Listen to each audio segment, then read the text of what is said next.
In the dim mine, Chu Tian put down his pickaxe and bent down to pick up the 999th life crystal. Looking at this precious crystal, a hint of joy surged in his heart. After 3 full years of excavation, he had finally completed this seemingly endless task. With great anticipation, he imagined what rewards awaited him after completing the task. Perhaps mysterious equipment, extraordinary talents, or a unique profession. Whatever it was, he firmly believed that he would rise again.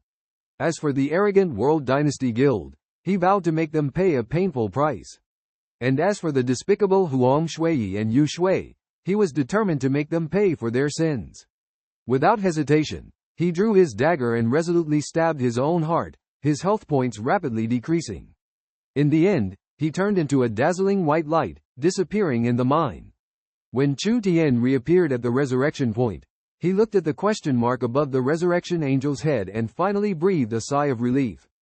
Finally, he could turn in the task. Respected resurrection angel, I have brought 999 life crystals. The task is completed. Chu Tian exclaimed excitedly. Ding! Congratulations on completing the unique hidden task. The resurrection angel's rescue task. The reward is 1 resurrection opportunity. The system prompt sounded, and Chu Tian looked at the disappearing crystals in disbelief. 3 years of effort, and all he got was just 1 resurrection opportunity? While others could resurrect for free, he had to pay such a huge price. However, before he could ask, the crystal in the resurrection angel's hand turned into powder, and a dazzling light enveloped him. A wave of heat swept over his body, unlike any of the previous resurrections, plunging Chu Tian into darkness, as if he had experienced endless ages. When he suddenly sat up in bed, he found that his skin was as hot as cooling molten iron, gradually returning to normal. The burning sensation faded away, replaced by sweat all over his body. Standing up, Chu Tian looked around, feeling puzzled. Where was this? He tried to remember, realizing it was a small rented room, with the bed right by the door. Wasn't this the place he rented in his sophomore year to have a private meeting with Yu Shui? Suddenly, he realized something, grabbed the phone beside the pillow, checked the date, and it showed September 12, 2031, Friday. He could hardly believe it and hurriedly rushed out of the room. Knock, knock, knock. Chu Tian knocked on the door of the next room, remembering the new female student who had just moved in yesterday. She was said to be a junior in the same department at the same school. Chu Tian tightly gripped his helmet, waiting quietly for the countdown to the official launch of Tien Dao. In the final 10 seconds, 5, 4, 3, 2, 1, little one, you finally arrived. However, what greeted him was not the game background he expected, nor the cool character creation interface, nor the warm welcoming spirit. Instead, a ragged, tattered old man appeared before Chu Tian. He widened his eyes in surprise. The old man smiled at him and softly said, as someone who has experienced the test of character, you shouldn't be surprised. Test of character? Is it? Yes, it's the mission to save the resurrection angel. And the condition for triggering this mission is to die over 1,000 times within a limited time. You are the only one who has completed this task, which proves your strong will. The old man explained calmly. Chu Tian recalled that he had ranked first in the number of deaths before rebirth, with a total of 1389 deaths, while the second place had only 287 deaths. Some had deliberately increased their death count to try to top the list, but none could endure. Because Tien Dao fully simulated the fear of death, no one could bear the torment of continuous deaths. It was rumored that the player in second place was eventually driven insane. So, will there be no one else triggering this mission in the future? Facing the old man's explanation, Chu Tian still found it hard to believe. Yes, no one else will be able to complete this task. As the only one who passed the test, you will receive rewards of 3 divine talents, but you can only choose druid as your profession. Why does it have to be a druid? Chu Tian felt some resistance. He remembered the introduction to the game in his previous life, where druid was a versatile profession, capable of transforming into 6 forms: bear, cheetah, owl, ancient tree, giant deer, and human. Compared to the 12-star initial growth values of other professions, druid only had 10 stars. Many believed that since the profession existed, it must have its value, perhaps becoming a powerful late-game profession. Therefore, many initially chose druid, but their ignorance was proven wrong. The bear form could not compare to a shield warrior. The cheetah form lacked the agility of a rogue. The owl form fell short of the burst damage of a mage. The ancient tree form could not match the healing abilities of a priest, and the giant deer form, despite a 200% increase in movement speed, had no attack skills and could only serve as a mount for others. Chu Tian felt helpless in the face of all this. How would he face this unique choice? When Chu Tian transformed, the people around him were all shocked, and even a girl was so scared that she cried out.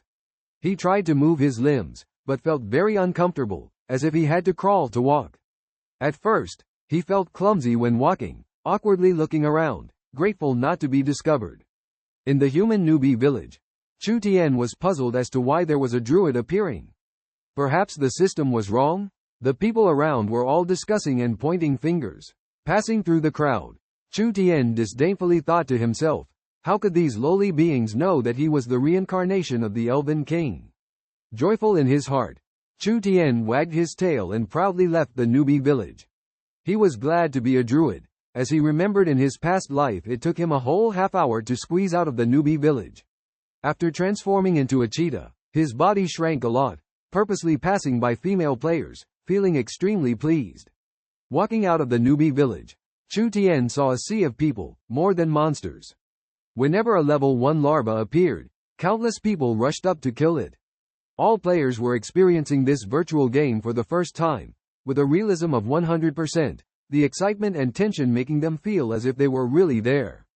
In the past life, Chu Tian was also one of them, fighting here for a full 10 minutes, unable to snatch the monster, and had to venture further in. But in this life, with memories of his past life, he understood that the Newbie village was just a preset level set by the system. At 1 o'clock in the morning, there would be a major reshuffle, and everyone would experience a catastrophic disaster. After the disaster, everyone would be teleported to the Twin Star continent 10,000 years later. The Twin Star was actually formed by the collision of Xing and another high-tech planet, Blue Star. The two planets did not explode, but squeezed each other to form a figure-8 shape. However, both planets stopped rotating, with the sun forever shining on the Blue Star, while Xing remained in darkness. Those who survived the disaster would be teleported to Blue Star, becoming members of the survivors faction, while those who died in the disaster would be resurrected on Xing, becoming members of the killers faction. After this expansion ends, players will be free to choose which faction to join. However, some players protested against the forced allocation by the heavens, threatening to quit the game if not given an explanation. Nevertheless, the official statement clarified that this was the world's only 100% real holographic virtual game, and there would be no second one. Whether to play or not, it's up to you to decide. At the start of the game, the old man warned that in 5 years, this disaster of the end times would become a reality. After the end of the Chu Tian hosting, he arrived at the door of the neighbor next door. He gently knocked on the door, and after a moment, Luo opened the door, only revealing a crack. Chu Tian looked at Luo in a pink camisole pajamas and cleared his throat. Ahem. Hey, Luo, are you also playing Tien Dao? Remember to stay in the Newbie village, don't venture out easily, and never log out no matter what happens. Chu Tian remembered that a few months after they met, Luo had told him that she was assigned to the Slayer faction, but she didn't like the dark atmosphere there, so she rarely went to play there. Since the two factions couldn't communicate with each other, she didn't tell Chu Tian her ID in the game, so he came to remind her specially. Oh, why is that? Luo opened the door and asked curiously. Never mind, just remember to return to the Newbie village. By the way, what's your ID? Okay, my ID is Yi, which means 1, 2, 3 in Chinese characters, Luo answered honestly. Alright, I'll add you as a friend. With that, he waved to her and walked back to his room. However, Chu Tian suddenly turned around and found that Luo's door was already closed. She turned out to be Yi. Even when Chu Tian put on his helmet and re-entered the game, he still couldn't believe that Luo turned out to be Yi. In the previous world, while Chu Tian was carrying out a mission to kill in the wilderness, he encountered Yi, who was also on the same mission. As a thief, Chu Tian was naturally no match for an archer, so he harbored murderous intent. However, at that moment, Yi Yi sent a team invitation, which Chu Tian accepted without hesitation. That's how they met, and many stories unfolded afterwards. But in the previous world, why did she conceal her identity? Suddenly, a system prompt appeared. A calamity is about to strike. Please find a safe place to hide. Countdown 1 minute. Immediately after, another system prompt followed. The newbie experience is about to end. The official expansion pack is about to launch. All player levels will be reset. Countdown 1 minute. The system also reminded. Experience is doubled during the newbie experience, and will return to normal after the official expansion pack. The frequent system prompts woke Chu Tian from his reverie. Ding ding ding ding. The world channel prompts continued to sound. Chu Tian casually turned off the sound effects of the world channel. What's going on? A new expansion pack after only 1 hour of opening? Oh my god, I've already leveled up to 4. How can they reset me? Didn't the system say this was a newbie experience? Haha, reset it. I haven't even left the newbie village yet. Various curses and gloating voices filled the world channel. Soon, the countdown ended, and everything plunged into darkness. As the screen gradually returned, Chu Tian heard a piercing alarm in his ear.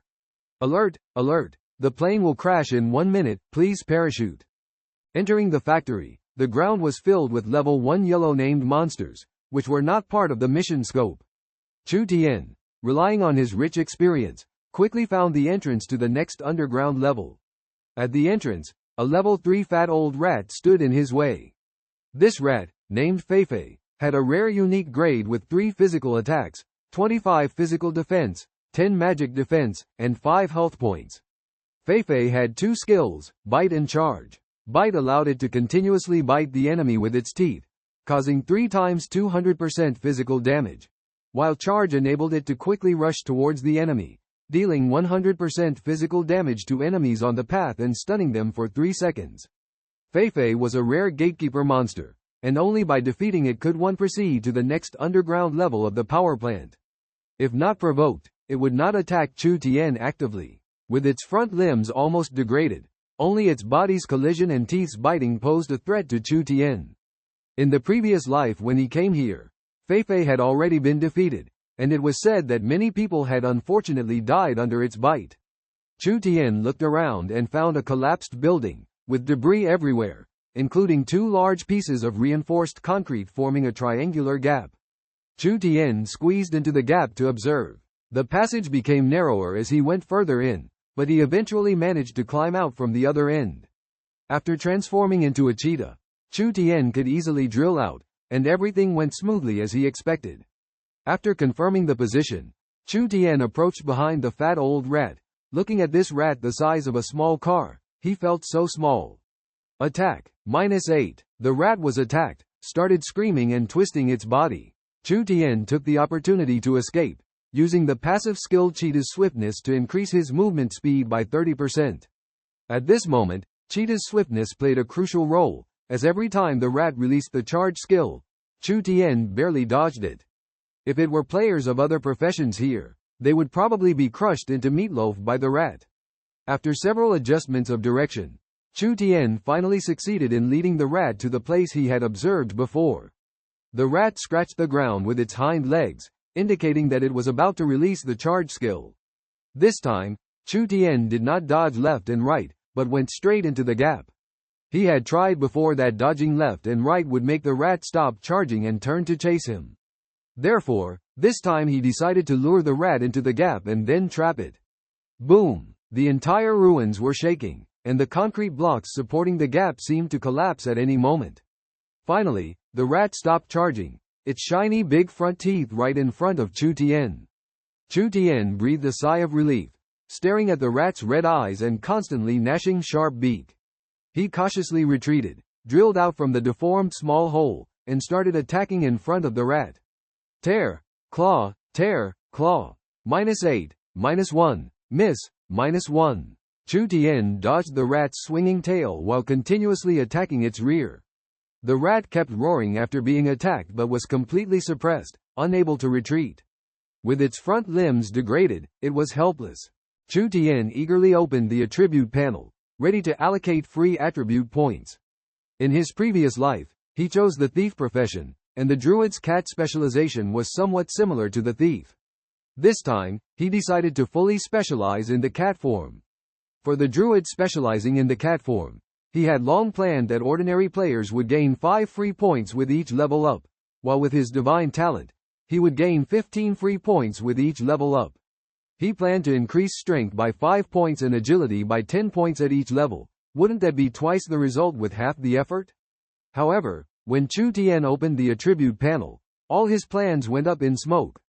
Ding! Players set the free points to be automatically allocated: 20% strength, 20% intelligence, 20% agility, 20% stamina, 20% vitality. This setting cannot be reversed. Would the player like to confirm? Upon hearing the prompt, Chu Tian was stunned. He knew this function, once set, the growth direction would be fixed, and there would be no need for players to manually allocate points. The system would directly allocate attribute points according to the ratio. Almost no one would choose to enable this function because there would be many uncertainties later on that would require attribute points to be supplemented. For example, a certain piece of equipment may require high strength to wear, and if you want to equip it, you must strengthen your attribute points to meet the requirements before you can use it. No, no, no. Ding! Setting completed. The system ignored Chu Tian's response. Damn, this is too much of a trap.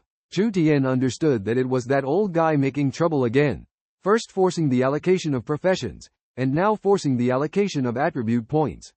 Everything had become a reality. Tears welled up in Chu Tian's eyes, cursing silently in his heart.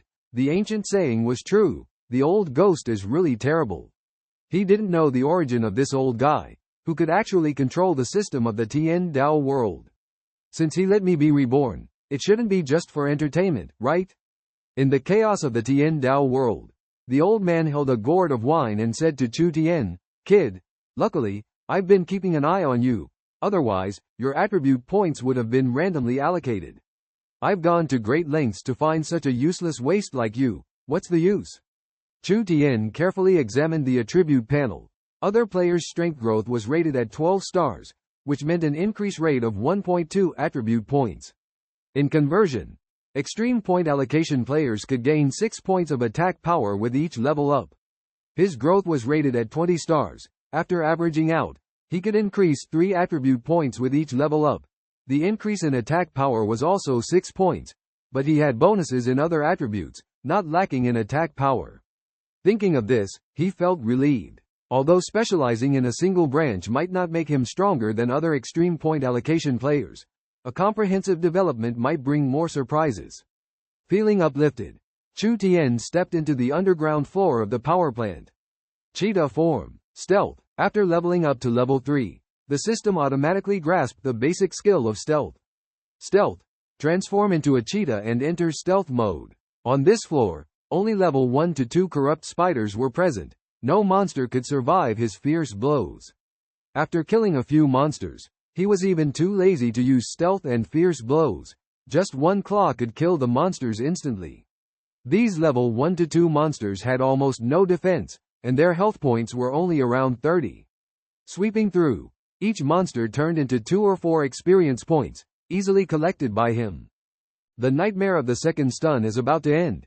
Chu Tian has been waiting for the opponent's move, but when the third heavy blow comes, he is caught off guard. This time the strike lasted a full 15 seconds, causing Chu Tian immense pain. The arrogant and secretly pleased feeling he once had when mocking others in the previous life is long gone. In its place is endless anger and humiliation. At this moment, deep in his heart, Chu Tian curses that old guy. Why didn't he choose to be a thief? How he wishes he could face a deadly ambush right now, rather than being controlled by the opponent for a full 1 minute and 45 seconds without being able to move. Fate is unpredictable. The timing is not right. Even he can be struck 3 times in a row. As the 15 seconds pass, the opponent's attack still hasn't come. Just as Chu Tian regains the ability to move, he quietly sneaks to the wall. As expected, just as he anticipated, the opponent was just toying with him. Low-level thieves, without powerful stealth skills, often do not choose to confront opponents head-on. Without escape skills, once they encounter a strong opponent, the only thing waiting for them is death. "I'll be back for the kill." Chu Tian desperately longs for a book that can break control and counter stealth skills, or an equipment. He crouches in the darkness, closely watching every move around him. Recalling the scene where he was ambushed by the kill just now, rather than stunned, he is sure that the opponent was just making fun of him, not directly attacking him. In the early stages without anti-stealth skills, facing a profession skilled in stealth is really frustrating, as you cannot know whether the opponent has left or is still lurking nearby. However, when two stealthy professions meet, patience will be the key to victory, because once you reveal yourself to attack a monster, or are discovered by the opponent, death will come. After dozens of minutes, Chu Tian moves slowly, his figure changing along with the surrounding terrain.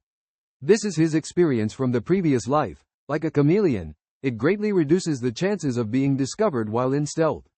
He couldn't help but doubt his 4 years of experience, which was not as good as a newcomer who just entered the game, even though he might be powerful in reality. Chu Tian gazes at a patch of weeds under his feet, a plan forming in his mind. With a firm gaze, he extends his claws and gently flicks them. Then he slowly steps back, quietly lying down on the ground. Just as he lies down, he feels a slight fluctuation in the air beside him. Chu Tian suddenly jumps up and rushes to the side, swinging his claws, striking. Ding! You have been attacked by the player kill. Ding! You have defeated the player kill. This is a passive counterattack. It will not increase your evil value. In a daze, Chu Tian watches his kill, with a shocked expression, slowly falls to the ground, turning into a corpse.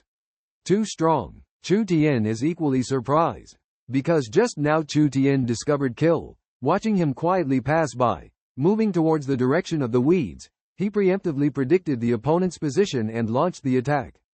A beautiful girl saw Chu Tian transform into a black panther and pounced towards her. The healing potion in her hand accidentally fell to the ground, and she squatted down, holding her legs, tears streaming down. Startled by Chu Tian, she mistakenly thought another monster was attacking her. The Black Panther elegantly passed over her head and stopped between the girl and the corrupted rat leader. Onlookers were all amazed at this druid, whispering and speculating. How could this druid appear here? Did he cross the border from the borderland? I remember seeing a druid in the Newbie village before the natural disaster struck. It must be him. Judging from his name, he should be the first one to arrive in the town of Shenzhen. Don't envy others. Does he think he's a hero saving the beauty? Everyone collectively turned their gaze to Chu Tian, ready to see him get killed. However, when they looked back at Chu Tian, the Black Panther had already disappeared. Everyone was guessing in their hearts, did he escape pretending to be cool? Then, a huge red critical hit damage number floated above the corrupted rat leader's head. -234. The rat's health decreased by more than 1/5. Soon after, a shadow appeared behind the corrupted rat leader. People were astonished by this damage number. What a powerful attack. A critical hit does 1.5 times normal damage, so his regular damage should be over 170 points. Oh my god, is this real? He just took out 20 times my attack in one go. Everyone was stunned. Chu Tian silently calculated the monster's health, which was as high as 2,000 points, but fortunately, the defense wasn't very high.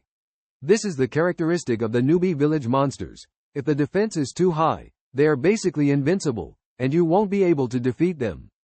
Chu Tian looked at the skill book in his hand, feeling a slight sense of worry. This skill book is exclusive to the fierce biting profession. Only druids can use it when they reach level 5 attributes, and it contains the ultimate skill, Energy Star.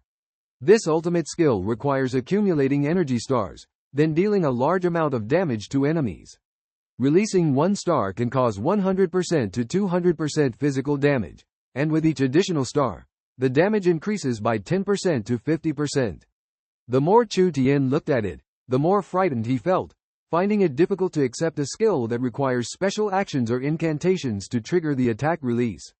Furthermore, to increase the upper limit of the attack, he needed to continuously practice the proficiency and perfection of the actions. Imagining himself having to bite monsters covered in pus and emitting a foul odor with his mouth, Chu Tian couldn't help but secretly blame the game designer. If it weren't for the fact that Cat Demon's this ultimate skill is the only direct damage skill, he would really consider throwing this book into a stinking puddle. But seeing that he had reached level 5 by killing the boss and satisfied the skill book's usage criteria, Chu Tian had no choice but to grit his teeth and start learning.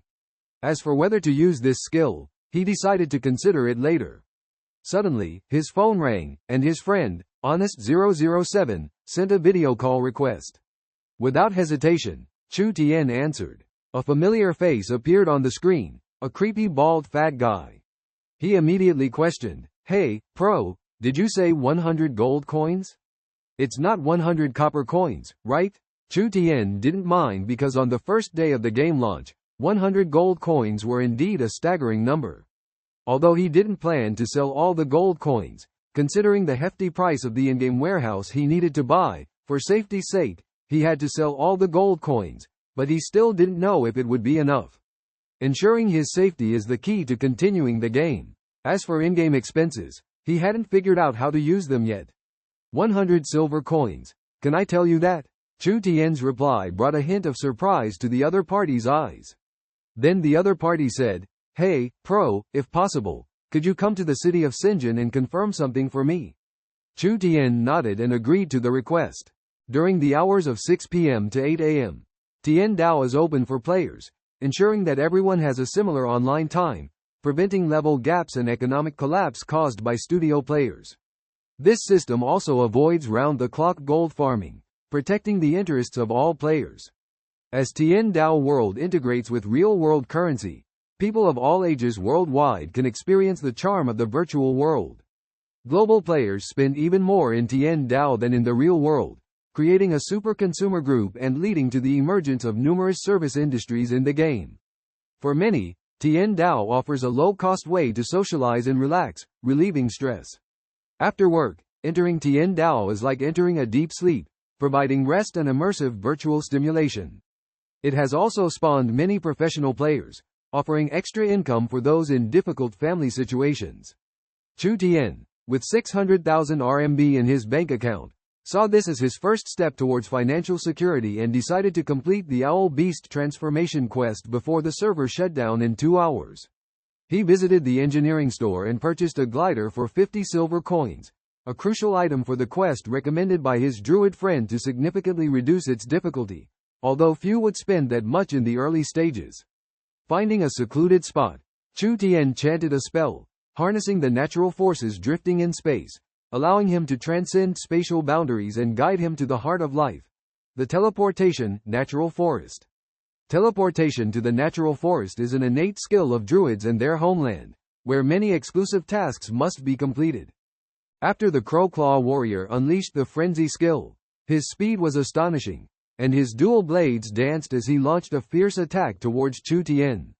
Chu Tian elegantly leapt, gliding over the Crow Claw warrior's head, his sharp claws tearing through the air, releasing a deadly strike. -82, -35. Upon landing, he delivered a powerful tail strike, tearing his opponent apart once again. -123. Critical damage in red. The Crow Claw warrior let out a piercing scream and fell to the ground. Chu Tian picked up a copper coin from the ground and quietly approached another crow person. According to the legend of the previous life, the drop rate of the Owl Beast transformation quest item was only 5 per 1,000, which means he needed to defeat countless crow people to complete the quest. Perhaps the goddess of luck would favor him, and the next drop would be the quest item, but if luck was not on his side, it might take a long time. Seeing that today's gaming time was about to end, he felt anxious, unsure if his wish would come true. Fortunately, the crow people were rich in experience points in this area, indicating that the game had a certain degree of flexibility, as this crow person gave him a whole 120 experience points. No one was competing for monsters in this area, so leveling up by solo grinding was quite enjoyable. However, despite defeating several crow people, the quest item had not yet dropped, so he ventured deeper into the nest to search. As he quietly approached the next target, a commotion suddenly came from deep within the nest. Chu Tian looked over and saw a purple and pink cheetah rushing towards him from a distance, followed closely by a crow-person warrior, and further back, 2 crow-person wizards in pursuit. Were there other druids here besides him? Chu Tian wondered to himself. The white and pink cheetah rushed past him, attracting the crow person he had intended to attack. This druid seemed a bit flustered, as although the melee crow-person warrior could not catch up to her, the ranged crow-person wizards continued to launch rapid spells at her. This druid's skills were quite good, as if she hadn't attracted this monster, she would have almost been defeated by another crow-person warrior. However, facing two crow-person warriors simultaneously unleashing their frenzy skills, she dared not stop attacking. Seeing her health drop to only 1/3, Chu Tian came up with a plan, thinking that since they were both druids in a dangerous situation, they should support each other. He stealthily approached one of the crow-person wizards and quickly launched two deadly strikes. -95, -135. Critical damage in red. The crow-person wizard's health was nearly depleted, showing that the life and defense of magic-based professions were far inferior to that of crow-person warriors. With a fierce claw attack, the wizard fell to the ground instantly, unscathed. The white and pink cheetah, sensing someone approaching, paused briefly, almost being knocked down by the two warriors chasing from behind, causing her health to plummet. She quickly turned and fled. In his reminiscence, Chu Tian casually replied, "Huh?" The other side of the dream showed a puzzled expression in his eyes. "Oh, I'm sorry, my name is not Druid." Chu Tian felt a bit embarrassed, suddenly realizing that the name he chose might cause misunderstandings. "Ha ha. Why did you choose to be a druid?"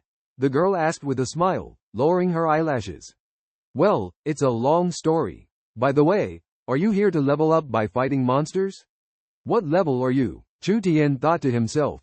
"I can't let others know that I was assigned this profession by the system, right?" So he quickly changed the subject and asked, "By the way, how did you level up here?" "I think it's unlikely that anyone has reached level 5 already. I'm only level 3. I was just curious. Tried using the skill to teleport to the natural forest, and then came here.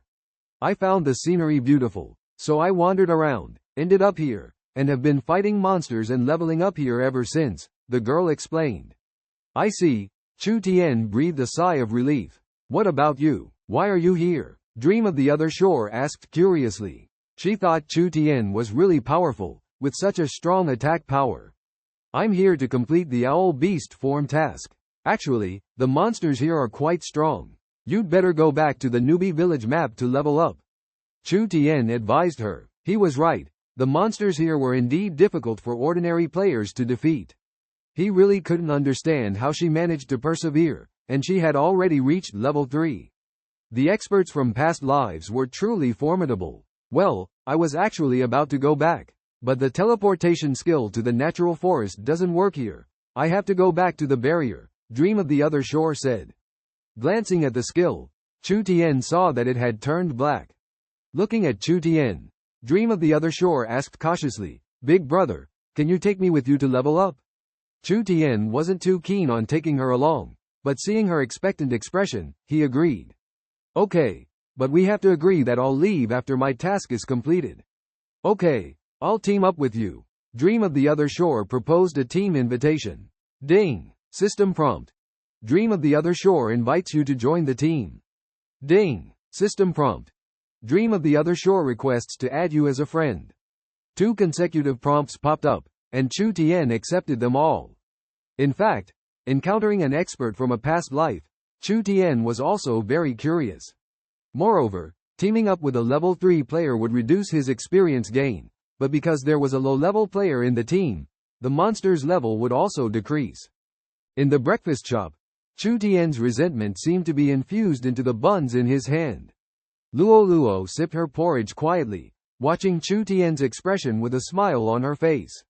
Occasionally, their eyes met, and she mischievously stuck out her tongue. People around them would glance over from time to time, speculating about the relationship between this oddly dressed pair. Chu Tian had never felt so embarrassed before. After reluctantly finishing breakfast, he hurriedly left as if trying to escape something. Unexpectedly, he was stopped by Luo, who gently took his arm and asked, "Senior, do you have a sense of familiarity?"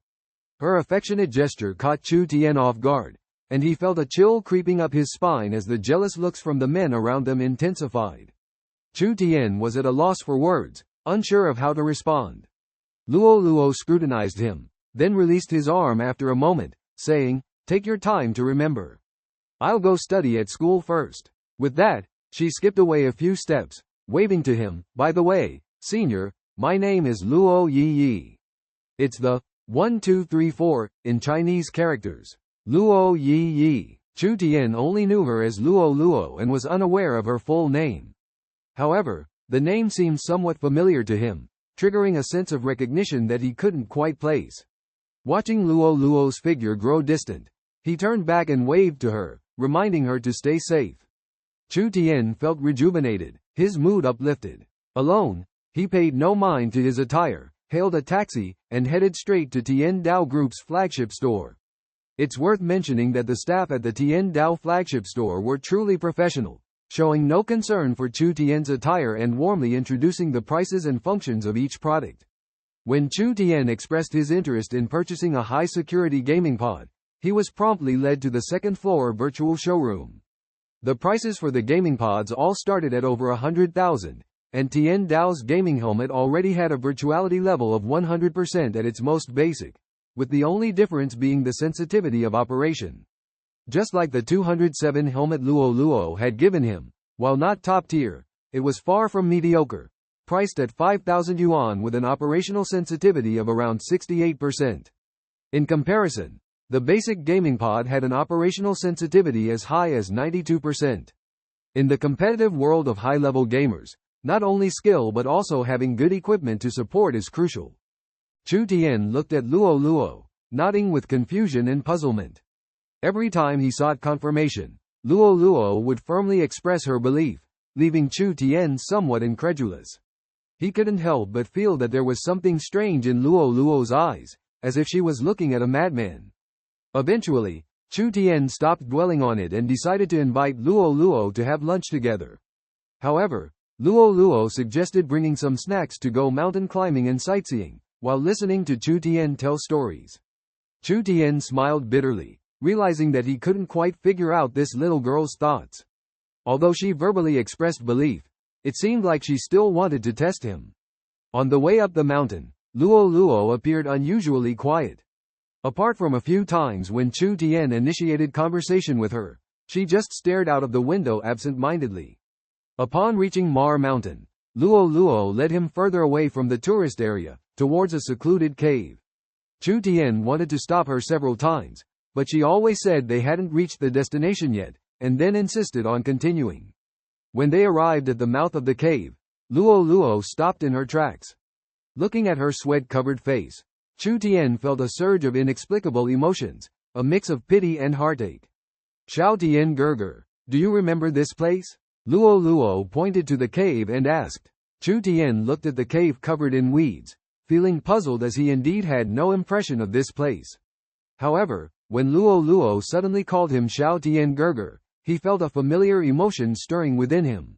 Sitting on a rock at the cave entrance, Luo gazed at Chu Tian's furrowed brow and said, Xiao Tian Gerger, let me tell you a story.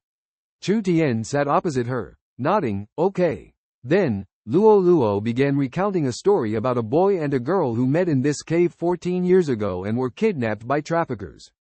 As Luo described the story, Chu Tian suddenly stood up, his heart pounding, quickly scanning the surroundings of the cave, then looking back at Luo. Luo also stood up, tears blurring her eyes. Xiao Tian Gerger, do you remember now? She said, taking a step towards Chu Tian and burying herself in his embrace. Chu Tian gazed at the tearful Luo nodding repeatedly in front of him, feeling a mix of emotions surging within him. Finally, he spoke, you are Xiao Yi. You are Xiao Yi? A flicker of emotion passed through Chu Tian's eyes as he recalled the scene from 14 years ago when he first met a girl so similar to himself. The two of them came to the tourist area again and found a piece of grass, laid down a moisture-proof cloth. Under Luo's questioning, Chu began to recount his experiences from his previous life, as well as the relationship between him and Luo, mentioning bits and pieces from the game as well. However, he avoided talking about the intimate relationship between the two in the game. Listening to Chu's story, Luo couldn't help but shed tears. In the end, he chose to only talk about the interesting and fun parts. After finishing, he asked her if she believed him, and Luo gave a definite answer without hesitation. Towards the end of their conversation, Chu mentioned the possibility of renting a larger house. Luo fell silent for a moment, then pulled Chu up to start packing up their things. Chu felt a bit puzzled and was hurriedly led out of the park by her. Along the way, Luo mysteriously brought Chu to the Wafu Dongdi neighborhood, where the entire area consisted of 3 high-rise buildings and the rest were all detached 2-story villas. Arriving there, Chu asked in confusion, "Do you have a house here?" "Haha, you're really smart." Luo laughed and led him to the front of a villa, scanning her eyes, and the door immediately opened. Then she pushed Chu inside. "Is this big enough?" Luo stood with her hands behind her back, walking proudly with her head held high, like a child showing off treasures. Chu asked in amazement, "You have such a good house, why did you still live in a crowded rental with 7 people?" Luo gave him a look and said, "That's none of your business." Chu smiled knowingly. HMPH. Blushing, Luo turned and ran upstairs. She pushed open a door, and a girlish atmosphere filled the room. Everything was pink, even the gaming pod was pink. Chu looked at the model and couldn't help but curse. "Oh my god, Sup R006, how wealthy are you?" The highest model of the Tien Dao gaming pod, the Sup model, has a sensitivity of 99.8%, costing around 17 million RMB. As for this Sup R model with the customized R, the price is even more exorbitant. Looking at this 2-story villa, with a price of about 50,000 RMB per square meter, totaling around 700 square meters, plus this customized gaming pod, the total price is estimated to exceed 50 million RMB, truly an astronomical figure. After more than 3 hours of relentless effort, Chu Tian finally reached 98% experience at level 5 in the adventure on the Chu Tian continent, and finally dropped the items needed for the mission. At the same time, Ming's level in the Dream Ancestor has also reached level 4, just 1 step away from the goal of level 5. However, to complete the experience needed to level up, Chu Tian realized that he still needed to continue fighting in this area, at least until tomorrow morning. Despite establishing a good relationship with a lovely little sister, Chu Tian was willing to share his battle experience with her, but time was running out, so he had to bid her farewell and continue on alone towards the top of the nest to complete the follow-up tasks. Along the way, Chu Tian cautiously moved forward, the surrounding Ravenclaw monsters becoming more and more dense, even many Ravenclaw scouts lurking behind the eyes of truth. He tried to avoid avoidable enemies, confront unavoidable ones, fear no danger, and forge ahead. After another fierce battle, he finally reached the altar at the top of the nest. It was empty, and Chu Tian walked straight to the altar, lighting the bonfires around it. He was surprised to find that the tail feathers could be used to fan the flames, otherwise these bonfires would not have ignited at all. Suddenly, a roar came from the center of the altar. "Who dares disturb my slumber? Outsider, you are destined to be torn to pieces by me." A translucent ravenman appeared on the altar, wielding a skull staff. Chu Tian quickly cast detection spell and learned that this was the shadow of the Ravenclaw's commander, level 10, with 0 attack, 0 defense, and 1500 HP. It could summon a large number of ravenmen to attack, being a commander sleeping in the Void Realm, relying on soul projection to preach the doctrine and summon believers to fight. With the triggering of a follow-up task, Chu Tian realized that he must reduce the shadow of the Ravenclaw's commander's HP to 30%, and then escape back to the druid camp under the pursuit of the Ravenman army. Looking at the mission prompt, a hint of doubt arose in Chu Tian's mind. If he successfully defeated the shadow of the Ravenclaw's commander, would it trigger a special encounter mission? He recalled his experience from a previous life when he didn't have the ability to defeat this enemy because once the HP of the shadow of the Ravenclaw's commander dropped to 30%, at least 50 Ravenman soldiers would be summoned, forcing him to choose to flee, without the opportunity to try. Chu Tian looked at the system prompt, but there was no joy in his heart. Ding! The system praised him for successfully defeating the pseudo-god level projection of the crow god Ansu, ALV.200 projection, who held a grudge against Chu Tian and would occasionally appear to hunt him down. The system reminded him that he needed to get stronger as soon as possible and wished him good luck. Chu Tian cursed in his heart, defeating ALV.200 pseudo-god and still being hunted down. Do I have any way out? In the previous life, I was chased by people, and in this life, I am being chased by monsters. Who did I provoke? In a corner of the Tien Dao world, a chaotic space, the shabby old man who had appeared in front of Chu Tian before was lounging leisurely in the void with a smirk. Little guy, you've offended Ansu, it's too late to regret now. All you can do is hope that its wrath is limited to the Tien Dao world. The old man said smugly, interesting. Chu Tian was extremely depressed. He went to the druid camp and found the moon owl beast, seeing it swaying its waist with a big belly and singing rap songs. Chu Tian couldn't help but want to rush up and kick it, give it a good beating. The moon owl beast turned around and said to Chu Tian, "Thank you, warrior, for bringing back my tail feather. May the Earth Mother bless you." Then it gave Chu Tian the deserved reward. Ding! The system praised Chu Tian for completing the druid form task, and now he could transform into the owl beast form. Chu Tian checked his special skills menu and found that he now had 3 forms: human form, leopard form, and owl beast form. In human form, he couldn't use any skills but could remove movement restrictions on himself. In leopard form, attack speed increased by 20%, attack power converted into wild physical damage, and within a radius of 100 meters, the physical critical strike chance of himself and teammates increased by 5%. In leopard form, he could only use specific wild skills, be immune to transformation magic effects, and transforming could remove all movement restrictions on himself.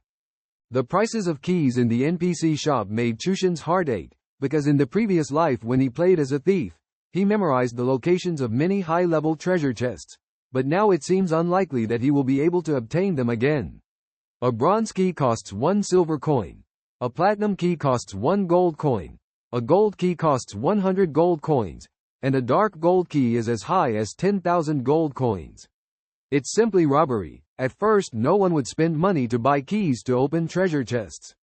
As the price of gold coins gradually stabilized and thieves' lockpicking skills improved, few people would buy these keys. Perhaps this is the benefit of thieves. They are a solitary profession, relatively slow in leveling up. Encountering a treasure chest in the wilderness can bring in a considerable income, and opening the chest can also yield experience points. Chushin once opened a dark gold chest at level 109, directly leveling up more than once, but that was a chest that spawned in the wild and did not provide experience points. In the celestial realm, the spawn points of chests are fixed. Once opened, they will disappear and not respawn. Spending 1 gold coin to buy a platinum key is equivalent to spending 6,000 RMB, hoping not to just get a pile of useless items. Watching the progress bar of unlocking, 1%, 0.20%, 0.50%. Chushin kept praying in his heart, hoping for some gains, hoping that heaven would not play tricks on him again. Finally, the lock was successfully opened. He couldn't wait to open the chest, reached in and searched for a while before pulling out a bracelet. A hint of surprise flashed in Chushin's eyes. It turned out to be a piece of jewelry, not in vain. Although it has junk attributes, a piece of jewelry is worth 1 gold coin. This blazing bracelet is a gold level upgradable equipment, providing 5 levels of defense, with attributes ranging from 18 to 32, and can increase the wearer's physical and magical defense by 10%. The set attribute 1/3 is not activated. When players wear the blazing bracelet, blazing ring, and blazing necklace, they will gain the skill blazing defense. This skill is called Death Exemption. When used, it lasts for 8 seconds, reducing damage taken by 20%, immune to 1 death, and restores 100% of health, with a cooldown of 3 days. Looking at the bracelet in his hand, it turned out to be a set. Although the level is low and the basic defense attribute is not high, the overall attribute is very powerful. Perhaps in the early stages, its value may not be fully reflected, but as the defense of other equipment increases, this attribute bonus will become more pronounced. This 1 gold coin spent is truly worth it. It's simply a graduation level equipment that can be used until the end. If he can collect the entire set of equipment, Chushin will have a powerful survival skill, making him even more invincible. One team of 5 met another team of 4 in the game. The leader of the smaller team was furious, accusing the other team, "You guys have no shame. Just because of a broken bronze-level wrist guard, you kicked us out of the team and even killed Sword pointing to the sky to loot his equipment?" The leader on the other side, a bald giant with a red face, waved a giant sword emitting white mist in his hand, sneering, HMPH. With your shabby gear, a bronze-level wristguard, you dare call others' equipment trash? But you're wrong. I didn't kill him for that, but for his silver-level giant sword. I've been eyeing it for a long time. If he hadn't turned red, I wouldn't have had the chance. Known as Hengdao was enraged, his face flushed. He turned red simply because he killed the most people when we were leveling up before. Otherwise, how could we level up to level 4 so quickly? Haha, they are really foolish. He only killed the most because we let him kill us with low health to turn him red, just to have him killed, haha. Among the 5-person team on the other side, a mage was chatting animatedly with his teammates, laughing heartily as if Hengdao and his team were invisible. Hengdao was momentarily speechless, gritting his teeth, you guys. Hearing this, Chu Tian suddenly felt enlightened. So, it was a dispute over equipment that led to this internal conflict, and the person he just saw on the leaderboard, dead bird flying high, was actually here. Wait, what was the name of the person who was killed? Sword pointing to the sky? Chu Tian's eyes suddenly turned cold as he stared at the corpse on the ground. Get lost, you bunch of losers. You think we want to team up with you? You slowed down our leveling speed. The members of the team spoke up threateningly, don't force us to wipe you out. At most, a couple of red names, just temporarily unable to return to the city. As a priest, Hengdao did not have the ability to lead this battle. He could only helplessly watch his teammates. The mage patted Hengdao on the shoulder and said, let's retreat, we can't beat them. The sharpshooter quickly agreed, yeah, sword pointing already said we should retreat. The equipment doesn't matter, we'll have another chance. Without hesitation, the paladin stood beside Hengdao, drew the giant sword from his back, ready to fight. As Chu Tian took a step forward with his sword in hand, he suddenly halted, fixating his gaze on the distance. Transformed into the form of a cheetah, he dashed straight towards the shield warrior. He anticipated that Chu Tian would suffer a heavy blow from the shield strike, which would result in a knockback effect. Following that, he would come under attack from the Deathbird, putting him in a dangerous situation. They knew that the shield strike would cause a knockback effect, but they did not understand that the effectiveness of the knockback was dependent on the strength. When the strength was lower than that of the opponent, the knockback effect would not take place. Although the shield strike did not cause damage, it generated the highest amount of aggro for the shield warrior. Skilled shield warriors would avoid using the shield strike during PK to prevent themselves from being pushed into a corner. Chu Tian was aware of this, and despite his strength being balanced with forced attribute points, his strength was still maximized compared to other players. Although the shield warrior's stance provided a strength bonus, most of the attribute points were allocated to endurance and stamina. As he swiftly approached the shield warrior, the wheels suddenly extended, transforming into the form of a cheetah, colliding with the shield. Surprisingly, Chu Tian directly headbutted the lower edge of the shield, causing pain although no damage was inflicted. He used his skill to knock the shield of the shield warrior flying, exposing his chest. This was the downside of using the shield strike when the shield warrior's strength was insufficient, as the shield was knocked open, leaving a vulnerability. Reacting swiftly, the shield warrior swung his one-handed sword as the shield strike was knocked open. However, no matter how quick he was, he could not match the 20% attack speed bonus provided by Chu Tian's cheetah form.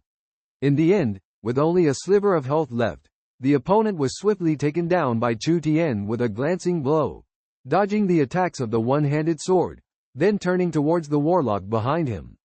The warlock watched as Chu Tian defeated the thief, mage, evaded the interception of the berserker, broke through the defense of the shield warrior, and arrived in front of him in just 7 seconds.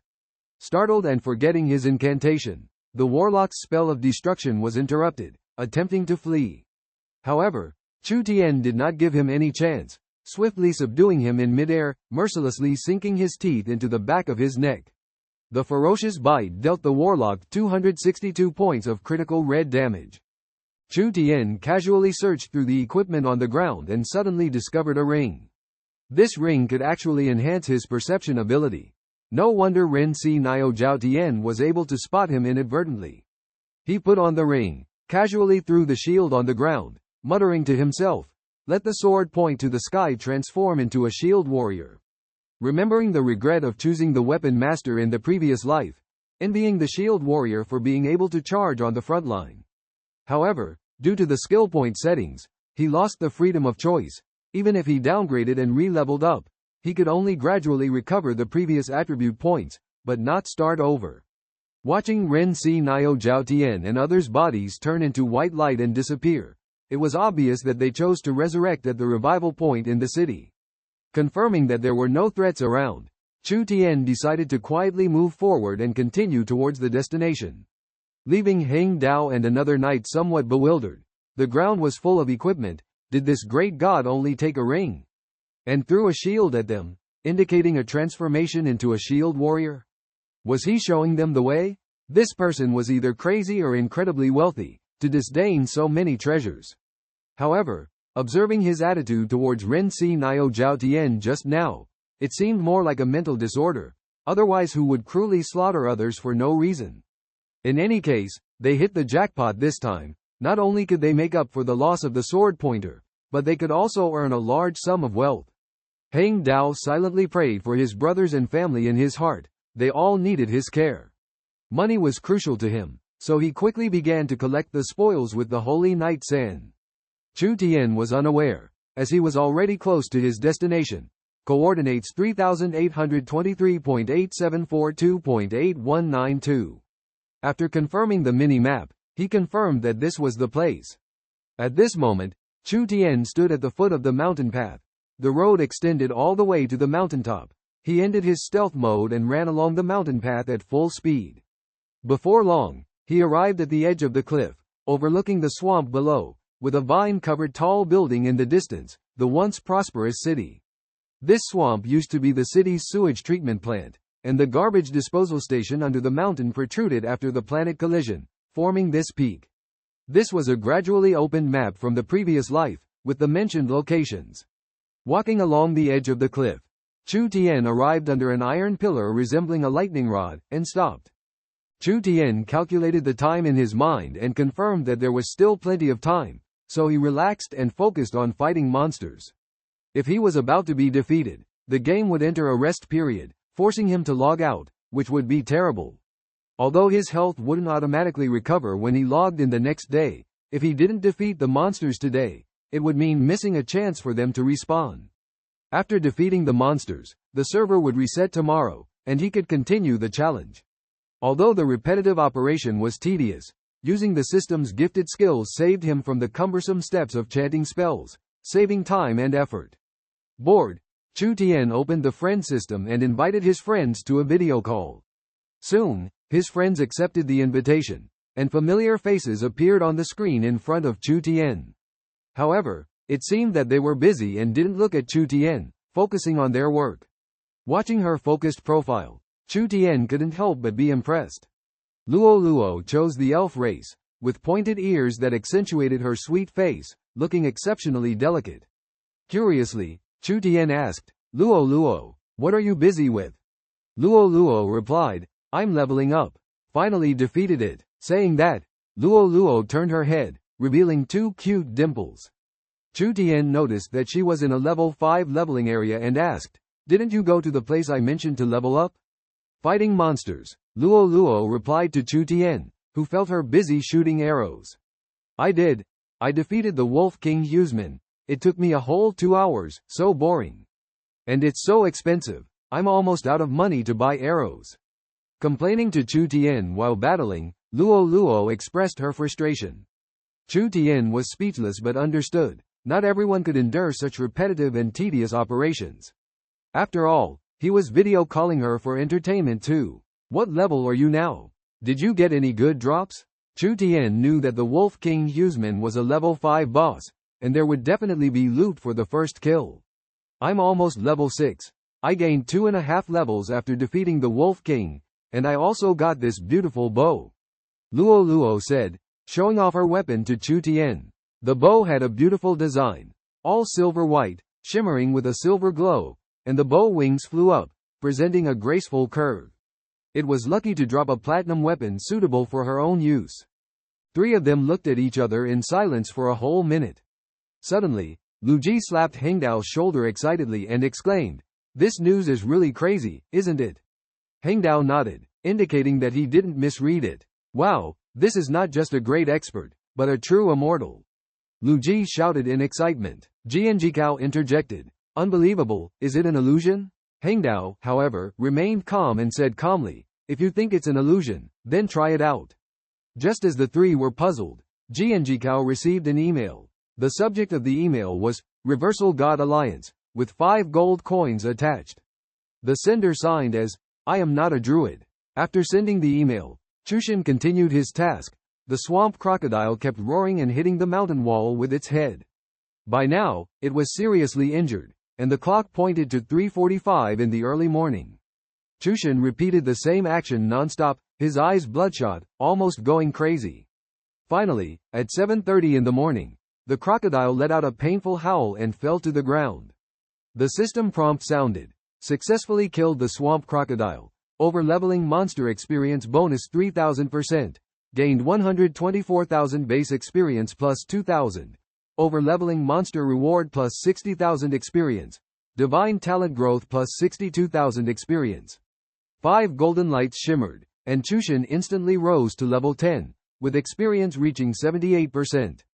The system prompted again. Congratulations on the world's first kill of the level 20 wilderness boss swamp crocodile. Do you want to hide your character name? Chu Tian chose to hide. Then, he received a series of system prompts, and the long-awaited 4 first kill reward emails also arrived one after another. Looking at the staff, 2 skill books, and some reinforcement stones on the crocodile's body, Chu Tian temporarily did not open the emails. Instead, he flew down. There were no baby crocodiles around the giant crocodile, so he didn't have to worry about stepping on them. After landing, he picked up all the loot and floated on the water's surface. He found that flapping his wings could be used to float. He gently drifted on the surface of the swamp, just like walking on land, without sinking into the mud. Chu Tian took a moment to rest, and his phone suddenly rang. He picked it up to find that it was a call from Luo, a smile spreading across his face. Where have you been? Luo's sweet voice came through the phone. Are you afraid I'll run away? Chu Tian teased her with a smile as he got up and walked towards the villa. Pretending to be angry, Luo said, HMPH, the meal is ready, so if you want to eat, you better hurry up. With that, she hung up the phone. Back at the villa, a delicious breakfast was laid out on the table. Chu Tian accompanied Luo as they finished breakfast together, then spent a pleasant day out until it was time for the game server to open in the afternoon. Lying in the game pod, Chu Tian sighed, so tired. Why do girls like shopping so much? He re-entered the game and found that the swamp crocodile had respawned, immediately releasing 2 skills. -1, -20, -1, -20. Enjoying the thrill of extra real damage. Finally, the swamp crocodile was killed, with a 1500% bonus for killing monsters above his level, earning 64,000 base experience points plus 2,000, a bonus of 30,000 experience points for killing monsters above his level, and a growth of 32,000 experience points for his divine talent. 2 golden lights flashed, leveling up to 12, with experience reaching 1%. Today's output had already exceeded 3,700 points, a high efficiency that was truly astonishing. Chu Tian picked up a silver-grade one-handed sword from the ground, along with a gold coin and 11 enhancement stones. Although he was a human of a non-druid class and race, he could still use most weapons, except for one-handed swords, one-handed hammers, bows, crossbows, and shields. Without hesitation, he used up all 11 enhancement stones to directly enhance the weapon to plus 25. Checking his attributes, he found that he possessed extraordinary strength, intelligence, agility, endurance, and stamina. Chu Tian received a message from Sword pointing to the sky, and a crisp ding sound rang in his ears. He opened the friend system and found that the friend request list was full, so he decisively chose to activate the auto-reject function. After clearing the request list and rejecting all requests, he had set it up earlier that only friends could send him private messages, so these people, unable to chat privately, frantically tried to add him as a friend. Most of them were players from the 1314 Novice Village, speculating that Chu Tian was the one at the top of the leaderboard and wanting to confirm. Chu Tian set himself to not be included in the leaderboard statistics. Player A said, "Look, that level 12 guy disappeared." Player B puzzled, "What's going on? Did he get banned by the system for exploiting a bug?" Player C said, "It's possible. Let him act tough, ban him for 10,000 years." Player D speculated, "I think it must be that druid. He must have used a bug to come to our human novice village." Watching the conversation in the World Channel, Chu Tian couldn't help but curse in his heart. "What a bunch of idiots. You guys don't understand a thing. Only the number one on the leaderboard has the function of hiding their identity. That's called low-key." After dealing with these matters, he was too lazy to reply to Sword pointing to the sky's message and directly cast the probing spell on the ghost wolf in front of him. The attributes of the ghost wolf showed: normal grade, 15 health points, 2,400 attack power, 68 to 118 defense, 59 to 98 skills. Swift speed. Increases movement speed by 70%. Lasts for 10 seconds, cooldown time is 1 minute. The description said that this was a minion of the Dark World, and no one could escape its pursuit. Seeing the monster's attributes, Chu Tian remembered that the Ghost Wolf King also had similar skills, which gave him a headache. Originally, he planned to rely on his own speed to compete in a running race with the Wolf King, using a kiting tactic to wear down the opponent. It seems he needed to revise his plan. Although the Ghost Wolf's level was 3 levels higher than his, and its defense had increased by 1.5 times, Chu Tian's attack power had reached 500 and could still penetrate the defense. As for critical hits, there was no need to worry. With a 3-level difference, there would be a triple critical hit rate, and the critical hit damage would increase by 1.5 times, still unable to penetrate Chu Tian's defense. So, he decided to play bigger. Thinking of this, Chu Tian transformed into a cheetah and charged directly into the midst of the wolf pack. After 40 minutes, the Ghost Wolf King suddenly fell to the ground while running, and the first kill rewards from 4 regions spread throughout the entire gaming world. However, Chu Tian chose to stay low-key and hidden. The 12,000 experience points were insignificant to him because when defeating monsters above level 5, each additional level would increase the experience reward by 100%. When the challenge exceeded 5 levels, this bonus would increase to 200%, and it would reach 300% when surpassing 10 levels. Therefore, when Chu Tian successfully defeated a level 20 swamp crocodile at level 5, he received an astonishing 3,000% bonus experience. In the Tien Dao continent, the experience points for ordinary monsters in the wild are 10 times their level, elite monsters are 50 times, and boss-level monsters are 100 times. The experience points for monsters in dungeons are 10 times that of those in the wild, but the difficulty also increases accordingly. Without a well-coordinated team, it is almost impossible to clear the dungeon. Despite the seemingly generous experience points, leveling up by killing monsters and challenging dungeons remains a task that only a few players can accomplish alone. In order to reduce resource consumption, players can only team up, but the experience distributed among the team becomes scarce, making the leveling road in Tien Dao continent exceptionally difficult. Picking up dropped items from the ground, Chu Tian found nothing worth praising as spoils of war. There wasn't even a piece of silver equipment, only a few enhancement stones and a bronze-level belt, which needed to be appraised to understand its attributes. The fiery bracelet obtained from opening the treasure chest and the staff dropped by the swamp crocodile both have fixed attributes and do not require appraisal. Ordinary quality equipment needs to be appraised to randomly obtain attributes before they can be worn. However, once marked as a red name, one will be arrested by the guard upon entering the city, and one can only be released after the name returns to white, which will waste a lot of time. For Chu Tian, not being able to return to the city immediately for appraisal or resupply would not have a significant impact on him. After organizing the spoils of war, he was ready to leave to challenge the first kill of the level 10 boss. Suddenly, a global system prompt sounded.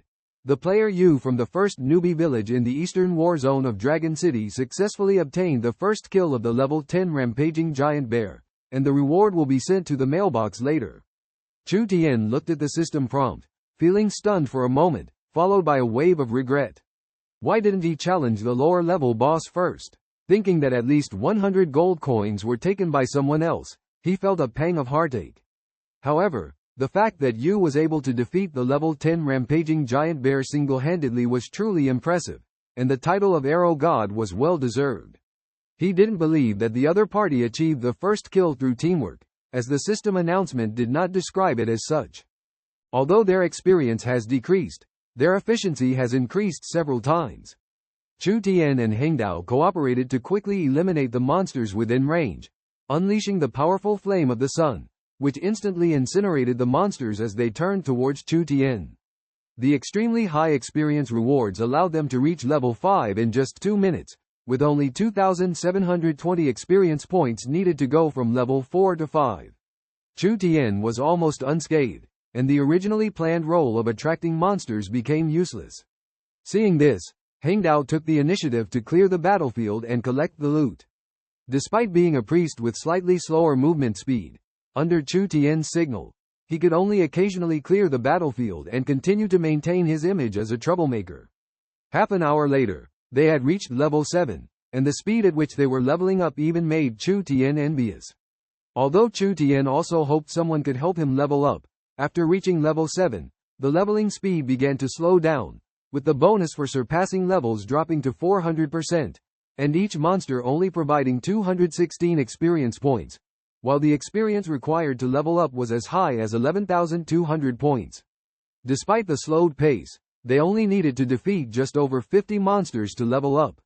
Chu Tian noticed that they were attracting fewer and fewer monsters, realizing that the surrounding monsters were almost cleared out, so he suggested moving to a different location towards higher-level monster respawn points.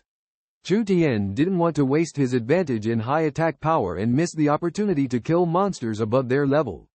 GNG Kongtian and the others naturally had no objections, as they had already experienced this fast leveling method and completely followed Chu Tian's arrangements. With the direction set, they cautiously moved forward, with the two in front attracting monsters and then leaving it to Chu Tian to deal with them. After clearing out the monsters, they would continue forward for a distance. In this way, as they approached the respawn point of level 13 monsters, they had reached level 8, with Chu Tian's experience just shy of reaching level 13. Just as they were cooperatively leveling up quickly, the world chat channel once again became lively. 3 level 8 players made it to the top 3 of the leaderboard, naturally attracting the attention of everyone. In the world of Tien Dao, money cannot easily buy the equipment needed, as the players who can craft top-tier gear have strong team support and usually keep the equipment for themselves.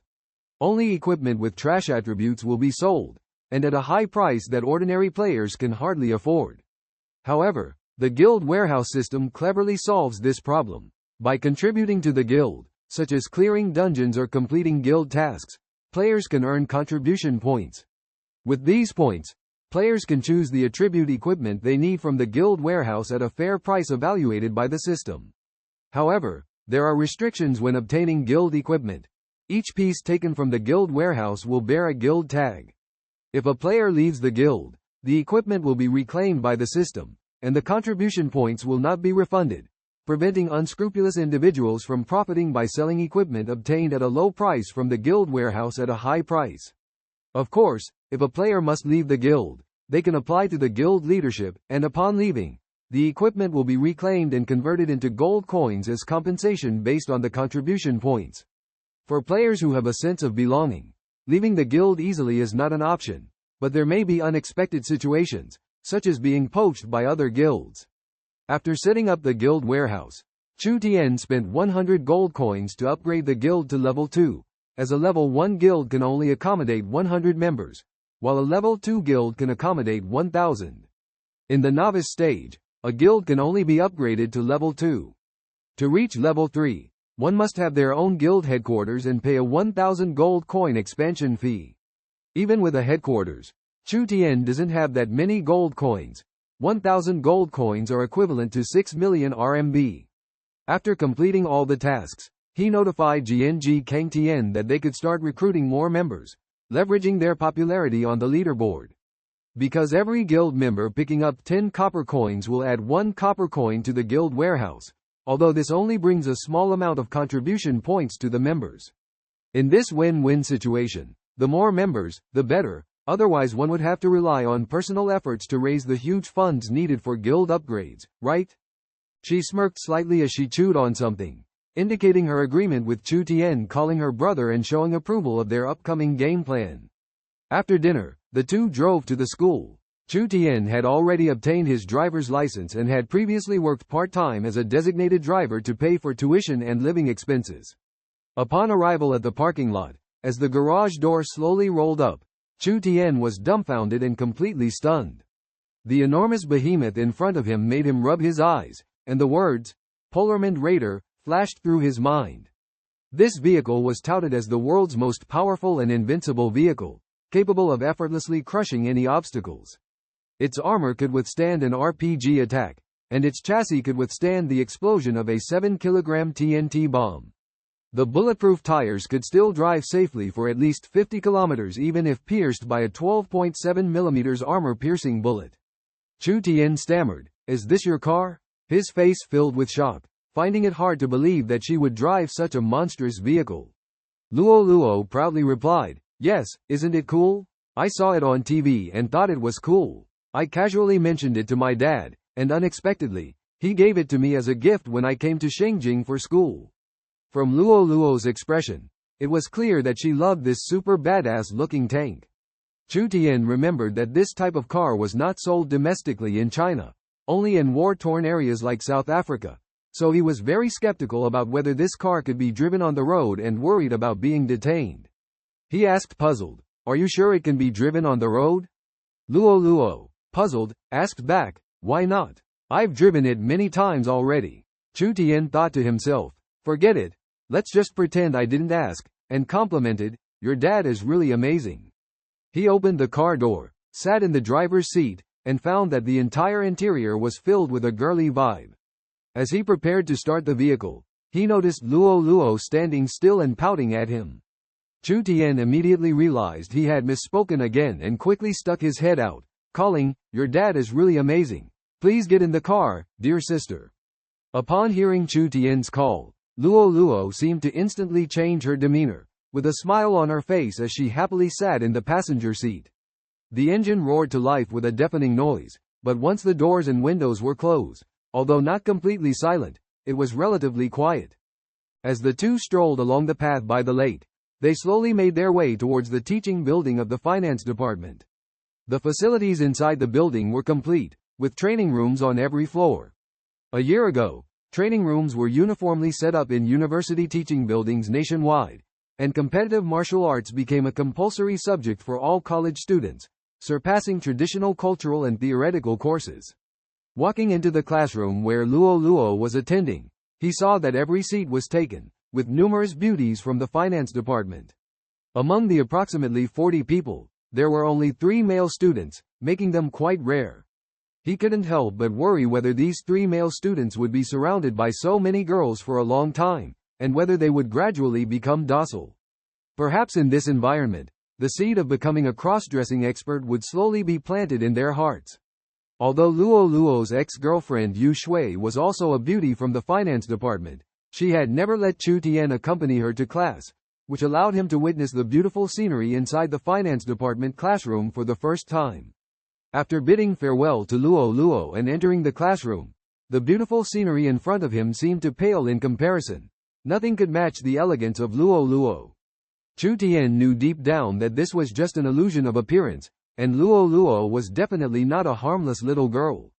In his previous life, he had witnessed Luo's violent side when she beat 3 thugs with iron rods, breaking one's skull with a slap, snapping another's arm with a punch, and shattering the kneecap of the third with a kick. None of the attackers were injured lighter than Luo. Chu Tian himself had failed in competitive martial arts in his freshman year and was still at a loss in his sophomore year. Poor nutrition in childhood had left him weak and sickly, with a weak physique. Despite being promoted to a teaching assistant for competitive martial arts, even the cold-faced senior sister Yi Ling couldn't bear to attack him and could only call him a waste. Even seeking help from traditional Chinese medicine only revealed that his congenital malnutrition could not be compensated for, his weakness was hard to cure, and he could only go home to exercise properly and be careful not to endanger his life. Although he had some abilities in certain aspects, they were not as fierce as those of Qi Shijiro or Ju Shijiro, and he could only last for an hour each time, ending up exhausted. Late at night, Chu Tian and Luo met on the street. Luo mysteriously handed Chu Tian a pair of sunglasses that looked exactly like the ones he had broken in his hand. Excitedly, she pointed to the numbered screw on the sunglasses, questioning why her sunglasses didn't have that mark. Chu Tian felt embarrassed and awkward. The feeling of being confronted face to face made his mood complicated. Although Yu Shui wanted to explain, Luo kept interrupting. Suddenly, Luo suggested compensating for the glasses to Yu Shui, even offering to hand over the glasses herself. Yu Shui was caught up in Luo's words and subconsciously reached out to take the glasses. However, just as she touched the glasses, Luo suddenly retracted and suggested that Chu Tian compensate instead. She searched through Chu Tian's pockets, making him think she was going to take out her phone to pay Yu Shui. Just as Chu Tian was about to speak, Luo took out a stack of 100 yuan bills from his pocket, even with change, and even a 1-cent coin. All the money was held together by an old-fashioned yellow leather clip, including the 1-cent coin. Chu Tian was somewhat taken aback. He had never expected to have so much money in his pocket. Luo proposed compensating Yu Shui according to the value of the genuine product, and then threw the money directly at her. The force and accuracy were clearly intentional. With a loud sound, the money slapped Yu Shui's face, then scattered on the ground. Suddenly, the onlookers fell silent. They were all stunned by the scene before them. Earlier, Luo had provoked Yu Shui with words, making her lose face, letting everyone know that her sunglasses were fake. What did this scene now count as? Yu Shui touched the place on her face where the money had hit, looked at the banknotes on the ground, her face flushed, her nose slightly crooked, but not bleeding. Just as the crowd speculated whether there would be a fierce conflict next, Luo spoke again. All eyes focused on Yu Shui's face. Startled by the sudden turn of events, Yu Shui quickly covered her face and ran away. Although Yu Shui reacted swiftly, everyone present could still clearly see the red mark on her face from the money, her nose twisted, but not bleeding. After entering the game, Chu Tian first sent a message to Jianji Kongtian, telling them that he needed to complete a task first and they should level up on their own. However, Jianji Kongtian and the other two did not reply. When he opened the guild system, he was surprised to see that there were over 400 online players in the guild, with more coming online continuously. The total number of guild members had reached 700, and he was amazed by the rapid growth. He had told Jianji Kongtian the day before that they could start recruiting members after setting up the guild system, with only 40 minutes left before the game closed. However, while waiting for the giant bear druid, he had not paid attention to the guild messages and ended up attracting over 700 members to join the guild in just over 40 minutes, which he found unbelievable. Unaware that despite setting the level hiding feature in the guild, he was a celebrity in the 1314 novice village. Moreover, the charisma of the top 3 players on the level leaderboard was so strong, coupled with a 10% experience bonus for a level 2 guild, making the attraction irresistible. Warriors from different realms joined one after another. As Chu Tian gazed at the guild, he arrived deep in the beast cave, next to the giant beast druid. This time, the giant beast druid was not asleep but greeted Chu Tian actively. Chu Tian respectfully asked, "Respected giant bear druid, how can I help you?" "Warrior, we will drink the dreaming potion together, and our souls will enter my dream.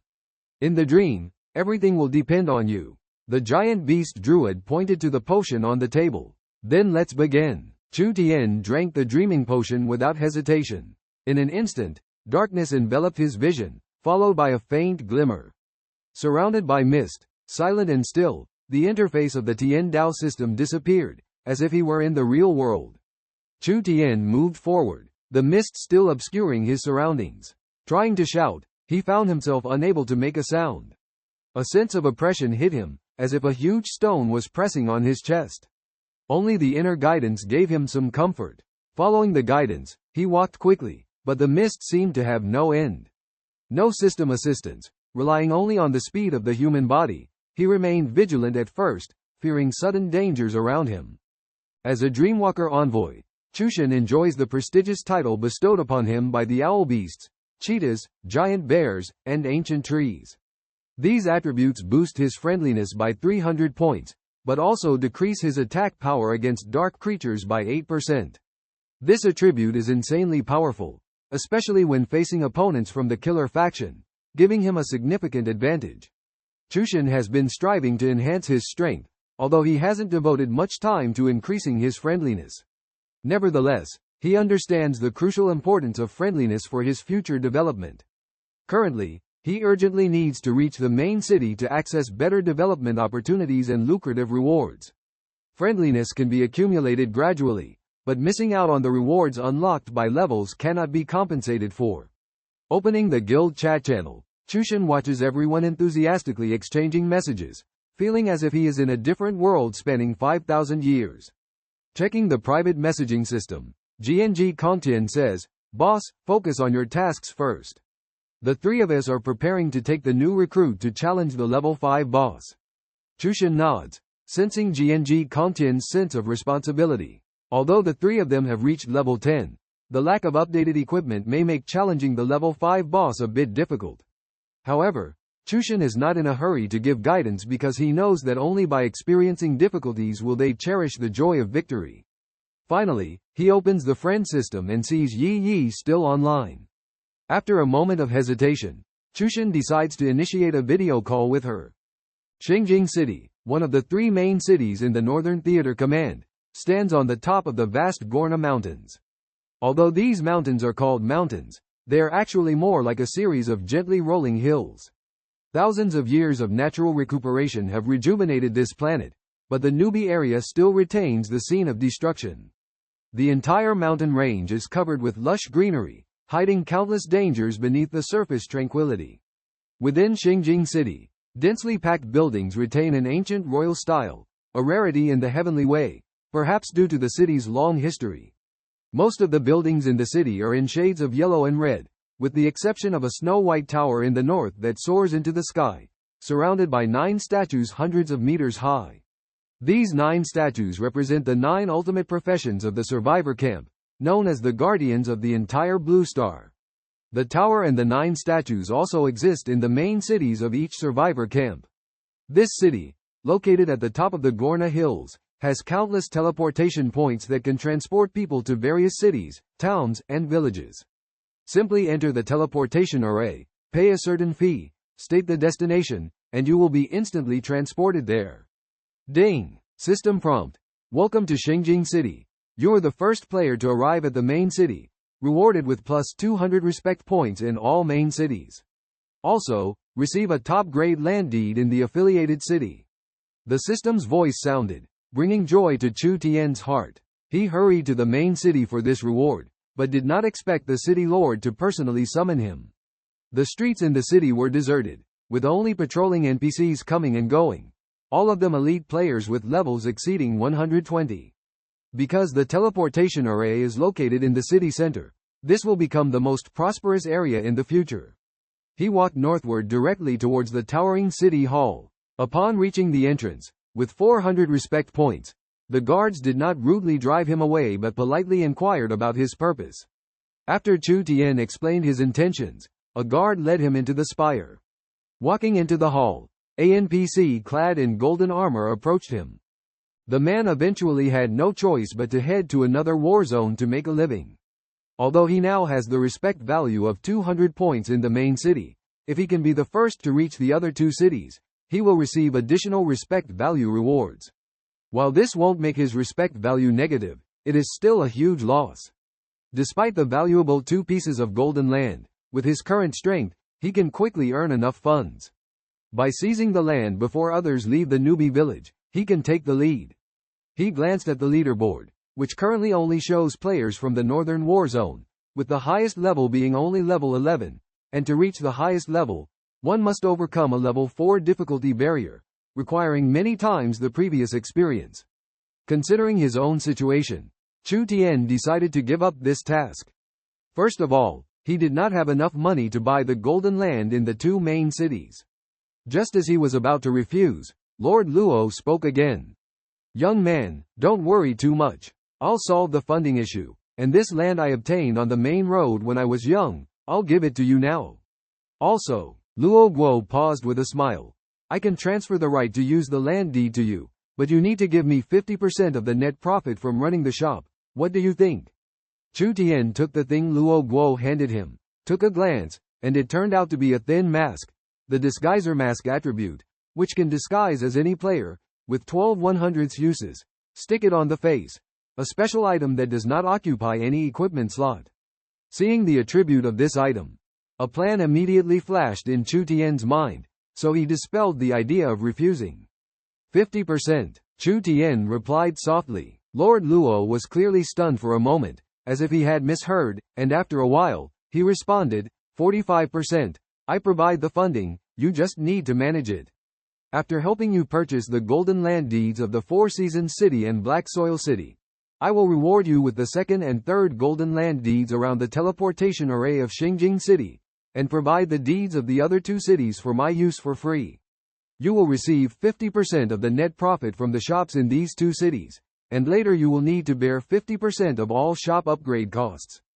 Chu Tian arrived at Newbie Village 1370 and was asked to pay a teleportation fee of 10 gold coins, which made him feel like he was being robbed and felt heartbroken.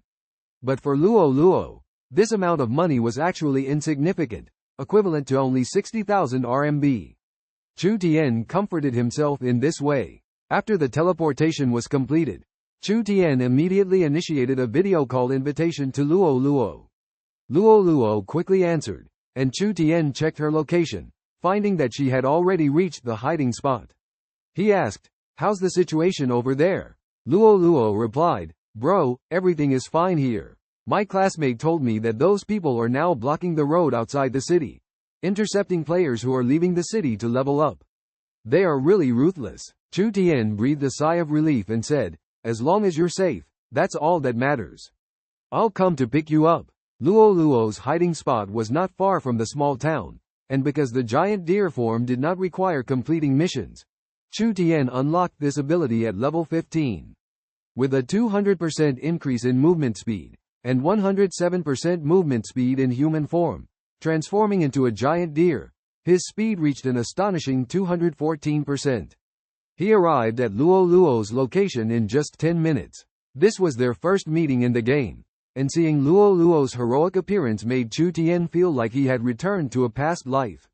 Chu Tian transformed back into human form, took a step forward, and hugged Luo tightly, releasing the longing and suppressed emotions of 5,000 years. In the long dream, Luo had always been his spiritual support, and he had always yearned to embrace her again. With her hands on Chu Tian's chest, Luo asked, "Bro, what's wrong with you?" The sudden hug from Chu Tian caught her off guard. Seeing her reaction, Chu Tian let go of her, smiled, and said, "It's nothing, it's in the past." Seeing the tears in Chu Tian's eyes, Luo felt sorry for him, walked up to him, gently hugged his arm, and said, "Bro, no matter what happens, Luo will always be by your side." "Haha, it's nothing, I'm here to save you. How did I end up being comforted by you instead?" Chu Tian said with a smile. "Is that so?" Luo seemed to see through his heart. She made a face at him. "HMPH, who was the one crying all the time when we were kids?" Chu Tian muttered softly, quickly changing his tune under Luo's stern gaze. "Let's go, shall we go out and have a big challenge?" Curious, Luo asked, "A big challenge? What are we playing?" Hee, wait and see." Chu Tian glanced at the time and sent a team invitation to Luo. "So many people?" Luo asked in surprise. Suddenly, a guild declaration of war sounded. Guild of the Reversed God Alliance in Newbie Village 1314 declares war on the Assembly Hall of Newbie Village 1370. Killing each other will not count towards the kill count. The duration is 12 hours. As the screams rang out, a striking figure appeared on the road in the distance. It was a female elven archer, her name shining with a blood-red light, swiftly approaching this way. Surprisingly, she was riding a giant deer mount, galloping towards us. Soon, she arrived at the outer perimeter of the semicircular formation led by Yu, consisting of over 100 people, stopping at a distance of 100 meters. Most of these people were flagged as hostile, clearly causing a significant amount of casualties. However, in Chu Tian's eyes, they were just walking treasure troves, each equipped with top-notch gear. Especially Yu, her weapons and robes shimmering with dazzling white light. Oh, isn't this the little sister who was running away from us like a lost soul before? Don't you want to escape now? Planning to die on your own accord? Yu turned to Luo and said. Luo just shrugged, completely ignoring her. Oh, so you also have a mount? Seems like you've encountered quite a few adventures. Let big sister ride your mount, and I'll let you go. How about that? Chu Tian glanced at her, thinking, you treat me like a mount. Although you've ridden me before, it doesn't feel as soft as you. Sigh. Realizing his thoughts were a bit abnormal, Chu Tian looked at Luo in surprise, only to find she hadn't noticed. Attack! Chu Tian shouted in the guild channel. The commotion started in the town, and amidst the astonished gazes of the crowd, 53 shield warriors dashed out of the town and stood in formation. They inserted their massive shields into the ground, then bent over and stood, pressing the shields against their bodies' sides. The warriors with round shields raised them above their heads, protecting their heads and those of the other shield warriors. They transformed the only town gate into a solid shield wall. These warriors stood in precise positions, with their feet on the boundary line of the safe zone and the shields placed outside the boundary line. This was exactly what Chu Tian had instructed them to do beforehand, only telling them the position, but he hadn't expected their execution to be so excellent. Yu also noticed the commotion here, but was only slightly surprised. She said to Luo, didn't expect you to have some strength, but what can you do with these shield warriors? Are you going to smack us to death with their shields?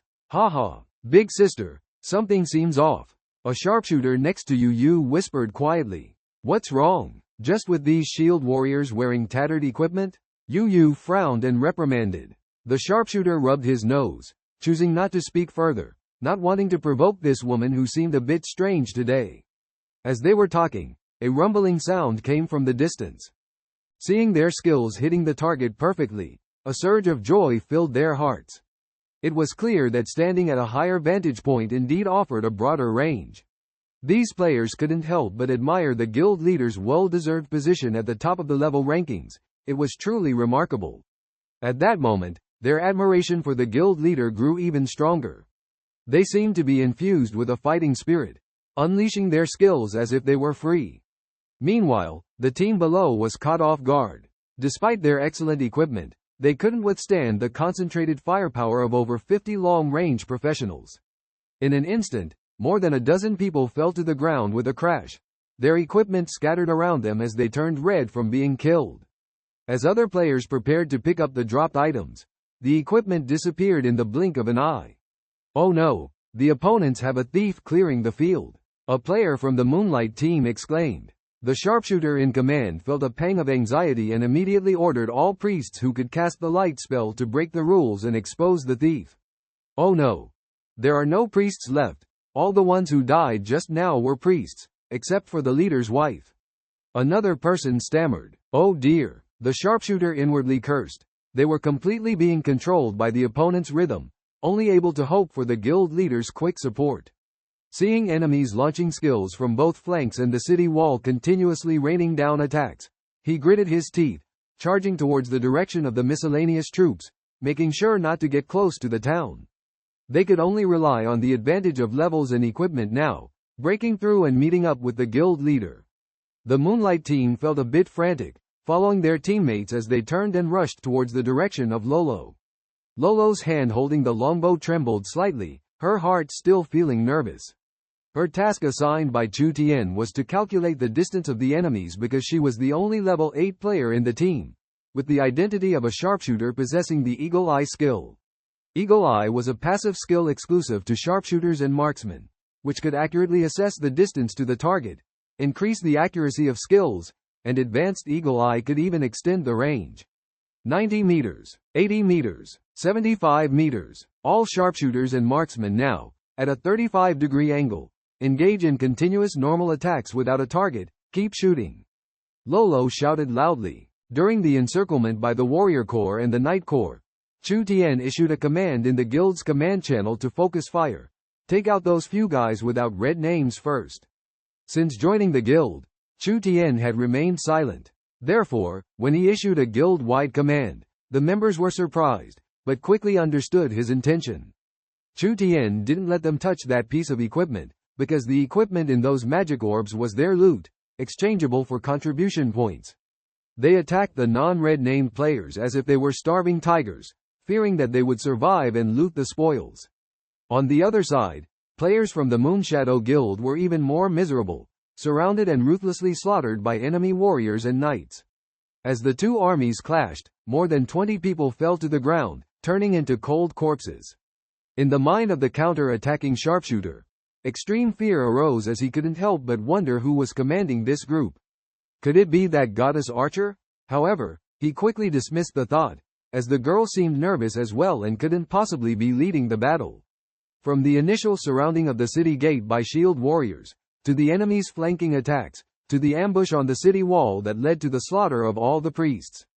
There was also the arrangement for rogue players to clear the field, forcing them to attempt a frontal breakout, and then using projectile attacks to disrupt their formation and slow down their advance.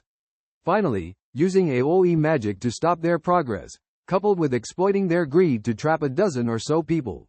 If Chu Tian hadn't called for a stop in time, more people would probably have rushed into that magic orb. Each step was a clever trap, causing them to lose a portion of their forces. At present, it seemed that only the group of shield warriors blocking the city gate was ineffective. However, Chu Tian had a plan in mind.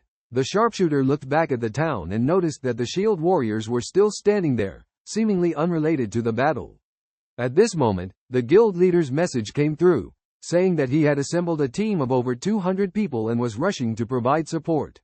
The sharpshooter's name was San Chang, and the guild leader's words left him puzzled. Over 200 people? We can barely hold on for a minute. Tell the guild leader to wait to collect the bodies.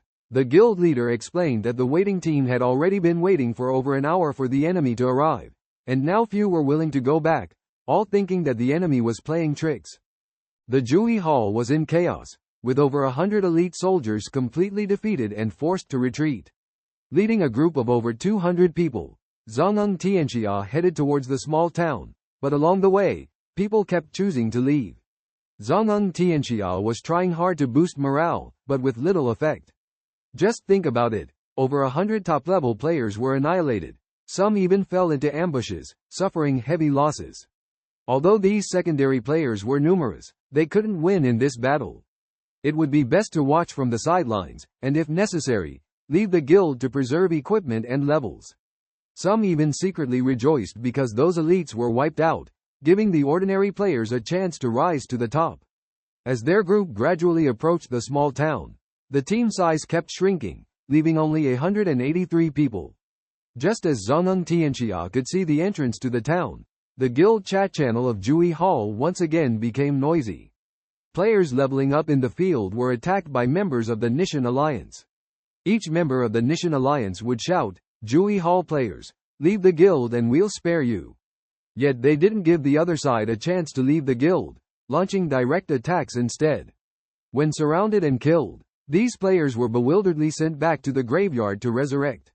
They then faced attacks from a dozen thieves, dying again. Players who should have resurrected found themselves unable to do so, having to talk to the resurrection angel or find their own bodies to revive. They were confused, but Chushan knew that this was the system's setting for the guild after the guild battle. Players without a guild base would resurrect at a nearby respawn point, while those with a guild base would be teleported to the guild base to resurrect. Perhaps because Chushan's guild base was in the main city, players who died in the melee were sent back to the respawn point in the 1370 town. According to statistics from Hindao, the Nishan Alliance suffered a loss of 37 people, showing their strong equipment and strength. If it weren't for the trap set by themselves, perhaps this battle wouldn't have failed, as Chushan himself would have personally intervened. However, losses were inevitable. When the other side was left with only around 80 people, their side, with over 300 people, lost 37. These ordinary players, there is really no profit to speak of. Chu Tian was puzzled. Lei Zi and Hing Dao were ready, but the other side had not taken any action, making it difficult to figure out their intentions. The words of the holy light furrowed Chu Tian's brow. Could it be that they had really given up? He immediately opened the chat window, confirmed the situation with GNG, and then decided to set out. The opponent forcibly logged out of the game, but in the guild battle, game characters would not go offline, so Chu Tian ordered the thief brothers guarding the resurrection point to take them all down, until they dropped their equipment. Originally, Chu Tian was considering how to turn all of them into red names, but now it seemed unnecessary. Under Chu Tian's leadership, this guild battle successfully ensnared almost all the high-level members and elite players of Jui Hall at a very low cost, causing a large number of players to choose to leave the guild. Jui Hall also faced widespread anger due to their previous actions, leading to its disintegration. In the future, Jui Hall would face retaliation from all the players in Newbie Village 1370. Without strong support, Huang Shui's Jui Hall was destined to be dissolved, and might even face being universally condemned. If they wanted to make a comeback, they would probably have to wait for these players to leave Newbie Village before there was a glimmer of hope. Chu Tian realized that he no longer had a reason to stay here, so he bid farewell to Luo and the others. Immersed in the laughter of Luo's beautiful female teammates, stepped into the teleportation array of Newbie Village, and returned to Shengjing City. However, at this time, he was unaware that this guild battle had already attracted global attention. Someone uploaded the video to the player exchange section of the Tien Dao official website, instantly garnering millions of views and still rising. The comment section was filled with various opinions. Some felt that Jui Hall deserved to be wiped out. Some praised the anti-god alliance for carrying out justice, while others thought they had gone too far. As more comments poured in, it even escalated into personal attacks and regional discrimination, prompting the Tien Dao official to step in and close the reply function of the post, putting an end to this invisible battle. But Chu Tian remained oblivious to all of this. At this moment he had transformed into a giant deer, galloping on the official road leading to the northern city of Four Seasons. Chu Tian's right hand gently slid over Luo's silky pajamas, wandering to his neck, fingertips lightly running through his hair. Suddenly, they realized they were going to be late for class. Chu Tian said, while his other hand lightly patted Luo's slightly raised shoulder. Luo felt Chu Tian's hot palm and the warmth near his ear, his heart racing as if trying to grab onto something, but only touching the air, feeling tingling and unbearable. Suddenly, she violently twisted her body, shivering intensely, emitting an intoxicating sound from her throat, and then relaxed completely, exhausted. Even the strength holding onto Chu Tian's arm disappeared, her body slowly slipping down. Chu Tian was stunned, not expecting Luo to be so sensitive. After a moment, Luo's face flushed red, a strong sense of shame rushing over her, struggling to push Chu Tian away. I'll go to the room to tidy up, Luo said awkwardly, then turned and headed upstairs, almost stumbling. She quickly grabbed the handrail of the stairs, not daring to look back, running up the spiral staircase as if escaping. Chu Tian watched Luo's fleeing figure, silently sighing to himself, I didn't do anything. Then, some beautiful scenes appeared in his mind, imagining what Luo was doing in the room at that moment. After a while, when Luo came downstairs, Chu Tian was already waiting there. Seeing Chu Tian, Luo blushed, glared at him fiercely, and said, hurry up, we're going to be late for class. After speaking, she looked very embarrassed, her face even redder. Chu Tian gently touched his nose, didn't say much, just quietly opened the door, and the two walked out of the villa one after the other. At school, it was another dull day for Chu Tian. Today, classmates were all talking about last night's guild battle. As the leader, Chu Tian just smiled quietly, without expressing any opinions. Back in the game at night, after spending 5 hours, he finally arrived at Four Seasons City. As soon as he entered the city, a system message popped up. Ding! System notification. You're the first player to arrive in Four Seasons City, gaining plus 200 respect points. Ding! Battle Zone announcement. Player ***** has become the first player to arrive in Four Seasons City, activating all functions. To commit crimes, one must definitely hide their character name. Leaving the city hall, Chu Tian stared at the teleportation fee with a heavy heart, hesitating whether to spend money to go to the Black Soil City, but he had to pass through the Four Seasons City. Finally, he gathered up the courage, spent 20 gold coins, and returned to the Four Seasons City, deciding to continue his journey from there. As Chu Tian hurried along the road, Huang Shui had already left the game. His room was almost empty. with everything smashed to pieces.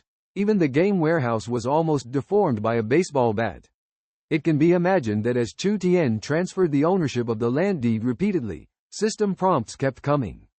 In the end, he lost all the land deeds, and the respect value of the Four Seasons city plummeted to minus 4,200.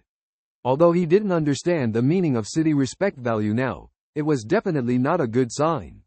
The joy that was originally on the rise plummeted, plunging him into despair.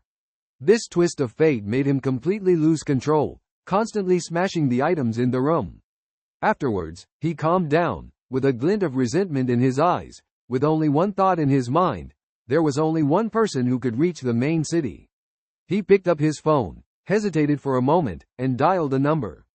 The other end answered in a foreign language, asking who he was looking for. Huang Shui, hearing the call connected, also spoke in the foreign language, asking for help in finding someone. Chu Tian was unaware of these events and couldn't imagine that due to his rebirth, the development of certain things had accelerated. Some things had already gone beyond his control. As the game was about to close, he was not far from the Black Soil City. At school, the whole day passed uneventfully. Even Luo, who had always been close to him, kept a distant attitude towards him after something happened. Every time Chu Tian looked at her, he could feel Luo's body stiffening momentarily.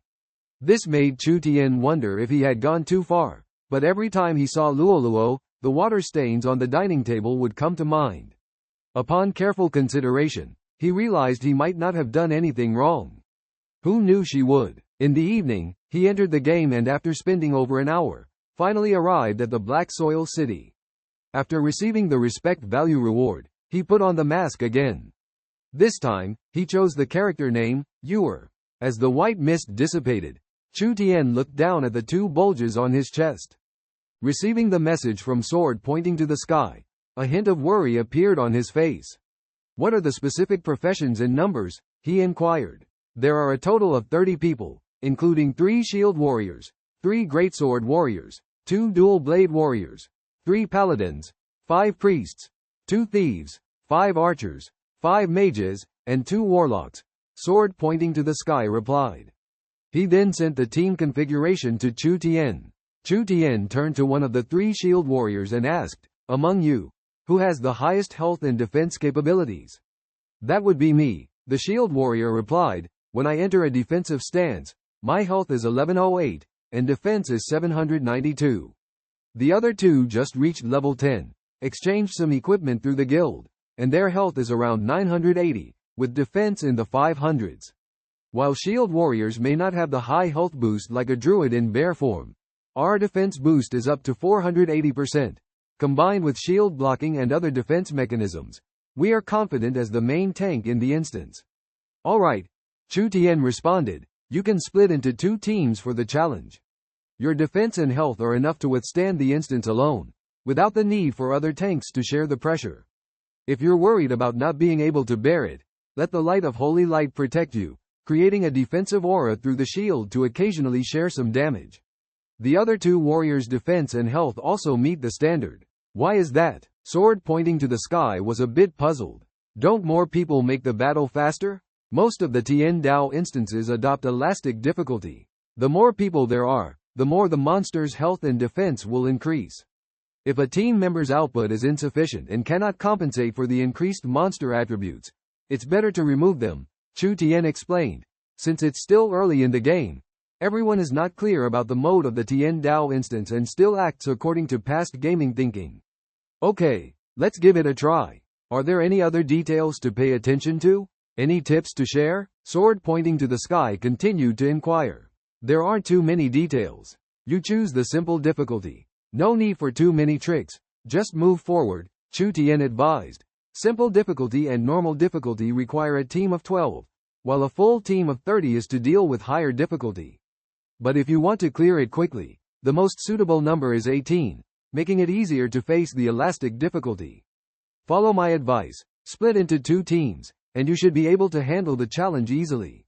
"Really? We've failed several times before, and if we fail again, some team members will drop back to level 9, Sword pointing to the sky said anxiously. After circling around the small village several times, Chu Tian finally found a rundown house based on his memory. The doors and windows were tattered, barely providing shelter from wind and rain. Chu Tian confirmed that this was the destination he was looking for. He stepped into the house. In the courtyard, a girl of about 11 or 12 was sitting at the doorway, her chin resting on her hands, gazing at the sky. Chu Tian knew in his heart that she was the person he was looking for. Approaching the girl, Chu Tian asked, "Little sister, have you seen any airplanes today?" This sentence was the key to triggering the adventure quest. Chu Tian remembered clearly. In the previous life, detailed quest procedures were always announced by the officials after someone completed an adventure quest. "Little brother, do you know about airplanes too?" Upon hearing Chu Tian's question, the girl suddenly became spirited, her eyes shining brightly as she stared at him. Seeing the girl's interest in airplanes, Chu Tian also felt uplifted because he had not been able to personally complete this quest in the previous life and was still somewhat worried. "Yes, I have flown on an airplane before," Chu Tian said. After hearing this, the girl stood up and exclaimed, "Really? My dad is a pilot. He said he would fly a plane to pick me up one day. But people in the village don't believe him. They say there are no airplanes in the world." Chu Tian took out the pilot's watch and handed it to the girl. "Of course, there are airplanes. Your dad is very busy now, flying thousands of people on his plane every day. He knows you miss him, so he asked me to give you this watch." He said the opposite of what was said in the previous life. In the previous life, that person told the girl that her father had passed away.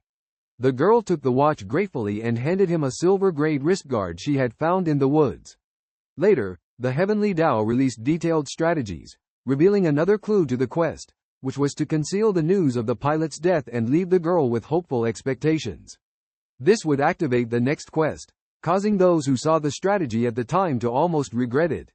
The girl exclaimed excitedly, "It's really from Dad. Look, my name is even engraved on the back. Thank you, big brother. I haven't heard from my dad for over a year. I really appreciate you." Chu Tian suddenly stopped in his tracks, hearing a strange sound. He followed the sound and, through the gaps in the trees, spotted a ferocious giant scorpion twisting its body, silently burrowing into the soil. The giant scorpion was a dark gray color, blending seamlessly with the surrounding soil, with its tailhook shimmering with a bright blue light.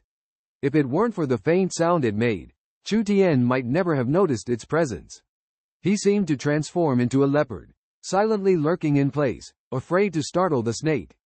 This was a deadly death scorpion, agile and swift in its movements, even surpassing the speed of the leopard Chu Tian had transformed into. The hook on the scorpion's tail carried a deadly venom that, without an antidote, would continue to erode until death. Therefore, even level 40 players were reluctant to easily enter this monster spawning map. These scorpions could sense enemies through ground vibrations and would launch a deadly attack once approached. Chu Tian's gaze scanned the depths of the jungle, unsure of how many more of these death scorpions were hidden. When the scorpion finally crawled into the soil, Chu Tian quietly left. As he ventured deeper, the path gradually disappeared, and the jungle became denser. Almost there, Chu Tian's heart was filled with anticipation. The closer he got to his destination, the more alert he became. Passing through the dense thicket, the scene suddenly opened up, revealing a clearing with a central altar and a frail figure bustling about. Approaching the altar, Chu Tian revealed himself and walked towards the NPC, carefully observing the name above his head, Grand Wizard Sorrent. As Chu Tian approached, Sorrent cast a hostile look, prompting Chu Tian to quickly pull out the token. Seeing the item in Chu Tian's hand, Sorrent's hostility turned into confusion. "Where did you get this? You carry the scent of the Plague Lands. Did you obtain my token from elsewhere?" Chu Tian inwardly rejoiced, relieved that Sorrent did not immediately attack him, considering this level 55 elite NPC's formidable strength, capable of swatting him with a single blow. Faced with Sorrent's inquiry, Chu Tian knew he couldn't answer truthfully, so he followed the hints from the strategy guide and said, "Respected Grand Wizard Sorrent, this is a relic passed down from my ancestors." "Oh, you come from the K family village? Traveling far and wide, carrying my token. Are you here to enter the realm of the undead and undergo a trial?" Sorrent said expressionlessly. Chu Tian had been lurking behind the giant stone at the bridgehead, observing carefully. Despite the continuous rampage of monsters, There were many NPCs, and there were always some survivors overlooked. He decided to cross the floating bridge and continue bravely. As time passed, he realized that hiding for a long time was not the solution. Just as he hesitated about whether to step forward, a fiery-haired woman suddenly rushed out from the crack of the giant gate. This woman was taller than Chu Tian, and the vertical pupils in her eyes made her look exceptionally unique. The scorching breath emanating from her made Chu Tian feel unusual. Unlike other NPCs, this woman remained clear-minded. She quickly walked towards the floating bridge, and when she saw the strange big man, her eyes suddenly emitted a red light. A faint beam of light crossed the floating bridge, shining on the big man on the other side. Chu Tian's heart moved, speculating that this should be a skill similar to reconnaissance. The strange man being illuminated by the beam remained completely unaware, continuing to slaughter the surrounding NPCs. The woman showed a look of fear, passed through the group of NPCs, and also prepared to cross the bridge. When she reached the bridgehead, she suddenly noticed Chu Tian. At this moment, Chu Tian was hiding behind a stone stele next to the Bloody Abyss bridge, only revealing a small part of his body and in stealth mode. After being discovered by the woman, Chu Tian was shocked. Could he have been noticed? He hurriedly used the reconnaissance skill to probe this woman, name, level, attack, defense, and other information, but found that he couldn't even get her name. Even if the reconnaissance skill failed, at least the name should have some feedback. The woman seemed to sense that Chu Tian had used some kind of skill, muttered a few words, and her eyes once again glowed red. A beam of light shot directly at Chu Tian, and the stealth mode was instantly lifted, exposing him to the woman. The woman pointed at him and made an unclear sound. Chu Tian tentatively asked, "Can you speak the human language?" The red-haired woman looked puzzled, took a step towards Chu Tian, and reached out to grab his tail. Chu Tian's figure flashed, cleverly evading. This woman's speed was astonishing, relentlessly pursuing him, trying to grab his tail. Chu Tian turned around and unleashed a shredding skill. Chu Tian did not intervene in the fierce duel between the two because he did not currently have the strength to participate. He crawled through the crowd, quickly advancing towards the other end of the bridge. Checking the cooldown time of his skills, he found that it would be another 3 seconds before he could use his charge skill again. When the countdown ended, he transformed into a giant bear, quickly charging towards the other side, targeting the furthest NPC. The bear turned into a blur, leaping over the floating bridge and landing on the other side. At the same time, a loud noise rang out, and a hot airflow knocked the bear form of Chu Tian into the air, causing a huge 3,549 points of damage. Checking his health, Chu Tian was left with only 201 points. He marveled silently, realizing that if he hadn't transformed into the bear form earlier, with the increase in health and defense, his health would have been as high as 3,750 points, which would have been fatal with that strike. At this moment, all the NPCs on the floating bridge were cleared, dust flying, and the entire space looked gloomy. Although the bridge shook slightly, it remained unscathed. The strange man standing on the bridge had lost his left arm. Meanwhile, Chu Tian noticed that the ashes of the dead NPCs were gathering towards the weapon in the hands of the strange man, but he did not realize that the badge on his chest was also absorbing these ashes, albeit quite discreetly. Unaware as the badge holder, Chu Tian remained oblivious. The red-haired woman, heavily injured, turned and ran towards the gate.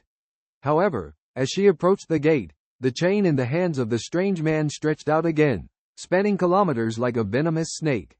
Just as the woman was about to reach the gate, she was pierced by the giant hook, emitting a piercing scream.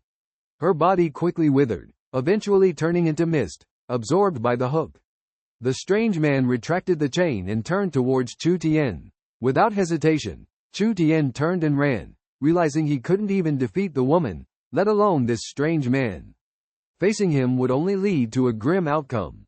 With an immense sense of curiosity, Chu Tian continued walking along the only mountain path.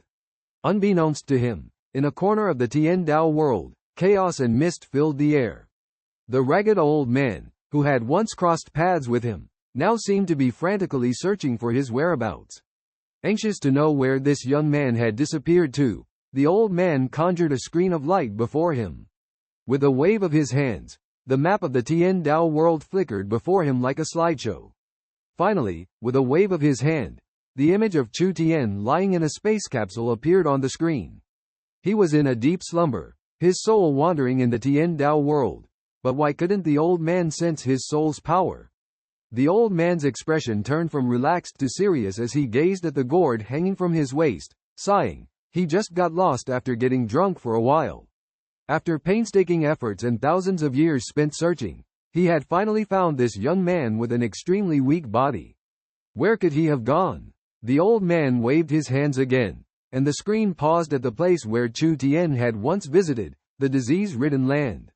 The image zoomed in, continuously bringing the ground closer, resembling a satellite map. Eventually, the screen stopped at an altar in the disease-ridden forest.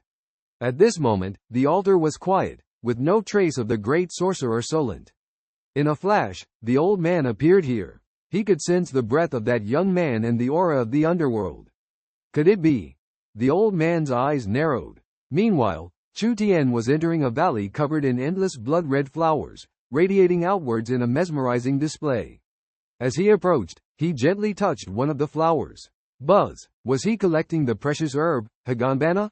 Yes, Chu Tian subconsciously answered. Buzz! Collection successful. Obtained Higanbana. Buzz! Gained 50 experience points. Hearing the system prompt, Chu Tian opened his backpack and saw the properties of Higanbana.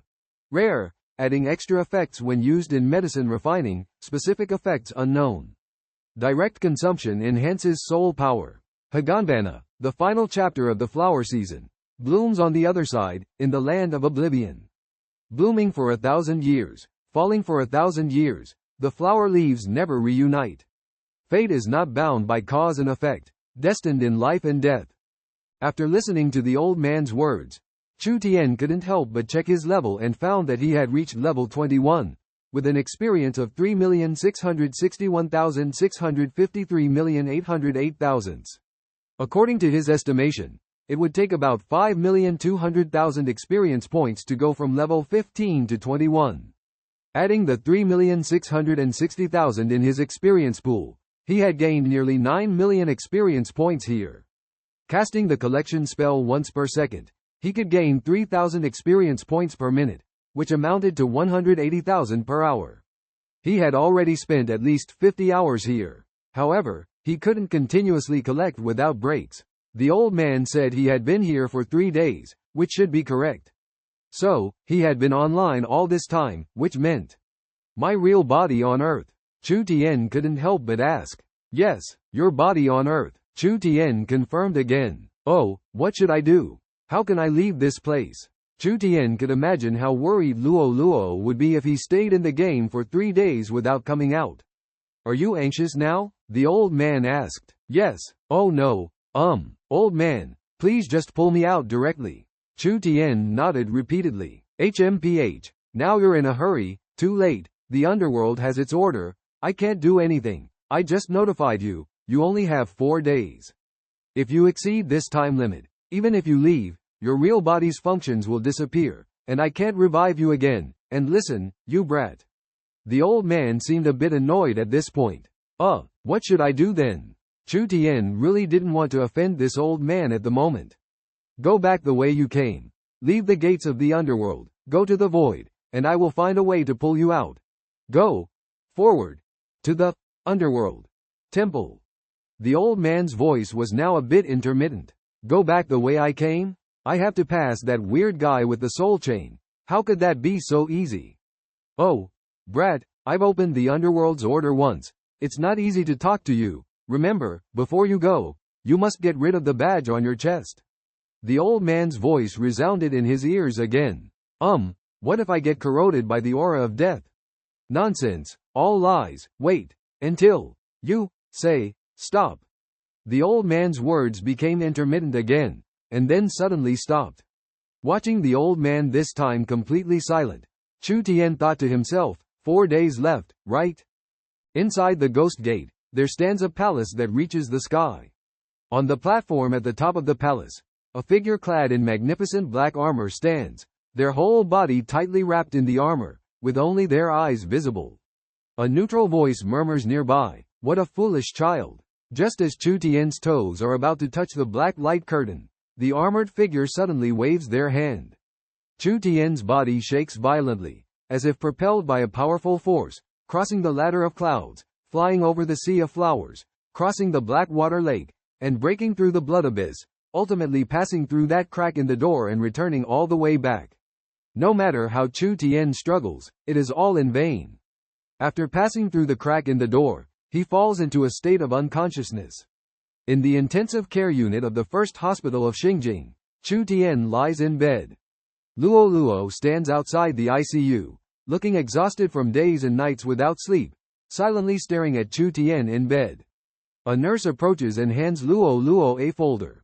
"Miss Luo, the chief physician says Mr. Chu's life is in danger. His bodily functions have almost stopped. His heartbeat is weak. He can only hold on for a day at most. Please sign here." Luo takes the folder, looking at the critical condition notice written on it, tears welling up. She can't believe all of this is real. She tries to sign her name, but can't bring herself to move the pen, a tear dropping onto the paper. After taking a deep breath, she finally signs her name. Suddenly, the machines in the ICU start beeping loudly, followed by alarm sounds. Luo hands the folder to the nurse and anxiously looks out the window, all the instruments flashing red lights, the green line on the heart rate monitor continuously moving, emitting a buzzing sound. Doctors rush in and out, and Luo watches with hope, but the doctor shakes his head.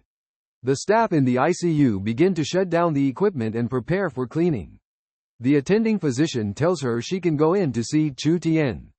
Just as the doctor is about to leave, there are several consecutive screams, and everyone's gaze converges. Surprised, Luo covers her mouth and then rushes into the ICU. With a loud bang, the door of Chu Tian's room was forcefully pushed open. Luo, with a look of anxiety on her face, appeared at the doorway, her eyes flickering with worry. Upon seeing Chu Tian lying on the floor, she quickly walked over, filled with concern, and asked, "Brother, what happened to you?" Chu Tian endured the intense pain all over his body, struggled to sit up, and forced a smile, saying, "It's nothing, just overexerted during exercise." Luo looked around the room filled with exercise equipment, tears welling up in her eyes, emotions surging within her. She suddenly punched Chu Tian in the chest, the force almost making him breathless. Even in her weakened state, Luo's strength made Chu Tian marvel at her hidden power. He couldn't help but worry that if she went all out, his ribs would have been shattered long ago. Although he knew Luo was formidable, he had no idea how she had acquired such formidable strength. He never expected that when he left, Luo had already begun learning various combat skills and undergone systematic training. Perhaps Luo herself was aware that her blow was too heavy, so she quickly helped Chu Tian up to show her apology. After a period of rest and replenishing with nutrients, Chu Tian felt his strength gradually returning. However, his stomach kept growling, as the nutrients could only restore his physical strength but not fill his stomach. Neither of them wanted to move, so they decided to order a luxurious hotpot takeaway and ate until night fell, and the game was about to begin. Luo was not very supportive of Chu Tian continuing to indulge in the game, but eventually, reluctantly agreed after his pleading. However, when Chu Tian was about to enter the game cabin, he suddenly remembered how his fully armored game cabin was opened. Puzzled, he asked, "Luo, how did you open my game cabin?" Luo shrugged and honestly replied, "I didn't know how to open it at first, but then I accidentally touched it, and it opened." After pondering for a moment, Chu Tian speculated that it might be Dao Tien, that old guy, playing tricks. Returning to the game, he suddenly received a system prompt. Offline double experience reward has accumulated to 98.8% of the current level, automatically consumed when killing monsters. Offline time reached 9 days, 18 hours, 23 minutes. Chu Tian was stunned, realizing he had been offline for 9 days. It seemed that since entering the underworld, he had been offline in the Tien Dao system. He suddenly remembered collecting the asphodel flowers to level up in the underworld, quickly opened the character panel to check, finally breathed a sigh of relief as the level was intact, and the asphodel flowers in the backpack were all there. However, the jade piece was missing. He thought he would find it in the game, but it was nowhere to be found here. Returning to the game warehouse, Chu Tian put down his hand, lightly sniffing the lingering scent of milk in the air, accompanied by a faint girlish scent. He grinned, feeling pleased, and then focused on the game. As the progress bar loaded, Chu Tian still saw a darkness in front of him, but his thoughts were immersed in the scene of the flower house just now, where peonies were about to bloom, swaying gently in the breeze, with their white petals dancing gracefully and emitting a sweet fragrance that was intoxicating and alluring. However, his reverie was suddenly interrupted by a series of private chat notification sounds. Who was messaging him privately? Was it an urgent call for help? Chu Tian opened the private chat and found it was from Sword pointing to the sky. The first message inquired, "Boss, how come you disappeared for 10 days and then reappeared?" The second message warned, "Boss, if you don't show up soon, we will all be wiped out." The third private message urgently said, "Are you online? We are at coordinates 32,465.59872.6551. Hurry to rescue us." Had they already left the Newbie village? Chu Tian quickly replied to a message. As soon as he sent it, Sword pointing to the sky immediately replied, "The three of us have reached level 15. The guild now has over 300 members, and we have all arrived in Shengjing City. Boss, hurry over. We are surrounded by the team of Heaven's Edge Mad Blade." Hearing this name, Chu Tian couldn't help but shudder. In the Shengjing City of the previous life, Heaven's Edge Mad Blade was the leader of the top guild, named Slaughter. This name originated from an ancient classic game, but now it has become synonymous with a group of villains who only know how to fight and kill without reason in the wild, showing no mercy even to low-level players. Once they are at a disadvantage, they flee or use bugs, hacks, and other means to bully others. Their reputation is so bad that they were expelled from the entire server in previous games. Later, they collectively changed their name, no longer using Slaughter as their name. However, with the appearance of the heavenly Dao world, they have once again appeared in this land.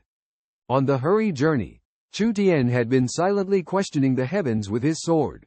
He vividly remembered encountering a group of aggressive players as soon as they left the Newbie village.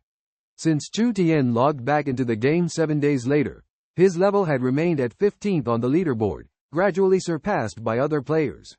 Therefore, when those aggressive players saw members of the Anti-God Alliance, they would come forward to provoke, taunting their guild leader for becoming weak and incompetent, relying solely on bugs to survive, and so on. Initially, it was just verbal provocation, but it escalated to covert attacks. Several brothers were ambushed on their way back, which enraged Sword pointing to the sky. He led dozens of brothers to confront those aggressive enemies. Despite the numerical gap, they were not overwhelmed. Especially in the battle at the Newbie village 1370, the Anti-God Alliance players went through a tough fight. Their equipment significantly improved, and then Sword pointing to the sky led the guild members to challenge dungeons. With a clear equipment advantage over the aggressive opponents, normal players naturally completed the dungeon challenges successfully, while the aggressive ones could only spend money to buy equipment eliminated by others. Therefore, in that battle, only over 20 Anti-God Alliance members sacrificed, wiping out over 100 aggressive players, marking the beginning of the war. For several days in a row, members of the Anti-God Alliance experienced numerous small and large battles. After leaving the Newbie village, some not only did not level up but also regressed to level 14, returning to the Newbie village. Although the 15th level had the Newbie protection system, allowing direct resurrection in the graveyard without direct level down penalties, they still had to endure weak time troubles, waiting for it to pass and then spending a lot of time. Death over 10 times would cause the protection system to fail, so in these days of continuous harassment, some members of the Anti-God Alliance had died over 10 times. Being targeted by a group of stubborn and foolish enemies was truly frustrating, greatly delaying the development of the Anti-God Alliance. As Chu Tian had not shown up, some people began to choose to leave the guild. Despite facing severe penalties for leaving the guild, including contribution points and guild-exchanged equipment being reclaimed by the system, they could keep their level and continue leveling up wearing some ordinary junk equipment. Although the development speed slowed down, many still made this choice. In the Dawson Basin, apart from a small plain in the center, it is almost covered by dense forests. This terrain allows the Sword pointing to the sky group to roam freely here, without being surrounded by enemies. Chu Tian had anticipated that the enemy would set up ambushes in the basin, like a tightly woven spider web, waiting for the members of the anti-god alliance to break in. Once the enemy is spotted, the killers would quickly arrive to create a siege. This strategy made the sword pointing to the sky group feel as if they were already trapped, so they frequently changed directions, getting lost in the basin. The killers' plan was to delay the enemy with a small force, and then more reinforcements would arrive. However, the basin was vast and expansive, with over 1,500 people scattered around, resulting in weak defenses everywhere. They underestimated the strength of the anti-god alliance's 200 members. The faraway Mad Blade was likely rallying more people to come to the rescue, and once the reinforcements arrived, the sword pointing to the sky group would be in a dangerous situation. On the way, Chu Tian noticed many killers rushing over, obviously the reinforcements summoned by the faraway Mad Blade. The coordinates Chu Tian sent to the sword pointing to the sky group were in a desolate place, a steep cliff. He concluded that there would be no enemy stationed here because it was the deep end of the basin and the only direction without an escape route. Although the other three directions were surrounded by mountains, with gentle terrain and paths up the mountains, only here was a dead end. Passing through the ambush team in the forest, Chu Tian found that the enemies near the cliff were becoming sparser. When he reached the destination, there were no more hidden sentries or camping killer players. Chu Tian found a few hidden sentries in the forest, and upon observation, he discovered that they were players from the anti-god alliance. It seemed that the enemies had arrived. He nodded inwardly. Sword pointing to the sky's deployment was indeed well considered, sending out hidden sentries to scout the enemy situation. To survive until now under such a large enemy encirclement was not easy. Stepping out of the forest, a clearing appeared before him, with a small pond in the middle.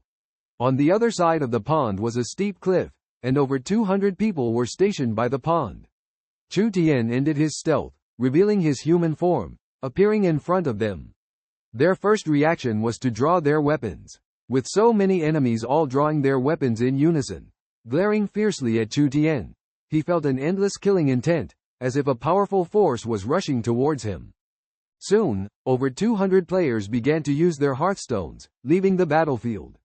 These players had been engaged in intense battles for the past 2 days, with no time to spare for using their hearthstones, so the 24-hour cooldown had long expired. Now, only Chu Tian and 4 others remained by the pond. Chu Tian gazed at the other 4, each displaying different emotions on their faces. Tien, pointing his sword towards the sky, let out a long roar, his face full of excitement. Clearly, he was inspired by Chu Tian's words, believing that the 5 of them were capable of facing the challenges ahead. This surge of adrenaline touched Chu Tian deeply. He knew Tien was the kind of person who could be ignited with just a few words. As for Heng, his expression was stoic, seemingly lost in thought. Chu Tian couldn't fathom his inner thoughts, which seemed as solid as a rock. Sheng, with a worried look on his face, clearly doubted the 5 of them against over 1,500 opponents. Ru, on the other hand, was filled with excitement and fear, his eyes revealing a mix of fear of the unknown and excitement for being chosen by Chu Tian to stay. Chu Tian looked at him, smiling. This little guy was a player of the warlock class. Normally, warlocks were perceived as tall and thin, clad in black and red gear, sporting a large hood, giving off a mysterious and intimidating vibe as they often associated with demons, and might have a more reclusive personality. However, this chubby and fair-skinned kid, wearing black-framed glasses without lenses, looked harmless and cute after using the illusion system to change his gear's appearance. It was obvious that he came from a well-off family, starting to play with the illusion system at a young age.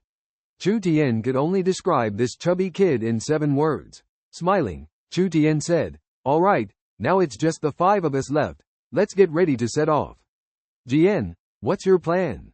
Tien, eager and ready to follow Chu Tian's lead, was rubbing his hands in excitement. Chu Tian understood that once this guy started fighting, he would become impulsive, enjoying charging at the front lines. Tien nodded continuously, indicating that he was prepared to face the upcoming challenges. In the water, 4 people were already prepared and swiftly launched into action. They brandished their swords and bravely charged towards a group of people near the water's edge. With a shield strike, one enemy was knocked to the ground. Valiant attacks, deadly blows, massive impacts. All these strikes were concentrated on one person, instantly depleting half of their health points. The group of 7 people were chatting and boasting together. Suddenly, a mysterious assassin broke in, leaving them stunned and frozen in place. Wow, look at that arrogant guy caught off guard. Haha, must have offended a girl in the guild again and got a beating. Just as the arrogant guy was being ruthlessly attacked, one of the slightly smarter ones finally realized the problem. Oh no, this person is an assassin from the Anti-God Alliance. Others also reacted to his warning, pulling out their weapons one after another. Just then, sword pointing to the sky stomped heavily, releasing the thunderous tread skill, the ground rumbling, accompanied by electric currents like spider webs, directly covering these people. They were stunned for 3 seconds, the skill effect taking hold. Next, a tall demon guard appeared, wielding dual blades, also charging into the crowd, unleashing a blade storm. The demon guard stretched out his arms, the towering figure combined with the power of the dual blades, covering a distance of nearly 4 meters.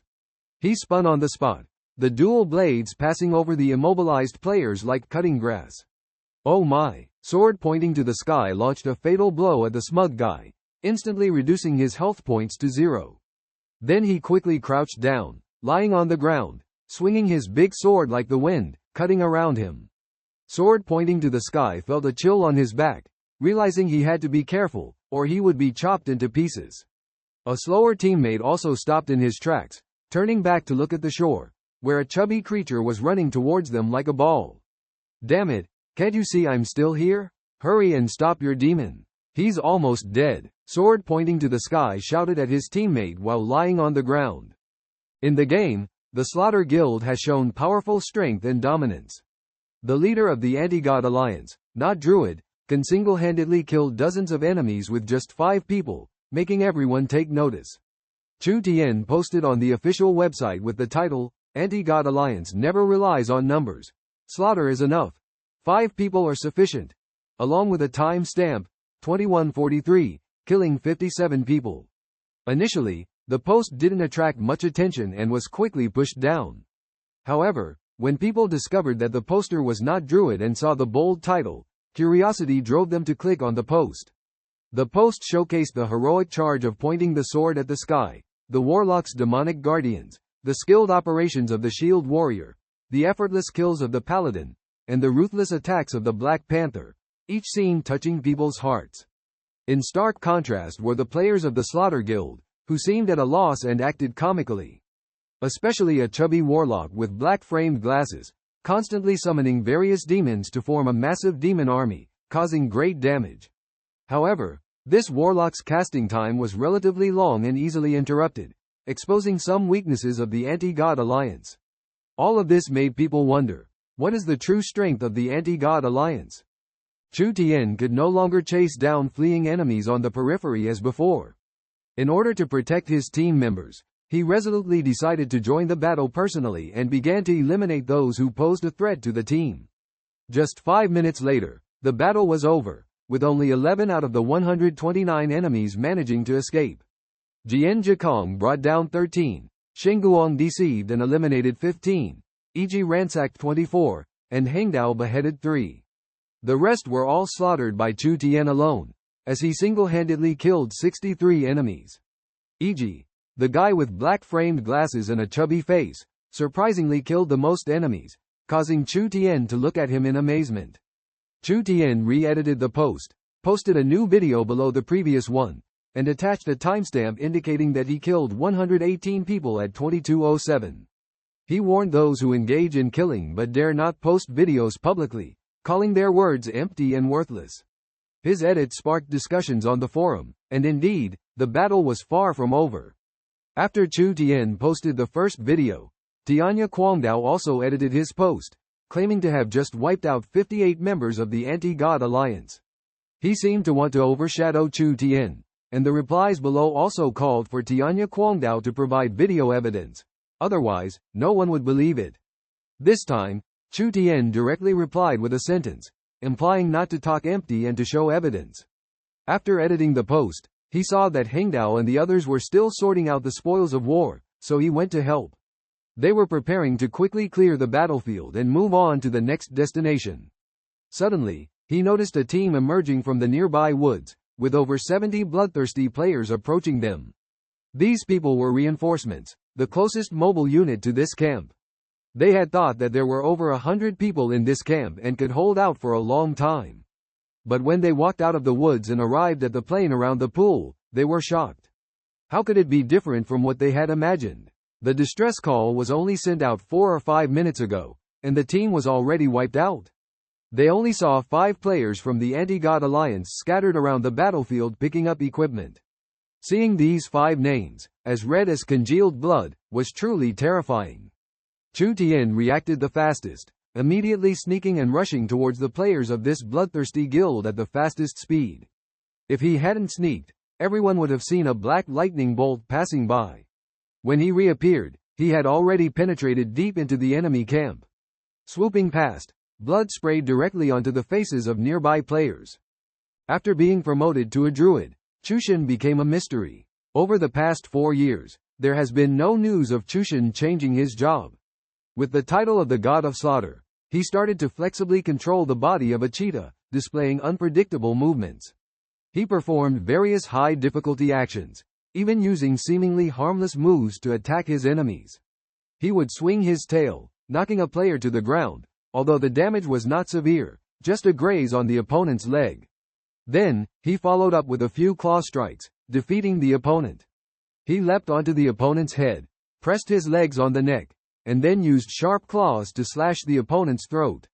As he landed, his hind legs kicked up, sending the escaping enemy flying. Chu Tian was full of confidence, feeling proud of the smooth and continuous hunting actions of the cheetah. However, to the onlookers, they saw a cheetah skilled in martial arts, with slightly stiff movements, but showing some potential.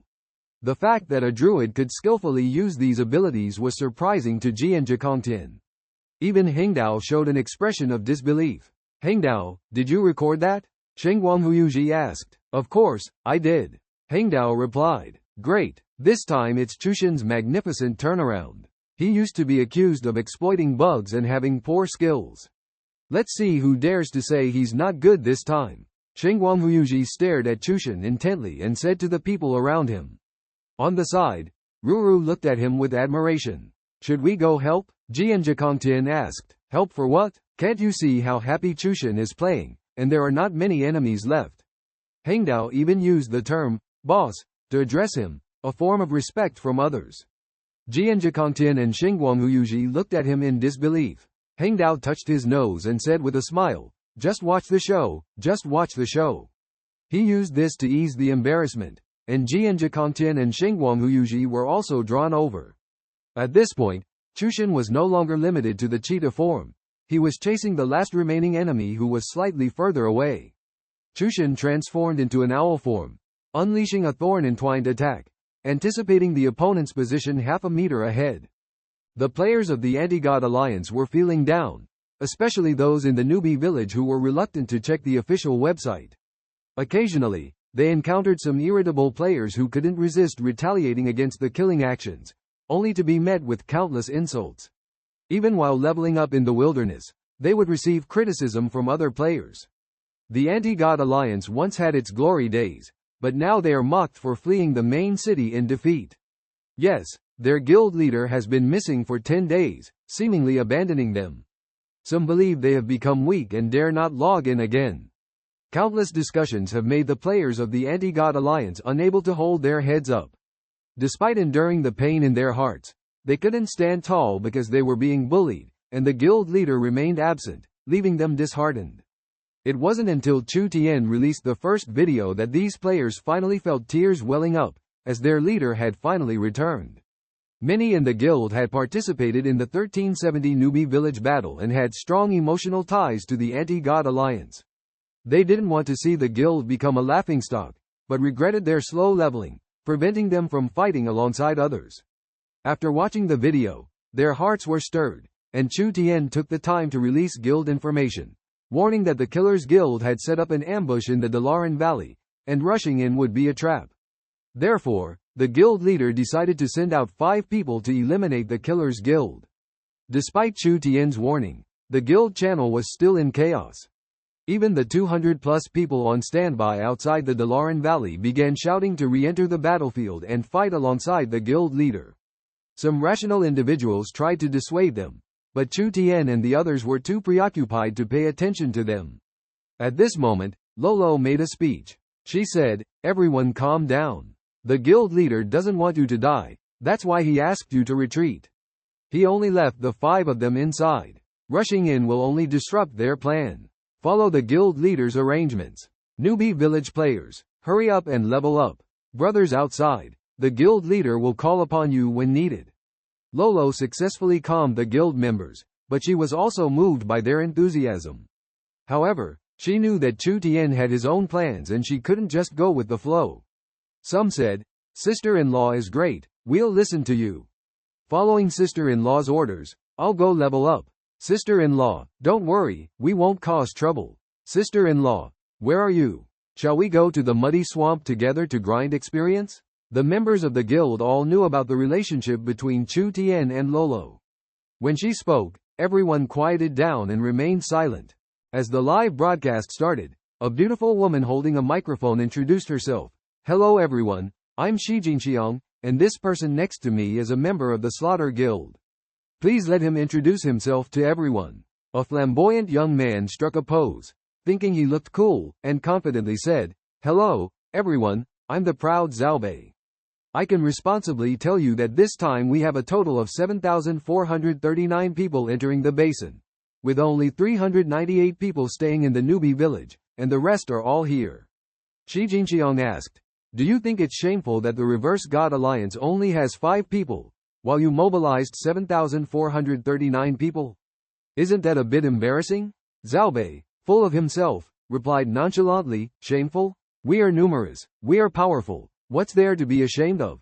Our leader Tianya Quangdao said that torturing low-level characters is our glory, and large-scale battles are our expertise." He appeared proud and arrogant. Xijinxiang continued, "But I heard that more than 500 of your people have been defeated." Zhaobei disdainfully replied, "So what? Whoever dies is just rubbish." Xijinxiang then asked, "I heard you were the first one to be defeated by sword pointing to the sky, is that true?" Zhaobei reluctantly admitted, "Yeah, I am a bit of a loser." "So what? Our leader Tianya Quangdao is also a loser. He died the most when leveling up in the Newbie village." Saying that, Zhaobei lifted his head high, looking somewhat smug. Meanwhile, Tianya Quangdao was watching the live broadcast, and upon hearing Zhaobei's words, his face darkened. "Kick this idiot out of the guild," he roared. Just as Zhaobei was about to defend himself, the slaughter symbol above his character's head suddenly disappeared. Zhaobei stood there in a daze. Xijinxiang took back the microphone, pushed him out of the frame, and calmly said, "It seems the number of members in the Slaughter Guild has decreased by 1, let's continue." The group then left with various equipment, leaving Zhaobei standing alone in the wind. As time passed, although the reported number of kills by the Chu Tian team did not increase much each time, it was still shocking, while the casualties on the slaughter side were gradually rising.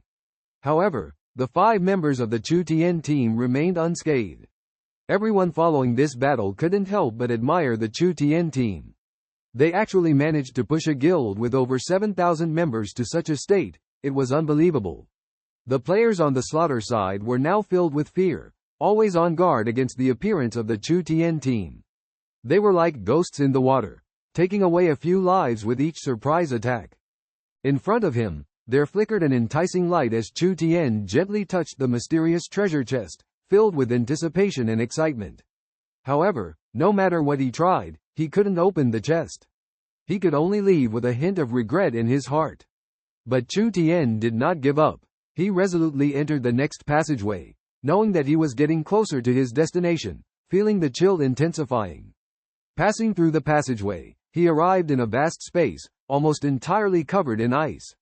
Floating in front of him was a fiery red bead, emitting heat that sharply contrasted with the surrounding cold. Beneath this bead was a melted ice hole, from which clear water flowed. Upon closer inspection, a crystal-clear ice-blue longbow floated in the center. The longbow had an overall icy crystal texture, shimmering with light, and engraved with mysterious runes. This longbow was given an elegant name, the Frost Crystal Dream. On the other side, the fiery red bead was known as the core of the flame demon. A legendary weapon paired with a mysterious material. Legendary equipment surpasses divine-grade equipment and comes with a unique legendary story. The owner of the Frost Crystal Dream is the Xing creature, known as the Winter Queen. Xing, the Winter Queen, bears a sacred mission to uphold the cycle of rebirth, allowing departed gods, demigods, and nature spirits to return to the world. The realm she rules is called the Azure Paradise, a paradise for nature spirits. However, the Azure Paradise was damaged in the battle with darkness, prompting the Winter Queen to lead her people to the Blue Star to collaborate with the natives against dark creatures. After millennia of battle, they finally found a place to settle here. However, they did not anticipate their ultimate fate. After the war, the natives of the Blue Star began to seek the path to immortality, gradually infiltrating the world of the Winter Queen. Beneath the facade of peace lies a deeper crisis. Two powerful forces attacked Chu Tian directly from both sides, emitting deafening rumbling sounds. Chu Tian felt his giant bare body almost flattened. -3,289. -2,192. Two huge damage numbers almost made Chu Tian's soul tremble. Although he was prepared for sacrifice, his heart still tightened when he saw his remaining low health points. He quickly took out a bottle of expensive high-level healing potion, which was priced dearly in the shop. However, at this moment, he didn't have time to think about that and drank it directly. The ice under his feet no longer caused harm, quickly melting and the water level rising. Chu Tian transformed into a cheetah form, madly rushing towards the passage because in this situation, escaping was the wise choice. Just as Chu Tian arrived at the room with the pseudo-god level treasure chest, suddenly a loud noise rang out, followed by a scream, "Aw! Damn humans, I will destroy you." Chu Tian dared not look back, desperately fleeing in that direction. The sound of rushing tide behind him was getting closer. The huge waves surged, water violently hitting the walls. Luckily Chu Tian escaped in time, otherwise he would have been swept away by the water. The Winter Queen's pet is a water and poison dual-element dragon, which is both her pet and her mount. After the Winter Queen disappeared, it became violent and turned into a terrifying monster. After being sealed for thousands of years, although it consumed a lot of power, it became even more insane. Definitely not something Chu Tian could currently contend with. If it weren't for the fellow disciples trapped here, Chu Tian might have forgotten about these two treasures and this terrifying existence. Finally, Chu Tian returned to the room he initially descended into, found a shelter, and prepared to evade the impact of the first wave of water. Just as he ducked into the shelter, the rushing water arrived as expected, making a deafening impact sound, shaking the entire space. Chu Tian was convinced that if he hadn't found the shelter, he would have been knocked down by the impact long ago. After the first wave of impact, Chu Tian had transformed into a seal form, swimming to the surface, lurking beneath the spring, ready to dive in for escape as the water level rose. Everyone has lost track of Chushan's whereabouts. He has transformed into a cheetah, prowling on the high platform like a black ghost, leaving everyone at a loss. All the priests are casting their holy light illuminating skills, covering all sides of the high platform, but still unable to find Chushan's figure. Where could he be hiding? Knights with the skill of divine eye, come help us find him. On the high platform, Tianya Quangdao shouted loudly. Among the more than 400 people in the crowd, only 3 knights heard Tianya Quangdao's call and their eyes flashed with golden light. They looked around, but still couldn't find Chushan's trace. In theory, the divine eye skill they excel in should be able to discover Chushan's hidden location, or at least detect a trace. Could it be that Chushan's stealth level has exceeded their detection range? As they continued to search ahead, a paladin suddenly turned back to look behind, only to see a dark lightning streak across the sky. There! The paladin shouted loudly. Everyone turned back to look in the direction of the sound, and at that moment, Chushan was illuminated by the light of the divine eye, appearing as a blurry, almost transparent figure. How could this be so quick? In just 100 meters, Chushan only took 6 or 7 seconds. Such running speed is truly unbelievable. According to the rules of the heavens, the normal running speed is about 9 meters per second, and it would take at least 12 seconds to reach a distance of 100 meters, and under stealth, the movement speed would be reduced by 50%. After transforming into a cheetah, Chu Tian has a movement speed of 140%, maintaining 90% even in stealth. However, as someone who has experienced countless life and death trials in his past life, besides the necessary life-saving potions in his backpack, he also prepared many auxiliary items. He prepared 3 scrolls that increase movement speed by 60%, each priced at 10 gold coins. Even the obscure item of a scroll that shrinks the body size by 50%, he prepared too. After the Heaven's Path system store opens in player shops, all items will be delisted, but items that cannot be crafted will still be available for sale. Although now it seems expensive at 10 gold coins for a scroll, when players craft these items and resell them, the price will be much higher than this amount, considering the cost of materials and a certain profit. With the development of the game, the price of a scroll may skyrocket to 1,000 or 10,000 gold coins, but by then, the value of gold coins will no longer be as expensive as it is now. If the system does not limit the purchase quantity, Chu Tian even considers stocking up on more scrolls for future high-priced sales. The ruthless player excitedly rose from the pile of women's bodies, filled with the passion of battle. As the figure of Chu Tian landed, he quickly launched a series of attacks on the 3 enemies behind him, with the last attack erupting into an astonishing red critical hit damage of -989. Tianya Kwangdao's health was only a quarter left, just over 1,000 points. He held a bottle of instant recovery potion in his hand, ready to use. Chu Tian saw a priest rushing up from below, Tianya Kwangdao holding the potion, speculating in his heart that if he regained his health, it would be difficult to defeat him when the priest arrived, given the tough shield warrior with excellent equipment. However, this was just a fleeting thought in Chu Tian's mind. He quickly transformed into a giant bear form, using a control skill to stun Tianya Kwangdao for 3 seconds, enough time for him to deliver a fatal blow. He did not believe the opponent had a second control skill to break free. Sure enough, Tianya Kwangdao was stunned, the potion in his hand just an inch away from his mouth, but he was frozen. It's over, go to hell. Chu Tian sneered inwardly. He transformed into a leopard form, launching a lethal bite, adjusting the angle and position, aiming his teeth at Tianya Kwangdao's throat, taking a bite -2,698. Excess damage of 1458 points, perfect kill. Tianya Kwangdao's shield fell to the ground. Chu Tian quickly picked it up, stealthily sneaked away, and jumped off the platform.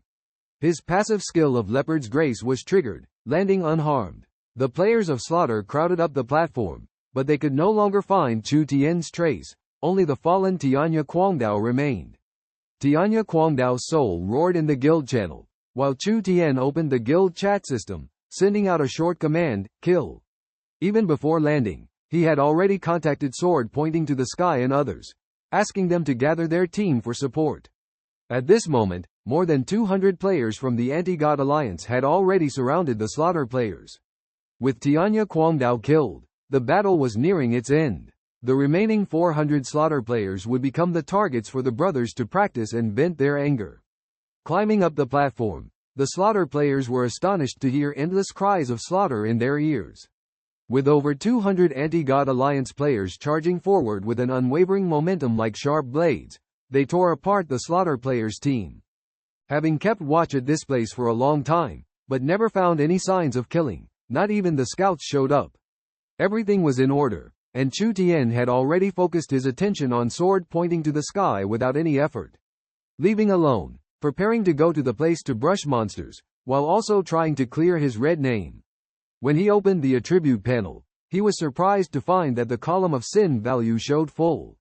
What's going on? Chu Tian felt confused, not knowing how long it would take to wash away these sins. Looking at the time, it was already past 6 in the morning. The sin value made him feel heavy-hearted, so he decided resolutely to leave the game and exercise. Walking out of the villa, Chu Tian started jogging, gradually leaving the residential area. Not far into his run, he unexpectedly found a gym. Looking through the French windows, he found that many people were already working out at this time. In 2031, Universal Fitness had been popular for 3 years. Almost everyone had joined the ranks of fitness. Even schools had started physical training courses from junior high school. During the college entrance examination, physical fitness accounted for an important part of the score. In the university stage, Combat skills courses became compulsory, more important than cultural courses. If the credits were not enough, graduation would be impossible. This also promoted the prosperity of gyms, martial arts schools, and boxing gyms in recent years. 10 years ago, gyms were not common, and martial arts schools, boxing gyms were even harder to find. But now, there is at least one martial arts school or boxing gym on every street, and gyms are fiercely competitive in every residential area. With the development of technology, human working hours have become shorter. People like to exercise in their leisure time. If they don't know a few moves, they are easily looked down upon. Young people skillfully demonstrate some combat skills, even when pursuing the opposite sex. Not to mention, gyms, boxing gyms, martial arts schools are often frequented by hot-bodied beauties. In his previous life, Chu Tian never had the opportunity to set foot in such places, despite their widespread popularity, but the high expenses made him hesitate. Before the arrival of the heavenly Tao, he was an orphan who had to take care of his 3 meals a day by himself. Coupled with his poor physique, he always struggled in school's physical education classes, let alone in these high-consumption places. Even if he went, he would only be abused. That bracelet was a gift from Luo to Chu Tian many years ago when Luo was hospitalized. Chu Tian has treasured it as a priceless possession since the age of 6. After all these years, if it weren't for the chance encounter with Dao Jiayu today, Chu Tian might have long forgotten about the bracelet. Upon reuniting with Luo, she did not mention it either. Perhaps she had already forgotten about it. When you graduated, you once looked for me for a while, right? What did you want from me back then? After so many years, how did you manage to find me? In high school, I clearly told you not to bother me anymore. With your impoverished appearance, why are you still working out? Where did you get the money from? Don't embarrass yourself here. Mocking, Dao Jiayu bluntly questioned Chu Tian, refusing to accept the money placed on the bar by Chu Tian. At this moment, another girl approached, grabbed Dao Jiayu, and quietly asked, "Who is this?" Guests should always be polite, no matter what. After speaking, she smiled at Chu Tian, picked up the money he had placed on the bar. Strangely, the 200 yuan bill was originally in Chu Tian's pocket, crumpled and wet, as if it had been balled up. Chu Tian had run all the way here, so it was natural for him to sweat a little. Although he had a sports waist pack around his waist, he habitually felt his pocket, pulling out the money. Ching Ching, Dao Jiayu pulled a girl named Ching Ching, signaling not to help Chu Tian with the card. Ching Ching patted her shoulder, motioning for her to be quiet. Then, she skillfully swiped a card on the card reader, quickly entered some information on the computer, and handed it to Chu Tian, saying, "This is 2 hours of usage time, it's all set for you." Chu Tian smiled and took the card, thanking her sincerely. Dao Jiayu wanted to say something, but Chu Tian had already turned and walked away, leaving her words unspoken. However, she soon spoke again, sarcastically remarking, "A wild child raised in an orphanage, a bastard with no parents, actually has the leisure to work out. Tisk." Although her voice was not loud, her words were clearly heard by Chu Tian. She had said the same things in public years ago. The force gauge's mechanical arm began to bend violently under Chushan's exertion. The numbers on the meter quickly jumped from 30 kilograms to 50 kilograms, 70 kilograms, surpassing the limit of an ordinary person. However, Chushan was still not satisfied, continuing to pull the mechanical arm with all his might. The numbers soared to 90 kilograms, 110 kilograms, 150 kilograms, finally stopping at 157 kilograms. At this moment, Manager Tang passed by, looking at the numbers with a surprised expression, thinking to himself, "This kid is not simple, I myself only have 168 kilograms." He was amazed that Chushan's slender arms harbored such astonishing strength, wondering how this guy had trained to achieve this. Chushan looked at the numbers on the meter and also felt surprised. His arm strength used to be only at an average level, with just 48 kilograms. But now, he had made a huge leap, gaining over 100 kilograms of extra strength, which made him extremely excited. However, seeing Manager Tang's indifferent expression as he walked straight to the squat strength testing machine, Chushan did not back down. Walking up to the machine, he placed the weight bar on his shoulders and began the squat test. The numbers kept climbing, 90 kilograms, 100 kilograms, continuing to rise. Manager Tang looked at the displayed 175 kilograms on the meter, still increasing, astonished. Chu Tian's fragile body was able to withstand pressure several times his own weight, truly amazing. Who on earth was this guy? Normally, people cannot bear much more weight than their own body weight during weighted squats, as it could be life-threatening. However, Chu Tian seemed at ease, only stopping the test when he reached 208 kilograms.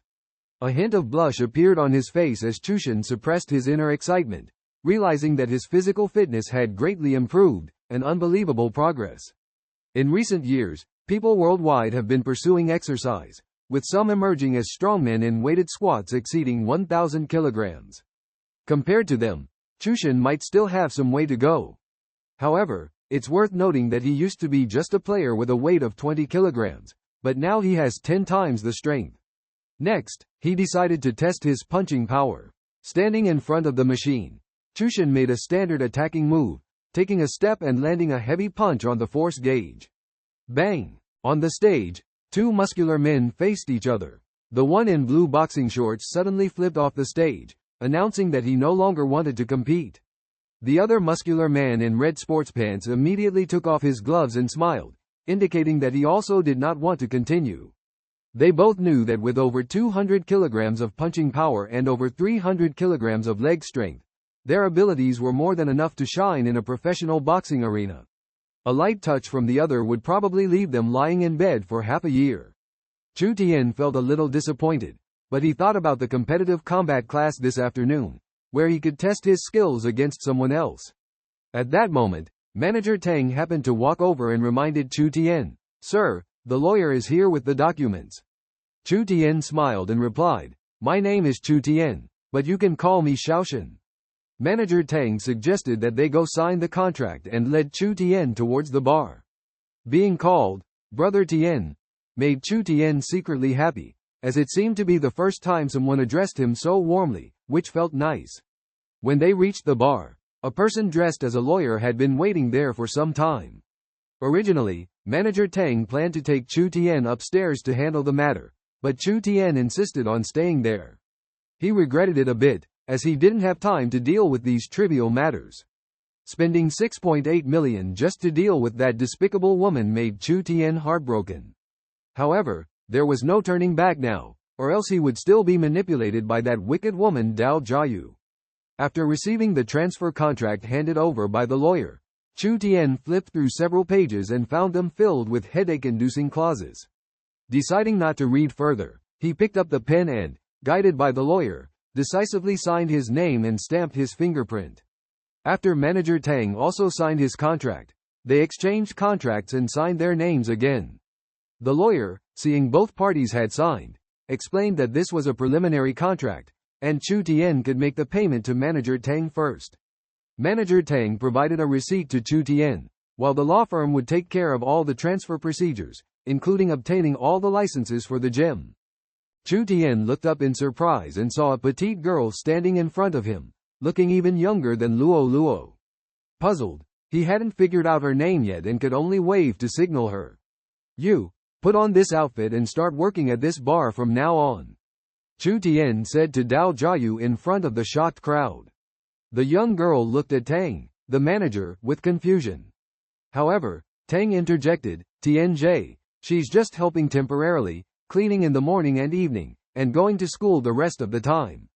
Yes, I'm in my 3rd year of high school and can't work here full-time." Dao Jiayu added. Chu Tian calmly responded, "All right then, you're responsible for the outside cleaning, and Dao Jiayu will take care of the restroom hygiene. If there's nothing else, it's best not to let her come out. I don't like seeing her." Then, he coldly told Dao Jiayu, "Also, if you want to resign, say it now, I'll agree.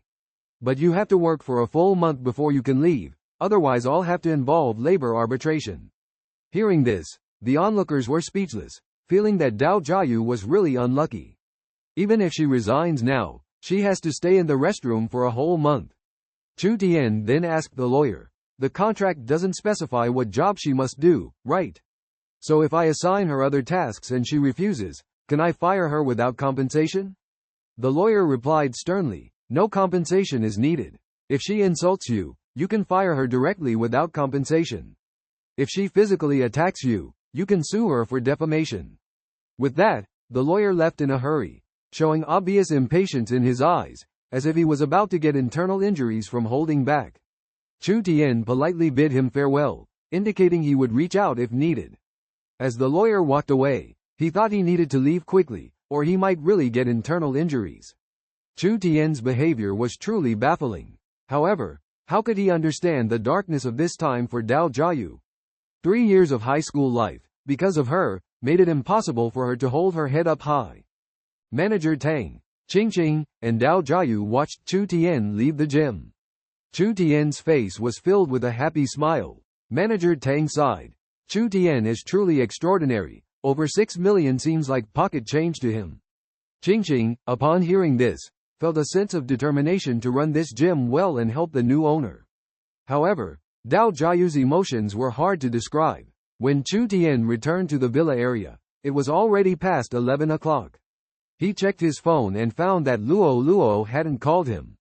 He admired Luo for being considerate and not disturbing him with phone calls, but he saw a message from Luo, "Bro, I went to school by myself.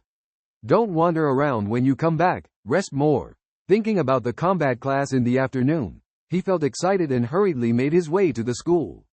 It was his first time eagerly anticipating the combat class.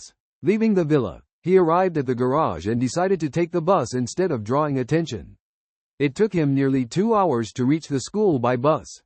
When he reached the school gate, there were only 3 minutes left before class.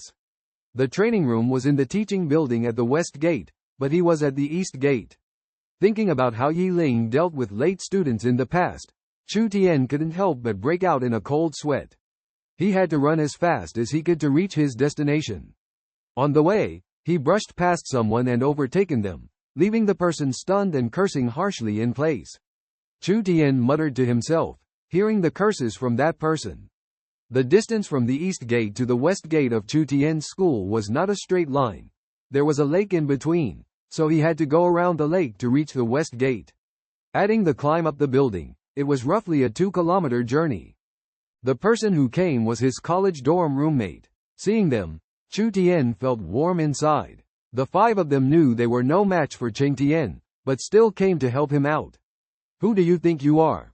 Cheng Tian just wants to give some pointers to Chu Tian. You guys can just stay out of it." Initially, Chu Tian was worried that Cheng Tian would really confront him along with his 5 brothers, and then he wouldn't be able to handle this kid. At this moment, Cheng Tian's lackey Lu Yong ran out and said something. "Lu Yong is right, none of us are a match for Cheng Tian. Whoever goes up will lose. Let me be his punching bag and practice a bit." Chu Tian quickly stood up and said, "Hey." Yin Peng grabbed Chu Tian. "Boss, it's okay, Cheng is just giving me pointers." Chu Tian interrupted him. "Yes, let's stop here." Cheng Tian pretended to be generous, but a hint of malice flashed in his eyes. "Kid, this time I'll make you embarrass yourself thoroughly." "Damn it, your ex-girlfriend, current girlfriend, they're both top beauties. Good cabbage has been picked by pigs." If Chu Tian knew he was causing trouble because of this, he didn't know whether to be happy or happy. In the training room, everyone knew that Cheng Tian and Chu Tian were going to battle, and it instantly became lively. Everyone stood on the sidelines, leaving the entire field for the 2 of them. At this time, Yi Ling also walked over. She looked at Chu Tian and said softly, "You know that when sparring in class, you can't use too much force. Causing injury or even death will still lead to punishment, right?" Chu Tian nodded. "I know." "Good, that's all you need to know." Then she walked towards the sidelines. Passing by Chu Tian, she whispered a sentence. Chu Tian was stunned when he heard her words, just staring at her stupidly. Yi Ling ignored him, walked to the edge of the field, then turned around, looking at Chu Tian coldly. "What are you staring at?" Cheng Tian spoke up at this time. At this moment, Cheng Tian clearly understood that Chu Tian had been playing with him all along. He even suspected that Chu Tian had been disguising himself and preparing to show his true strength at this moment. However, recalling the scene where he had stomped on Chu Tian and he couldn't resist, Cheng Tian couldn't help but feel afraid, even wanting to admit defeat. Suddenly, Chu Tian's inch punch hit his stomach fiercely, causing him intense pain, almost forcing back the words in his throat. Cheng Tien felt powerless to resist, and at that moment, Chu Tian's knee violently struck his head, making a dull impact sound. Cheng Tien's body instantly bent, like a shrimp, and at the same time, Chu Tian's knee lifted again, fiercely hitting his head. Then, Chu Tian aimed a kick at his chest. A dull thud echoed throughout the venue as Cheng Tien's body was kicked flying heavily, crashing 5 or 6 meters away, blood spurting from his mouth. After struggling for a few moments, he lay motionless. Chu Tian was satisfied with his final kick, and the whole audience was stunned into silence. No one expected the fight to end so quickly, nor did they expect Cheng Tien to be so helpless in the face of Chu Tian's strength. Everyone was experienced, and they all knew the power behind Chu Tian's last kick, at least equivalent to over 300 kilograms of force. Cheng Tien's condition was worrying after being hit by that kick, the power of which was almost comparable to a professional boxer's attack. Chu Tian's kick contained the accumulated power of a long period, surpassing even his level of strength when testing equipment at the gym in the morning. He estimated that this kick would at least break 3 of Cheng Tien's ribs and cause significant damage to his internal organs. At this moment, Chu Tian was filled with a sense of pleasure, as Cheng Tien's image, once ranked second in everyone's minds, had been shattered. He lay on the ground, motionless, in full view of everyone. Chu Tian turned to the crowd, with an innocent expression, saying, "Who's going to call the doctor? I didn't mean to do this. I didn't expect him to be so fragile." Just then, 2 school doctors pushed through the crowd and walked towards the center. The bell for the end of class rang, and the classroom immediately became bustling with people rushing towards the door. Suddenly, Yi Ling's stern voice broke the noise. "Stop!" Her voice made everyone pause, turn around, and face her. Chu Tian was blocked by the crowd, unable to pass quickly. Finally, everyone understood the meaning of Yi Ling's words. Suddenly, someone forcefully pushed Chu Tian, squeezing him out of the crowd, leaving behind a helpless expression. Subsequently, the crowd poured out of the training room, and someone casually closed the door. Chu Tian awkwardly turned around, trying to strike up a conversation with Yi Ling, but his words came out disjointed. Yi senior sister, how about having a meal together?" Chu Tian cautiously said, as Yi Ling slowly walked towards him, making him feel nervous. He vividly remembered Yi Ling fixing his classmates multiple times. Yi Ling walked up to him, stopped half a meter away, slightly raised the corner of her mouth, and then said, "Your treat." Chu Tian was slow to react, only coming to his senses after Yi Ling pushed open the door and left the teaching building. Following Yi Ling's figure, the two remained silent. The awkward atmosphere left Chu Tian at a loss, and eventually, he broke the silence. "Where should we go?" Yi Ling didn't turn back, simply saying, "Your treat, you decide." Chu Tian casually suggested, "There's a good spicy hot pot place at the west gate." Yi Ling stopped in her tracks, turned to look at him. Chu Tian realized his slip of the tongue, feeling a wave of embarrassment. Trying to salvage the situation, he blurted out, "Or, how about skewers?" Chu Tian's words were incoherent, his mind filled with anxiety. Yelling's question left Chushan silent, but Luo was surprised and questioned, "Senior sister, are you sure you're not mistaken? Does that guy deserve to enter the 9th office?" After speaking, Luo realized she had gone too far and looked awkwardly at Chushan, feeling guilty. Helpless, she could only stick out her tongue and make a face at Chushan, trying to ease the awkward atmosphere. Yelling unexpectedly smiled and said, Luo, you have no idea.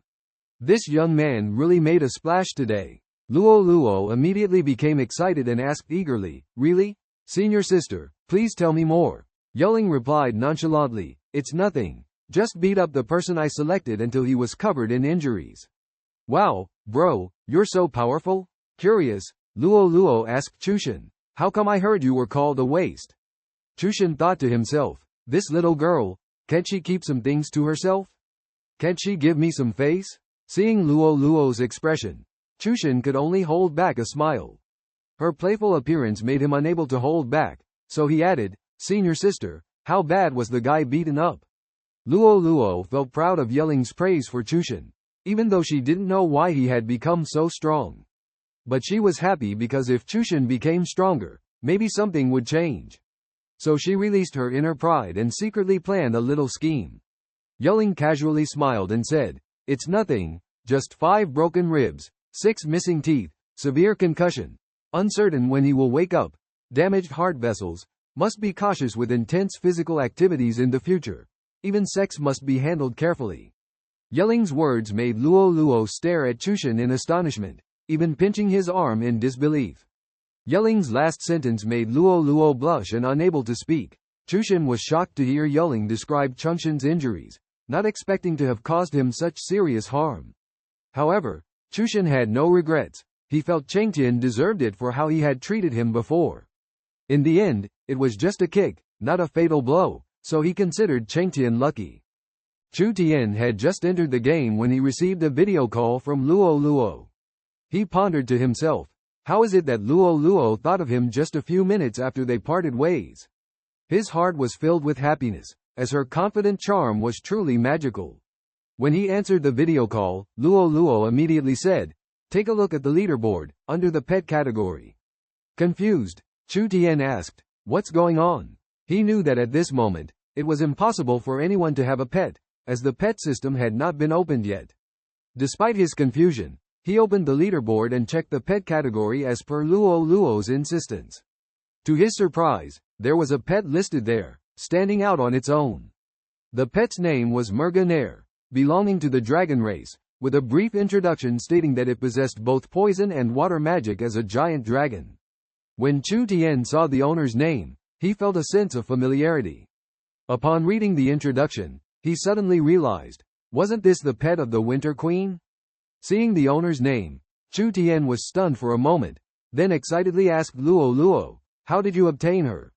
In the world of Tien Dao, although there was a chance to tame wild creatures to become pets, no one had ever successfully tamed a boss-level creature.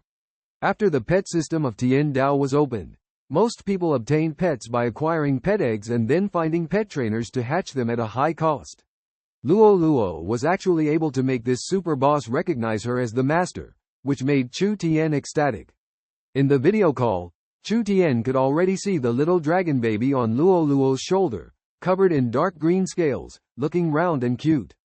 "I don't know either. As soon as I logged in, the system notified me that I had obtained a pet," Luo answered Chu Tian with surprise. Finally, Chu Tian understood why the big boss didn't appear in the basin yesterday. It was because it went to recognize its master. However, he didn't know what kind of ability Luo possessed to make such a freak automatically recognize her as the master. The Jade Stone brought back from the underworld recognized Luo as the master, and even the Winter Queen's pet went to recognize her as the master. Was there some kind of connection to all of this? At this moment, Chu Tian felt that perhaps Luo was the chosen one in this world, while he himself was just an insignificant passerby. Many skilled players who have mastered the art of herb gathering have flocked to this area. They collect various herbs and provide them to alchemists for the production of potions, elixirs, and tonics. The alchemists choose to either join a guild or sign contracts with shops to focus on creating these remedies. Most alchemists prefer to join guilds, as the demand within the guilds is relatively stable. On the other hand, shops are not their first choice, as shop profits depend on foot traffic, and limited income can result from poor locations. In fact, the income of players who truly focus on their craft is not low, and may even exceed the wage levels of typical jobs in reality. In his past life, Chu Tian was a miner and should not have lived in such hardship. Other miners who engage in pure livelihood professions usually join guilds to collectively mine rich mineral resources. However, Chu Tian has been alone for years, specializing in excavating the crystals hinted at in the abandoned mines in his quests. Each crystal almost requires digging through the entire mine to obtain, leading to his impoverished life, sometimes unable to even afford instant noodles. Upon entering the Grey Canyon, one must not be deceived by its beauty. It is not safe here, and stealthy monsters could appear at any time. Especially the prairie patrollers, these massive wolves have advanced stealth skills, randomly roaming the map as elite monsters. Many people who once gathered here have died at their claws. Chu Tian chose to stay here, partly because of the concentration of monsters, ideal for increasing his infamy. On the other hand, he hopes to defeat more prairie patrollers to learn advanced stealth skills and improve his own stealth skill level. Only by increasing his skill level can he explore areas that are currently inaccessible. Soon after, as Chu Tian was searching for monsters, he suddenly felt a palpitation. A stealth creature was approaching. He did not think it was other players nearby, as the basic monsters in this area are all level 20. Here, even if stealth players approach, they will be detected by monsters and sent back to the respawn point.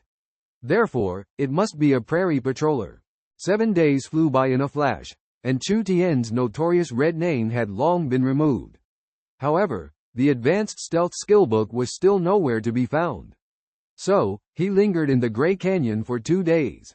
Countless grassland patrollers were slaughtered, and finally, on the last monster, the coveted advanced stealth skillbook dropped, available for use by rogues and druids in cat form, enhancing the effectiveness of their stealth skills.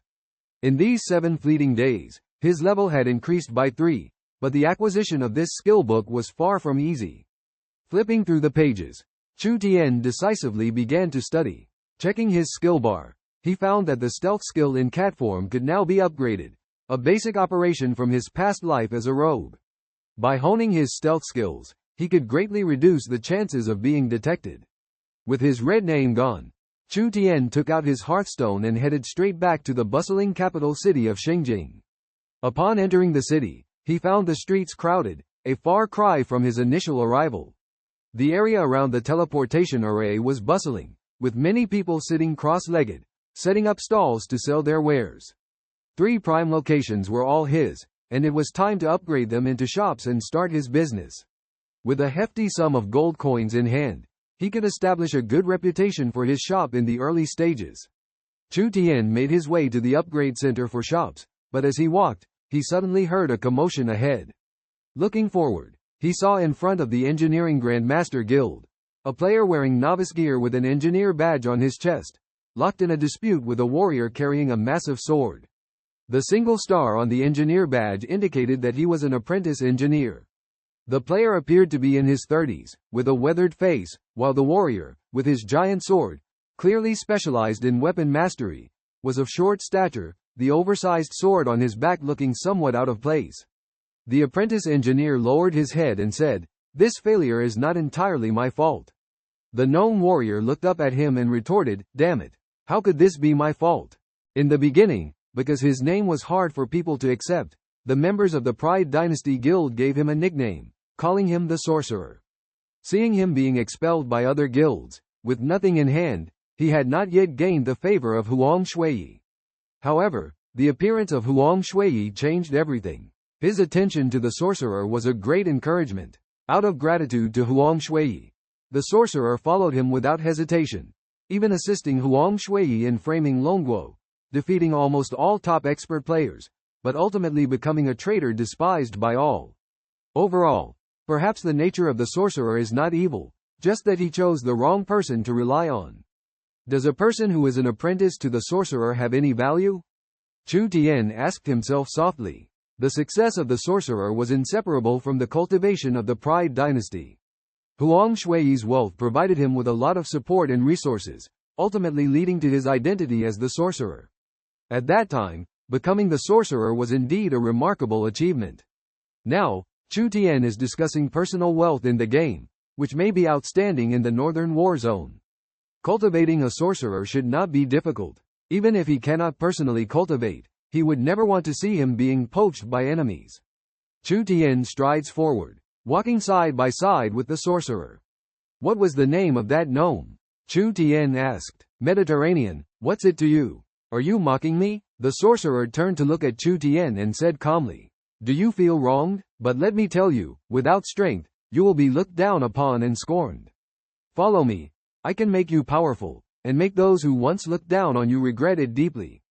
Chu Tian smiled at him. "Who are you? They are just a second-rate guild. With just you alone, you think you can make me follow you?" The Sorcerer felt a bit puzzled by Chu Tian's words, finding them a bit exaggerated. "Don't talk big, picking me up as if I were trash when I was expelled." "Why, just because of this," Chu Tian said, revealing his real identity for 3 seconds, and then hiding it again. Chu Tian almost couldn't help but laugh when he heard this response. He didn't expect this kid to be only 17 years old, but he seemed to have experienced a lot, as if there was a mature calmness hidden deep inside. Chu Tian carefully examined him and felt a determination and wisdom that was different from his age, so he curiously asked, "Really?"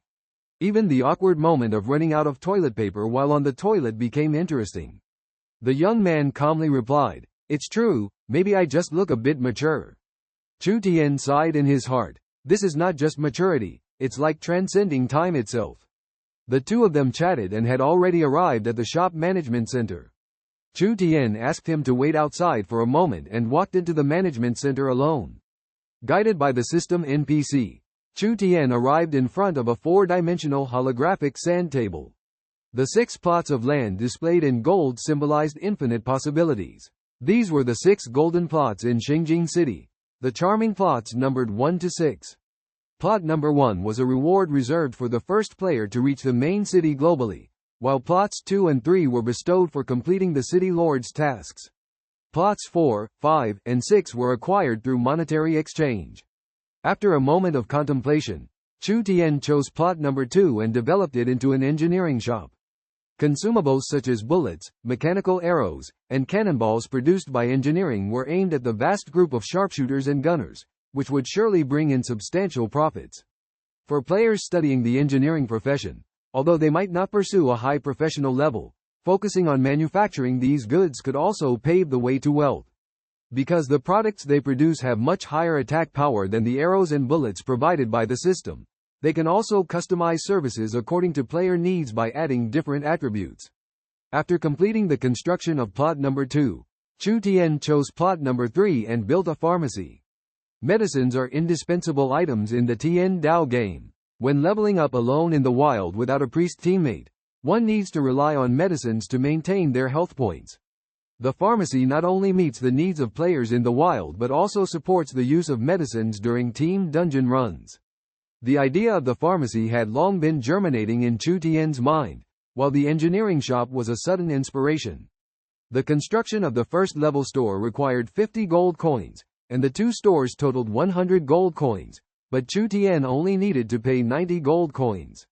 According to the contract agreement, Lord Luo was willing to share 10% of the total cost of Chu Tian's stores.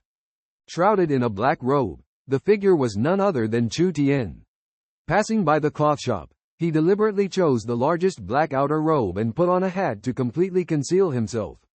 At this moment, he did not want to reveal that he was the owner of 3 shops. In full view of the public, Chu Tian and another person left the auction house and headed straight to the all-inclusive pharmacy. Soon after, the pharmacy posted a notice recruiting alchemists and purchasing various herbs and items. Following that was the engineering store, also recruiting engineers and purchasing various minerals and materials. This time, only Chu Tian appeared in person, leaving the future mage in the shop. Chu Tian gave him a substantial amount of money and authorized him to manage both the pharmacy and the engineering store, taking charge of recruitment and other matters. As for the procurement of materials, Chu Tian had already set the prices and hired NPCs to handle it. Players only needed to craft items for sale, with all other matters handled by NPCs. As for the auction house, there was no need to worry too much. After setting the rates, the system took full control, eliminating the hassle of operation, ensuring the safety of players' interests, and avoiding situations where individuals embezzled equipment for sale. Running a shop in the game is indeed convenient, provided you have enough capital. After handling these matters, Chu Tian bid farewell to the still adjusting future mage. Everything was arranged properly, and a manager was also found. As for whether this new employee truly followed him, Chu Tian no longer cared, holding the contract they signed, believing the other party would not easily leave. Looking at the terms of the contract, Chu Tian felt a bit sorry for the future mage, who was just startled by his speed. He signed a contract for 200 years in a days. The essence of the contract was that the output of the items made by the future mage belonged to Chu Tian. If there were profits, 15% of the profits would go to the future mage. And Chu Tian would provide him with all the necessary materials. Chu Tian's heart was filled with mixed emotions. The world is truly amazing. Just a few days ago, he had a confrontation with Cheng Tien in real life, and now they meet again in the game. Cheng Tien, the person who suffered severe concussion in real life and is said to still be unconscious. However, today he was wearing a helmet and stepping back into the game world. Chu Tian was familiar with Tien's face. They had explored dungeons together and fought side by side in the previous life. Seeing Tian entering the auction house, Chu Tian immediately contacted Sword pointing to the sky, requesting a few thieves to come for support. Sword pointing to the sky quickly responded, saying that 4 thieves in the city were on their way. Is that enough? If not, more can be sent for support. Chu Tian checked the guild system and saw that the Reverse God Alliance Guild had reached level 4, with 3,569 members and still increasing. The speed of this growth made him sigh in amazement. The reputation and momentum of the Reverse God Alliance were strong, the last battle attracting many players eager for expansion. Gazing at the huge guild, a smile appeared on Chu Tian's face, and he harbored the determination to build a powerful empire. Although the guild funds were not abundant, they were accumulated by players' hard work in monster hunting and gold donation. Once the number of members increased, the daily guild funds would also be continuous. However, this money could not be easily used. It must be reserved for important occasions such as clearing dungeons, group battles, city battles, etc. Perhaps by then, he would have to dig into his own pocket. Chu Tian took out his staff, carefully examining it, and after some contemplation, he decisively placed it at the top of the guild warehouse and changed the price tag to 999,999,999 contribution points. He added a description next to the staff, superb quality staff, for display only. Outstanding contributors to the guild can apply for its use. Then, Chu Tian copied and sent this information along with the equipment attributes to the guild chat. The lively guild chat room suddenly quieted down after Chu Tian's message, followed by a burst of heated discussion. Someone exclaimed, "Wow, where did the leader get this equipment from? It's amazing. Legendary equipment? The leader is truly powerful to acquire such gear. The guild master is indeed worthy of his reputation." Chu Tian smiled with satisfaction upon hearing these praises. Instead of continuing to speak, he headed straight to the teleportation array in the city center because he had just received a private message informing him that Luo had finally reached level 15. Although Luo should have left the Newbie village a long time ago under normal circumstances, her pet had taken away some of her experience points, causing her to level up slowly. However, under her careful nurturing, her rapidly growing super dragon baby had also reached level 9. Chu Tian arrived at the agreed location and saw Luo standing there looking around. At this moment, she had become a beautiful sight on the square, attracting the attention of male players. Smiling, Chu Tian approached, his face hidden under a black robe exuding a hint of mystery. "Hey there, little girl, waiting for someone?" Luo recognized Chu Tian as soon as she heard his voice, her face lighting up with a sweet smile.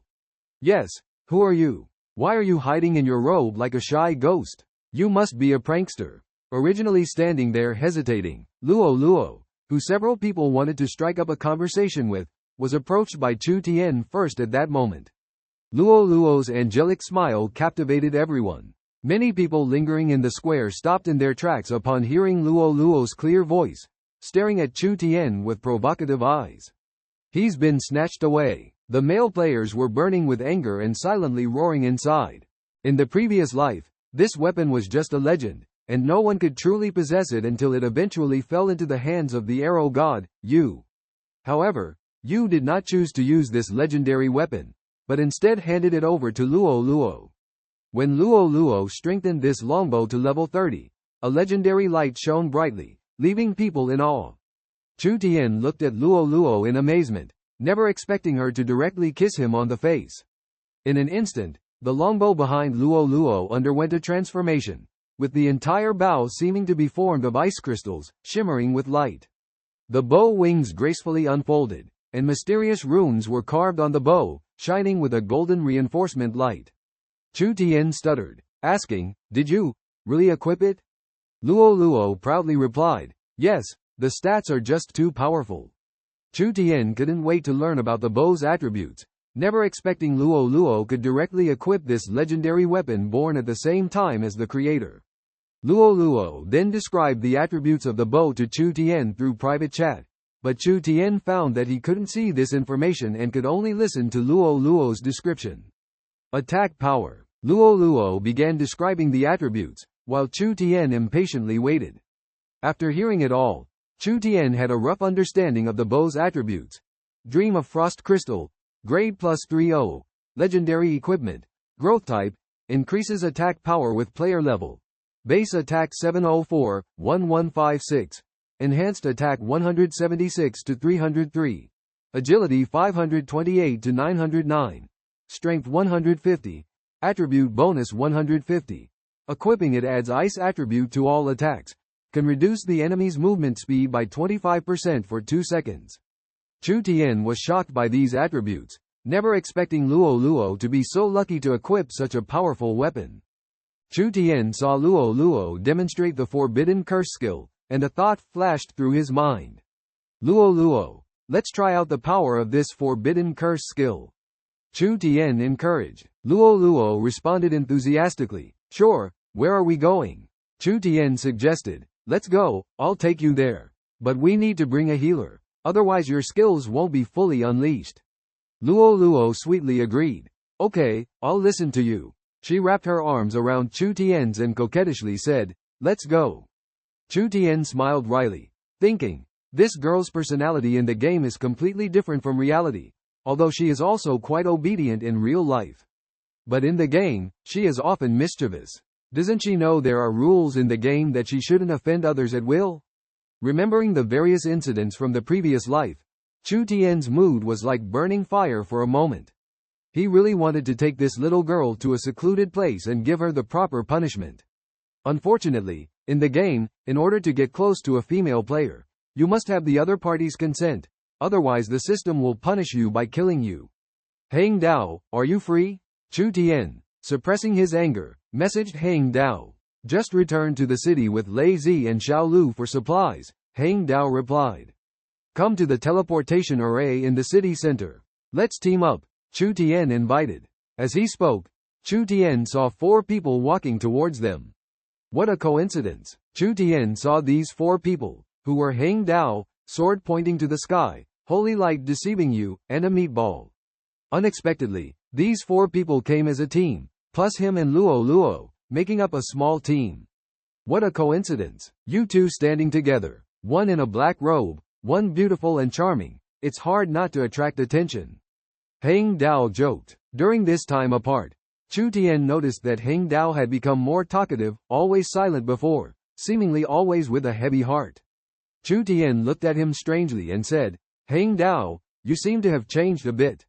Sword pointing to the sky pulled holy light deceiving you and teased, hurry up and pay, and you, little meatball, don't think you can owe us. Chu Tian was a bit confused by their words. Chu Tian made a joke to everyone, saying that Paramount Raiders could not possibly be in the country. This joke was a bit too big. But looking at Chu Tian's mysterious smile, GNG Kang Tien couldn't help but feel a hint of doubt in his heart. Could it be that Chu Tian really had some special arrangement? He felt that Chu Tian must be teasing them. Later, Chu Tian decided to team up for leveling up and sent an invitation to his 4 teammates. After the team was full, Chu Tian found that these 4 people's levels were already in their 20s. It seems that they were not lagging behind on the leveling road. Chu Tian encouraged them to upgrade their equipment and prepare to challenge the Howling Cave instance together. Hearing Chu Tian's suggestion, GNG Kang Tien asked, Boss, are you going to challenge this instance with us? After some thought, Chu Tian said that he also needed to upgrade his equipment and could try it with them. He also mentioned the rare quiver of the God Archer in the instance, so everyone could benefit. However, Luo was only 15 levels. It seemed that it would take some time for her to reach level 20. GNG Kang Tien joked that by the time she reached level 20, they might have already cleared the instance and could speed run with Luo. Luo couldn't help but laugh when she heard this, and gave GNG Kang Tien a nickname, making everyone burst into laughter. Under Chu Tian's leadership, the 6 of them entered the teleportation array and arrived at the Flame Star outpost in the Flame Plain. Luo curiously asked where they were, and Chu Tian explained that this was a level 30 map. Luo was a little worried that she was only at level 15, if she could handle the monsters here. GNG Kang Tien recalled Chu Tian leading them to challenge higher level monsters, saying that the leveling speed would be very fast. Chu Tian revealed the truth, telling everyone that this time it was not him leading them, but to see how Luo performed. And they were not going to face level 30 monsters, which filled everyone with anticipation and a sense of challenge.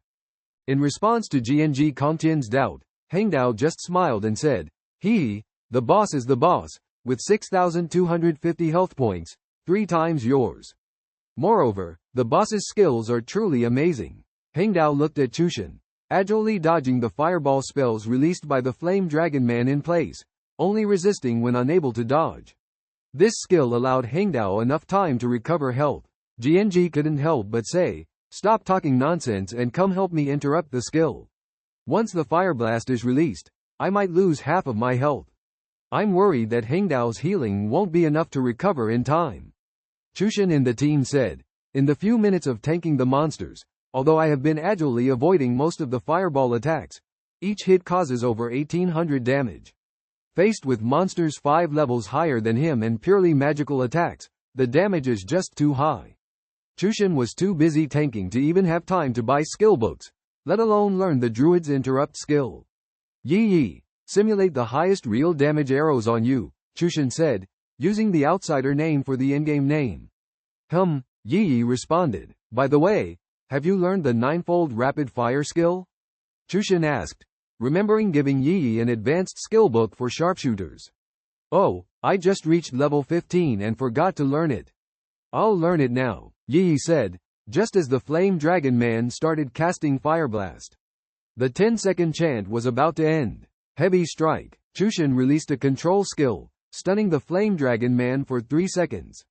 However, after the stun, the Flame Dragon Man started casting Fire Blast again. Typhoon. Chu Tian used a skill to blow the Flame Dragon Man 8 meters away, interrupting his casting once more. The third Fire Blast is being cast. A hammer fell from the sky, hitting the Flame Dragon Man on the head. Hammer of Judgment. Chu Tian used his own control skill, causing the Flame Dragon Man to be stunned for 5 seconds. After the stun, the Flame Dragon Man started casting Fire Blast again. Chu Tian realized that there was no one with a skill to interrupt now. Moreover, he might not be able to dodge Fire Blast. The magical flight speed was too fast, and the coverage was so wide. As a seasoned gamer, he knows the hardships of the enhancement system. Although his weapon is currently only enhanced to +5, the memory of the past +11 still haunts him. Greed led to repeated failures, causing him to give up on enhancements beyond 10 levels.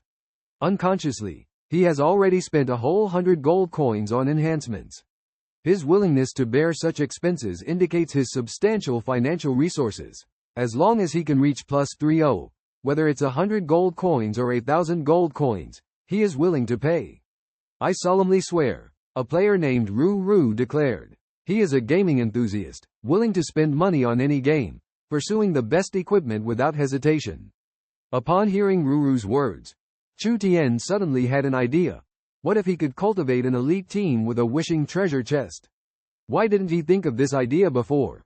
To forge a team of trusted companions into a high-intensity team with divine equipment.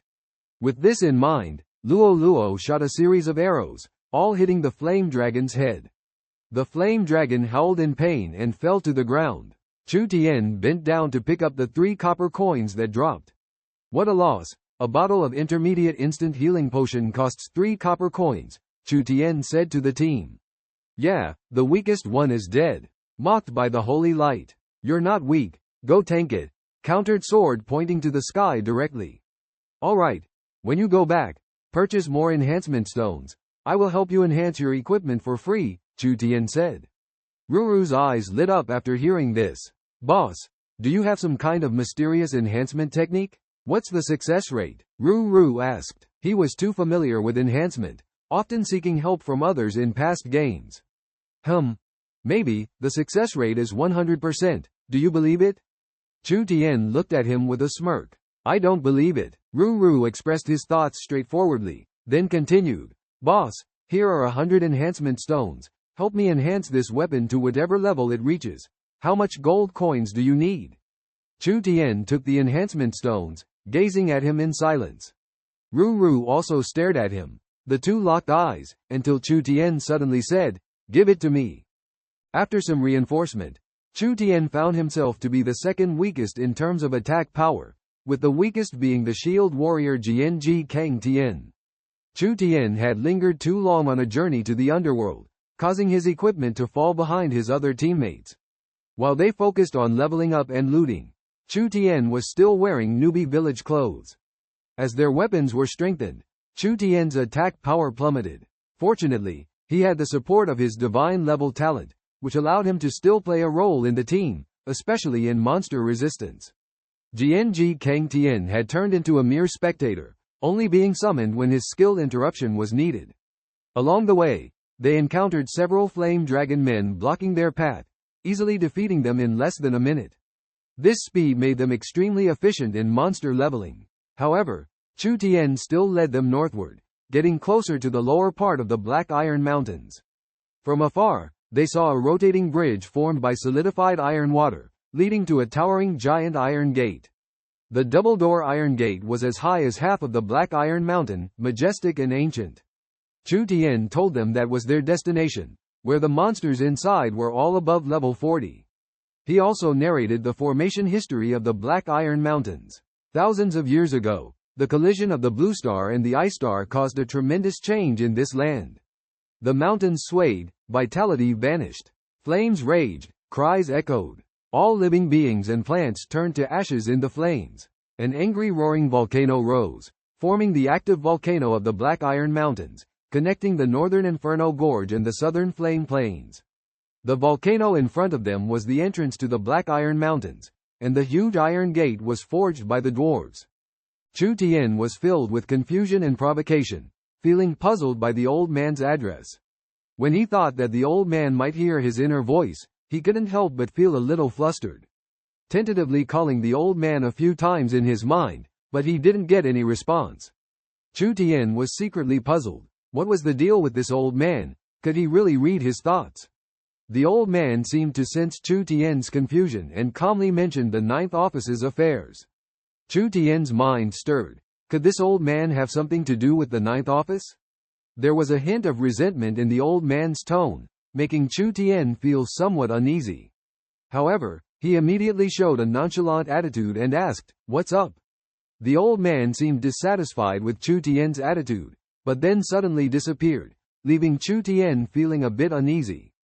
Chu Tian understood that this old man may not have revived him out of goodwill, but for a purpose. Although the specific task was not clear at the moment, Chu Tian could feel that it was a significant mission, and it seemed that only he could handle it. Therefore, he showed no weakness and resolved to seize this opportunity to strive for more benefits.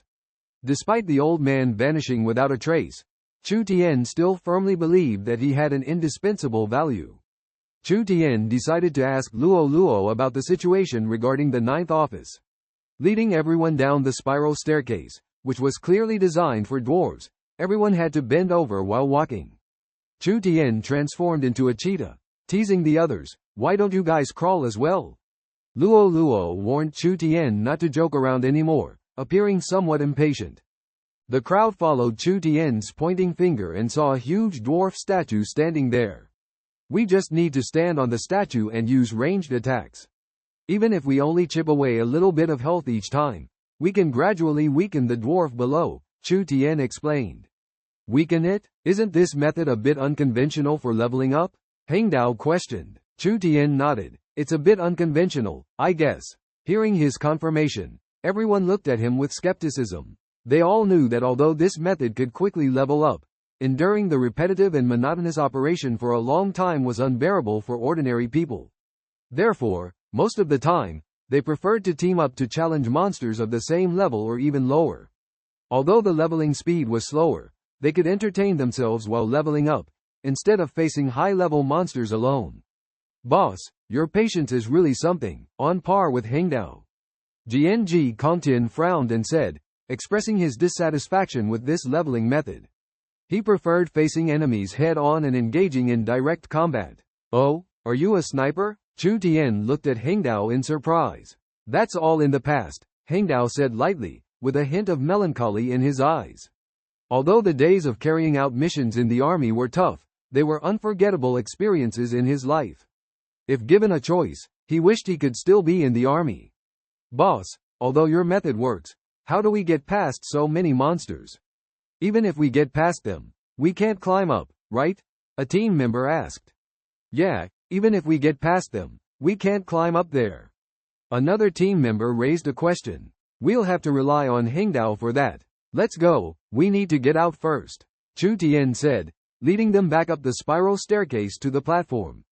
Standing on top, Chu Tian confirmed the direction and then led them a few hundred meters, stopping in front of a black hole. Luo tightly gripped the bowstring, her arm slightly trembling. Suddenly, a huge ice arrow began to vibrate, slowly shrinking in front of everyone's eyes until it turned into a normal-sized arrow feather, displaying a light blue color. Cold air started to swirl around as Luo's body slowly floated up, causing the onlookers to retreat to the edge of the giant statue's head. Chu Tian stared intently at Luo, who seemed to have transformed into an ice fairy, exuding endless cold air and shimmering with ice crystal-like radiance. Chu Tian was speechless, marveling at Luo's beauty, which was simply breathtaking. Da Sao exclaimed, "What skill is this? It's so astonishing." Jianji Kang Tien was almost blown away by the airflow and quickly retracted the giant statue, asking curiously, but no one answered as everyone was stunned by Luo's performance.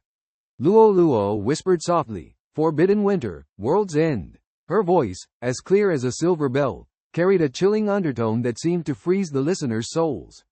As she uttered the final word, she released the bowstring. The sound of air being torn apart rang out as the ice crystal arrow feather left a white trace, as if freezing everything in its path. The ice arrow landed with a crisp sound, disappearing in the center of the square. The sound attracted the curiosity of the half-mechanical dwarves, who approached to inspect. From underground came the sound of cracking, and white frost rapidly spread from the point of impact of the ice arrow, covering an area of over 600 meters, even enveloping most of the giant statue in frost. Chu Tian and the others had been worried about the frost spreading and almost used a town portal stone. Fortunately, the giant statue was so tall that the frost stopped after covering only about 70 meters. They breathed a sigh of relief, finally having time to look at the square. The once pitch-black ground, like solidified molten iron, was now covered in frost. Without a word, everyone tacitly took out their hearthstones. As the drill completely ascended, the hatch slowly opened, and numerous mechanical dwarves marched out in formation. Chu Tian and his party of 6 gradually disappeared in the white light. Xingjing City, teleportation array. Almost, he thought he was coming back. His heart was swayed by the holy light, beating uncontrollably. Not because of slow reaction, but greed.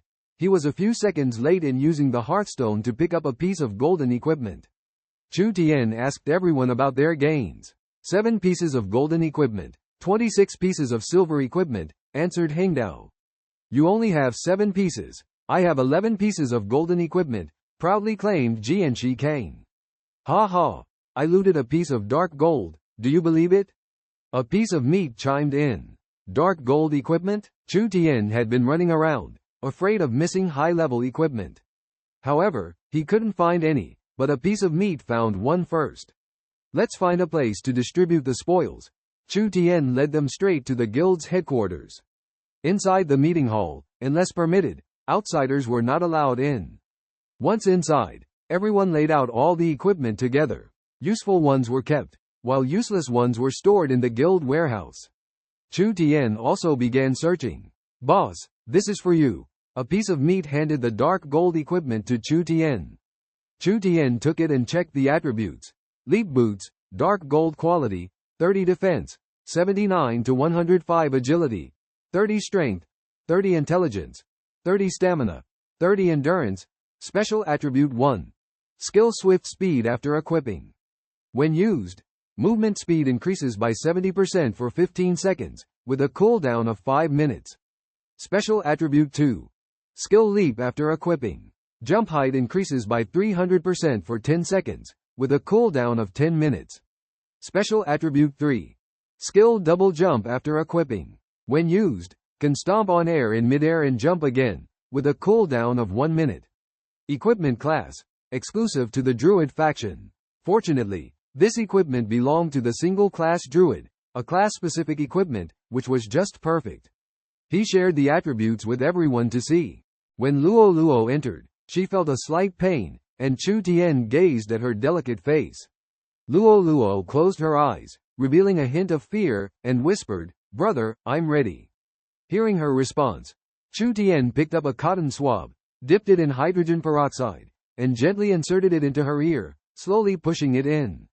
Luo Luo let out a slight groan. "Does it hurt a bit?" Chu Tian asked with concern. Luo Luo furrowed her brows, tears swirling in her eyes, and said, "Brother, it still hurts a bit, please pull it out quickly." Chu Tian quickly pulled out the cotton swab, making a popping sound. He looked down at the blood-stained cotton swab and said, "You're bleeding, do you need to see a doctor?" He handed Luo Luo a cotton swab stick. After carefully examining it, Luo Luo said, "I've already seen the doctor. He said it's a mild otitis media caused by prolonged use of headphones. Just don't wear headphones in the future." Chu Tian nodded, threw the blood-stained cotton swab into the trash can, and then extended his slightly numb wrist, took out a clean cotton swab, and planned to help Luo Luo with the other ear. "This one doesn't need it. Only this ear is itchy," Luo Luo said. Luo Luo stood up, wearing a white cotton nightgown, showing off her snow-white skin and slender figure. Her small feet moved lightly on the pale pink carpet. Chu Tian looked at her, a burning desire rising in his heart, thinking of the two things she had just hidden, making it difficult for him to resist. Luo Luo felt Chu Tian's gaze, as if it could devour her with its scorching heat. That fiery, passionate look filled with a man's desire. Luo Luo was a little flustered, but quickly calmed down, biting her lip, walking to Chu Tian's side, leaning lightly against his chest, and hugging his waist. "Brother, I belong to you forever. Just wait a moment. Luo Luo still has some things to take care of, then everything can be yours." Feeling her softness close to him, Chu Tian thought to himself that it was indeed empty. After listening to Luo Luo's words, a blazing fire ignited in Chu Tian's heart, but the last sentence brought him back to his senses. Chu Tian was surprised that he was able to smoothly pass through the toll booth on the highway without being stopped, which left him feeling a bit amazed. The arrangement made by Lolo's father shocked him, as he could clearly see the customs officer checking their car and verifying information on the walkie-talkie. He thought to himself whether he should go back and change to another car. Although he still had the money from buying the car, the paperwork would indeed take some time to process. If all else failed, they could take a bullet train, which would be faster than driving themselves and less tiring. After all, although the Paramount Predator was a good car, Chu Tian found it too cumbersome to drive. "Boss, they have already entered the Shanghai Expressway," said the driver. Lolo and Chu Tian chatted happily, completely unaware of what lay ahead. However, unbeknownst to them, in the Volkswagen sedan following closely behind, a scruffy middle-aged man was closely monitoring their movements on his phone, seemingly reporting to someone. He secretly planned to find an opportunity to take them out, preferably without leaving a trace, making it look like an accident. "Okay, boss, but there may not be a chance on the highway. Even if their car collides with a large oil tanker, nothing will happen to them," the man on the phone said. "The Paramount Predator," he sneered. He hadn't expected that the little girl would have such a powerful background. "You guys handle it, but it's best not to harm her," he said. "Okay, boss." After hanging up the phone, he stared deeply at the Paramount Predator speeding ahead. It seemed that the boss's arrangements this time were not simple. He didn't believe an ordinary student could drive this kind of car around. The boss had said that the man was a freeloader, leaving him doubtful. With the background of this girl, wouldn't she know what kind of people surrounded her? How could she tolerate a freeloader living in the same villa as her? Perhaps without the family's permission, that man would have disappeared long ago. This man was not stupid. After walking this road for so long and still being alive, how many fools could there be? He pondered these things in his mind. Chu Tian and Lolo were clueless, continuing to happily drive on the road. They had no idea that someone had secretly targeted them. At that moment, Chu Tian and Luo Luo were about to ask a question when suddenly a Volkswagen sedan came speeding towards them at an alarming speed. Chu Tian immediately realized the danger, tightly hugged Luo Luo, and quickly dodged to the side, swapping positions with her. The sedan whizzed past them, and although Chu Tian managed to avoid the front of the car, he was scratched by the side mirror. The mirror fell to the ground, and Chu Tian took a few steps back from the impact. He held his back in pain, wincing. The car, however, did not stop and sped away. Gao Kai and Luo hurried over to help him, asking with concern, "Chu Tian, are you okay?" Despite the pain, Chu Tian managed to joke, "I wonder what's wrong with the drivers around here." Gao Kai and Luo breathed a sigh of relief at his humor. Gao Kai asked with concern, "Do you need to go to the hospital?" Chu Tian, still joking, replied, "No need, just a minor injury." Gao Kai nodded and called Zhao Lei. "Zhao Lei, a Volkswagen sedan is heading your way. Please have Xiao Lu intercept and take note of the license plate number." Watching Gao Kai make the call, Chu Tian knew his intentions. Surprisingly, he managed to remember the license plate number even in the midst of the car speeding away. This extraordinary memory was truly admirable. Luo had originally wanted to accompany Chu Tian to Hengdao's place for rest, but Hengdao insisted on waiting for Zhao Lei and the others, as this residential area was Xiao Lu's residence and he did not have the keys. Soon after, the Paramount Marauder returned. Zhao Lei got out of the car and immediately complained, "Oh no, Xiao Lu's driving skills have deteriorated since leaving the military. He couldn't even catch up with that old Volkswagen." Jin Kaiyu, upon hearing Zhao Lei's blame, retorted defiantly, "If we didn't catch up, then so be it." Chu Tian, however, was not satisfied and decided to check the license plate, believing there was intention behind it. Zhao Lei blurted out, "This was deliberate."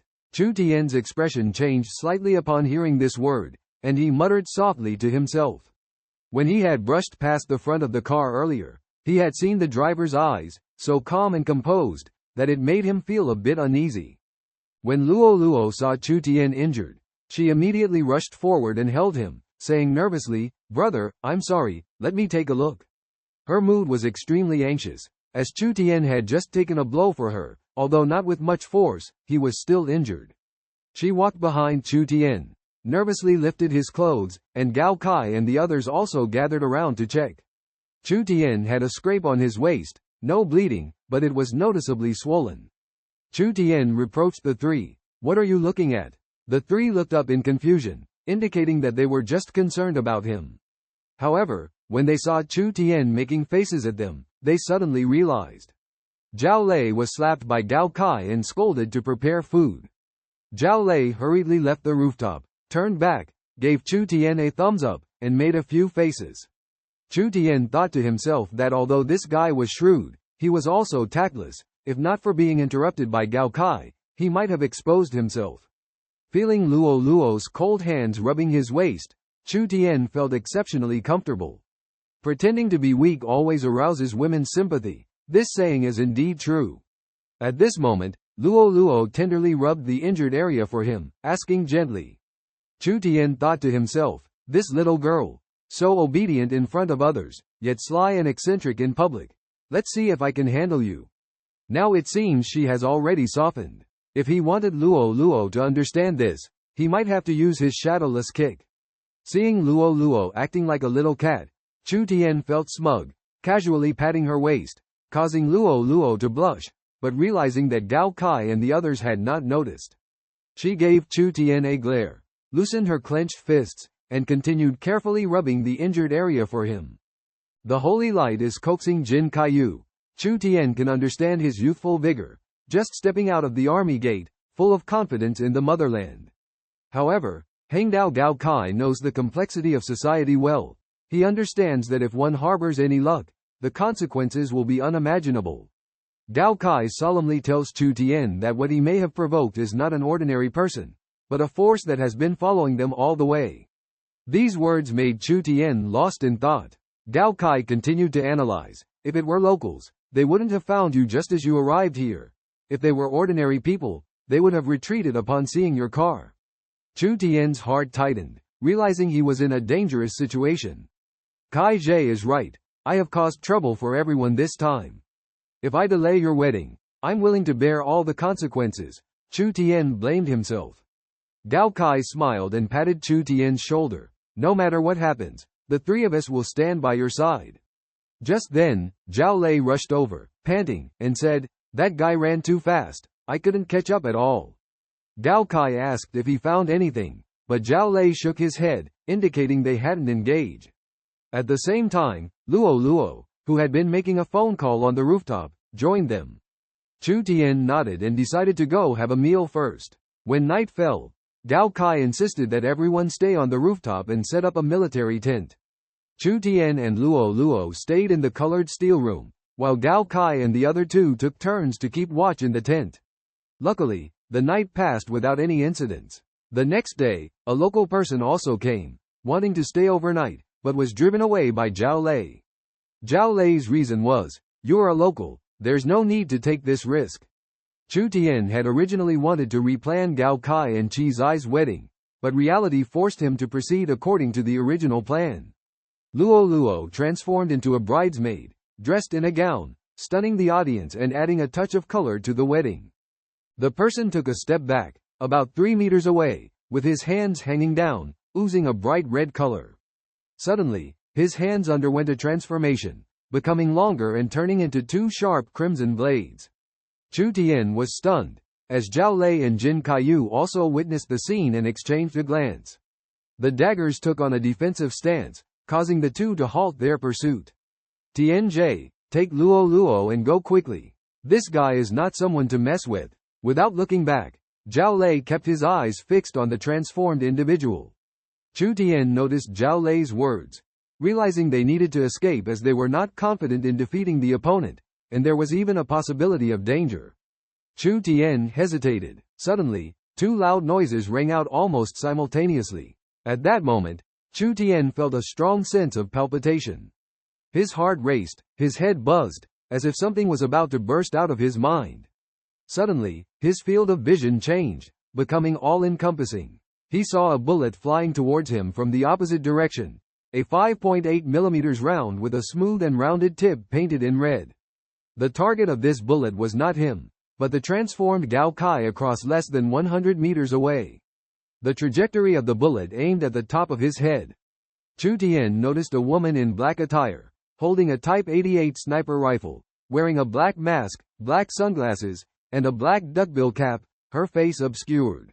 Simultaneously, a bullet was approaching from behind him, a 12.7 mm round, and the second loud noise was from this bullet.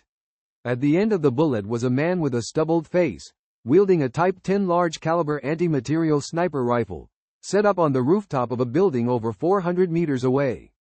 Chu Tian immediately recognized that it was the same person who had previously rammed into him with a car.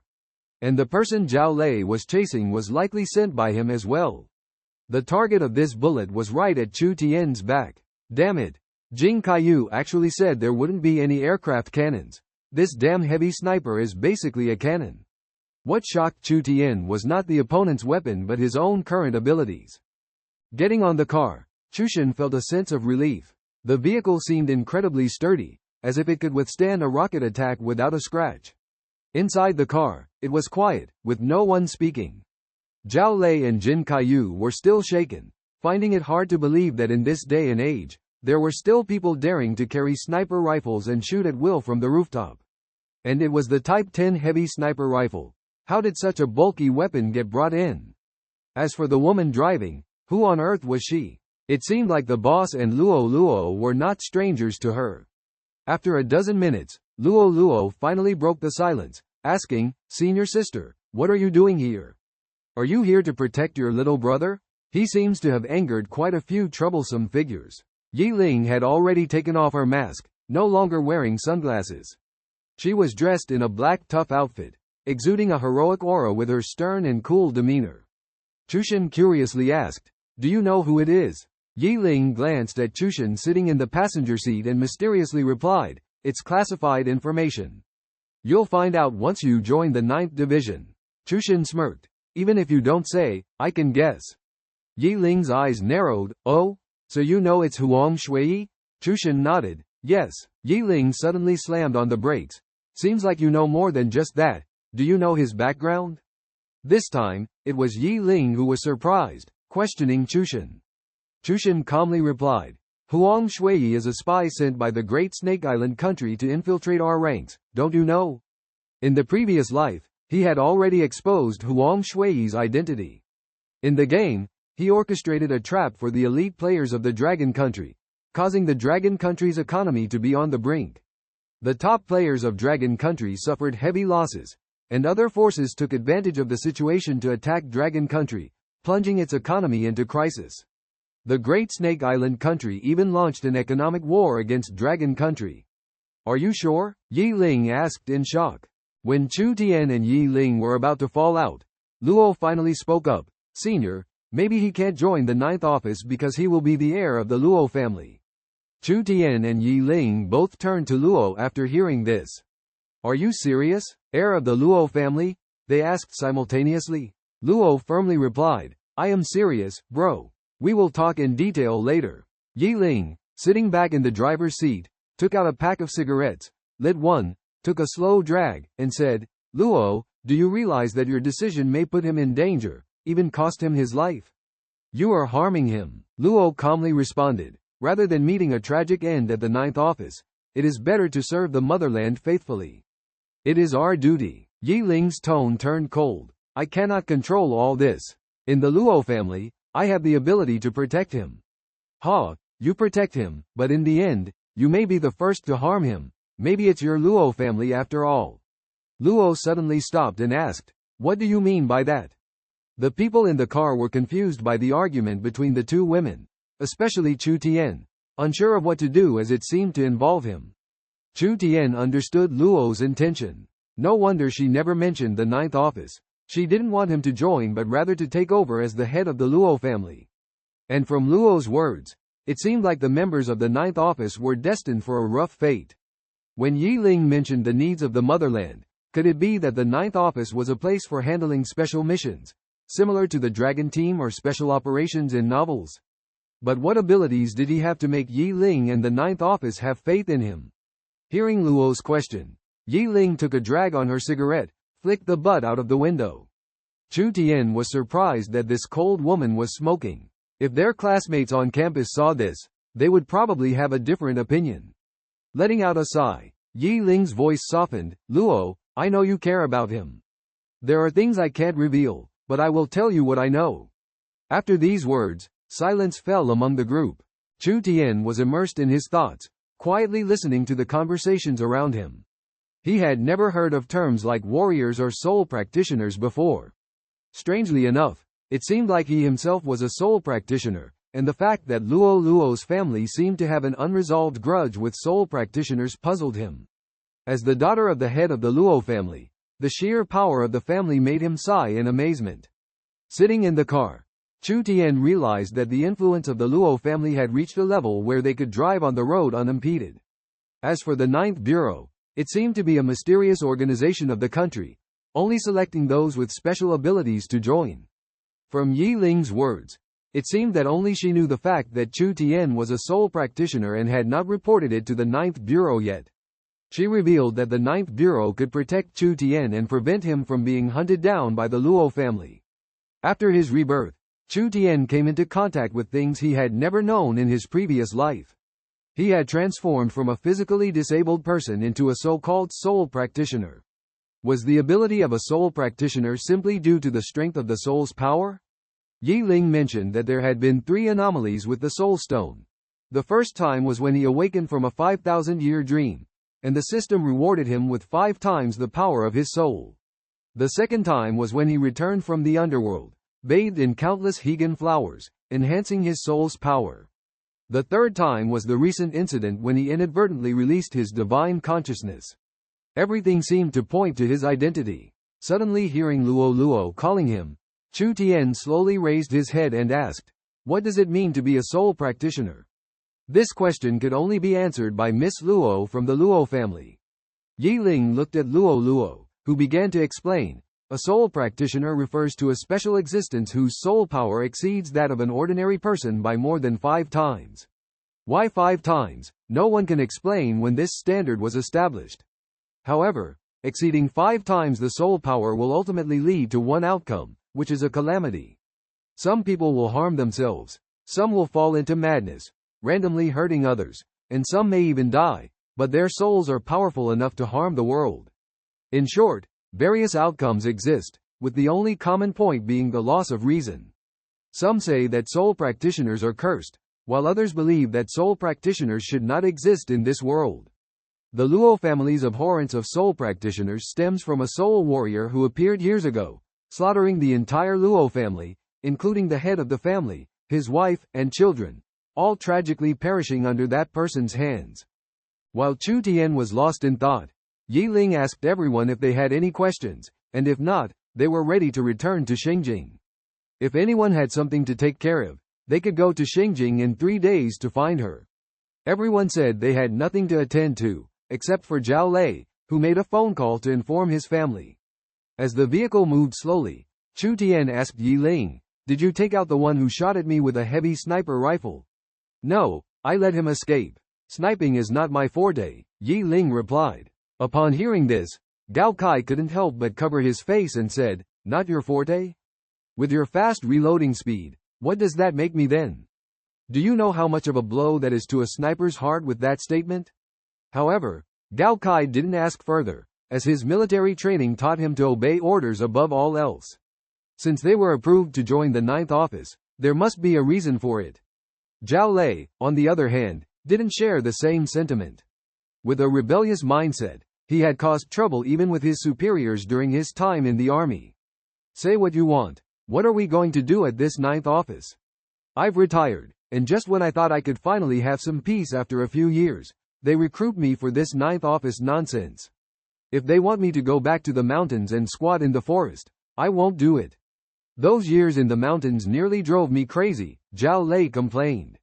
Yi Ling, upon hearing this, slammed on the brakes, almost throwing everyone out at a speed of 100 miles per hour. "Who do you think you are? If you don't want to do it, get out of the car. Do you think being recruited was just a decision from above? If I didn't want to cut off Chu Tian's escape route, do you think you would be worthy of being recruited? If it had been confirmed earlier that he was the Soul Master, do you think I would have bothered? I would have left with the little girl long ago." Yi Ling's words left everyone shocked. Jin Kaiyu, the little girl? Gao Kai, romance and leisure? Chu Tian, cutting off my escape route? Zhao Lei, damn, you're a...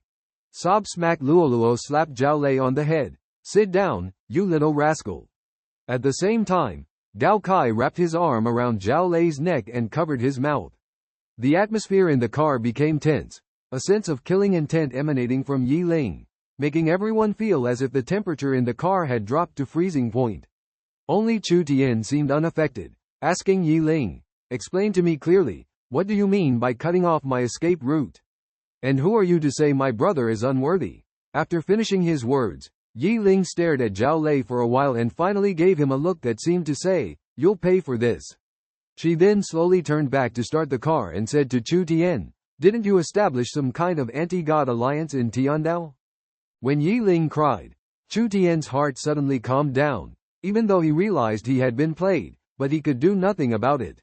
He sat in the last row of the paramount plunderer, the anger still lingering, but he began to reflect on his actions just now, realizing they were a bit excessive. Despite her preference for women, she was, after all, a girl. Fortunately, Luo interrupted him in time, otherwise he really didn't know how to end it. Gao Kai signaled to Jin Kaiyu, who understood and walked to the front and took the driver's seat. At this moment, Luo helped Yi Ling sit in the second row, Yi Ling still sobbing, while Luo patiently comforted her. Zhao Lei leaned against Chu Tian and whispered to him, "Tian, you were a bit out of line just now." Chu Tian asked back, "Was I out of line? Didn't you hear her say she wanted to throw you guys into the mountain ditch? I just stood up for you. Look at her pretty face, sigh." Zhao Lei sighed, and Chu Tian looked at him, teasing, feeling sorry for her. Zhao Lei almost jumped up, suddenly flustered, and said, I'm not feeling sorry at all." Gao Kai and Chu Tian looked up at him. Chu Tian smiled and said, "I was just kidding. Why are you so worked up?" Just then, Gao Kai suddenly smiled and whispered to Chu Tian, "This kid must have fallen for Yi Ling." Chu Tian looked at Gao Kai in surprise, thinking, "This seems a bit far-fetched. Yi Ling likes women. Zhao Lei doesn't stand a chance." Suddenly, Chu Tian remembered something and asked, "Kai Jie, where is your sister?" He had heard about Gao Kai's sister many times, but he didn't see her at this wedding. How could a brother of his age get married without his sister coming? Gao Kai glanced at Zhao Lei sitting behind Yi Ling, took out his phone from his pocket, and opened a photo. In the photo, a young Gao Kai was standing in front of a ruin, with a girl who looked about 20 years old standing beside him. The girl had a round face and a sturdy figure, somewhat similar to Zhao Lei. Chu Tian asked in confusion, "You're married, why didn't she come?" Gao Kai explained with a smile, "This is Qi Shi. I rescued her from the ruins when she was 16, that's when the photo was taken." Chu Tian asked in amazement, "This is?" Gao Kai nodded. "Yes, she is Qi Shi. She is stunningly beautiful, second only to Luo and Yi Ling." As the two talked, Chu Tian gained a deeper understanding of Yi Ling. Yi Ling, at only 15 years old, entered the ninth office. She was not a warrior, but rather skilled in control. Through her introduction, Chu Tian gained some insight into the special group hidden in the real world. Controllers, possessing extraordinary abilities. The being they encountered last night was called a shapeshifter, able to transform according to their abilities. Some can turn into blades, just like the person from last night, while others can even transform into beasts and so on. Yi Ling told Chu Tian that the shapeshifter they encountered last night was not of high rank, only able to turn his arms into blades. However, the blades he released had a special ability, a crimson light that could absorb human blood and convert it into his own energy. The more people he killed, the stronger he would become. Yi Ling revealed to Chu Tian that her own ability was to control the air. Her agility and strength were all thanks to her control of the air, adjusting resistance or pushing the air to enhance her body. However, her ability level was not high, only able to manipulate the air around her, unable to achieve long-distance control as in Legends. She also mentioned that for a long time, no one had been able to reach the level of control that high again. Nowadays, whether it's controllers, shapeshifters, or even soul masters, they all need to rely on the power of warriors to assess their abilities. The special abilities they possess can only serve as assistants.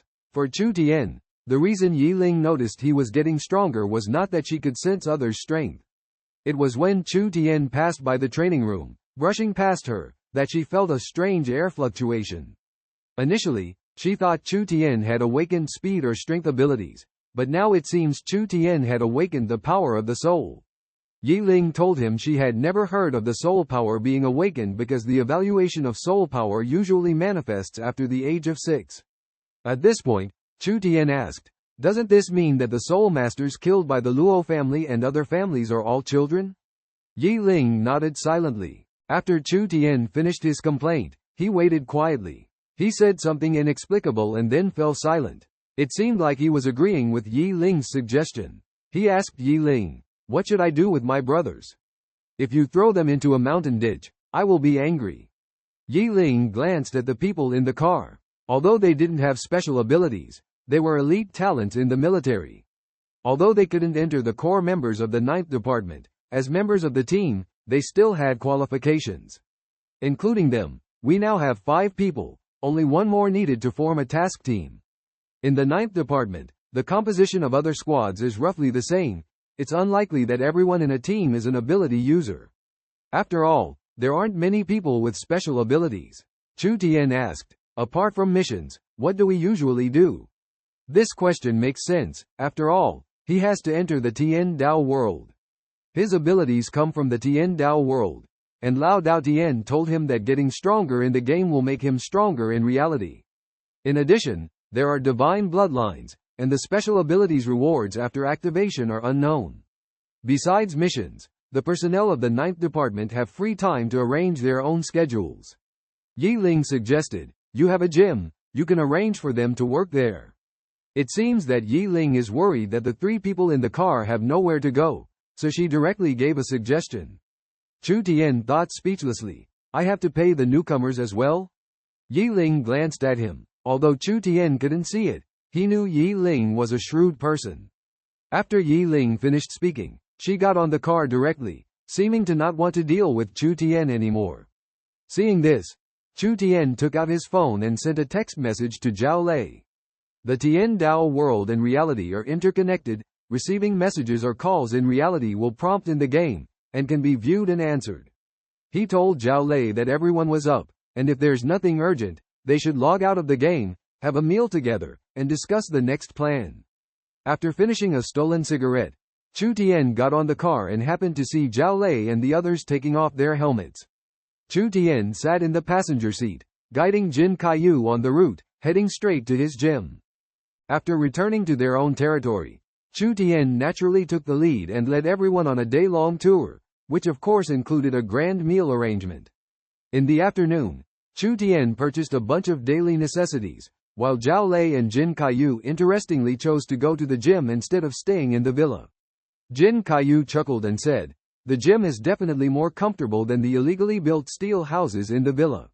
The 2 gaming pods that Chu Tian had reserved for them were delivered to the 3rd floor of the gym and installed. With only 2 gaming pods, Chu Tian joked, "A moment of spring night is worth 1,000 gold, why bother with games? I'll give you guys 3 days off, and the double pod you ordered will be delivered in 3 days, ready to be installed in the villa."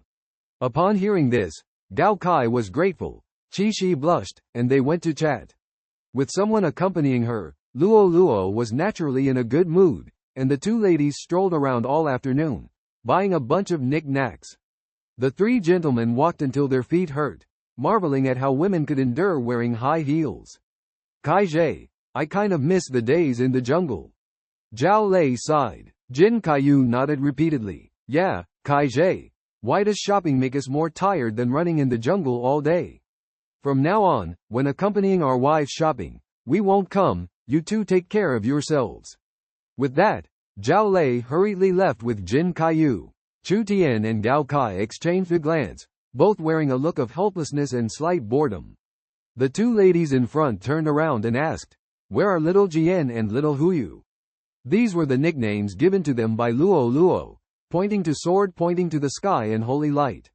They met in the novice village and had been together even longer than Chu Tian. Chu Tian left the novice village early, but they continued to team up in the novice village to run dungeons. Before sword pointing to the sky and the others left the novice village, they would take her wherever they went.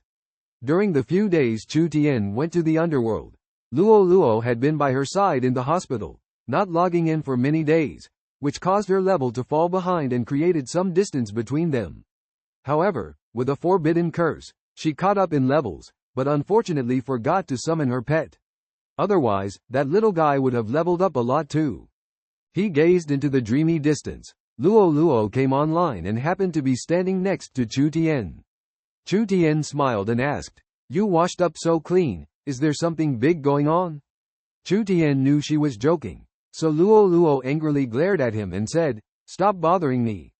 Don't mess around next time." Chu Tian emphasized heavily, "Next time, I absolutely won't mess around."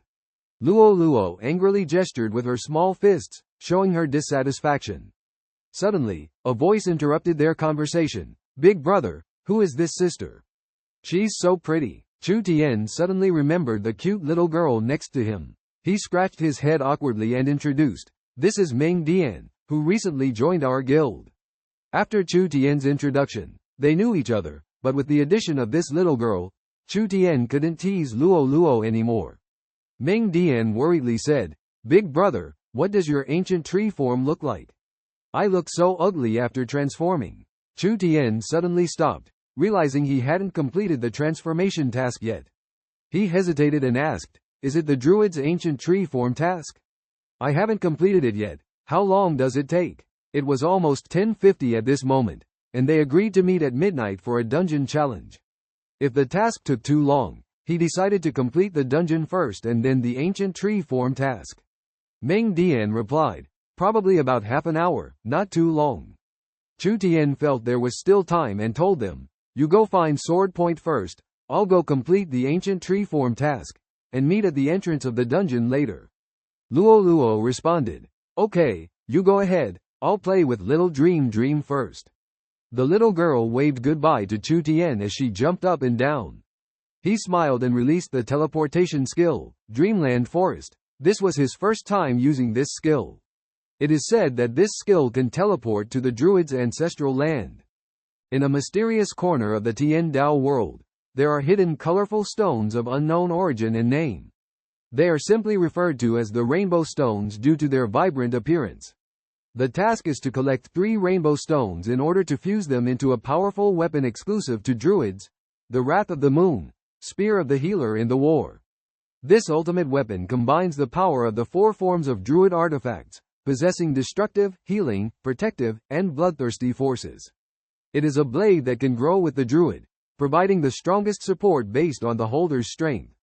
Chu Tian focused on reading the task description, with the last sentence deeply imprinted in his mind. 5 words, a growing weapon, made him feel watched and cared for. Although the frost crystal dream belongs to Luo, Chu Tian still yearned for it. Thinking of the enchanting forbidden spell skills, he was filled with anticipation. After completing this task, he would also have a druid-exclusive growing weapon, which made him overjoyed. The 4 previous artifacts had made him feel down, but now he was motivated. These artifacts were originally just prototypes of the Wrath of the Moon and the Spear of the Healer in the War. Using the 4 artifacts as a foundation, what level of weapon would this weapon be at? At least legendary, right? He had never heard of a weapon higher than legendary before. If it is synthesized, it will surely surpass the legendary level. Although Luo's Frost Crystal Dream is of legendary level, the manual indicates it as a weapon for beginners. However, these are not important. The key is what exactly the rainbow stones are. Chu Tian had never heard of them in his previous life. He carefully examined the task objective and realized he already had one of them. He eagerly opened his backpack to search, and his gaze finally settled on the strange stone he had picked up in the Black Iron Mountains. Chu Tian was certain that this stone was indeed colorful, and he had been puzzled by it before, wondering what it was as it had no name. As the task description stated, no one knew its origin or true name, so it was simply called a rainbow stone based on its appearance. So, could there be more rainbow stones hidden in the Black Iron Mountains? However, he was quickly brought back to reality. At that time, Luo used the forbidden spell Winter's End to slay tens of thousands of monsters and obtain that stone. Chu Tian heard the system prompt in his ear, and then everything went dark as the Tien Dao system began to upgrade, entering the reboot phase. All players were kicked out of the game and back to the waiting interface. With not much else to do, Chu Tian casually browsed the official website and stumbled upon a druid player's recruitment post. He opened the thread and found it filled with messages from druid players, which he found quite interesting. So, Chu Tian left a reply below, expressing his gratitude for everyone's support. After idly browsing the official website for a while, 10 minutes had passed in the blink of an eye. Ding! The system upgrade was complete, and he could log back into the game. A notification sound rang out, and Chu Tian closed the official website page, re-entering the game, but there wasn't much change. However, within a few seconds, he saw numerous druid players teleporting to the Dream Forest, creating a lively atmosphere. He glanced at the curious druid players and then used teleportation skills to return to Shengjing City. Chu Tian had sent a message, informing the brothers that they had already gathered at the entrance of the instance, waiting for him to arrive. Chu Tian replied that he would hurry over immediately. He then recalled the details of the Howling Cave expert level instance in his mind. He was not planning to challenge an ordinary instance but one with expert level difficulty. It could only be attempted once a week, and after clearing it, he would have to wait for the next week to try again when the game reopened on Monday. At this time, most Tien Dao players had just reached level 20, and major guilds were organizing teams to venture into the Howling Cave instance. The entrance to the instance was bustling with players from all walks of life looking for teammates. Yan Buyuzhong, a mage with 315 spell damage, was seeking a team. Dark Knight Swiftwind, a high-intensity weapon sharpshooter with a physical attack power of 394, hoped to find a team to challenge the simple level instance. Chen Fan, a play preparing to clear the simple level instance, urgently needed a high spirituality healing nanny. As long as the player had spiritual attributes, they could start the challenge. Chu Tian and others stood at the entrance of the instance, with players constantly coming to inquire if they still needed team members. They all indicated that the team was already full. Chu Tian arrived at the city center and checked his pharmacy, finding that all kinds of medicines were in stock, and the large pharmacy had already started operating. He recruited a few low-level pharmaceutical apprentices, and although the production volume was not high, at least there were medicines to sell. Chu Tian, filled with ambition, led a team of 6 to challenge an expert-level dungeon. Envisioning Luo's devastating damage, facing those boss with zero defense, only a few moves are needed to kill them. The percentage reduction mechanism not only highlights the identity of top players, but also gives ordinary players the opportunity to participate. After all, for bosses with zero defense, it is not difficult to defeat them without top equipment. Nor will there be a situation where highly enhanced players complete the dungeon alone. Chu Tian quickened his pace and dashed towards the direction of the dungeon. He pursued not only clearance, but also a 5-star rating. He looked forward to obtaining a piece of gold equipment, or even a rare dark gold grade equipment. And the global first kill with a 5-star rating, the guild points reward obtained will definitely be much higher than the normal clearance reward. For a guild to upgrade, it must improve the residence level, which requires consuming guild points. The only way to earn guild points is for guild members to team up and complete dungeons. Although guild points can also be obtained from non-first kills, the points obtained each time are limited, and they need to be accumulated continuously to upgrade the residence. In order to develop quickly, guilds will compete to seize the first kill in dungeons. Chu Tian quickly arrived at the entrance of the Howling Cave dungeon. It was more crowded than a market, and it took a lot of effort to squeeze in front of the sword pointing to the sky team.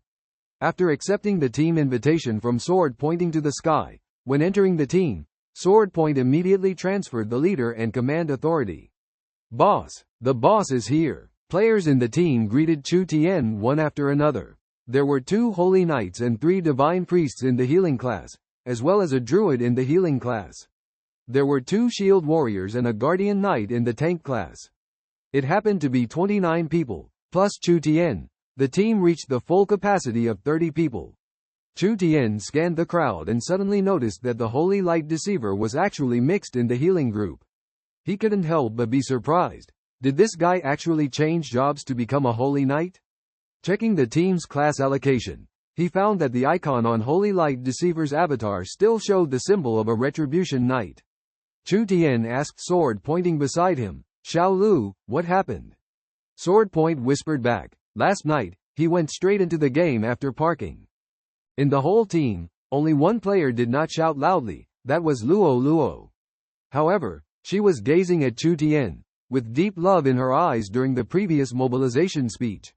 Dream's excitement waved her small fists and said to Luo beside her, "Sister, Big Brother is really good at talking." Luo looked at her excited look and helplessly said, "You know he is lying, why are you still cheering?" "I don't know, I'm just so excited." Dream's excitement replied, then said, "Big Brother is so handsome, I want to marry him when I grow up." Luo completely treated it as a joke, patted her head and said, "Then you have to grow up quickly. Your big brother not only talks well but also likes to tease others." "Oh, don't touch people's heads, it will stunt their growth." Dream gently pushed away Luo's hand, then excitedly asked, "Sister, how do you know Big Brother is good at teasing people?" "Don't talk nonsense, kids shouldn't think too much." Luo smiled and touched her own cheek, "Could it be?" "Stop guessing randomly, little one, you're thinking too much." "Sister, your face is red." Just when the two of them were playing around, Chu Tian stepped into the teleportation gate of the purple light curtain. The other people in the team followed suit. The map changed, and everyone arrived in a cave. The cave was rugged with only one path leading forward. Howls could be heard from the cave, which was the origin of the cave's name. In fact, the sound was just the echo of the wind blowing into the cave. Chu Tian led everyone forward, and there were no monsters on the way in the cave. After walking about a kilometer, the front suddenly opened up. They arrived in an underground world, shaded by green trees and filled with unique vegetation, like an ocean of forests. Looking up, there was a huge opening above, revealing the sky outside. The sunlight shone through the opening, not glaring. In front of them was a clear river. This underground world was able to grow because of the light and water source here. "Prepare for battle," Chu Tian announced in the team. Everyone was momentarily stunned. They hadn't reached the monster area yet, why fight? At that moment, upstream in the river, a huge turtle leisurely crawled along the river. Sword pointing to the sky asked in confusion, "Boss, are we going to deal with this turtle?" "Yes, what's wrong?" Chu Tian frowned and said, "Although this turtle is not a boss, its HP is higher than a boss. Why should we fight it? It's just a regular monster. Chu Tian heard the shouts and immediately summoned his demon army, with one of them decisively swinging its arms. Over a dozen summoned creatures quickly launched a fierce attack on the giant turtle. Leading the charge was a demon guard wielding dual blades, swiftly using a charge skill to get behind the turtle. Chu Tian anxiously shouted, "Meatball, don't use the electric fan on him." He vividly remembered the perilous experience in the Dalaran Basin when a meatball pet unleashed its powerful area attack, nearly turning him into minced meat. He had narrowly escaped by reacting quickly, or else he would have fallen like those slaughtered players. Comforting himself, Chu Tian said, "My demon control skills have been honed well. Meatball won't use skills randomly." Although Meatball's single target attack was not high, the numerical advantage was not to be underestimated. Glancing over, Chu Tian found that Meatball was a summoning warlock, and in the future, he would have a powerful demon army. The turtle's health was as high as 1.2 million, and Chu Tian immediately felt the opponent's health decreasing noticeably after joining the battle. Meanwhile, Lolo unleashed a combo skill, preparing to launch an attack but had not yet acted. Chu Tian had been keeping an eye on Lolo, eager to know her damage output. When she obtained the Frost Crystal Dream at level 15, she had now ascended to level 28, and her weapon should have been upgraded to level 28 accordingly. Her attack accessories had also been enhanced to level 30. Chu Tian estimated that Lolo's current attack power was at least 3,000 points. Arrows flew, causing 2,178 points of damage. 3,267 critical damage. This is impossible. The members of the team exclaimed in astonishment. It was truly shocking. Just as everyone was amazed, the 9 consecutive shots, causing a series of damage values like 871, 871, 895, 1306. Not only the others, even Chu Tian couldn't help but feel envious. Is this the power of legendary weapons? Observing the damage numbers, Chu Tian calculated that Lolo's current attack power had exceeded 3,400 points. In a field battle, she could probably one-shot her opponents with just one arrow. Arrow God Feather, you can step down now. In the previous fierce battle, Swordsman Sky pointed to the sky. Thanks to the 30% equipment enhancement on his body, only lost a small amount of blood each time he was attacked, less than 200 points. The healers only needed to make a slight supplement to revive him. Chu Tian decided to have all healers focus on output, leaving only the Holy Light to guard Swordsman Sky, as his toughness did not require frequent mana consumption. However, when the monsters were left with half of their health, the appearance of group damage required a large amount of healing to fill the gap. While conserving mana, it was natural to save as much as possible. This time, Lolo dared not output excessively, and Swordsman Sky began to focus on observing the boss's movements. Chu Tian privately told him some basic tanking knowledge, and he was working hard to put it into practice. Due to not successfully attracting the monster's attention, Lolo died once, leaving Swordsman Sky feeling guilty because he felt indestructible and the monster's attacks could not cause him much harm. Therefore, he secretly flirted with a female player in private chat. Lolo comforted him, saying, "It's okay, it's also my fault for dealing too much damage. I was just resurrected in battle and lacked experience, so there was no real loss. But this death caused a 10% decrease in equipment durability, so you will have to bear the repair costs later." Swordsman Sky immediately responded, "Girl, don't say that. High damage shouldn't be mentioned, it hurts feelings. And don't worry about the 10% repair cost. Even if the equipment durability is completely depleted, I will cover all the expenses." Upon hearing his promise, Chu Tian warned, "You will regret it." Sure enough, when Lolo reported the repair costs, Swordsman Sky was dumbfounded. Because Lolo's weapon was of legendary quality, the repair cost reached 52 silver coins, combined with other equipment, totaling 54 silver coins. Swordsman Sky's daily wage was only 50 silver coins, so he ended up losing money and had to pay an additional 4 silver coins. The higher the quality of the equipment, the more expensive the repair costs, something Chu Tian had known all along.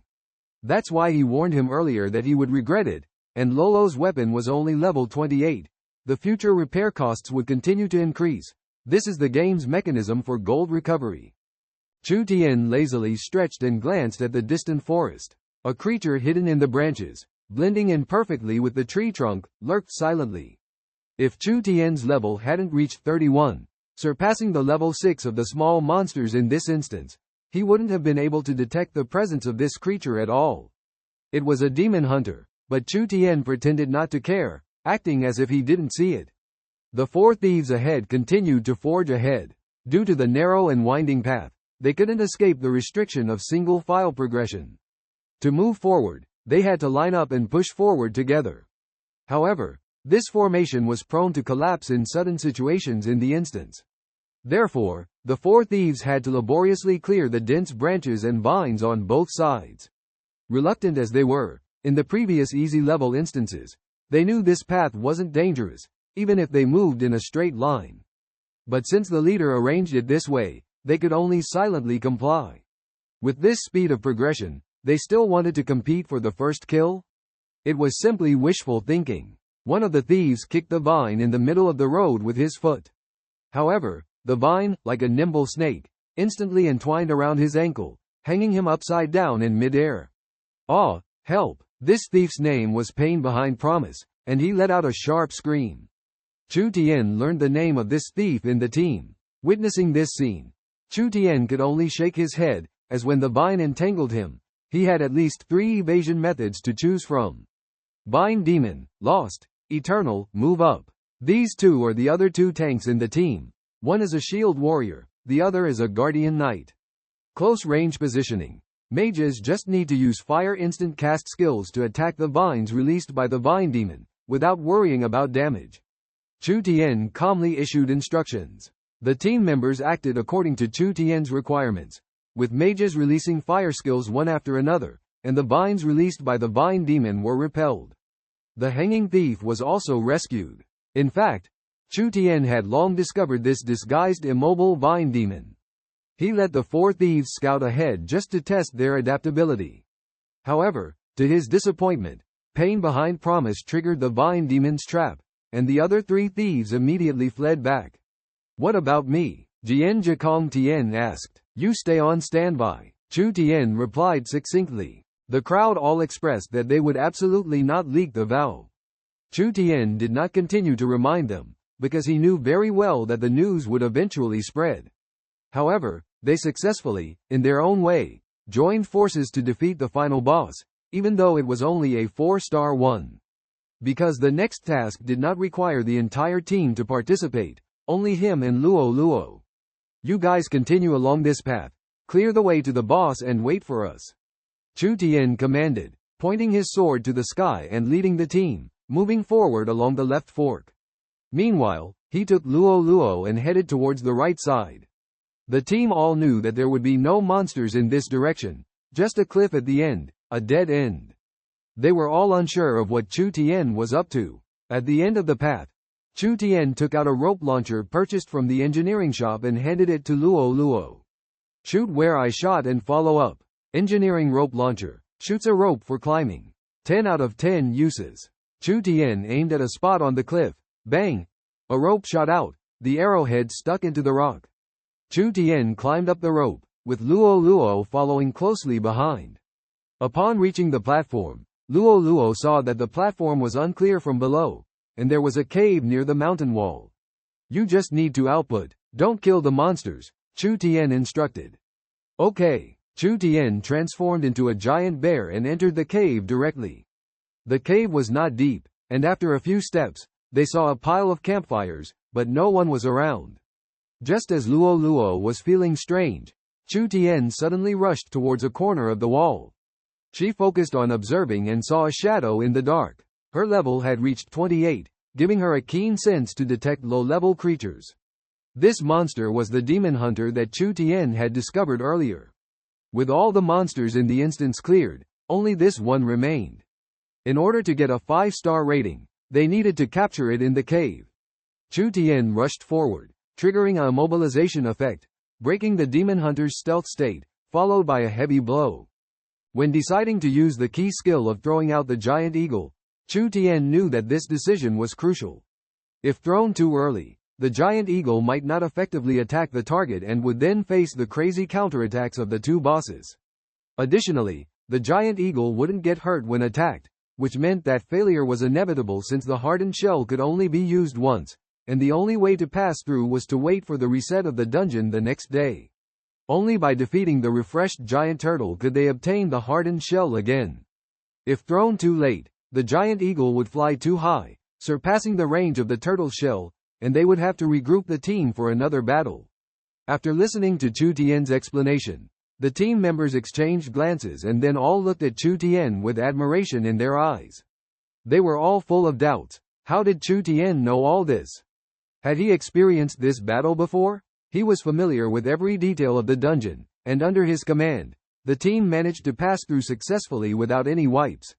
When the global announcement sounded, Chu Tian led the Anti-God Alliance Guild team to successfully complete the world's first kill of the Howling Cave on expert level, earning 30,000 guild points as a reward, 2,000 gold coins for the guild leader, 20 gold coins for the other team members, and a +3 level reward for all members. Thanks to Chu Tian for leading the team, they opened a new chapter in challenging the Howling Cave on Hell difficulty. As the national and regional announcements kept coming in, the team was ecstatic. Everyone cheered and praised Chu Tian's performance. Getting 3 first kills together, each person even received a reward of 30 gold coins, making everyone extremely excited, and they all expressed their willingness to donate gold coins to support the guild. Watching the team members happily celebrating, Chu Tian couldn't help but smile and started picking up the equipment dropped by the boss. 1 piece of golden equipment, 3 pieces of silver equipment, and 3 pieces of bronze equipment, totaling 7 items. Chu Tian distributed these items directly to the team members, prioritizing meeting the needs of the team, and the remaining items could be auctioned off through guild contributions. This fair distribution system of guild contributions allowed all team members to benefit, which was a very good arrangement since if they were to exchange items in the guild warehouse, the system would deduct points directly, and other members would not receive any reward. How did he solve the problem? And they even received a 5-star rating. So, how can one actually get a 5-star rating? Tianya Kwangdao kept talking in front of him, but he completely ignored it. His mind was fully focused on the instance, and upon receiving a system message, he immediately sent someone to gather information. He tried to extract some information from the players of the Nei Shen Alliance. He only said 1 sentence to Tianya Kwangdao and then terminated the agreement. Because when the agreement was signed initially, the terms were clear. Even if they failed to achieve the first kill, their team did not need to refund any deposit, let alone pay compensation. At the time, Tianya Kwangdao actively invited the Yeji team to join the slaughter, rather than the Yeji team actively seeking them out. Therefore, when signing the agreement, Yeji naturally had the upper hand. If you didn't agree to sign like this, then don't sign. Yeji didn't care about Tianya Kwangdao's anger. Although they mainly engaged in PvE gameplay, specializing in clearing instances, they were not afraid of the provocation from the Slaughter Guild. When Yeji heard Tianya Kwangdao's threat, he calmly said, "The 5 members of the Nei Shen Alliance are enough to defeat your slaughter. Our team is not fabricated out of thin air either." Yeji's studio gathered teams of all sizes, with a total of over 1,000 people. These people were all his employees, not recruited freelancers from the game guild. Any member in the studio far surpassed those so-called elite players in the Slaughter Guild. "I'm just here to explain. You can do whatever you want with the rest of the matters." After Yeji finished speaking, he turned and walked out of the Slaughter Guild's main hall. The 3 people behind him raised their middle fingers at Tianya Kwangdao and then followed him out. Tianya Kwangdao cursed behind, "Damn it." His anger was understandable, as he had paid a full 50 million RMB as a prepayment to invite the Yeji team to join the slaughter.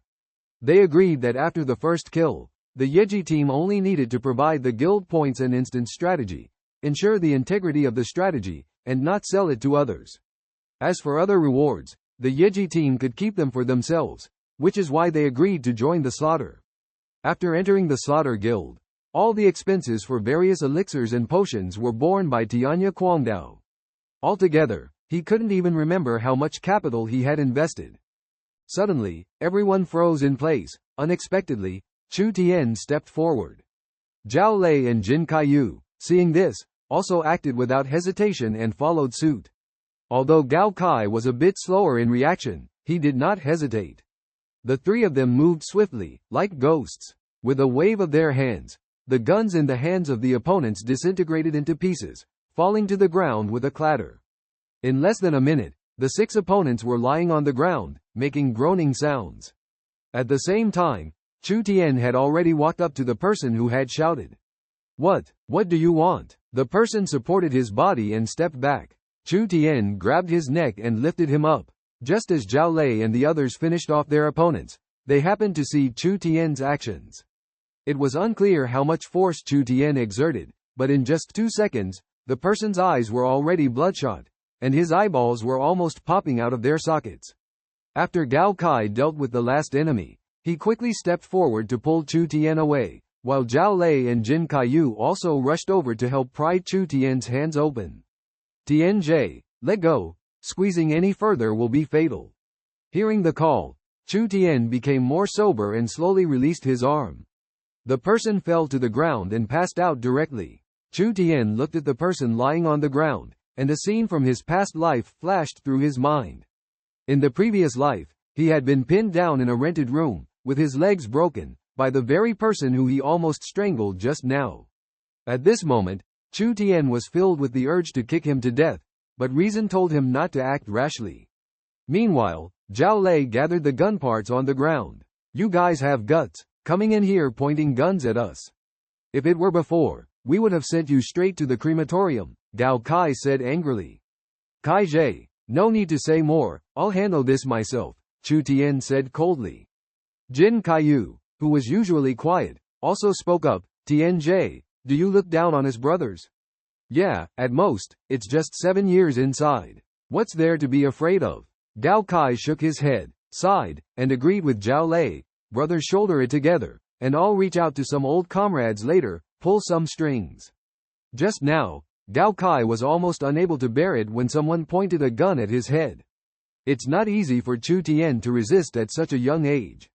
After all, most people would have been scared to the point of trembling with a gun pointed at their head. But they didn't understand the reason behind Chu Tian's outburst. Chu Tian smiled slightly and remained silent, frowning and pondering. This matter may not be as simple as it seems. I haven't offended anyone here, so why would this person named Li Jie want trouble with me? Chu Tian furrowed his brow, feeling somewhat puzzled about the whole situation.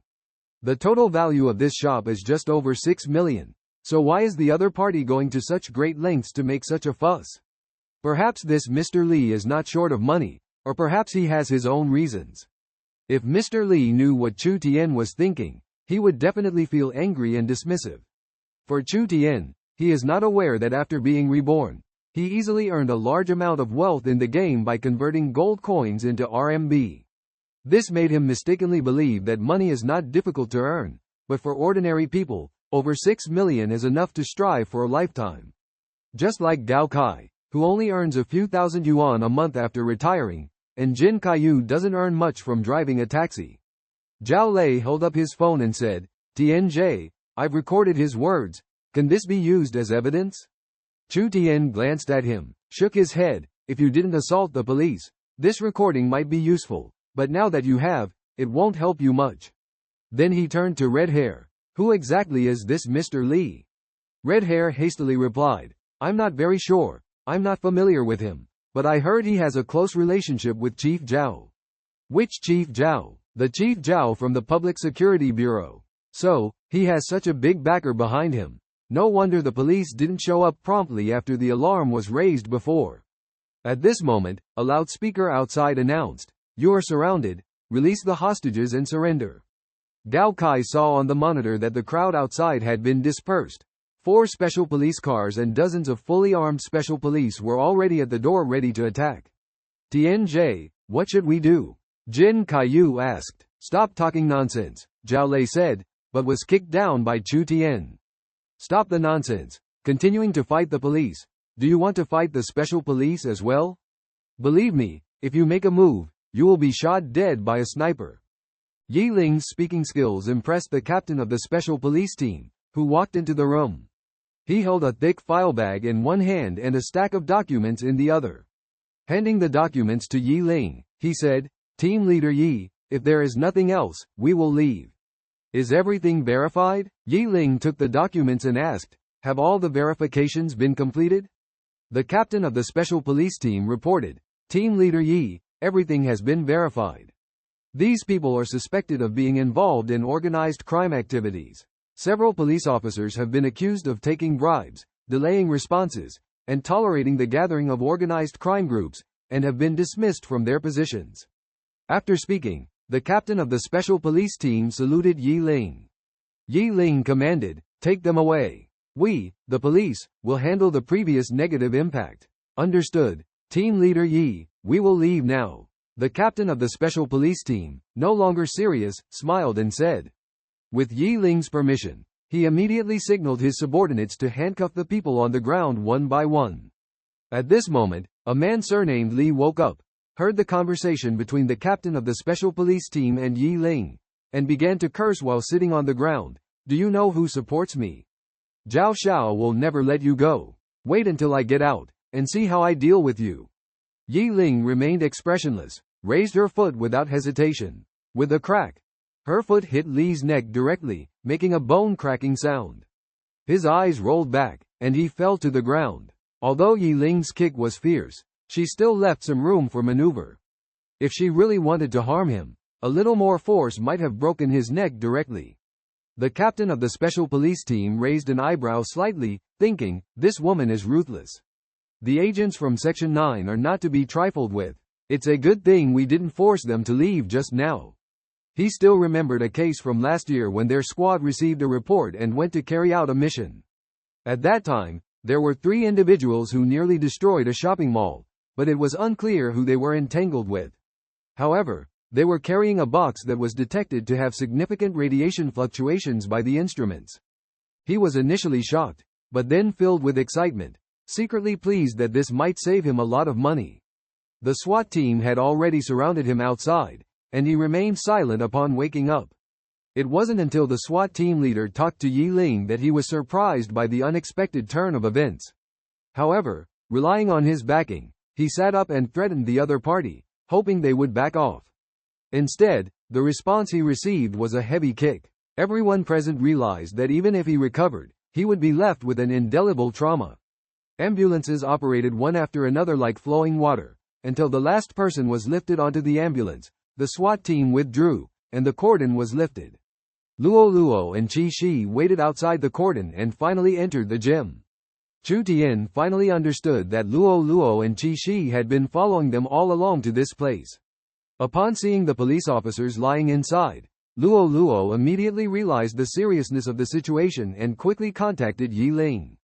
Yi Ling was already on the way, ready to bring them the appointment documents from the 9th office. After receiving Luo's call, she immediately started an investigation and quickly arranged for the printing of the relevant materials.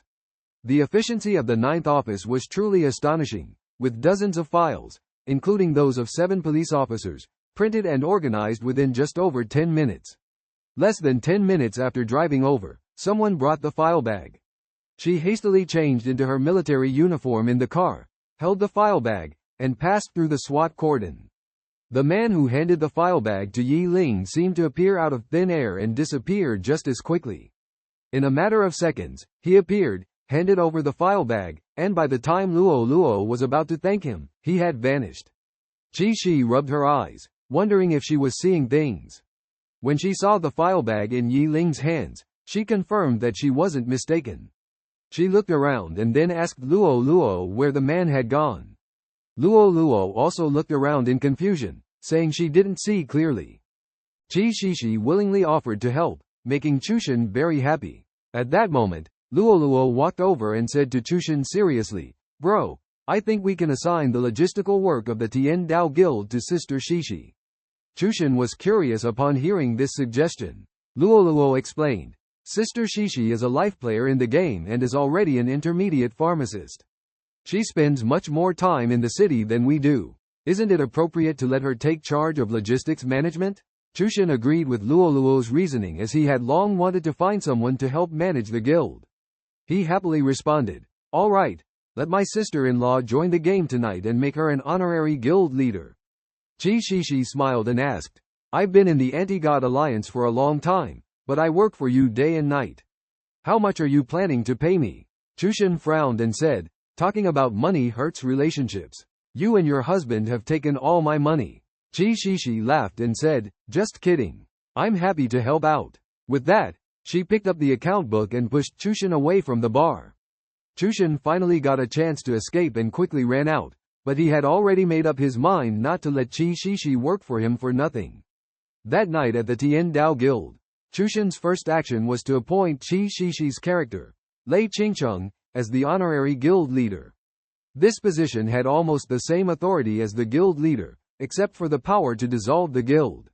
Then, he opened the bloodline attribute. He remembered that the system had prompted the activation of the bloodline when he completed the ancient tree form task in the afternoon.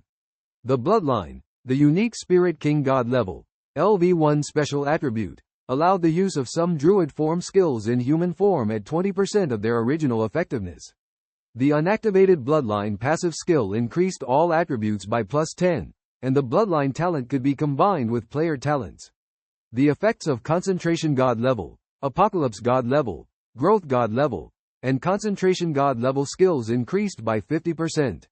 Upgrading the Apocalypse God level would provide an additional +10 attribute points.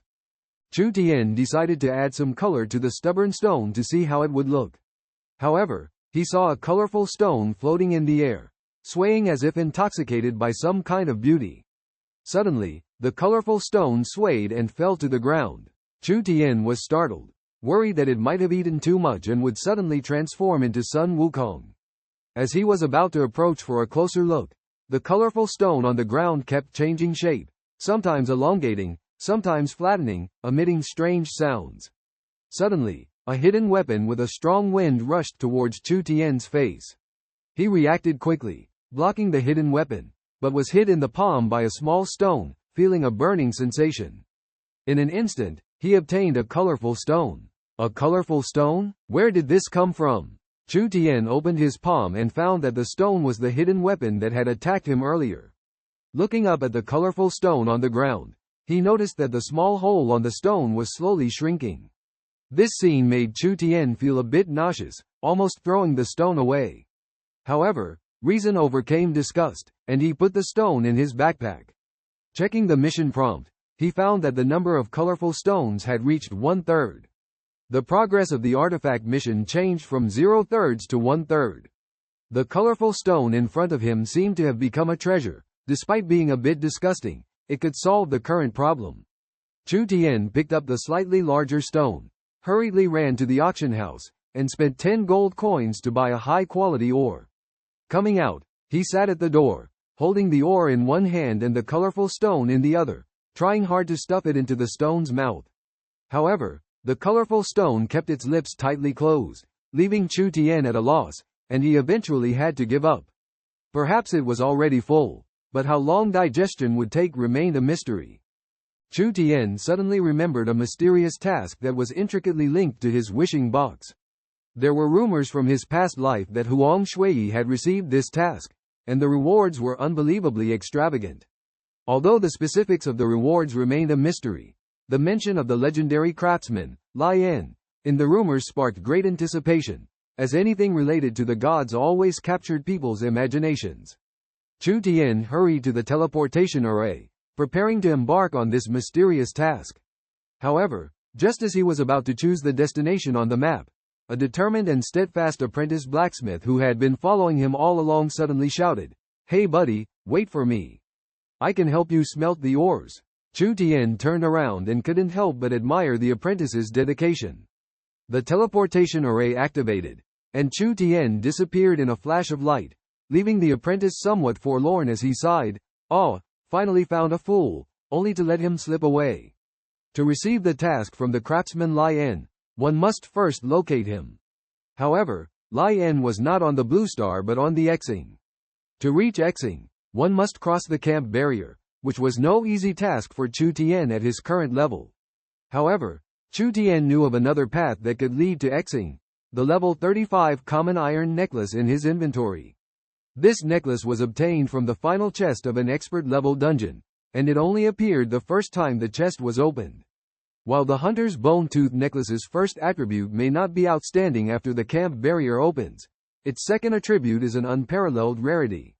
Even in the later stages, it was difficult to find more than 3 pieces of equipment with camp conversion attributes across the entire server. The value of this necklace was self-evident. It allowed the holder to open the gate to the dark world and transform into a player of the killer camp for a certain period, making this ability truly priceless. In the Soul of Magic Guild, the guild leader is a fire mage who has recently been promoted to Flame Archmage. Although he may seem a bit creepy, he possesses the 2 divine talents of concentration and energy conservation. Once, when the undead calamity invaded, he cast 4 consecutive Forbidden Curse spells, wiping out 8 undead legions in one move, thus becoming an immortal hero in the legends of the heavens. Another guild leader, known as the Right Hand of God, is hailed as a divine marksman and has been upgraded to Battlefield Dominator. His name is Xiao Jijiao, and he possesses the 4 divine talents of Immortality, Bloodthirst, Lethal, and Splash. In a national war, he single-handedly faced thousands of enemy players, persisting in battle for 7 hours. With the abilities of Splash, Lethal critical hits, and Bloodthirst, he managed to sustain himself and drain the life force of his enemies, creating an undead legend. As the enemy numbers grew to 12,000 chasing him, he used guerrilla tactics to successfully hold off 1/10 of the enemy forces. Despite running out of ammunition and being sniped by ranged professions, his Immortality divine talent allowed him to resurrect on the spot, granting him 3 minutes of invincibility. During these 3 minutes, he managed to escape the encirclement, regroup with guild members, and counter-kill, annihilating the 12,000 enemies, most of whom were ranged professions.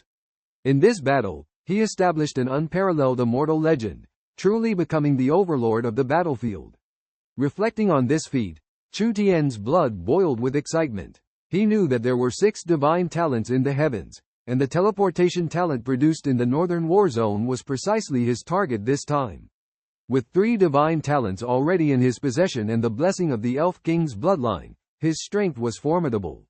Although obtaining divine talents was not easy, Chu Tian firmly believed that as long as he had the determination, he could collect them all.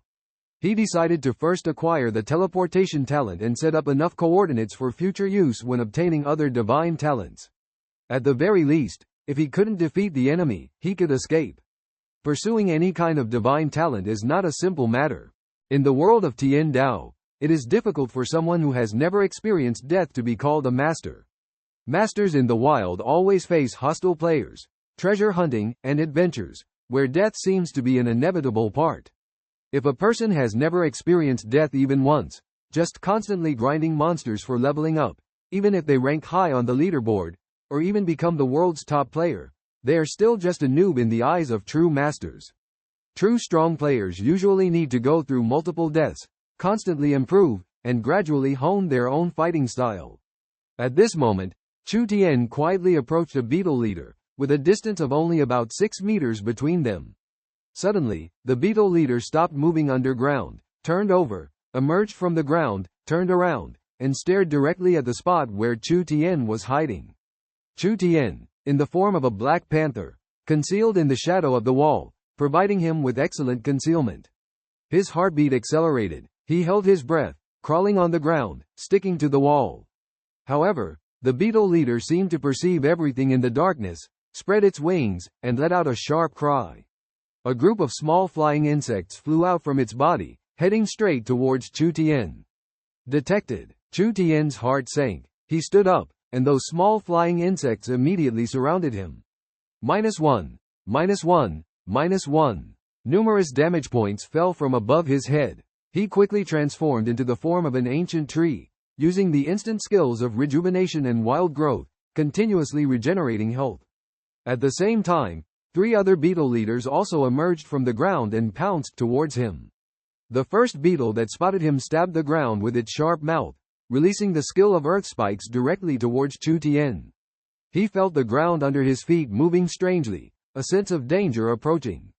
Quickly transforming back into the form of a panther, he used the leap skill on his legendary shoes, leaping up with a 300% increase in height, lasting for 10 seconds, with a cooldown of 10 minutes. Bending his hind legs slightly, he leapt up. Panthers already had excellent jumping ability, Coupled with the boost from the leap skill, he jumped nearly 4 meters high. When Chu Tian touched the ring-shaped object, a wave of excitement surged in his heart. Finally found it. In the blink of an eye, he returned to his human form, and a countdown timer immediately appeared in the water, threatening his life. The ticking of the countdown clock echoed. Once the time ran out, he would perish at the bottom of the water. Despite the critical situation, Chu Tian reached out without hesitation and grabbed the ring-shaped object, pulling it up desperately. Below the ring, there was a sturdy chain entwined, slowly rising with his efforts, accompanied by the clicking sounds as the mechanism started to operate. Upon hearing this sound, Chu Tian immediately transformed into a seal form, and the timer disappeared. At this moment, he could safely breathe underwater. On the rocky wall by the water, a 2-meter-high mechanical door slowly opened, casting a faint light down, which appeared particularly bright in this dark lake bottom. He swam towards the light, the radiance becoming more dazzling, until he finally burst out of the water and found himself in a small pool. Looking around, familiar scenery greeted his eyes. It was a breathtaking canyon, with cheerful spring water flowing, lush forests, blooming wildflowers, exuding a faint fragrance. Steep cliffs surrounded the area, making it difficult even for flying mounts to cross. To reach here, one must pass through an underwater passage. After coming ashore, Chu Tian stepped onto a path deep in the forest. In this peculiar canyon, the sky displayed a jade-green color, seemingly different from the outside world. This phenomenon, known as the aurora in the real world, with green bands of light floating in the air, created a mysterious atmosphere.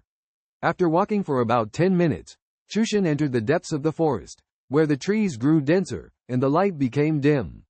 Dead leaves covered the ground, stretching into the distance. Walking on the dry leaves, he felt as if he was walking on the surface of the sea. Suddenly, a beam of light shot up from the ground, shining brightly in the darkness.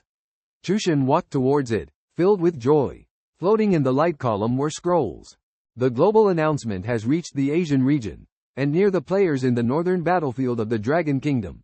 A character who is not a druid unexpectedly obtained a mysterious talent scroll at coordinates 54,945.126574.36164. This scroll is called the Teleportation Divine Scroll, with a duration of 0 hours, 10 minutes, and 0 seconds, and can only be activated when the holding time reaches 12 hours. During this time, the system will automatically broadcast the holder's coordinates every 10 minutes, triggering a frenzy of contention. When the scroll changes hands, the time will be recalculated, and the world will not be closed as a result. Just as the birth of a level 6 guild was announced to the world, and the excitement of town battles had not yet subsided, news of the Divine Talent Scroll once again shocked players in the entire Tien Dao world. Chu Tian had no reaction at this moment because he completely could not understand the information hinted by the system. However, when he turned around, a giant head emerged from the crack in the valley, followed by the whole body. This monster had a name displayed above its head, the Ancient Wilderness Teleporter. Chu Tian tried to use the basic exploration spell to check its attributes, only seeing its rank and level, but it was enough to make him feel shocked. This level 69 elite monster was as powerful as a super boss to Chu Tian, leaving him powerless to resist. Even if he transformed into a giant bear form, he could not escape the fate of being killed in seconds. Faced with all this, Chu Tian had no choice but to run, but the exit was blocked, and he had nowhere to escape. Suddenly, the Ancient Wilderness Teleporter spoke, causing Chu Tian to be shocked. This monster could actually speak? And what it said, "Finally found you," left Chu Tian even more puzzled.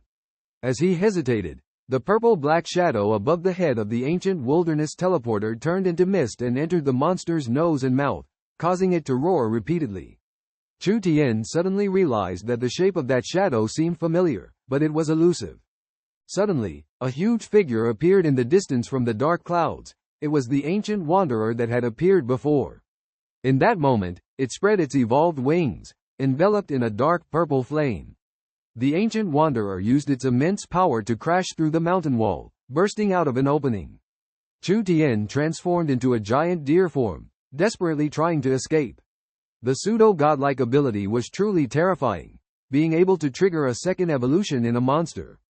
Chu Tian began to suspect that this pseudo-god power was not the limit, Perhaps it could continue to evolve, even eventually revealing its true form. The secluded valley was not far from the town of Nightshade, only about a dozen kilometers away, located to the east of Nightshade, surrounded by plains, with a lone peak standing in the valley. At this moment, the earth trembled incessantly, and the players in Nightshade Town were uneasy. What's happening? Look at the mountain in the east. The scorching dark clouds shrouded the mountaintop, with a huge figure standing in the air, flapping its massive wings, emitting a dark purple flame. Damn humans! The murmuring voice spread throughout the Nightshade Town, reaching all the players. Inside the town, sword pointing to the sky led 3,000 players of the Anti-God Alliance in a fierce battle against the killers. Suddenly, he received a private message. Looking up at the giant monster in the east, he ordered to retreat, head north, back to Shengjing City.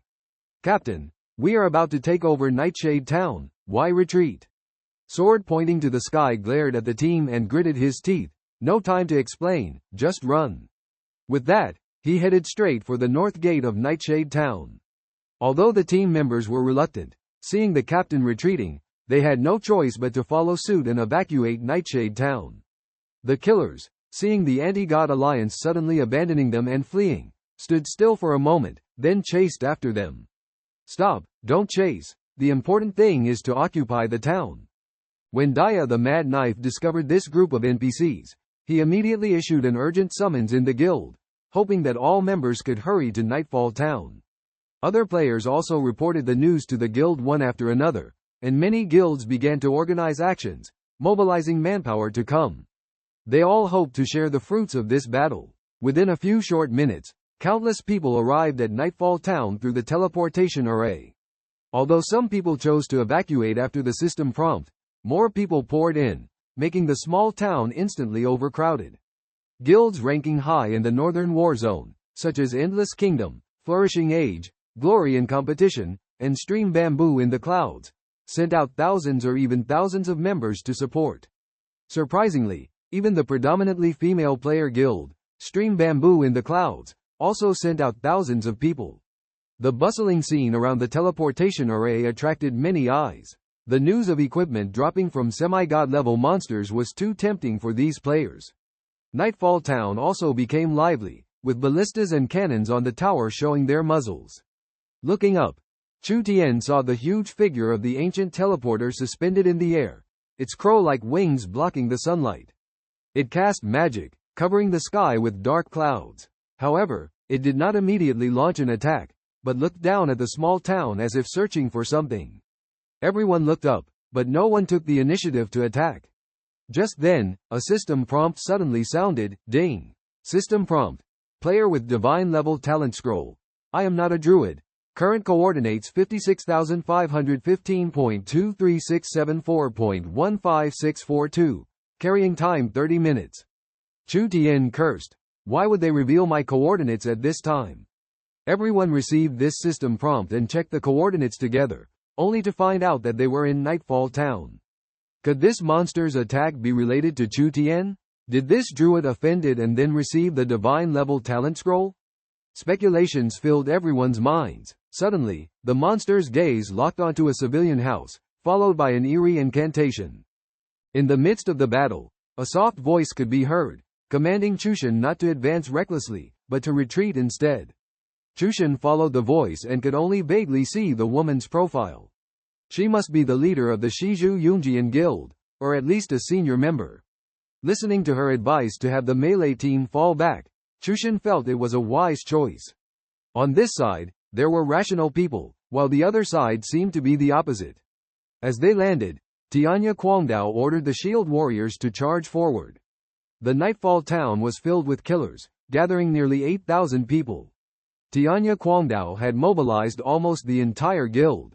Boss, that's a level 99. The shield warrior player from the Slaughter Guild was cut off before he could finish his sentence, crushed into a pulp by the ancient wilderness jumper.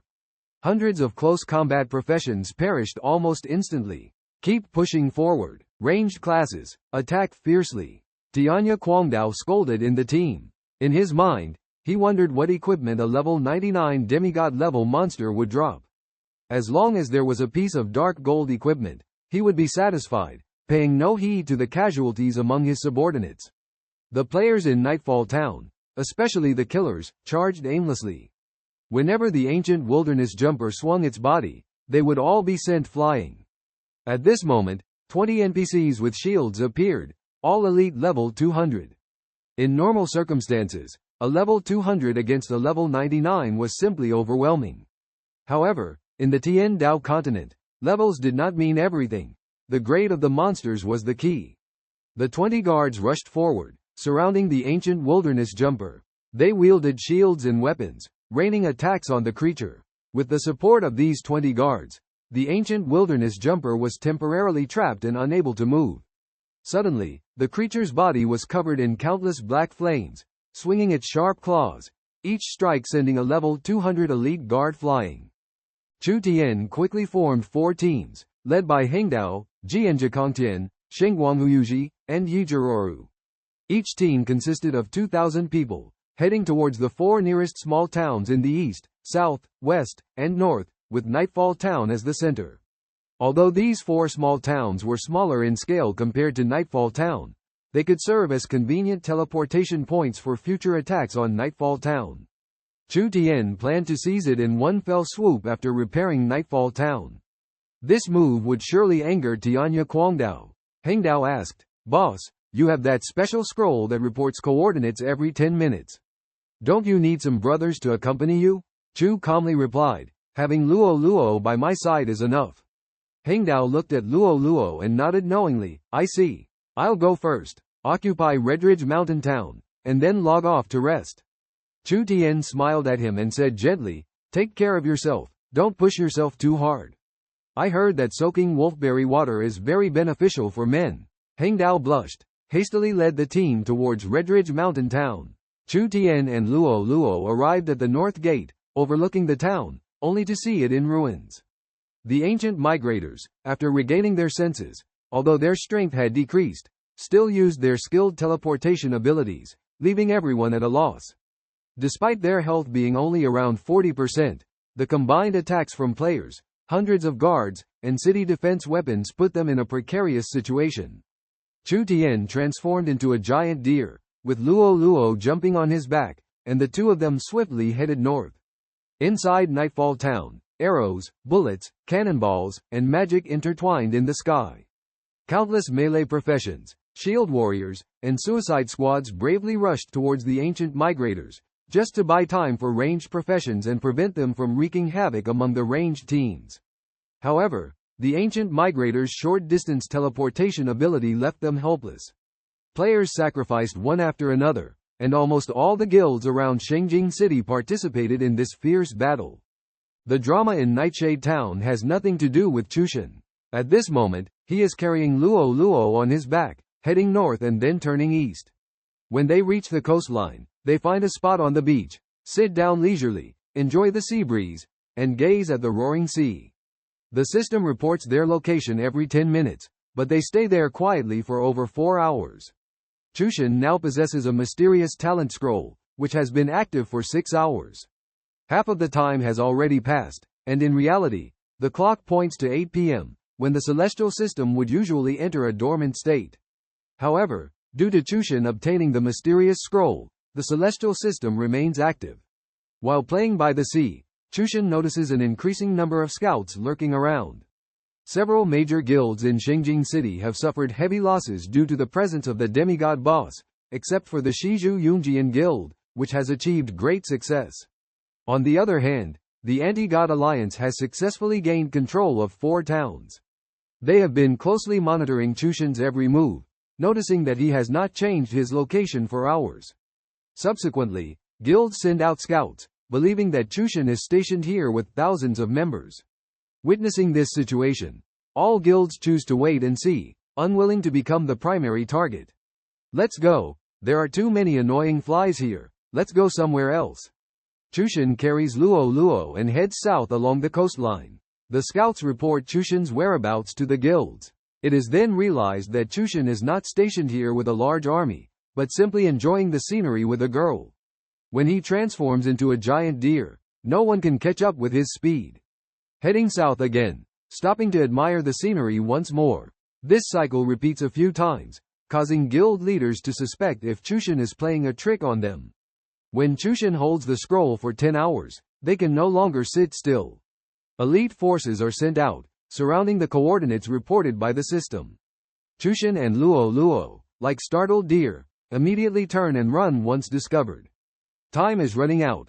All guild leaders personally lead their teams to pursue relentlessly. In the eyes of everyone, Chu Tian appears flustered and confused, eventually running into the Redridge Mountains.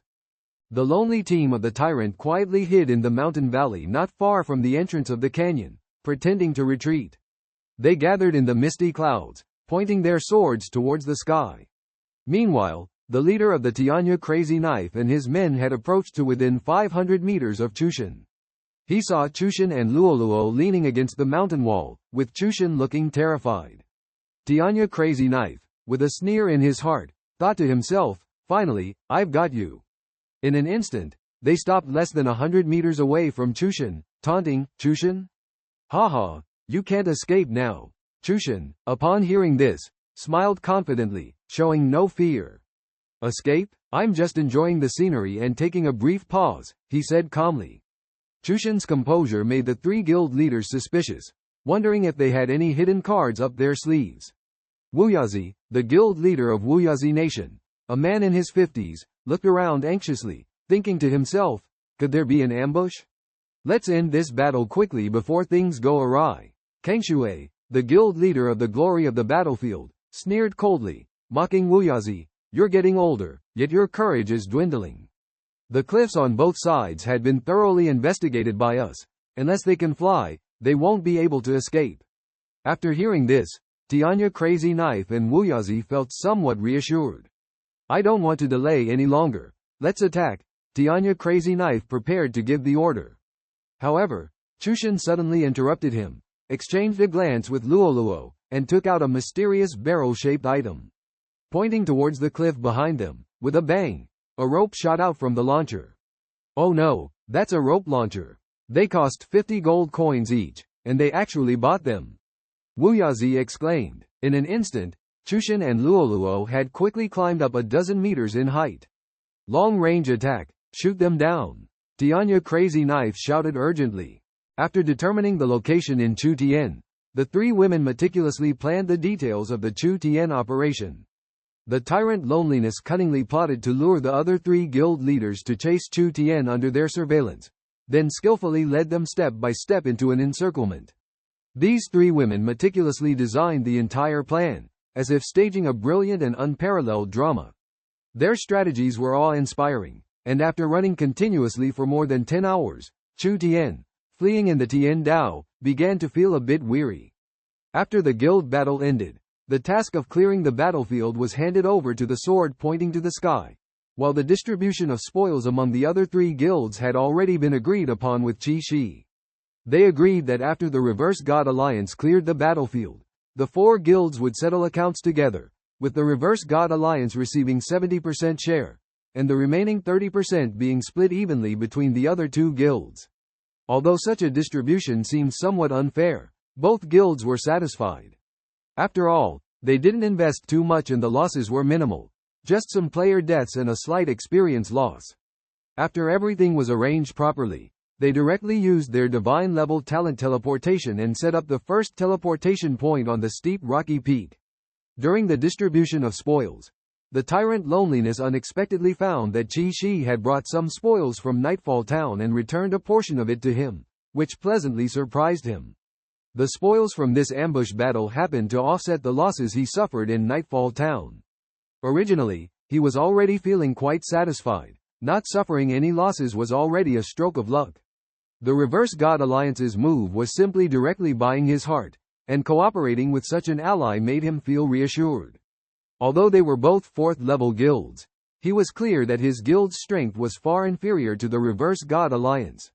Although the levels of ordinary members may be similar, the combat power of the high-level members of the Reverse God Alliance was truly terrifying. The encounter in Nightfall Town still lingered in his mind. The four teams of the Reverse God Alliance, especially their leader, displayed a terrifying strength that made people tremble. Sword pointing to the sky and holy light are no doubt skilled melee professions. And that warlock, summoning over 20 demon pets, had a wide range of melee and ranged control abilities. His individual strength could almost rival that of a small team. Additionally, there is Heng Dao, a holy priest who can wield a staff as a weapon. While others use their skills to fight, he can fully heal himself with just one healing spell. At this moment, Luo changed into new clothes, walked downstairs, and approached Chu Tian. Yi Ling was also sound asleep on the table. Luo furrowed her brows and asked, "Brother, why is senior sister so exhausted?" Chu Tian stared blankly at the ground, not answering. Luo tilted her head to look at his face and followed his gaze.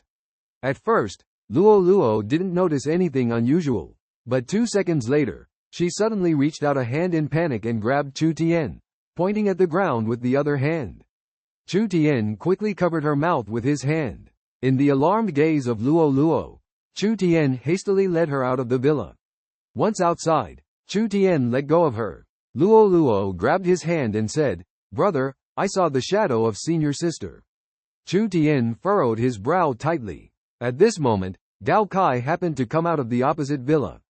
Seeing Chu Tian and Luo's expressions, he asked, "What's going on?" Chu Tian told him about the situation just now. Gao Kai was also surprised, even a little horrified. As ordinary people, they had heard too many ghost stories. Could it be that Yi Ling was no longer human in the house? The three of them fell silent for a moment. It wasn't until Zhao Lei and Jing Kaiyu rushed over from the gym. Seeing the three of them at the villa entrance, they also felt puzzled. Gao Kai told them about Chu Tian's words. After hearing it, Zhao Lei hurriedly ran towards the villa. When he reached the door, he suddenly stopped because he realized he couldn't open it. He shouted, "Brother Chu, open the door quickly." Chu Tian glanced at Gao Kai, who raised an eyebrow as if to say, "See, I was right." Chu Tian smiled bitterly and shook his head, understanding Gao Kai's meaning. Watching Zhao Lei's anxious appearance at the villa entrance, it seemed that Gao Kai was indeed right. After Zhao Lei opened the door and rushed in first, as Chu Tian expected, he also seemed frozen when he saw the scene inside. Everyone gathered in the dining room, with Gao Kai and Jing Kaiyu also looking surprised. The five of them stood silently about 3 to 4 meters away from Yi Ling, no one speaking. As time passed, the shadow of the dining table slowly moved, and 2 hours went by. Yi Ling moved slightly and then slowly sat up. At this moment, everyone saw an even more horrifying scene. If Yi Ling chooses not to go, she is likely to be consumed and killed by the shadow ghost insects. Yi Ling survived in the first batch of names because her long-term insomnia kept her from being selected. Now, she must go to the destination. Gao Kai spread out the information on the table, furrowing his brow in contemplation, and said, "According to the information, we need to go to the places where those who received the orders have been, as they all lost that memory after coming back." "Captain, have you forgotten too?" Gao Kai keenly noticed the important information, leaving Yi Ling puzzled as well. Yi Ling nodded, indicating that she couldn't remember either. She asked, "Where is the destination of our mission this time?" "Kinling," Yi Ling replied, a hint of panic appearing on her face. She had previously claimed not to remember, and now suddenly had a specific location, which piqued everyone's curiosity. Yi Ling explained, "I found something with a kindling mark on it in my belongings. Perhaps it's something I forgot." As she spoke, her gaze wandered on the information, looking somewhat uneasy, which surprised everyone because she usually made eye contact when speaking, seemingly concealing something. Zhao Lei hesitated to address Yi Ling as the captain, and cautiously reminded, "Are you sure it's yours?" "Maybe it's a mistake." Yi Ling stared at Zhao Lei, making him feel uneasy. Zhao Lei thought, "Did I say something wrong? Why does it feel like she's going to put me in a difficult position?" Finally, Yi Ling gave him a disdainful look, took out a black object and threw it on the table, then turned around to prepare to leave, saying, "Get ready, we leave in 2 hours, gather at the Peach Airport." Zhao Lei curiously picked up the object on the table, but it slipped from his hand and floated back down, unfolding it to examine. We quickly entered the mountains. Chu Tian checked the location given to him by Yi Ling, which showed a green area with no building coordinates. After driving for more than 200 kilometers, Jing Kaiyu stopped the car. "No more road," he said. "Put on your gear, let's go." Yi Ling said, taking off her clothes directly. Chu, why don't we get off the car first, and you can change first? Gao Kai patted him on the back. In a mission, there are only comrades in life and death, no distinction between men and women. After saying that, several big guys started changing clothes, leaving Chu Tian awkwardly hesitating. In a little over a minute, Yi Ling had already dressed and looked at Chu Tian. Are you a sissy? Then she opened the car door and walked down. Damn, Chu Tian cursed silently. It took him more than 10 minutes to put on the messy things. Carrying the backpack, he got off the car, where Gao Kai and the others had been waiting for him for half an hour. When they got off the plane, it was already dark. By now, entering the mountain forest, it was already past 11 at night. The whole deep mountain forest was quiet, giving Chu Tian a creepy feeling, making his scalp tingle.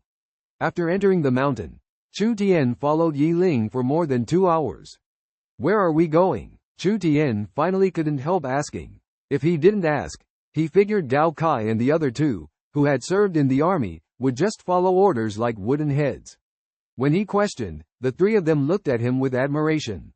It turned out that they also wanted to know, but had been too afraid to ask.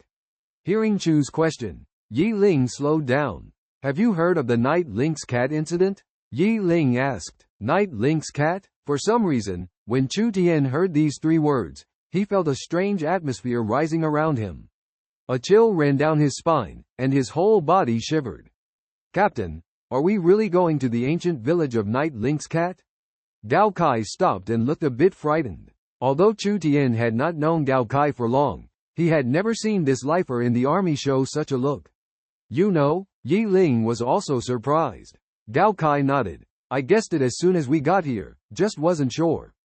After hearing Yi Ling's introduction, Shu Duoduo's transparent body floated lightly to Chu Tian's side. She playfully looked at Chu Tian and said with a smile to Yi Ling, haha, this little guy is really timid. I just blew gently behind him a couple of times, and he shivered all over. Chu Tian felt a bit embarrassed, realizing that the reason he had been feeling a chill at the back of his head was because this young old monster was teasing him. Yi Ling chuckled and said, all right, Duoduo, why don't you tell them about the night fox cat? You know the most about it here. Even the information I have is from the Nine Realms records. Chu Tian noticed that when Shu Duoduo appeared, Yi Ling's attitude completely changed. She was no longer aloof but kept smiling. It turned out that Yi Ling had invited her over because she had a unique understanding of this so-called night fox cat village. After listening, Shu Duoduo sat directly beside Chu Tian. She first fell into contemplation. Then her semi-transparent face no longer bore a relaxed expression but appeared heavy, slowly beginning to narrate. 44 years ago, a bizarre incident occurred in a village deep in the Kinling Mountains. This village had always been isolated from the world, untouched even by the wars of the past. In 1987, during the flourishing period of the Dragon Kingdom, the village welcomed its first foreign guests. A drilling team dispatched by the government arrived here, aiming to dig wells for the remote mountainous area to provide water and solve the drinking water difficulties. At that time, the villagers refused their entry, and negotiations failed repeatedly. However, the drilling team could not easily give up, as returning without completing the task would result in severe punishment. The captain came up with a clever plan and decided to drill outside the village. They selected a location not far from the village, convenient for the villagers to use and to successfully complete the task. After surveying, they started drilling about 20 meters outside the village entrance. Due to the steep terrain, drilling was quite challenging, usually requiring multiple attempts to succeed. But luck was on their side this time, as they succeeded on the first try, and a few hours later, clean water gushed out. The work of cleaning the mud continued until noon, the sun shining brightly as if it was a recognition from the heavens for their hard work. However, just as everyone was preparing to enjoy lunch, the sky suddenly became overcast and a fierce storm swept in, even more intense than yesterday. The platoon leader felt a pang of worry, fearing that the morning's efforts would be in vain. He immediately arranged for several soldiers to build a waterproof barrier around the well to prevent rainwater and mud from entering again. At the same time, they set up a makeshift rain shelter using plastic sheets. After finishing the work, everyone returned to the courtyard at the village entrance, leaving only old Jin and his children in the donkey shed, eating dry rations and waiting for the rain to stop. The rain continued until the early morning of the next day, leaving everyone puzzled by this continuous rainfall, especially since it was not the rainy season. Early the next morning, the platoon leader arranged for people to go down the well to clean up the mud. Fortunately, they had already taken waterproof measures the day before, so there wasn't much mud at the bottom of the well. 4 soldiers were sent down to work in the well, but to everyone's surprise, they let out terrified screams shortly after going down, lasting for a whole minute. Initially, everyone thought they were joking, but old Jin urgently ordered them to be rescued. Strangely, after they were pulled out of the well, they stopped screaming without any memory of what had happened down there. Onlookers asked questions, but the 4 soldiers had no idea what had occurred after going down the well. This situation was unsettling, especially considering the young age of these soldiers. Old Jin suggested filling the well back up and drilling a new one in a different location, but the platoon leader hesitated. They had already delayed 3 days in this village, and if they were to move again, they would undoubtedly face reprimand from their superiors. Therefore, the platoon leader ordered to continue sending 4 soldiers down the well for work. This time, luckily, the 4 of them completed the work smoothly without any further strange occurrences. Captain Luo heard Mr. Jin's questioning and roared angrily, "How could it be a suicide? Are you suggesting that all 8 of them had a telepathic agreement to commit suicide together?" Mr. Jin coldly snorted and retorted, "How could this group of elderly, weak, and young people possibly overpower 8 well-trained soldiers and eliminate them all at once?" Mr. Jin's words made Captain Luo deep in thought. He began to agree with Mr. Jin's perspective. Among these villagers, only a few were young, while the rest were elderly, weak, or women and children. He was well aware of the quality of his soldiers, and even if they were to launch an attack, it would be impossible to annihilate the enemy in one fell swoop. At least there would be resistance. Moreover, as reported by Gawa, who had just delivered the news, when the incident occurred, all 9 of them were resting. Gawa woke up to find 8 of them already hanging dead from the rafters. If they were murdered, why did Gawa survive? Just then, an older man with glasses walked out of the courtyard, saw Captain Luo grabbing the village head's collar, hurriedly stepped forward to intervene, and said, "Luo, things are not as simple as they seem on the surface. I have investigated and they were not killed by others." After listening to these words, Captain Luo already had an answer in his heart, but had been cautious due to saving face. The man with glasses was their instructor, whose family had been engaged in forensic work for generations. Although he had not received formal education, the family had preserved many manuscripts from their ancestors. In his spare time, he enjoyed studying these documents and surprisingly gained some insights. He had been examining the bodies in the courtyard just now and was now explaining to Captain Luo. Captain Luo released the village head and softly asked, "Old Zhang, were they really suicides?" Instructor Zhang hesitated for a moment, then glanced at Mr. Jin before slowly saying, "I can only confirm that they were not killed by others." Captain Luo's heart stirred, thinking, if it wasn't a murder, could it be suicide? Or is it involving the hands of ghosts and gods? With this in mind, he couldn't help but glance at Mr. Jin. Could it be related to the 7 knife marks on the rafters mentioned by Mr. Jin? However, even more bizarre things were happening. Yi Ling let the team rest and stayed behind alone to keep watch. Everyone knew that her rest would accelerate the invasion of the shadow ghosts, so no one said much. The night passed peacefully. In the morning, the fresh air in the mountains made Chu Tian feel unusually refreshed, as if it was his first time camping outdoors. After breakfast, Yi Ling confirmed the direction and led the team to continue on. Initially, they could still move forward, but after a few hours, the road became rugged. Vines and thorns covered the path, and Zhao Lei and Jin Kaiyu took turns clearing the way with machetes. Even the 3 trained soldiers were panting by noon.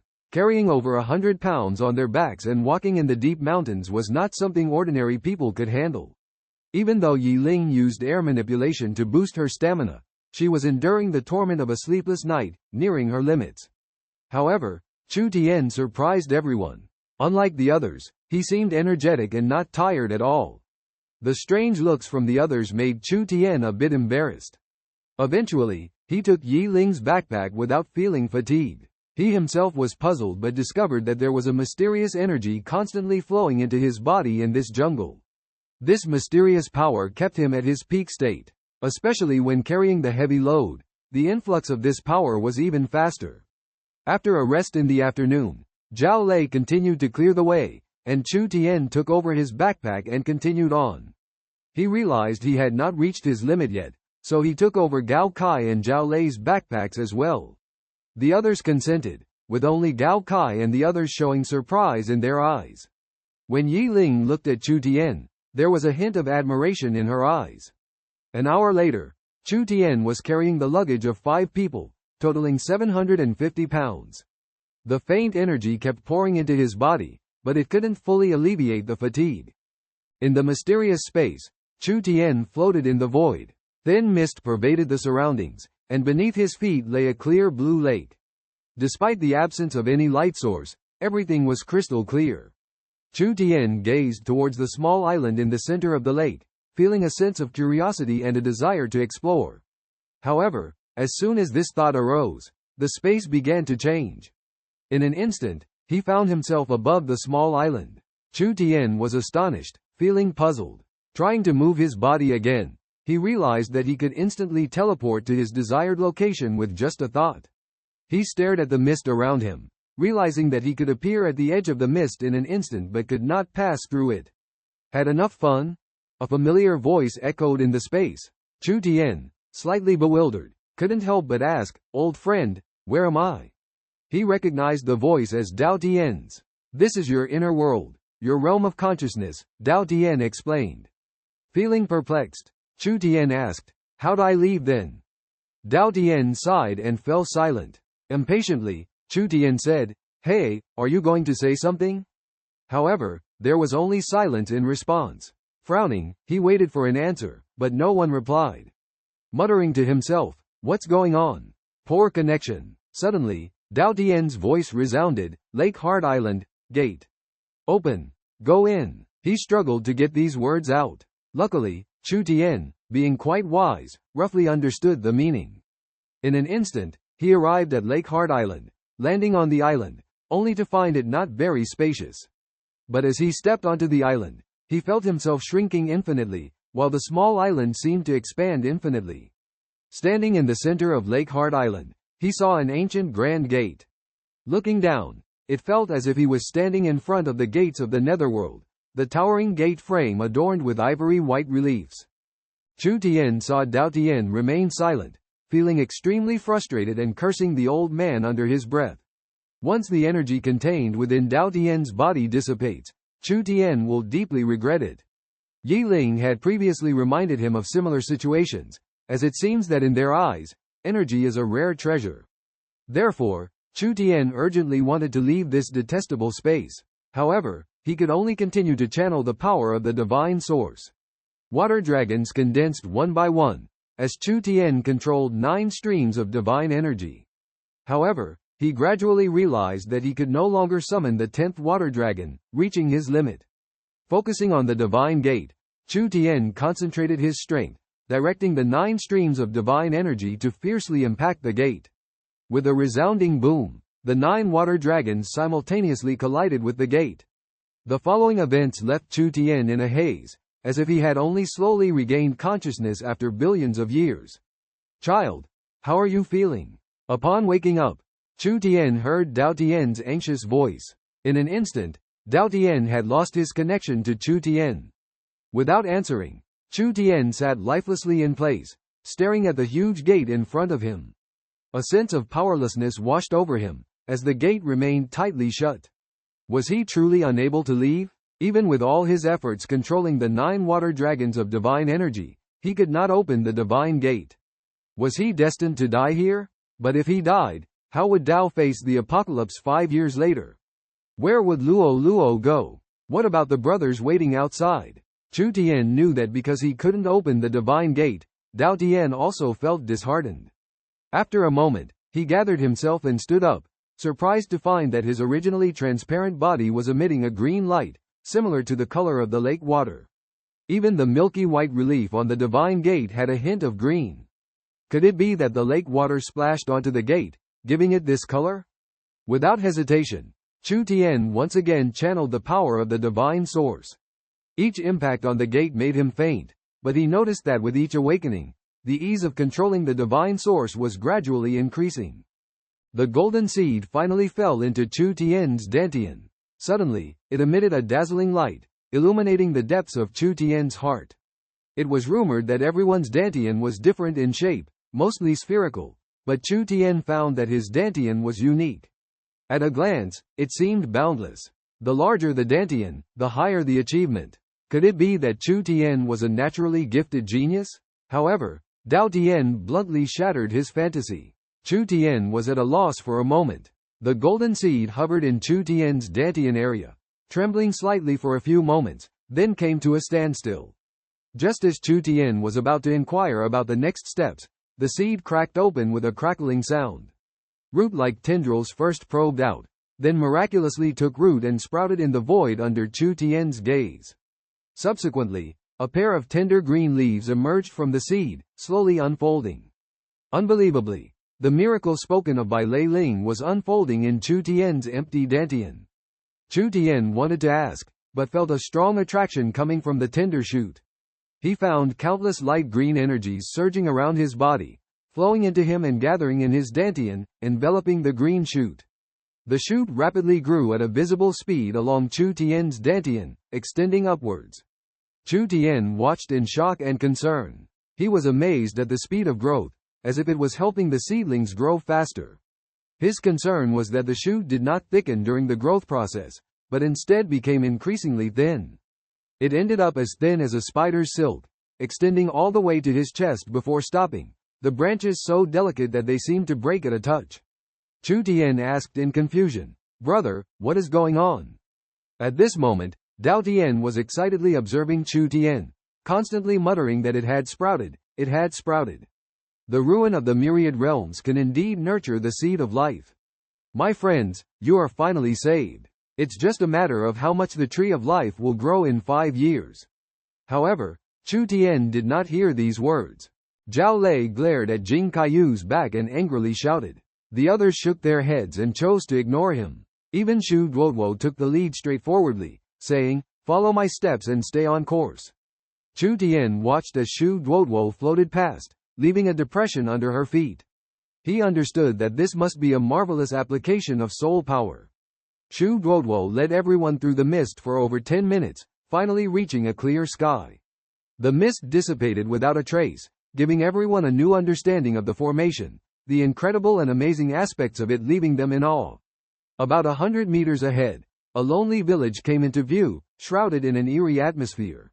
Chu Tian once again felt a chill down his spine, instinctively turning around, thinking Shu Duoduo was playing tricks again. However, what he saw were a pair of shiny green eyes staring straight at them, seemingly accompanied by a huge black figure. The shape bore some resemblance to his transformed cheetah form in the game. The creature caught sight of Chu Tian and gave him a deep look before swiftly disappearing into the jungle behind them. Night lynx suddenly popped into Chu Tian's mind. A sensation of goosebumps washed over him as he exclaimed, "Night lynx." Everyone turned back in unison, but saw nothing. With all eyes on him, Chu Tian pointed in that direction and said firmly, "It was there just now," and then it vanished in the blink of an eye. Despite Chu Tian's resolute expression, they all turned and walked towards the spot he indicated. Gao Kai crouched down to search, shaking his head to indicate no traces of any living beings. Zhao Lei sneered, "Tian Jie, are you trying to scare us on purpose?" Although no one paid him any attention, they all felt somewhat uneasy, especially Shu Duoduo, who had experienced the strangeness of this place before. After a thorough check, they slowly made their way towards the village, each person moving cautiously. Gao Kai and his companions were already prepared for battle. At the entrance to the village stood a drilling machine. Upon closer inspection, the machine's metal skin had corroded beyond recognition, as if it would collapse at any touch. Jing Kaiyu watched as Zhao Lei searched for something and suddenly decided to go out and explore with Gao Kai. When they reached the door, Zhao Lei suddenly pulled out 2 heads of garlic, a string of Buddha amulets, crosses, and various other items from his bag, and also took out 2 yellow talismans from his pocket, handing them to Gao Kai and Jing Kaiyu. Although Jing Kaiyu and Gao Kai looked helpless, they seemed accustomed to Zhao Lei's actions. Zhao Lei kept stuffing garlic, yellow talismans, and crosses into their pockets. Then, he handed these items to Chu Tian and Yi Ling. Holding the items in his hand, Chu Tian asked in confusion, "Where did these come from?" He could hardly believe that these items would appear in their equipment bags. Zhao Lei explained that he brought them himself, pointing to his pocket. Chu Tian suddenly realized that Zhao Lei had been wearing pants with unusually large pockets all along. He had thought it was just a special design and never imagined they were actually filled with things. When Zhao Lei handed these items to Yi Ling, Chu Tian thought she would refuse, but Yi Ling took them, organized them carefully, put them in her pocket, and politely said thank you. This scene surprised everyone, even making Gao Kai and Jing Kaiyu stop in their tracks. Zhao Lei responded somewhat awkwardly, "You're welcome." Yi Ling smiled, turned and walked towards the door, reminding everyone not to linger in this room because Duoduo had mentioned that something ominous might happen here. She arranged for everyone to split up, with Chu Tian and Zhao Lei as one group, and she and Duoduo as another.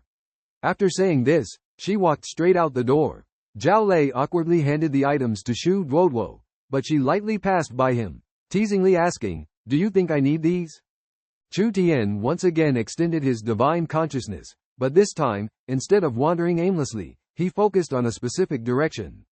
To his surprise, he found that by doing so, he could increase the coverage of his divine sense, like stretching dough. When his divine consciousness reached a peculiar place, he stopped as if he had found his destination. Here, behind the village, those neatly arranged trees seemed to be deliberately planted rather than naturally grown. Based on the arrangement of the trees, Chu Tian speculated that there should be a tree in front of him. "Let's go and take a look." Chu Tian invited the others. With anticipation in their hearts, they followed Chu Tian into the depths of the forest. After walking for over 500 meters, Chu Tian stopped, squatted down, and gently touched a cut cedar root. "Do you guys remember what kind of trees surrounded us when we first arrived?" Chu Tian stood up and asked, surveying the surroundings. "I think there were more cypresses," Gao Kai replied. Chu Tian nodded. "I remember most of them were cypresses. Looking at these cedars, it should take 60 years or more for them to grow this thick, right?" The others didn't quite understand the purpose of Chu Tian suddenly mentioning the trees. "I think they should be over 60 or 70 years old," Chu Tian slowly said as he scanned the nearby trees with his divine consciousness. "To be precise, it's between 63 and 64 years. And when this tree root was cut, it should have grown for 19 to 20 years.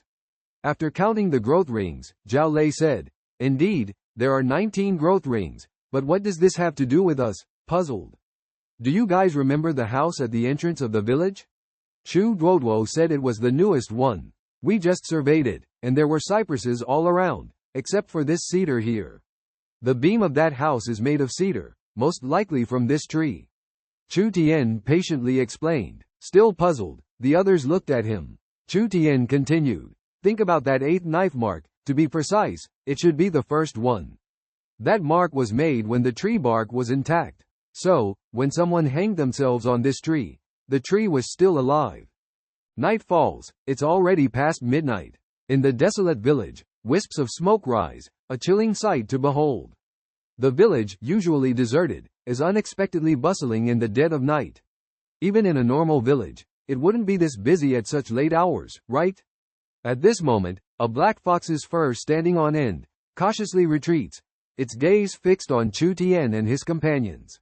Suddenly, it rushes towards a large tree and disappears. Could it be afraid of something? Could the strange events of this late night conceal some kind of danger? Chu Tian's mind races. Oh no! Within his divine sense, he senses a burst of blood mist erupting from the ancient well. The entire village is shrouded in the mist, with a dark figure wandering within. The figure heads straight towards Chu Tian and his companions, now at the center of the village. Perhaps the fear the fox showed earlier wasn't just a village anomaly, but a warning of the dark figure in the mist. Chu Tian feels an eerie sensation, seeing the village change before his eyes, while his divine sense is filled with a dense red mist. The black figure in the mist spreads rapidly, covering the ground where they stand in the blink of an eye. The surrounding area is now filled with a faint mist, and this blood mist actually interferes with Chu Tian's divine sense, making it impossible to discern the true identity of the figure. The changes in the village and the scent of food drifting over may all be illusions created by the mist. In this situation, if they try to escape now, they might soon be caught by the dark figure.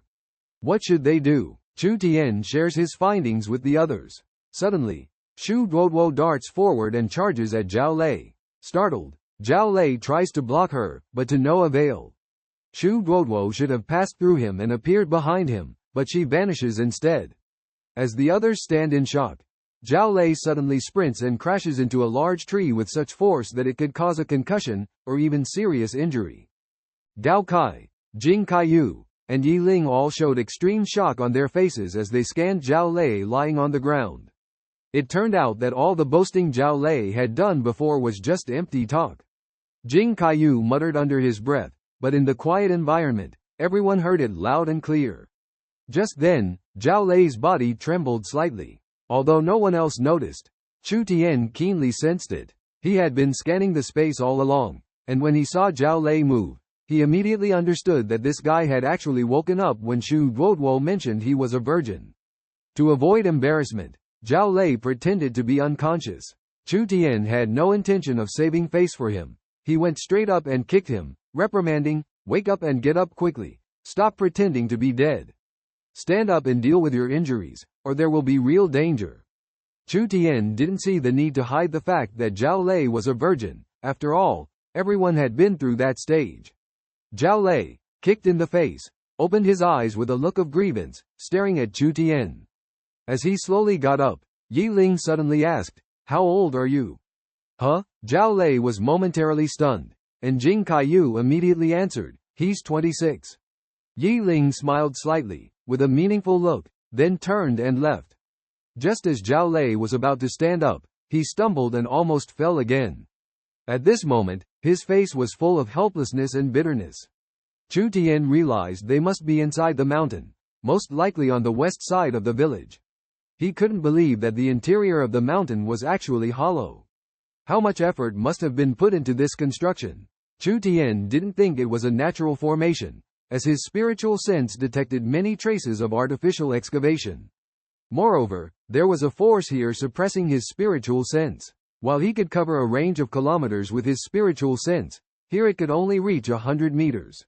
Leading everyone in a specific direction, Chu Tian's spiritual sense detected the night cat waiting there. Following Chu Tian, they reached a bend, and soon their eyes lit up as they saw an altar. The altar was lit with 9 long life lamps made from whale oil, and it had 9 corners corresponding to the 9 lamps. In 8 of the 9 positions on the altar, there were the bones of a night cat placed. Chu Tian and the others gathered around, observing the bones on the ground. The night cat was busy flipping around, leaving everyone puzzled. Suddenly, Chu Tian thought of an important clue. He gazed at Shu Duoduo and asked, "Have you ever seen her before?" The night cat looked at Shu Duoduo in confusion and shook its head. Then, Chu Tian pointed to Yi Ling and asked, "How about her?" The night cat turned to look at Yi Ling, nodding slowly. A hint of excitement flashed in Chu Tian's eyes. He turned to the others and said, "Can anyone determine the time of death of these bones?" Both Shu Duoduo and Yi Ling shook their heads, while Zhao Lei and Jing Kaiyu all looked at Gao Kai. Chu Tian praised, "Kai, I didn't expect you to be good at this. It seems that the time of death of these bones is about 5 years apart." Gao Kai nodded and began to examine the bones one by one. It is said that top snipers can make precise judgments based on wind speed, humidity, temperature, and the degree of bone weathering. Some experts can even draw conclusions at a glance. This rumor seems not to be groundless. "We have so many talented people in our team," Yi Ling whispered to Chu Tian. Zhao Lei overheard and proudly replied, "Of course, Kai is the king of our snipers. He can hit a fly from 2 kilometers away with the gun he personally tuned." Curious, Yi Ling asked, "What about you? What's your special talent?" Zhao Lei was about to answer when Jing Kaiyu interjected, "His special talent is being a virgin." Zhao Lei blushed instantly, glanced awkwardly at Yi Ling, then grabbed a spade and charged towards Jing Kaiyu. Yi Ling and Chu Tian watched this scene and couldn't help but chuckle. Especially Yi Ling. who even showed a rare smile. However, in an instant, her expression changed, and she forcefully grabbed her own hand back. Chu Tian immediately noticed her abnormality and asked, "What's wrong? Do you sense something strange?" Yi Ling nodded, whispering, "Yes, I've never felt it move before, maybe because it always moved when I was asleep. It has been moving since we entered the mountain, but now it's quiet." Chu Tian struggled for a moment, realizing he couldn't break free from the powerful attraction. Even the mist rising inside his altar surged directly out of the altar's gate. Clenching his teeth, he forcefully closed the altar's gate. As the power of his soul depleted, his face instantly turned pale, his body swaying, and finally collapsing to the ground. Yi Ling hurried over to support him. Despite being drained of his soul power and becoming extremely weak, he had finally escaped the threat below. Chu Tian gazed fearfully at the cracked altar, while Shu Duoduo also showed a terrified expression. Only she could sense that horror, as only she could see Chu Tian's soul power. Everyone gathered around, inquiring about Chu Tian's condition. Closing his eyes, Chu Tian planned to reopen the gate to restore his soul power. Although he had learned to freely open and close the gate last time he left, he now had no trace of soul power in his body, unable to connect with the altar. After a few attempts, he had to give up. Opening his eyes, he said, "There's something down there with a mark of a ghost head on top. It actually can absorb soul power, almost draining me dry."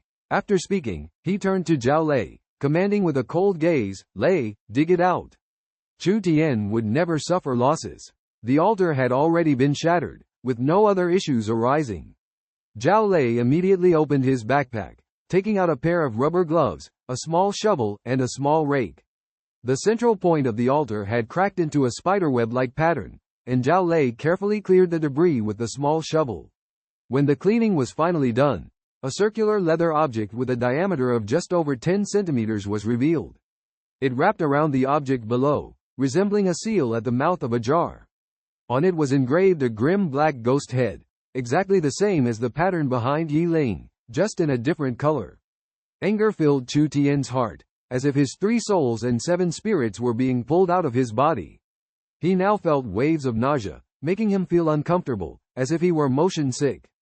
Chu Tian glanced at Shu Duoduo inadvertently, feeling a surge of inexplicable emotions in his heart. However, he didn't say much, silently following the night fox out of the house. By now, the dawn was gradually breaking, and Chu Tian checked his watch, realizing it was already past 4 in the morning. Time seemed to have passed swiftly in the cave. He still remembered it was only 1 in the morning when they entered. Led by the night fox, the group arrived at the village entrance. Just as the sun was rising, a ray of sunlight spilled down. Suddenly, the night fox let out a mournful howl, tightly shut its eyes. Its eyes seemed particularly fearful of the sunlight. The night fox hurriedly took 2 steps back, hiding in the dark corner under the house. Then, it raised its paw, pointing towards the unfinished ancient well. "Do you mean we should go down the well?" Chu Tian asked in confusion. The night fox nodded, then turned and ran back towards the village, indicating they should return to the cave. Watching the night fox's hurried departure, Chu Tian speculated that its eyes might not be able to adjust to the rising sun. Once agile, the night fox now seemed like a headless fly, bumping around on a wooden stake. As the group arrived at the well, they saw the deep, murky water at the bottom. "The 3 of you should go down. Yi Ling is too weak. I'll stay with her up here to rest," Chu Tian said firmly, staring at the well without looking up. The well mouth narrowed and gradually widened downward, forming a slope. Without a rope, it would be difficult to climb back up once they went down. At this moment, Zhao Lei tied a stone to a rope and threw it down. When he felt the stone hit the bottom, he pulled it back up, observing the water marks on the rope. "It's about 3 meters deep. I'll go down first and take a look." Jing Kaiyu had already taken off his shirt, tying a rope around himself. Zhao Lei reached out for the rope, but Jing Kaiyu evaded his hand and handed the other end of the rope to Gao Kai. "What's the meaning of this?" Zhao Lei was a bit puzzled. "You're not reliable. Have you forgotten about the time you let me fall and break my leg?" Jing Kaiyu said nonchalantly. Zhao Lei deflated instantly, recalling the incident during a previous mission where his failure to hold the rope tightly had caused Jing Kaiyu to break his leg and spend over 2 months in the hospital. The rope slipped into the well, making a faint sound of water, which Gao Kai heard first. He turned to look at Chu Tian, who was about to drop the grappling hook from his bag. Gao Kai hesitated to speak but saw Chu Tian shake his head gently. After a moment of hesitation, Chu Tian realized that dropping the hook would definitely cause a loud noise. Gao Kai seemed to understand his thoughts and gestured not to worry. Chu Tian understood without hesitation and threw the hook into the well. "Lazy, help me secure this belt," Gao Kai cleverly shouted loudly when the sound came from the well, perfectly masking the noise of the hook dropping. It was precise to almost perfection, like a perfect concerto. As an ace sniper, Gao Kai kept an eye on all directions, calculating the weight of the hook and the distance from the well opening to the water surface, accurately predicting the time it would fall. Although not sure why Chu Tian acted this way, Gao Kai deeply believed that Chu Tian must have a far-sighted plan. With the four of them ready, Zhao Lei tied the rope to the big tree and exchanged a glance with Yi Ling before jumping into the well together. The water at the bottom was murky, barely visible around. However, after arriving here, the well water became much clearer. Jing Kaiyu was at the lowest point, leaning forward to probe the depths of the spring. Chu Tian held him tightly, gesturing not to move forward. Gao Kai and Zhao Lei also stopped. Chu Tian gestured to hold their noses and cover their breathing holes to prevent bubbles from surfacing. The three of them looked at each other, not understanding Chu Tian's intentions, but all held their breath. At that moment, Chu Tian looked up and faintly saw a figure overlooking the well. Judging from the figure, it should be Yi Ling. If not for her, it would be a strange coincidence. If it were Shu Duoduo up there, they would undoubtedly be clueless. Yi Ling lay on the edge of the well, observing intently. Just when Chu Tian was about to lose patience, she suddenly left. Originally, Chu Tian wanted to gently remind him to be careful with his movements, as he was worried that the formation would be affected. However, it was too late, as Zhao Lei's figure suddenly disappeared in front of him. Fortunately, no accidents occurred, otherwise his rampant power would probably have caused heads to shatter. The four of them once again passed through the mountain and sprinted towards the direction of the altar. Zhao Lei's speed was astonishing, leaving everyone, including Chu Tian, in awe of their exceptional skills. Zhao Lei shot out like lightning, quickly disappearing into the previous corridor, while Chu Tian and the others had only run half the distance. Suddenly, a gunshot rang out. Chu Tian's heart sank, as he had clearly told Zhao Lei not to shoot. The other three hurried to catch up. As they turned the corner, they saw Zhao Lei holding a gun, aiming at the target on the altar. On the altar, the night lynx lay there lifeless. Seeing Chu Tian and the others approaching, Zhao Lei didn't turn around, but bluntly said, "She was planning to dissect the night lynx, so I destroyed her knife." Chu Tian scanned with his spiritual awareness and found that the night lynx was still alive. He coldly stared at Yi Ling and asked, "Should I call you Shu Duoduo now, or Yi Ling?" Yi Ling displayed a silver bell-like smile. Her originally neutral and magnetic voice became strange and eerie. Chu Tian pressed on, "When were you discovered?" At this moment, Yi Ling's voice was neither the original one nor Shu Duoduo's. This change was bewildering, and Zhao Lei urgently questioned, "Who are you exactly, and what have you done to Yi Ling?" Yi Ling playfully responded, "Oh, you naive little boy, have you fallen for her? Too bad, she only loves women." Enraged, Zhao Lei was about to explode. Chu Tian patted him on the back and then gazed at Yi Ling, saying, "Actually, your disguise is quite perfect. It's only now that I confirm that all of this was your doing, Senior Shu Duoduo." Yi Ling looked at Chu Tian with great interest and asked, "So, tell me, what have I done?" Chu Tian indifferently replied, "If the story you told earlier is true, then the incident of 7 bodies hanging from the beams in the courtyard should also be your doing, isn't it?"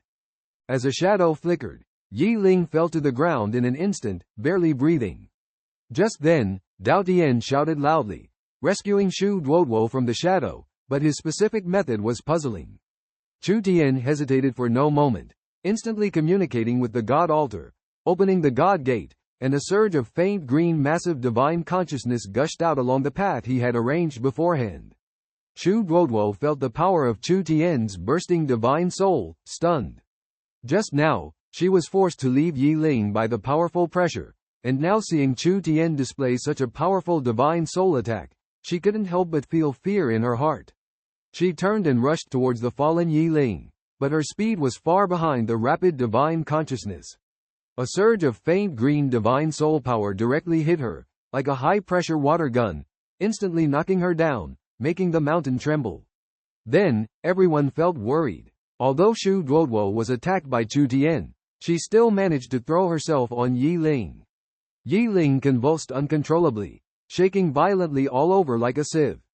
Taking advantage of this moment, everyone rushed forward. Yi Ling continued to convulse, and everyone was at a loss. Fortunately, this situation did not last long. She lay on the ground like a corpse, and Zhao Lei cautiously reached out to feel her breath. Suddenly, Yi Ling opened her eyes wide, startling Zhao Lei. Everyone worked together to hold her down. The familiar voice rang out, "It was me." However, everyone hesitated, unable to confirm if this was really Yi Ling. Chu Tian used his divine sense to scan but did not find Shu Duoduo's trace. Has she already passed away? Chu Tian asked Dao Tian. She not only died, but was also devoured by this little girl. Dao Tian replied leisurely. With that, Chu Tian released his hand from Yi Ling's shoulder. Seeing this, everyone also let go. Yi Ling slowly sat up, gratefully looking at everyone and said, "Thank you."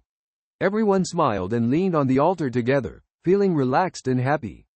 He was just completely absorbed in helping the Tanuki give birth, completely unaware of the conversation between Chu Tian and Yi Ling. Without saying much, Jing Kaiyu walked straight over and pulled them towards the exit. However, just as they were leaving the altar, Yi Ling suddenly called out to them. The four of them turned back to see Yi Ling walk to the center of the altar and pull out something. Suddenly, the whole mountain seemed to tremble. She pulled out an object resembling a drum, with some sticky substance at the bottom. Upon closer inspection, everyone present couldn't help but think of the umbilical cord that the Tanuki cub had just bitten off. However, this time the umbilical cord was unusually thick, about a foot long, almost completely enveloping the lower part of the object in Yi Ling's hand.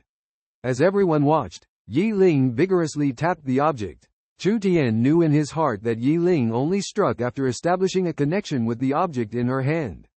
Then, with one hand holding the drum-like object about 20 centimeters in size, and the other hand pulling forcefully at the back of her neck, Yi Ling tore off the ghost worm she had previously described as unable to be directly excavated.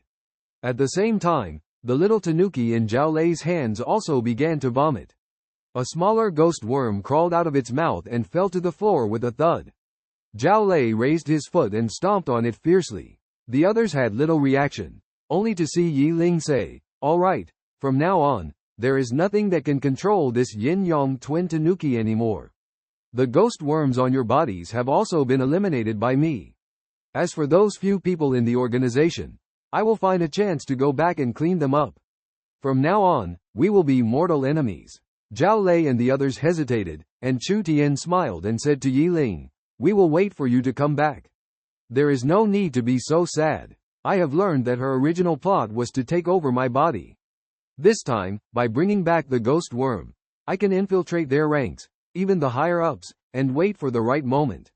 We will meet again." At this point, the hoarse roar from underground became more and more frequent, as Yi Ling continued to speak to the crowd while keeping the beat of the drum. The sudden fog that pervaded the area left them shocked. Gao Kai furrowed his brow and said, "I clearly remember that when we entered, we only took 1080 steps, and the straight line distance was just about a kilometer, right?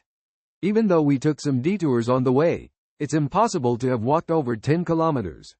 Chu Tian pondered and added, "This misty maze may conceal mysterious powers similar to shrinking inches into feet. Only a formation master can unveil its secrets." When they arrived, there were 4 men, 1 woman, and a soul, but when they left, only 4 men remained. As they completed the mission, their mood on the return journey gradually relaxed. Along the way, they discussed the still puzzling mysteries. Why did the people possessed by Zhu Ju have no shadows? Why were the clothes of those hanged by Shu Duoduo inexplicably buried in the soil? What were the blood mist and dark shadows in the village? Where did the spring at the bottom of the well lead? Why was Zhu Ju's body hidden at the bottom of the well? Why did Shu Duoduo use a drilling machine to slaughter the entire village? What about the over 100 bodies? Why was the village built here? And when was the mountain cave dug out? Was the formation that required torches to enter set up by Shu Guodwo, or was it already there? Why were there no traces of the 44 years of abandonment? Despite solving the mystery of Zhu Ju on Yi Ling's body, many more puzzles remained unresolved. Initially, everyone vigorously debated and speculated, but gradually fell into silence. In the quiet deep mountains and dense forests, only the rustling of branches and vines could be heard as Chu Tian led the way.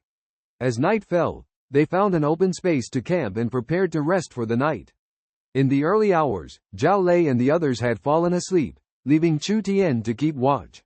He sat down easily, and his consciousness quickly expanded. He found that within a radius of 2,000 meters from himself, everything was clear, but the farther he looked, the more blurred it became. Gao Kai and Chu Tian carefully inquired about each other's situation, and a tense atmosphere hung in the air. After a moment of contemplation, Gao Kai said, "Lei Zi, Xiao Lu, you two stay at the camp. I'll go find a secluded spot." He turned to Xiao Tian and said, "You can manipulate plants, so hide first and see if you can use them to ambush the enemy. At the same time, you'll be our eyes. That will be our advantage." With that, he adjusted Chu Tian's walkie-talkie and quietly slipped out of the camp towards the direction of the enemy. Chu Tian understood the advantage Gao Kai mentioned and realized that the enemies were likely all superpowered individuals, which was their strength. However, the opponents were unlikely to have the ability to release their soul consciousness. The enemies were closing in on them in a fan-shaped formation, with only one direction left unencircled. Chu Tian followed behind Gao Kai, and about 40 meters away from the camp, there was a cave where he quickly crouched into. After hiding well, the surrounding plants began to gather around him, completely concealing him. As Chu Tian looked around, he saw a hidden shelter built with plants and thought to himself, "Now, I should be able to temporarily control the plant's powers, right?" At the same time, in his mind, the enemies were less than 30 meters away from the camp. Two of them began to encircle the camp, with one even lurking in front of Chu Tian. Suddenly, two enemies blatantly accelerated towards the camp, catching Zhao Lei and Jing Kaiyu's attention immediately. Zhao Lei raised his gun and shouted, "Who goes there? Stop!" The two parties stared at each other for a moment, and one of them raised his hand and said, "Brother, we are from the Xingjing M team. Yi Ling's team number is M, you should know that." Zhao Lei did not reply and demanded, "Who are you people really?" The man smiled and said, "Brother, don't misunderstand. We are from the Shaanxi Terracotta City S team. We received orders from the 9th Bureau to come and support you." Zhao Lei was greatly surprised to hear this. He lowered his gun, turned off the safety, and walked towards them briskly. He tightly shook the man's hand, his face full of joy, and said, "Brother, you've come just in time. You have no idea how dangerous this mission is. We have a ghost traitor in our team, possessing the captain, and ambushed two other team members." At the next moment, a sudden realization struck him. Could it be the special attribute activated after the upgrade of the Elf King's bloodline in the Heavenly Tao?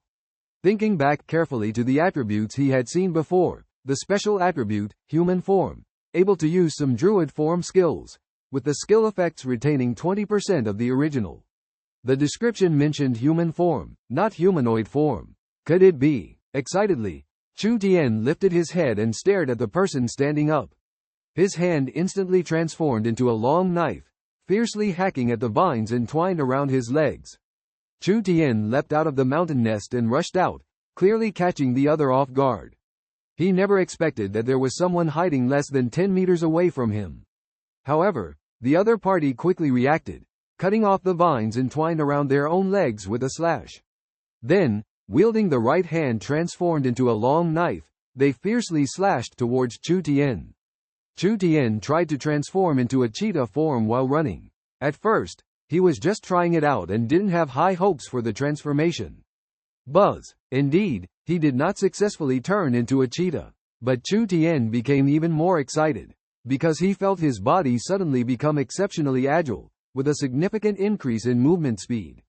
Faced with the oncoming long knife, he dodged to the side. In an instant, he had reached the enemy's front. The distance was just right in his deadly blind spot. The man with the long knife paused for a moment, as he knew the speed of his own knife swing, never expecting Chu Tian to dodge so agilely. His speed was almost like teleportation. But his reaction speed was quick, and his left hand stabbed directly towards Chu Tian. In this process, his left hand turned into a small blade. He was fast, but Chu Tian was faster, throwing a slap. Crack! At that speed and angle, the man stumbled, his left hand turned blade grazing past Chu Tian's rib. Beads of sweat formed on Chu Tian's forehead. The speed just now was too fast, a bit hard to control, almost crashing directly into the blade extended by the other party. Luckily, he quickly reacted and gave that guy a slap. A hit. Chu Tian followed up with another slap. The man chuckled and whispered something mysteriously on the intercom. Chu Tian and his companions were not sure what he said, but shortly after, the female opponent he was facing suddenly retreated from the battlefield and headed straight towards Gao Kai. It was then that they realized what the Batman had just communicated. Obviously, he had sent someone to deal with Gao Kai. Jing Kaiyu and Zhao Lei planned to intercept the woman, but they were caught off guard when the remaining person suddenly displayed astonishing strength. His body was suddenly enveloped in fiery red flames, each punch accompanied by scorching heat. He single-handedly forced Zhao Lei and Jin Kaiyu to retreat step by step. It turned out that they had just been toying with Zhao Lei and Jin Kaiyu. Zhao Lei's shoulder was heavily hit, and his clothes instantly burned a large hole. A blister swelled up on his shoulder, as if burned by a branding iron. Beads of sweat the size of beans dripped from his forehead, gritting his teeth, making no sound, and continued to launch attacks against his opponent. Meanwhile, gunshots rang out from Gao Kai's direction, obviously aimed at the approaching woman. However, no one knew what her superpower was, as she had not demonstrated it here just now. Chu Tian also sprang into action, quickly rushing to the Batman.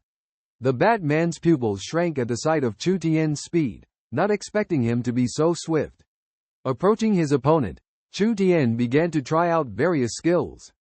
Although he knew that some skills mentioned in the Bloodline of Miracles could be used, he found that neither cheetah form nor ultimate skill could be performed, but Pounce and Rip turned out to be surprisingly effective.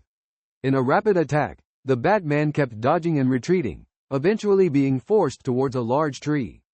Chu Tian swung his arm and unleashed the Pounce skill. With a swish, the Batman dodged, leaving a bloody mark on the tree trunk with Chu Tian's fingers, oozing green sap slowly.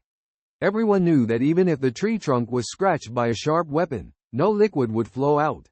The Pounce skill in the game was a bleeding effect, and now it was demonstrating the same effect in reality. Even the tree, when torn apart, would continue to seep blood. And when using the Rip skill, 4 over a foot-long claw marks appeared, greatly extending Chu Tian's attack range. The next moment, the man who was originally heading towards Chushan suddenly turned and darted into the woods. Escaping, the three of them stopped in their tracks, feeling a hint of disdain. Zhao Lei stood up without hesitation to chase after him, with Chushan closely following, while Jing Kaiyu turned and sprinted towards Gao Kai's direction. Just 2 seconds later, Chushan grabbed Zhao Lei, who was almost tripped by the sudden pull. Cursing inwardly, Zhao Lei had never experienced being stopped while running at full speed. "You guys go help Kai Ge," Chushan shouted, then continued to charge forward, pursuing the fiery man. The fiery man ran swiftly, but no matter how fast he was, he couldn't escape Chushan's perception range.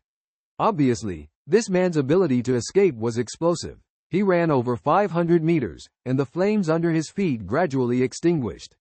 Transformed into a cheetah, Chushan, although slightly slower, managed to keep up with him. When the fiery man's flames went out, he looked back and saw Chushan less than 100 meters away. A hint of fear flashed in his eyes, hastily lowering his head to continue running. Suddenly, a sniper rifle shot rang out in the mountain forest, followed by a burst of flames soaring up and then disappearing in an instant.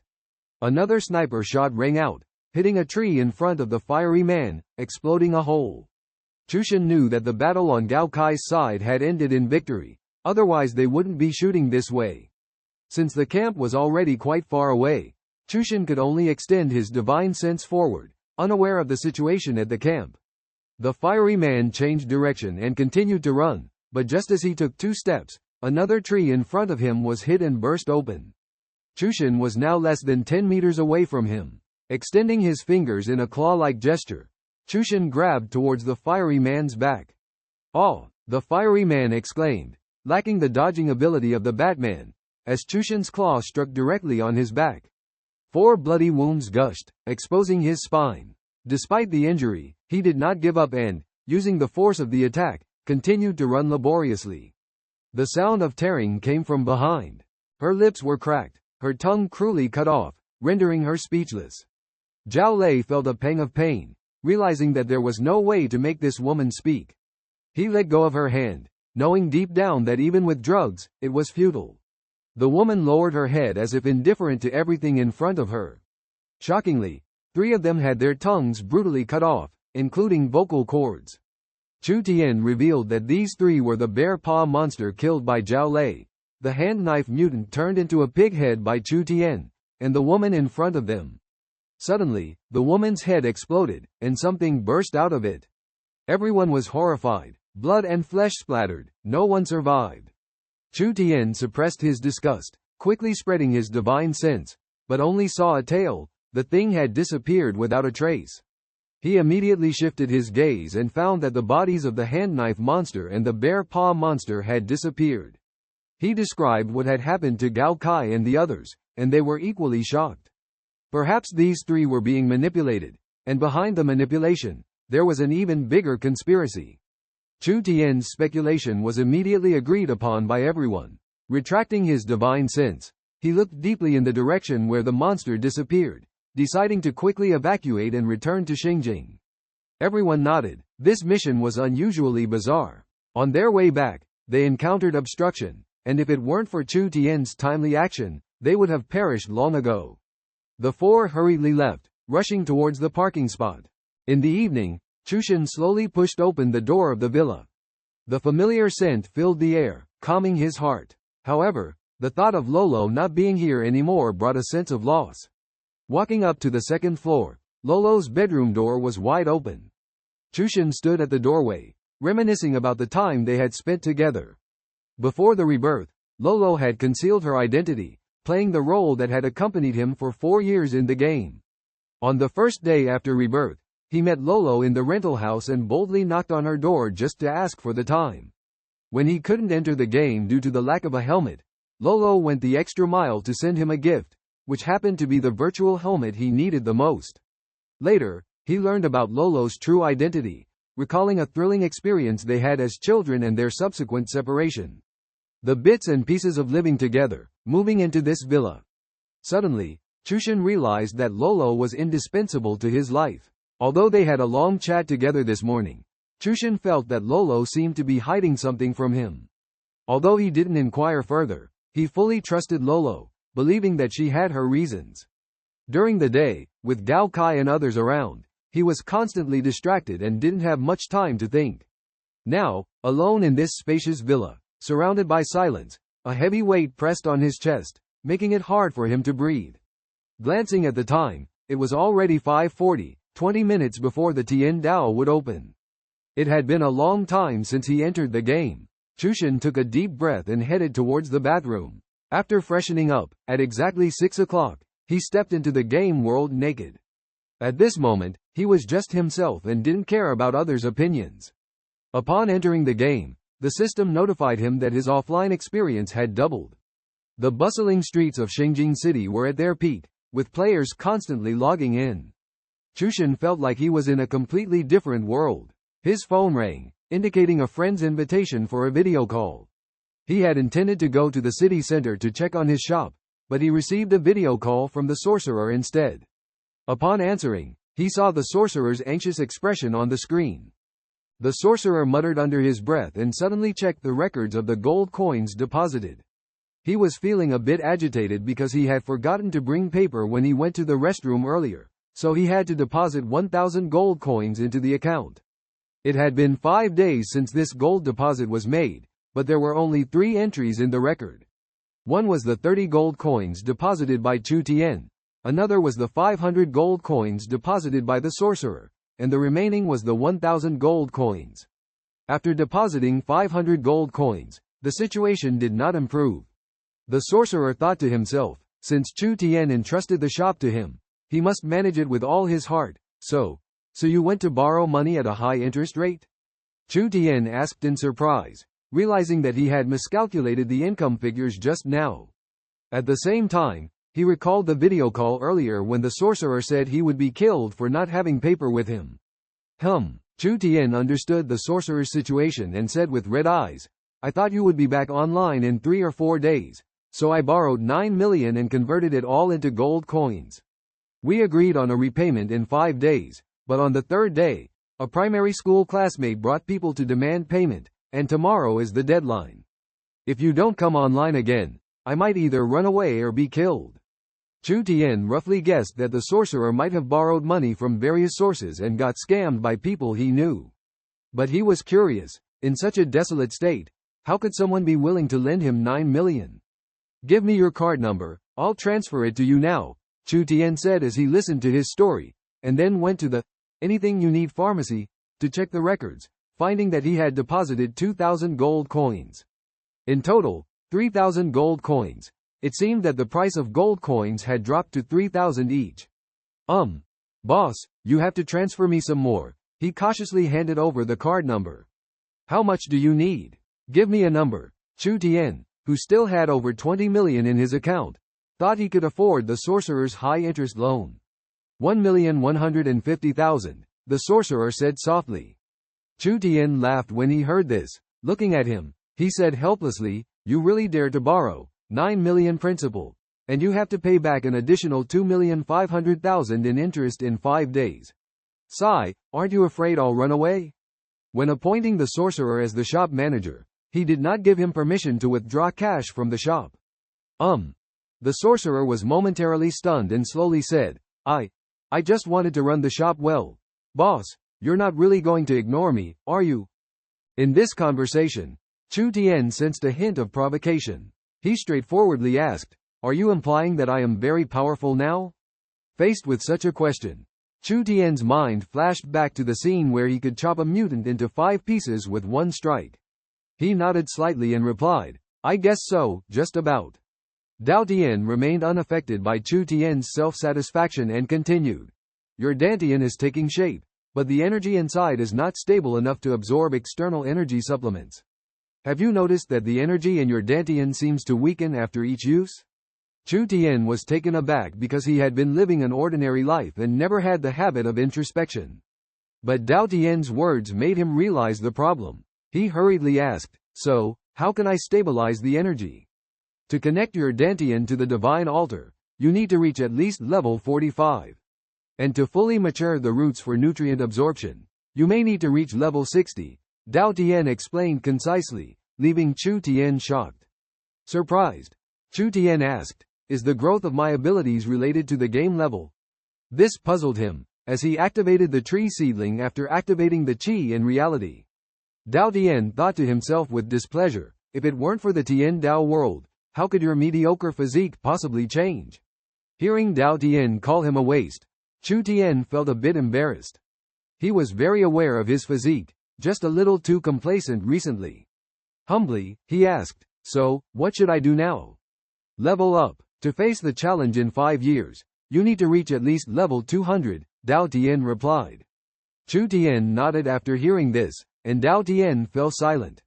Mentioning leveling up, Chu Tian couldn't help but think of Luo, feeling a bit heavy-hearted and sighed. He remembered the last rapid level up was because she cast a forbidden curse skill on his weapon, boosting him directly to level 31.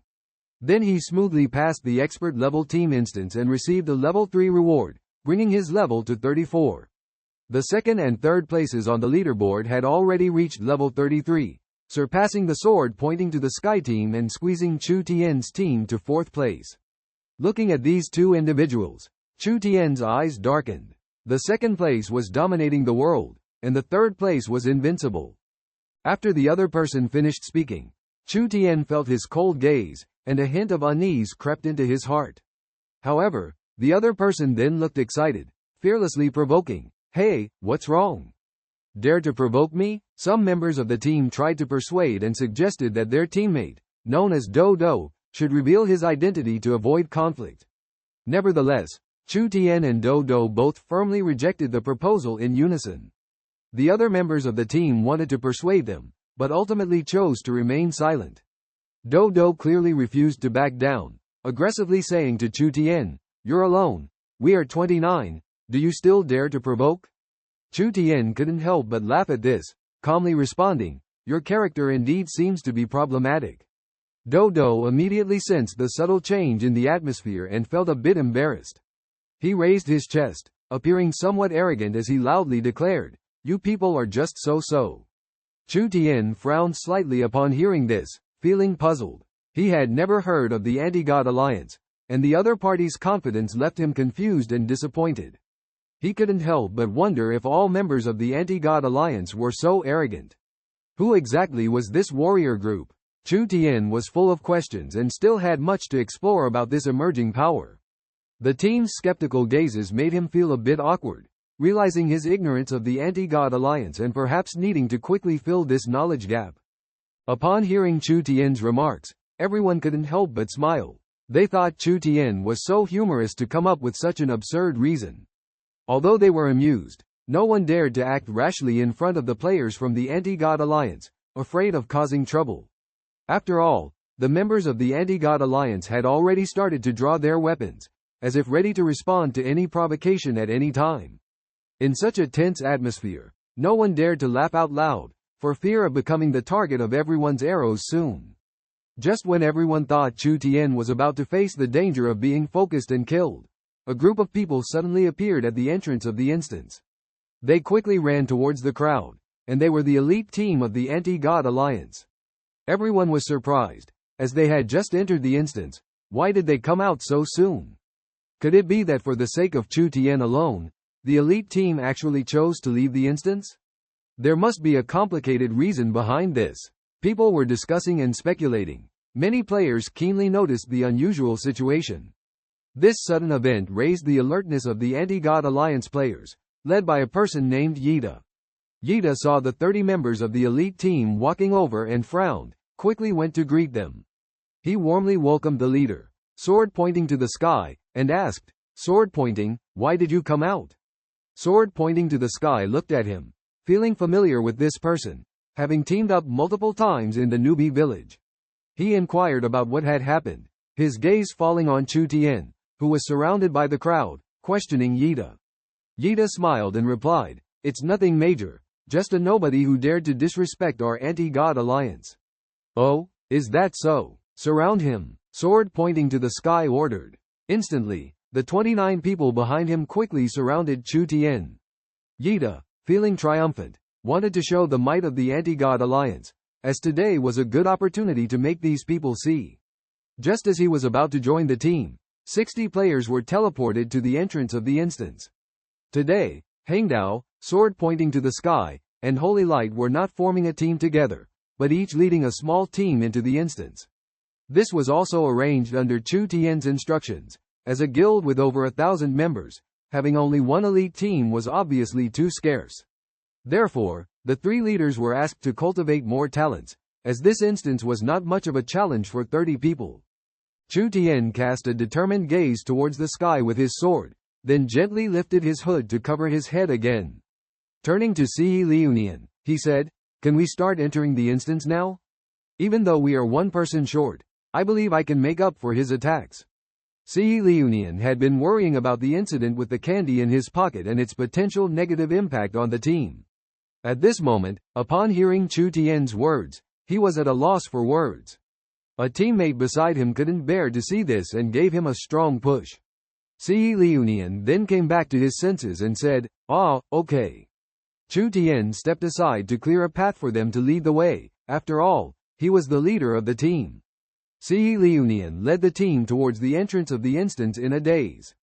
Suddenly, there was a deafening roar from behind. It was the voice of sword pointing to the sky. Immediately, 87 people released their skills at the same time, surrounding a dozen or so players from the former Reverse God Alliance who had already been expelled from the guild. In their terrified eyes, magical elements fluctuated violently, bullets from the sharpshooter, flames from the warrior, sandstorms from the thief, and other attacks came one after another. In the blink of an eye, A dozen people were killed instantly. Destroy the corpses. Sword pointing to the sky said coldly. Everyone was taken aback upon hearing these words. Even the other members of the Reverse God Alliance were stunned. A burly team member walked confidently towards the front, dressed exactly like Chu Tian, his entire body wrapped in a large black robe. If everyone hadn't seen Chu Tian enter the instance earlier, they might have mistaken him for Chu Tian. Earlier in the instance, everyone was curious about his outfit, but he remained tight-lipped. Now, he walked to the middle of the pile of bodies and slowly pulled back his cloak. Everyone stepped back in surprise, as they saw his head was extremely pale, without a trace of flesh, covered in sharp bone spurs, standing tall like lightning rods. His whole head looked like a skull, terrifying teeth exposed, devoid of flesh, showing no expression, only greenish ghostly flames flickering in his eye sockets. Then, he squatted next to a corpse, extending his sharp skeletal claws, and grabbed a piece of flesh. This scene sent shivers down everyone's spine. After adding Yi Ling as a friend, I never received a response. That night, Chu Tian and Si Yi Lunyan completed 2 simple level dungeons in a row. After the first dungeon, lacking one team member, Chu Tian recruited in the guild to speed up. A player named Ru Ru was the first to join. Chu Tian asked him, "Aren't you already in the sword pointing to the sky team?" Ru Ru sadly told him that he had been kicked out of the team. Chu Tian inquired about the reason, and Ru Ru reluctantly revealed that the female player in the team panicked whenever he approached, leading to multiple team wipes and ultimately getting kicked out. By the time Ru Ru revealed his skeleton form, Chu Tian and Si Yi Lunyan had already entered the next dungeon.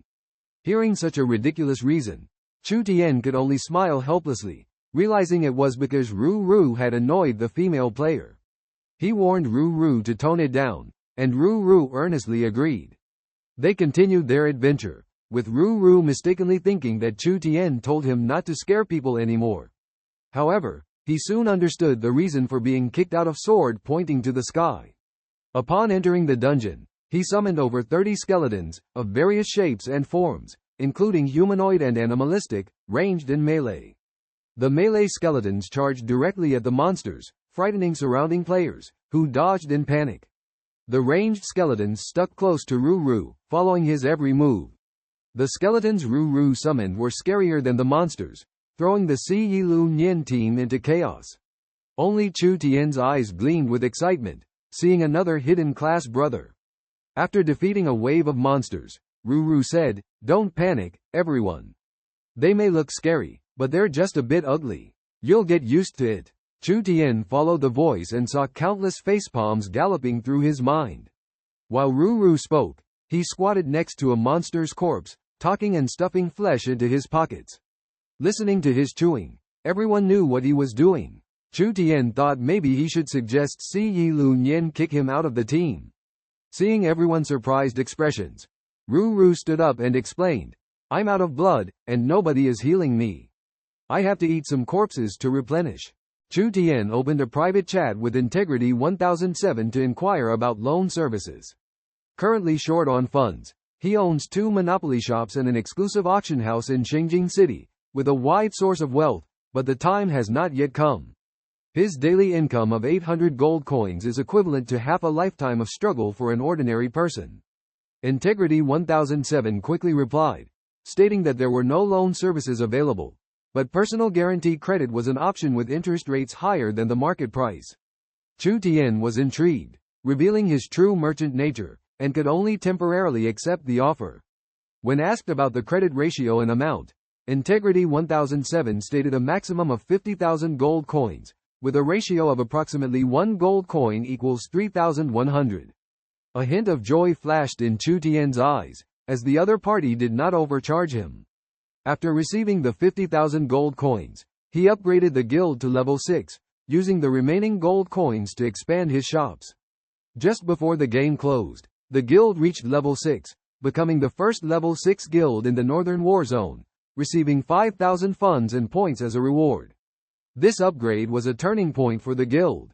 Chu Tian's mood sank when he saw 4 of his former roommates, feeling a pang of pain in his heart. He couldn't help but wonder, what had happened to these once close friends? Yao Junji let out a long sigh and then answered dejectedly, If only we had known this was going to happen. Since they were brought here in the morning, the problem still hadn't been identified. Just as he was speaking, a group of doctors walked in, men and women of all ages, totaling about 20 people. They began a series of examinations on the 4 patients lying in bed. One of the doctors asked Yao Junji if the patients' families had arrived yet. Yao Junji replied that their families had been notified, but as they were all from out of town, it would take some time for them to arrive. The closest one to here is Lao Si Chen Xiao, and his family is probably almost in Xinjiang by now. The doctor informed that the patients' families had arrived and asked Yao Junji to go and receive them. After speaking, he prepared to leave with the medical staff. Chu Tian hurriedly asked, "What illness do the 4 friends have?" The doctor stopped in his tracks, glanced back at the 4 patients lying in bed, shook his head, and said to Chu Tian, "All the tests have been completed, but no problems have been found." With that, he hopelessly walked out of the room. Yao Junji's face darkened, muttering disdainfully, "Damn tests, what a waste of time, these doctors are all quacks. I think they might be under some kind of curse." His words angered the medical staff, who looked displeased but remained silent. Chu Tian was shaken, usually dismissing the term curse when he heard it in the past with a casual smile. But now, he began to seriously consider Yao Junji's words. Throughout the afternoon, caring for the 4 friends with Yao Junji, their families arrived one after another. At the same time, Chu Tian noticed a strange phenomenon. Although the 4 patients did not eat, they always craved hot water. They could even drink 3 cups of boiling water at once, which astonished Chu Tian.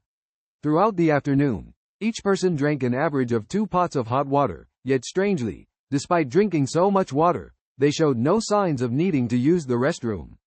Once all the family members had gathered, Chu Tian and Yao Junji left the room, especially Yao Junji, who had been busy to the point of exhaustion, working non-stop from morning till now, and hadn't even had a chance to eat. If both cities' shops can be opened, the potential income would be unimaginable. Chu Tian squinted his eyes and solemnly said, "I'm entrusting this matter to you. Find 2 people with decent character and have them guard this place."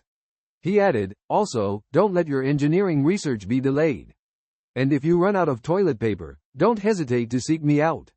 Seeing Chu Tian's expression, the man named Shang Dehao, who forgot to bring toilet paper, felt a jolt in his heart, looked directly into Chu Tian's eyes and said, "Boss, rest assured. I'll definitely follow you wholeheartedly, even if it means for the rest of my life." As Chu Tian left, Shang Dehao, who forgot to bring toilet paper, felt extremely grateful. This man had extended a helping hand to him in his most difficult time. He vowed to repay Chu Tian's kindness. After upgrading the shops, Chu Tian left some funds for Shang Dehao, and he was left with only over 500 gold coins in his bag. Once again, he became a penniless poor guy. After bidding farewell to Shang Dehao, he decided to stay in the Black Soil City for a while. The entire northern war zone was as familiar to him as the back of his hand, but there were many treasures waiting to be discovered in Black Soil City. He planned to explore the guilds here and see if there was anything that could threaten the existence of the Anti-God Alliance. Although the Anti-God Alliance topped the guild level rankings in the entire northern war zone as the only level 6 guild, it also prompted other guilds to form a united front. The game had just begun, and everyone was still not very familiar with its operation mechanism. Therefore, no one or consortium had invested heavily in this area yet. Only Chu Tian understood the potential of the game, so he bravely expanded. Otherwise, with his meager wealth, how could he compete with the consortium-level figures? Of course, the world was never short of bold individuals, but in the northern war zone, many resources were monopolized by Chu Tian. For example, the land in the Golden Zone. Many people wanted to invest but didn't know where to start. Without good land, it was impossible to attract traffic, and without traffic, how could one gain a greater return? Chu Tian was like a thorn in the hearts of the big shots in the northern war zone. In fact, he was unaware that many big shot level consortiums were investigating him. Currently, only Huang Shui knew his true identity. They seemed to have no idea about Chu Tian's identity, only seeing his clean and neat resume. The lead paladin who was slapped down the mountain by Chu Tian. As soon as the words fell, Chu Tian, who was originally surrounded and had no way out, leapt up. Everyone had the same thought in their minds at the same time. This guy dares to provoke us? Even if you've turned into a cheetah and increased your jumping height, you can't possibly jump over our heads, right? So, Chu Tian displayed his trump card, the double jump. This skill was a special ability on Chu Tian's shoes, allowing him to tread on the air and jump again. Chu Tian's cheetah figure reached the highest point, almost reaching the opponent's face, and then slowly descended, still surrounded by the crowd. However, the next moment, everyone watched him soar into the air again, this time not upwards, but diagonally backwards and fled. Oh no, he's trying to escape. Don't let him get away. A voice shouted, and immediately a series of spells, arrows, and bullets flew towards Chu Tian. Originally a melee fighter, Chu Tian transformed into a long-range position in an instant, turning into a giant bear form. Chu Tian transformed in midair, enduring all the attacks. -1, -1. A series of damage numbers floated up. Ding! You can counterattack the players attacking you. Damn, can't break through his defense. Some people were at a loss. Someone thought that a fully defensive bear tank couldn't deal any damage. So, another player who thought he was clever continued to command the team to attack. After landing, Chu Tian grinned. You all can go to hell. He transformed again, this time into an owl form. The ranged players casting spells and the melee players rushing over, seeing Chu Tian turn into a quail, were all stunned, secretly wondering, what's the use of a fully defensive bear tank turning into a quail? Is he trying to amuse us? Suddenly, Chu Tian opened his plump quail wings and swung them fiercely. A strong wind swept up, carrying snowflakes, directly blowing the players in front of him away. Oh, help, priest, use levitate quickly. Oh, mom, I'm scared of heights. Stop shouting, we don't have a priest in our team. The cliff edge instantly widened. The thief from the beautiful city guild rubbed his eyes, unbelievably watching the scene in front of him. This, a control skill with no damage, actually blew 20-something people off the cliff to their deaths? However, this was not the end. Chu Tian transformed again into a cheetah form, a black figure leaving a trail of afterimages. The Snow Ape King's health is down to only 400,000 out of 45 million, less than 1% remaining. Thousands of ranged players have gathered on the field, ready to launch 10 waves of focused attacks, only waiting for the Snow Ape King to fall. Chu Tian is filled with the determination to win. Once the Snow Ape King falls, he will quickly rush up to snatch the spoils. Suddenly, an exceptionally powerful magical wave sweeps over. Despite the magic energy splashing around the field and the chaotic situation, the power of this unusual wave exceeds imagination, directly suppressing the spell casting of tens of thousands of players. Chu Tian's originally tense body suddenly retreats more than 10 meters, then looks in the direction of the source of the wave. In his left front about 100 meters away, there are 7 or 8 people standing. Chu Tian guesses that they should be the guild leaders or management personnel of this battle. And the oppressive magical wave emanates from a mage in a sky blue robe. This handsome man is holding a scroll shimmering with 7 colors of light. Chu Tian's eyes slightly narrow, feeling puzzled. This is a divine level scroll. What does he intend to do? Obviously, his target is the Snow Ape King, whose health is less than 200,000. When the Snow Ape King had full health, he did not make a move, but now he chooses to use the divine level scroll as it is about to fall. Isn't this a bit foolish? Even if he can one-shot a commanding level boss, using a divine level scroll is too wasteful. In the game world, scroll items are extremely rare and valuable, whether low level or high level. However, the next moment, Chu Tian finally sees through his intention. The scroll in the man's hand, after releasing a radiant light, floats up and hovers about 20 meters above the Snow Ape King's head. A rainbow of light pours down, enveloping the Snow Ape King's entire body. Subsequently, despite being continuously attacked, the Snow Ape King's health not only does not decrease but rises.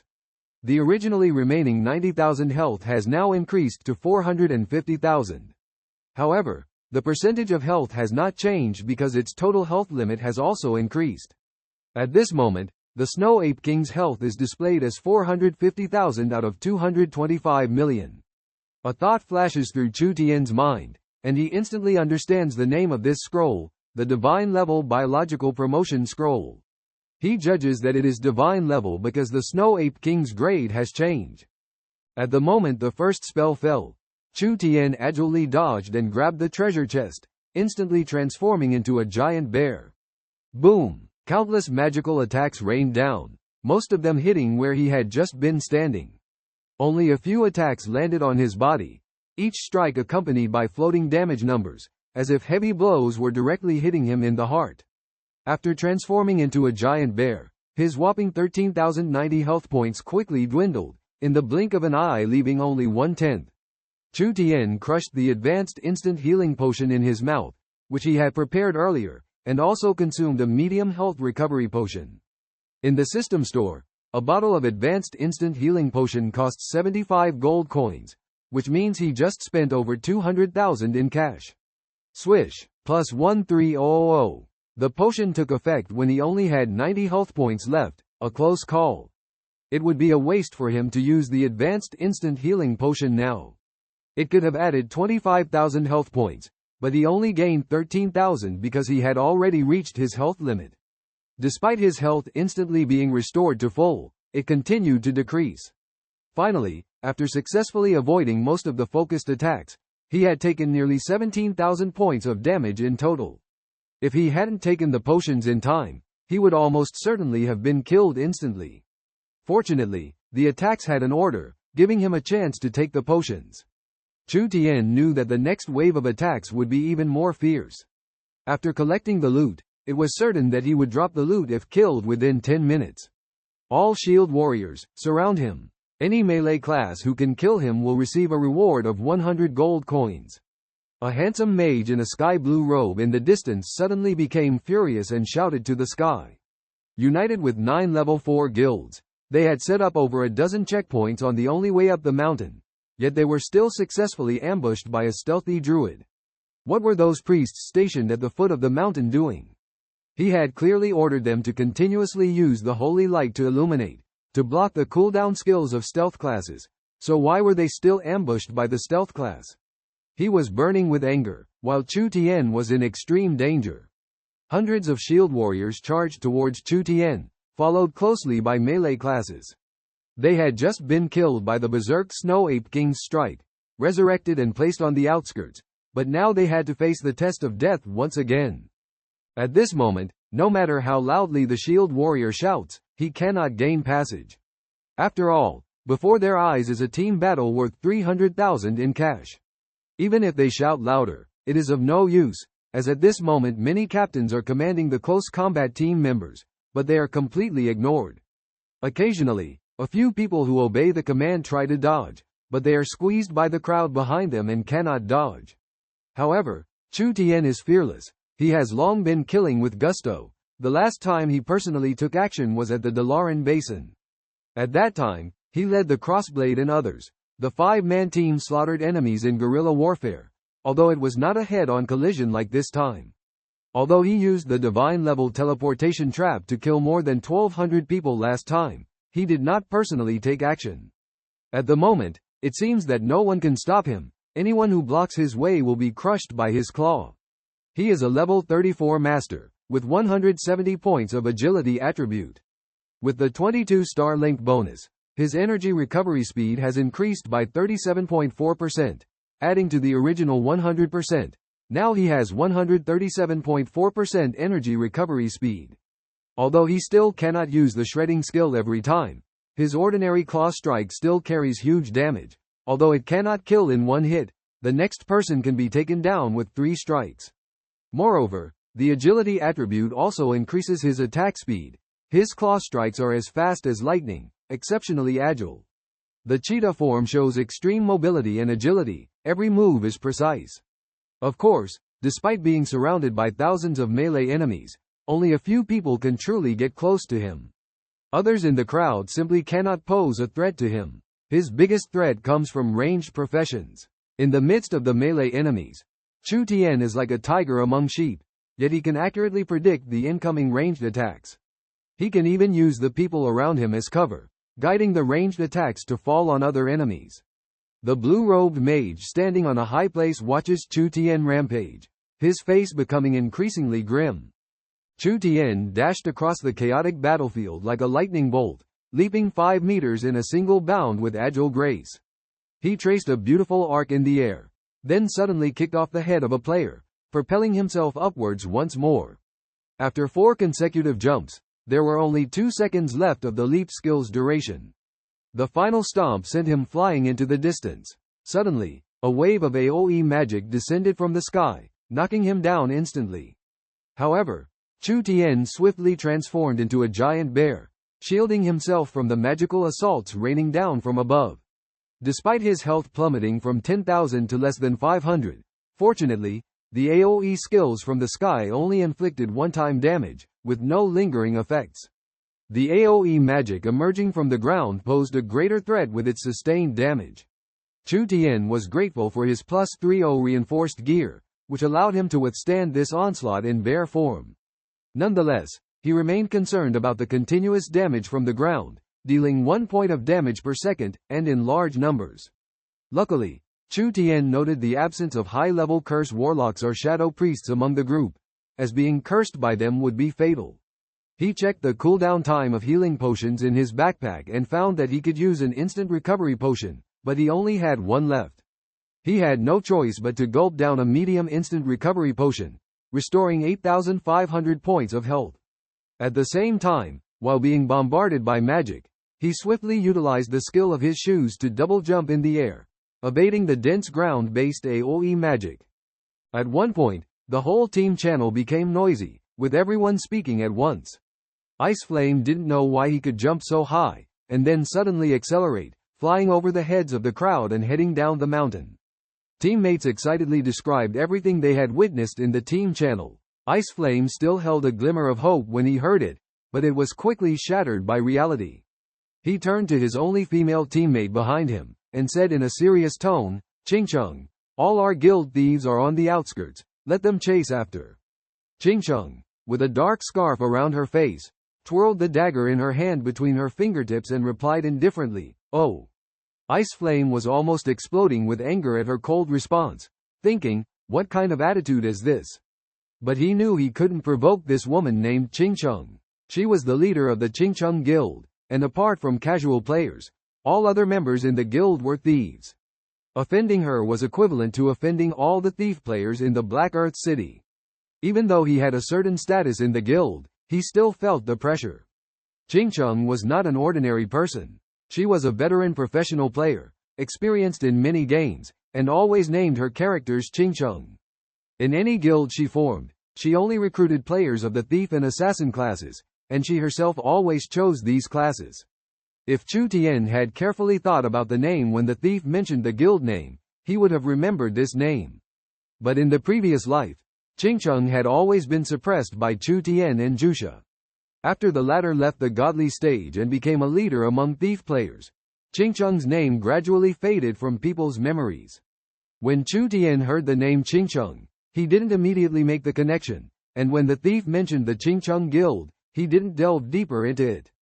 Chu Tian's body drew a graceful arc in the air, transforming into a tree form, casting a few instant healing spells, and just before landing, transforming into an owl beast and using wing flapping to cushion the impact. As soon as he landed, he felt a fluttering sensation behind him. A thief! Chu Tian's heart tightened, immediately transforming into a giant bear and delivering a heavy blow behind him. Clang! Chu Tian quietly dodged the crowd rushing down from the mountain, noticing that most people had already used the return stones to leave. Only a few thousand people were coming down from the mountain. At the north and east gates of Beihu town in the distance, the crowd surged like a tide, conducting a carpet-style search. They had no idea that Chu Tian hadn't even come down the mountain. Chu Tian stared at the countdown to the battle, knowing that in a few minutes, he would be able to use his divine-level talent for teleportation. During this time, he opened his backpack to check the items he had picked up, items that had almost cost him his life. He had to take a bottle of advanced instant recovery potion, which cost 75 gold coins, and a rope launcher, priced at around 50 gold coins. This time, he spent a total of 370,000 in cash. When he saw the names of the items, excitement flashed in Chu Tian's eyes. This item was worth it. It was actually the Blessing of Life emblem, the only skill that raises all life skills levels by +2, allowing the highest level to be upgraded to Grandmaster level. The proficiency growth rate of all life skills will also increase, with a 20% increase in success rate and a 50% increase in efficiency. Just carry it in your backpack, and the effect will take immediate effect. Chu Tian was extremely excited when he saw this item. He had only heard about this thing in legends. In the previous life, someone had obtained another item, the Blessing of Battle Emblem, and at that time, people speculated whether there was also a Blessing of Life Emblem. But no one had ever obtained it, or if they did, they didn't make it public. Now, the speculation had become a reality, and it appeared in Chu Tian's hands. Every attribute of this item was incredibly powerful. Advancing life skill levels was very difficult, not just a matter of reaching a certain level of proficiency. In addition to proficiency, you also needed to pass the corresponding assessment to advanced levels. Even if you passed the promotion exam, increasing proficiency in skills was still very difficult. The higher the level, the lower the chance of increasing proficiency after successfully making an item. Even making low-level items wouldn't increase proficiency. In the 4 years before Chu Tian's rebirth, in the entire Tien Dao, the number of life players who reached the Grandmaster level was few and far between. Master-level players were even rarer, with only 3 in the world. Now that he had obtained this item and handed it to the mage, Chu Tian would directly advance from intermediate engineering to master-level engineering. To the west of Kyoto, in the Taihong Mountains area, lies an undeveloped primitive region. Recently, a large number of tourists wearing various costumes have suddenly appeared here. Some are dressed in suits, some in traditional Chinese robes, some in Zhongshan suits or casual trendy outfits, and even some in peculiar monk costumes. Their destination is the top of the mountain where the abyss of 10,000 feet is located. Upon arrival, the lower part of their bodies is covered by the misty clouds. At the edge of the cliff, a chain as thick as an adult's arm faintly extends out, swaying in the wind. The chain leads to the depths of the sea of clouds. These tourists, in groups of 2 or 3, step onto the iron chains one by one, entering the sea of clouds, eventually disappearing into the mist. Some days ago, if Chu Tian were here, he would have witnessed that Luo was actually taken in by 2 strangers. However, at this moment, Chu Tian is still in the world of the Heavenly Path, sitting in room 189 of the SK Tavern in the Black Earth City. He is savoring the delicious dishes provided by the system and has to admit that they are indeed delicious. In the game, such food is considered a luxury. Even the 3 dishes and a glass of wine on the table cost Chu Tian 18 gold coins. In the past, Chu Tian would never waste gold coins on these. But at this moment, he no longer cares about the gold coins. Indulging occasionally is not a big deal. Suddenly, there is a knock on the door. Chu Tian knows that the awaited person has arrived.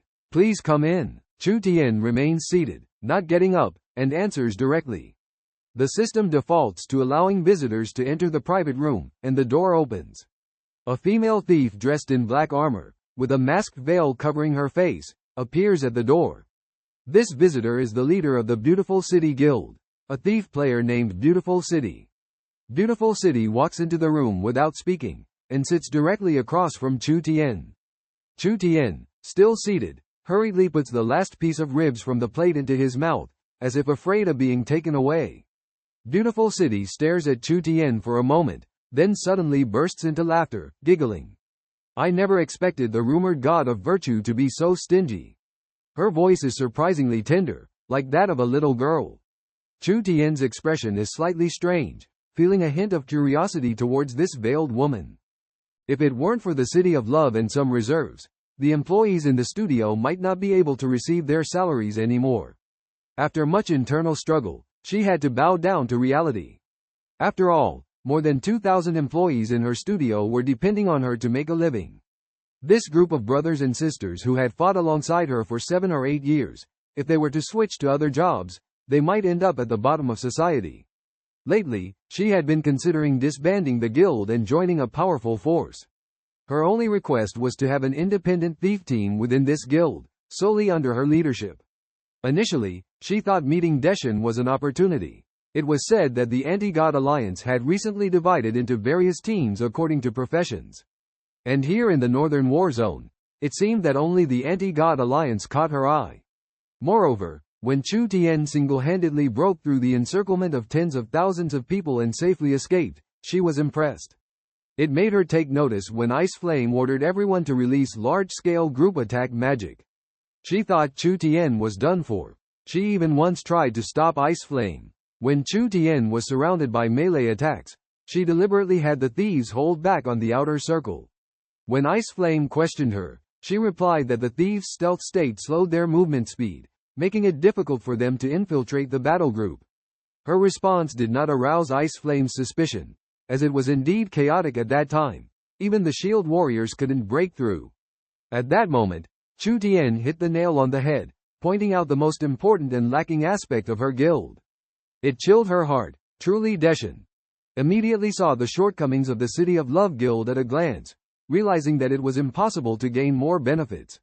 After Chu Wan finished speaking, he kept staring at her, not seeing any change in her expression. He thought to himself, this woman is not simple, still holding on. Seeing the City of Love remain silent, Chu Tian slowly continued, I can deploy 10 mature teams to secretly enter the City of Love. Help the City of Love Guild earn enough points for a level 6 upgrade, as a token of gratitude for your help today. As he said this, the City of Love pressed her palm on the table, eyes wide with surprise, looking at Chu Tian. Chu Tian had originally planned to do some things that were uncomfortable and unwelcome, but was stopped by Qingcheng. She raised a series of questions that made Chu Tian suddenly realize that the development of the Tien Dao world would not be notified in advance. Although he mentioned Huang Shui when he was hot-headed, he didn't pay much attention and replied, the news must be true, you don't need to know the source of the news. I will tell you the benefits of occupying the fortress after we cooperate. Qingcheng was originally prepared to listen, but was puzzled by Chu Tian's response. She sat down, thought for a moment, and looked at Chu Tian, saying, in Black Earth City, half of the level 4 guilds have received funding from the Huang Family Consortium. And the sponsor is the one you mentioned, Huang Shui, the heir of the Huang Family Consortium. I didn't want to accept any sponsorship, but tears welled up in Qingcheng's eyes. She stared at Chu Tian and said, the Tien Dao world is too harsh. My many years of gaming experience are completely useless. My studio has 2093 members, all of whom have chosen the thief profession, and cannot delete their accounts and start over. Guild upgrades require base levels, which are related to dungeon points. This setting is too absurd. Why not set wilderness PK points? I guarantee I can lead my team to great success. And now you mention fortress battles, it's just forcing me to a dead end. Chu Tian stared in amazement at Qingcheng. Her noble face was now streaming with tears. Her originally lowly-like voice was now filled with anger and dissatisfaction.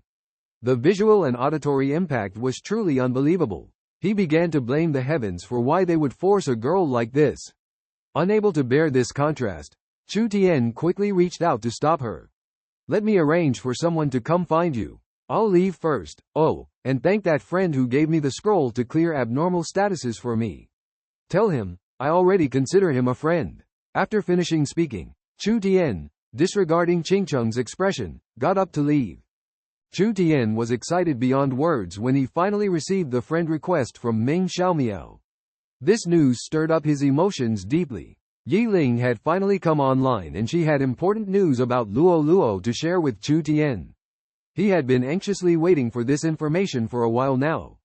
As the teleportation portal activated and he crossed the map in just 2 seconds, he kept praying fervently, hoping the message would be delivered quickly. In that brief waiting time, Chu Tian felt like hours had passed.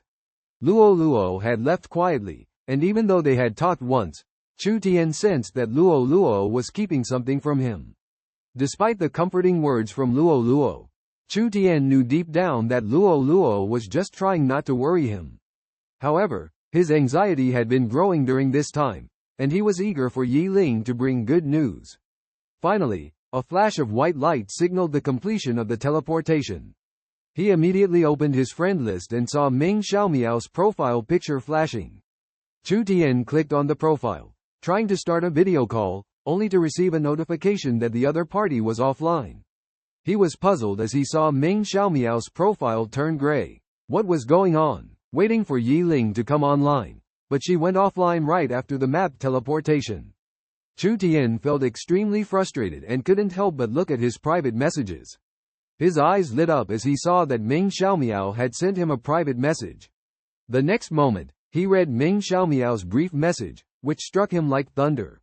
Ming Xiaomiao wrote, on November 26, the 8 great families will hold the once-in-a-decade family ranking battle at the Luo family's territory in the Taihong Mountains. After the event, Luo will be engaged to the champion. The 9 realms will be invited as guests to participate, but I've heard that Luo is being forced into this and her strength is insufficient. Don't go, it's dangerous there. Chu Tian trembled as he read over this short sentence repeatedly. November 26. Today was November 5. There were still 21 days left. Luo was about to be engaged. She was being forced into it. Anger was about to consume Chu Tian's heart. How could his family force Luo into this? At this moment, a determination to wipe out the entire Luo family ignited within him. Trying to calm himself down, he started to think about what he should do next. Would the 9 realms send him? Where was the Luo family's territory? Taihong Mountains? The Taihong Mountains were vast and boundless. How would he even begin to search? This brief message had left him with very limited intelligence.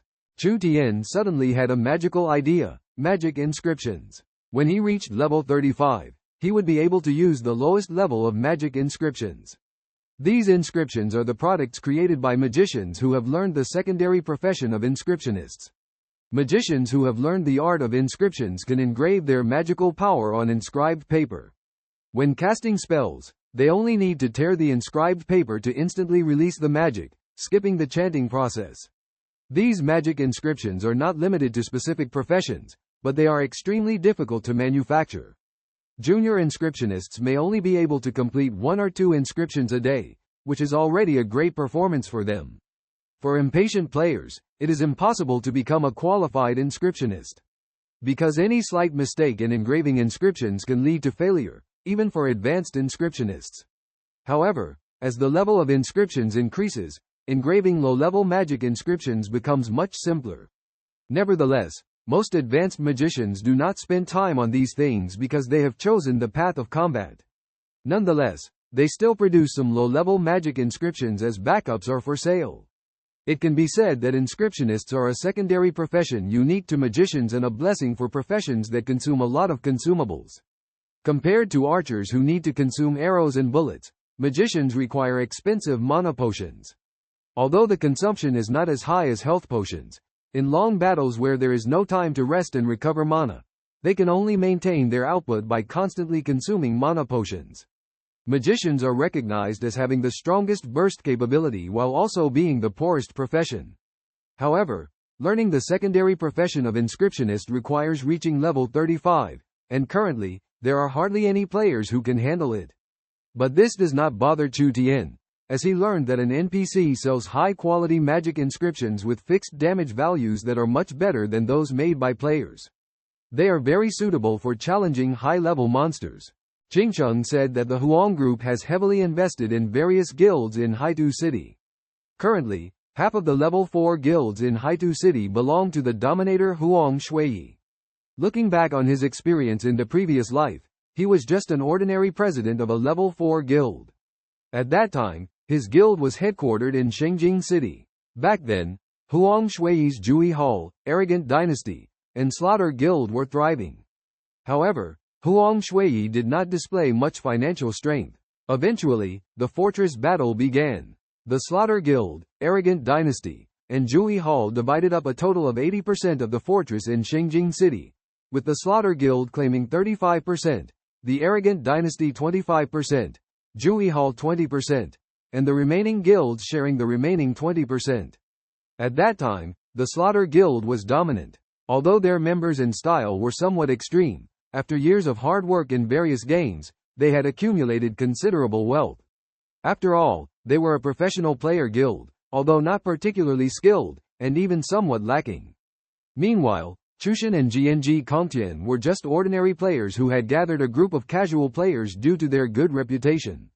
Huang Shuiyi's Jui Hall had some investment at the time, but it was not large in scale and maintained a more cautious attitude. The main reason for this outcome was that although the players of the Slaughter Guild were simple-minded, their commanding abilities were outstanding. When Tianya Quangdao ordered the siege, they charged forward bravely. Perhaps this was the advantage of acting without any hesitation. After the first fortress was captured, everyone realized how profitable the fortresses were. Thus, the melee began. The next day, all the open fortresses were conquered. The Slaughter Guild launched an attack on Jui Hall, while Chushan and GNG Kongtian took the opportunity to attack an inconspicuous fortress under Jui Hall. Surprisingly, their headquarters were located there, and they took the opportunity to destroy the headquarters, leading to the dissolution of Jui Hall by the system. Opening the task panel, I found that the artifact task had a time limit for completion. However, the task location was in the Dreaming Forest, and there was less than a minute left before the game disconnected. I had no choice but to wait until tomorrow to log in and complete the task. At that moment, I really wanted to take out the flying stone and take a few bites. But then I remembered it had just finished doing its business, so I gave up the idea. If I could get the artifact weapon at this moment, it would greatly speed up my character's leveling up.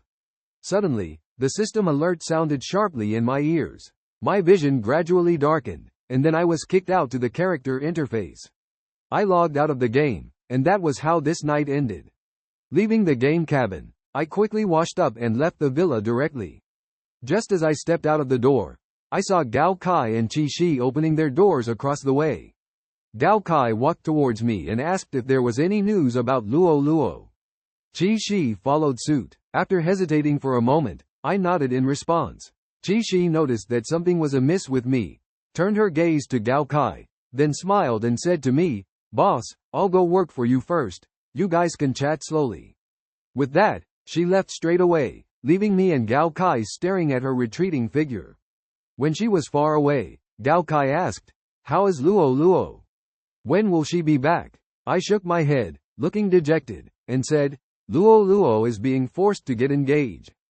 Gao Kai paused for a moment, a hint of coldness flashing in his eyes, and then I felt a cold aura emanating from him.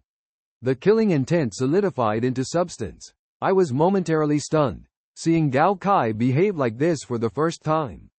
The previous Gao Kai was always calm and composed, handling things with ease.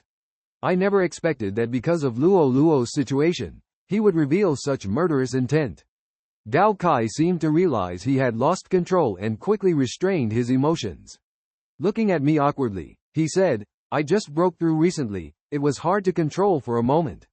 After years of cultivating the mind and tempering the spirit, I finally reached a state of tranquility. But I never expected to lose control like that." Chu Tian clenched his fist halfway, suddenly realizing something. His heart skipped a beat as he remembered there was someone else at home, his college roommate, Yao Junji. However, it was too late to retract his fist. With a loud thud, Chu Tian managed to alter the trajectory of his fist, redirecting the blow from Yao Junji's face to his shoulder. Ouch! Yao Junji groaned in pain, taking a few steps back before ultimately sitting down. Hurriedly helping him up, Chu Tian awkwardly asked, "Hey, why aren't you going to school?" Yao Junji, looking aggrieved, retorted, "You've got some nerve.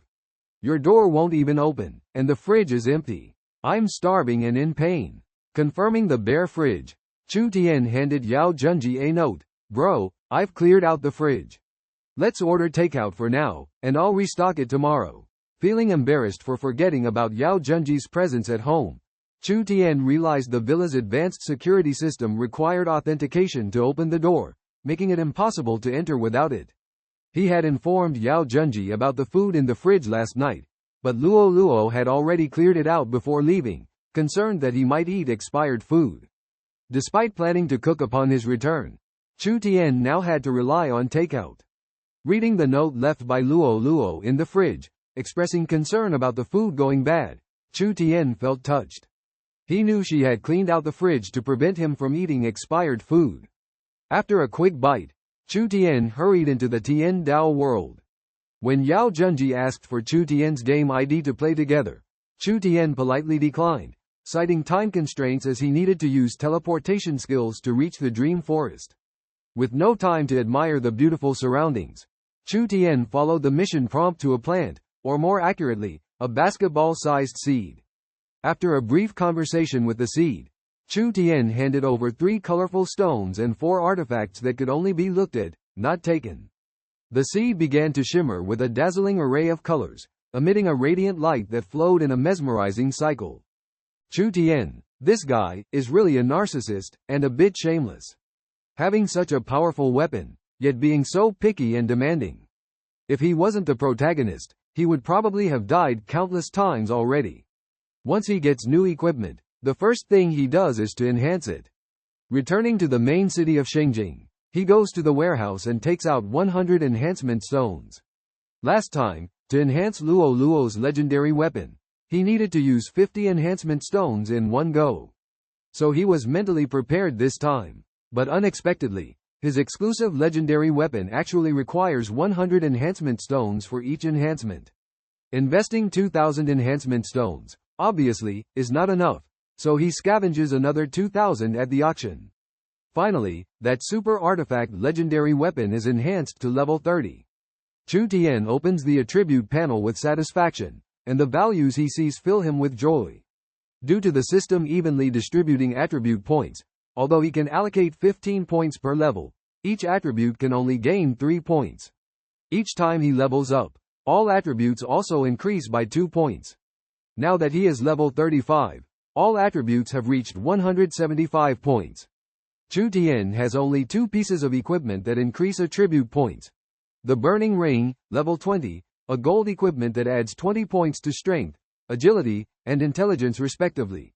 The Leap Boots, level 30, a dark gold equipment that adds 30 points to all attributes.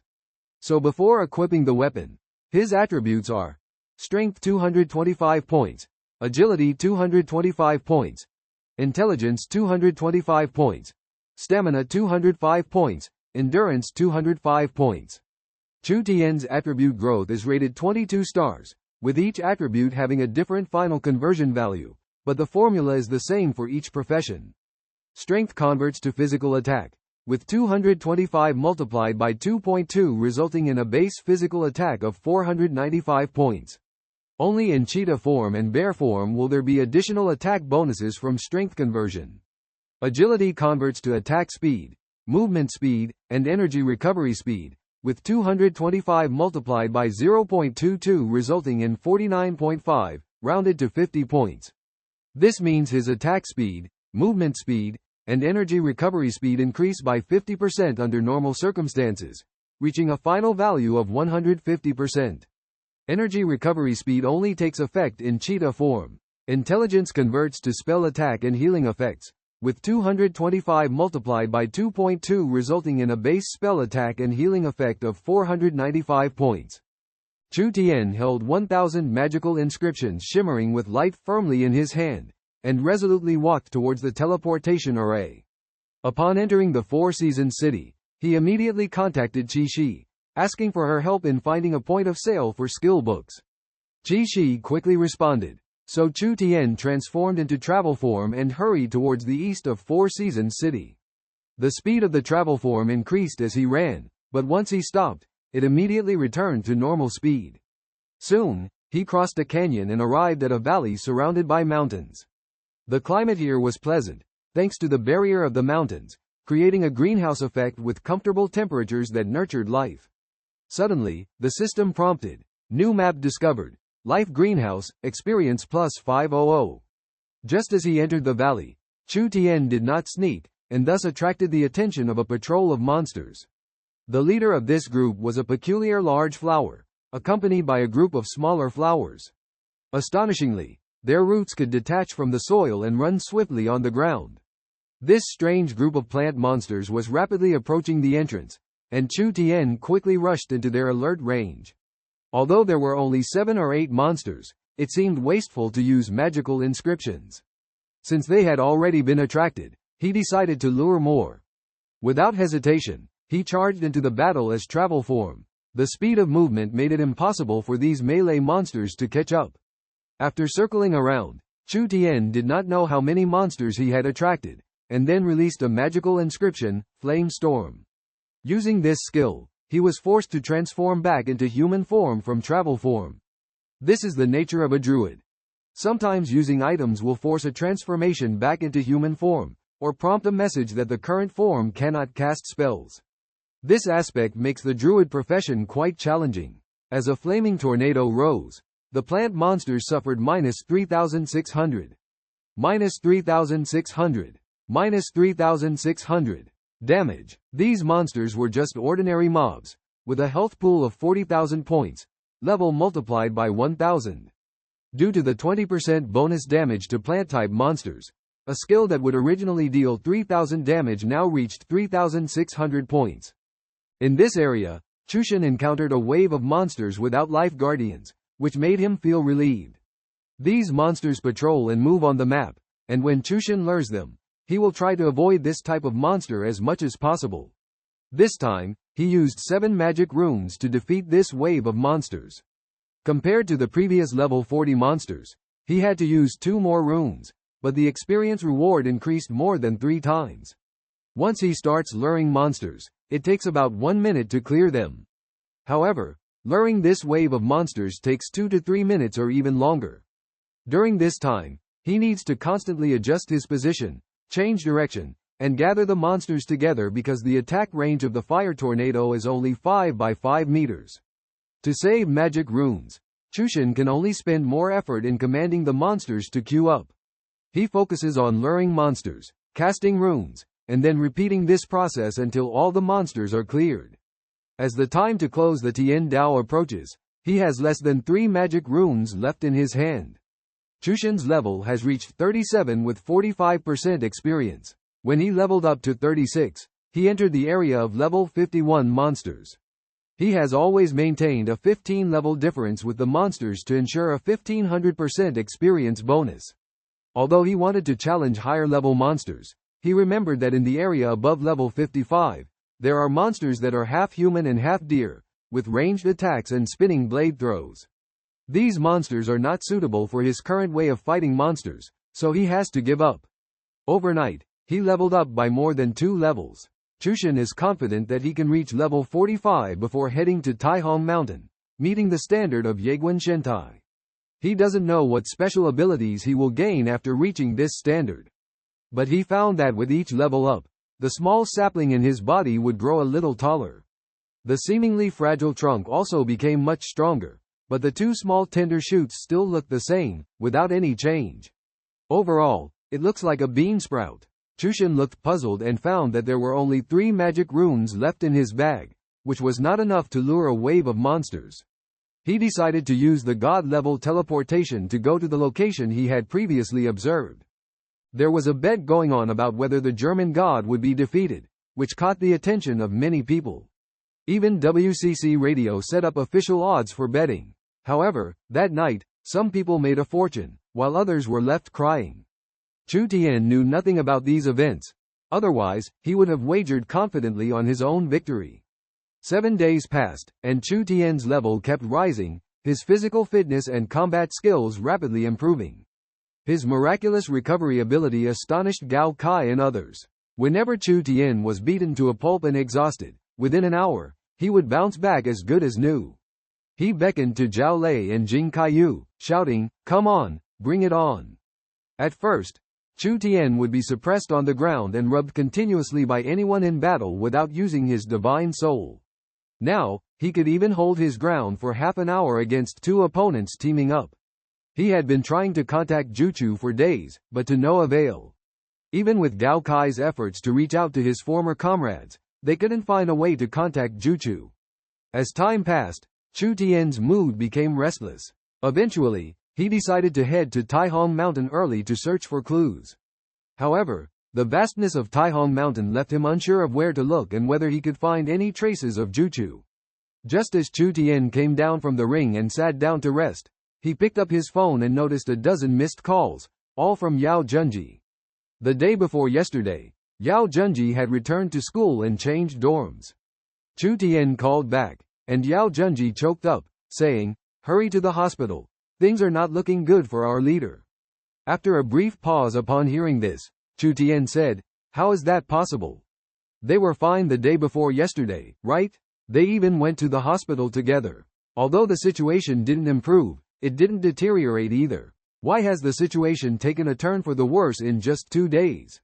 I don't know. I rushed over after class and found out that they had all been transferred to the ICU. The leader suddenly had a seizure and has been taken to the emergency room. Upon hearing this, Chu Tian hurriedly put on his clothes and rushed out the door. Chu Tian was very surprised by the whole situation. Jing Kaiyu's words made him even more puzzled. As Chu Tian approached the door of the ward, he saw Yao Junji bending over and peering inside. Chu Tian walked up and gave him a tap on the shoulder, which startled Yao Junji. "Brother, you scared me," he exclaimed. Chu Tian gestured towards the ward and asked, "How is the situation?" Yao Junji shook his head and replied, "The boss was just brought back, but the specific situation is still unclear." Chu Tian inquired, "What about his family?" Yao Junji answered, "I heard that the hospital organized a seminar for them, and all the family members were called in." Chu Tian nodded, then turned to look inside and asked Jing Kaiyu, "Any clues yet, sixth brother?" Jing Kaiyu slowly straightened up and nodded, saying, "It seems like." Chu Tian furrowed his brow upon realizing that this was no ordinary illness. He focused his attention and quietly released his spiritual power. Chu Tian's consciousness penetrated the ICU's protective window, and suddenly, a strange scene came into view. On the hospital bed lay his dormitory leader, Yan Peng. A black energy flow emanated from his mouth and nose, surging out with each breath before being sucked back into his body in a continuous cycle. Upon closer observation, Chu Tian discovered that this black energy flow was not gas, but made up of countless tiny insects. These minuscule bugs formed a black energy flow. Perplexed, Chu Tian wondered what this could be. He went to Guo Ga's ward and found the same scene. He described what he saw to Gao Kai and the others, who all looked bewildered. Suddenly, Zhao Lei spoke up, "Insects? Could it be GU?" Everyone froze, and Zhao Lei continued, "Could these harmful insects be GU?" Frowning, everyone left one after another. Chu Tian turned to Zhao Lei and said, "Little Sixth, go to the school and find out where they went that night, and if anyone has any information." Yao Junji and Jing Kaiyu both nodded in agreement, "Okay." Chu Tian began to suspect if someone was manipulating this dark energy nearby. Memories of encountering this kind of dark energy before flashed through his mind. That time, they were attacked on their way back from the Fox Cat village. They eventually captured a woman without a tongue, and when her head exploded, a dark energy rushed out of her head, carrying an evil aura. Although that thing escaped quickly, Chu Tian felt something in that split second when it flew out. Later, he tried to expand his spiritual awareness and only saw a tail flash at the edge. Although he had some impressions at that time, he couldn't recall them now. On the way back to Kinling, he and Gao Kai discussed the disappearance of the woman with supernatural abilities and the other two bodies. They all agreed that they might have been manipulated into puppets, and the medium controlling them was the thing that ran out of their heads.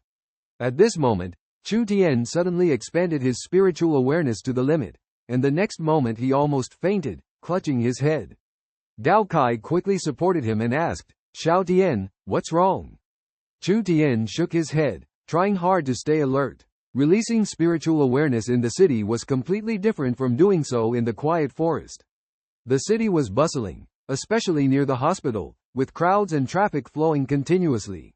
He suddenly covered a range of over 2,000 meters with his spiritual awareness.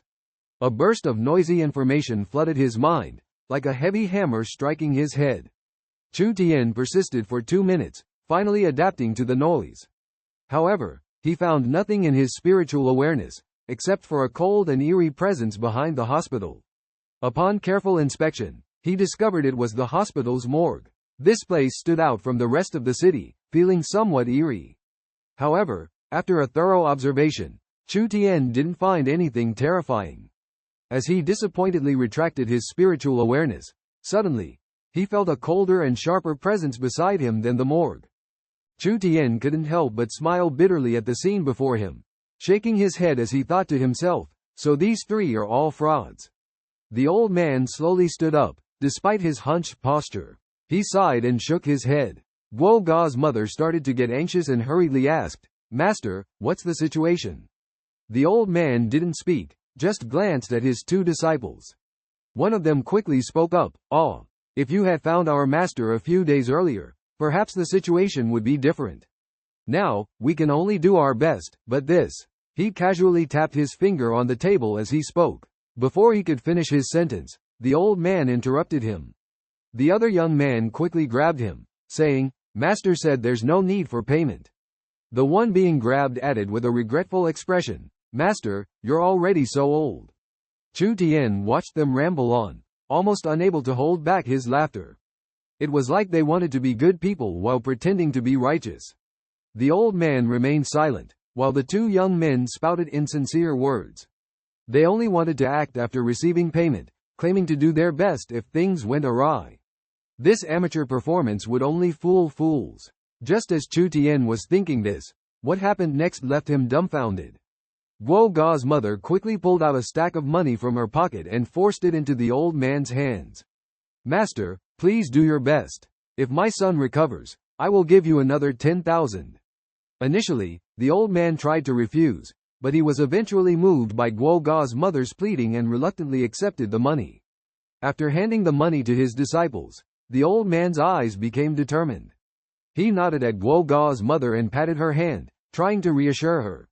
But to Chu Tian, that pat felt more like groping. Goodness, this old guy was not only a seasoned con artist but also a dirty old man. Chu Tian was infuriated. The woman's son was in such a state, yet he was still deceiving and harassing her. Just as he was about to step forward, his phone suddenly rang. Glancing at the old fraudster, Chu Tian turned and left the ward to answer the call. Jing Kaiyu's voice came through. "Tianjie, we still haven't found any clues on our end. We've asked around, and classmates who were with them that day said they haven't seen those four since class. The school's West Gate CCTV footage showed them leaving the school in a taxi around 5 in the afternoon. We're heading to the taxi company now, hoping to track down the driver." Everyone was startled when Guo Ga suddenly jumped up. Before they could react, he had already fallen to the ground. Guo Ga's mother screamed and quickly rushed forward to help him up. Onlookers reached out to lend a hand and joined in the effort to assist. "Master Huang, what's wrong with my son? Why did he faint again?" Guo Ga's mother tightly grabbed Master Huang's hand, anxiously inquiring. At this moment, Chu Tian finally saw clearly.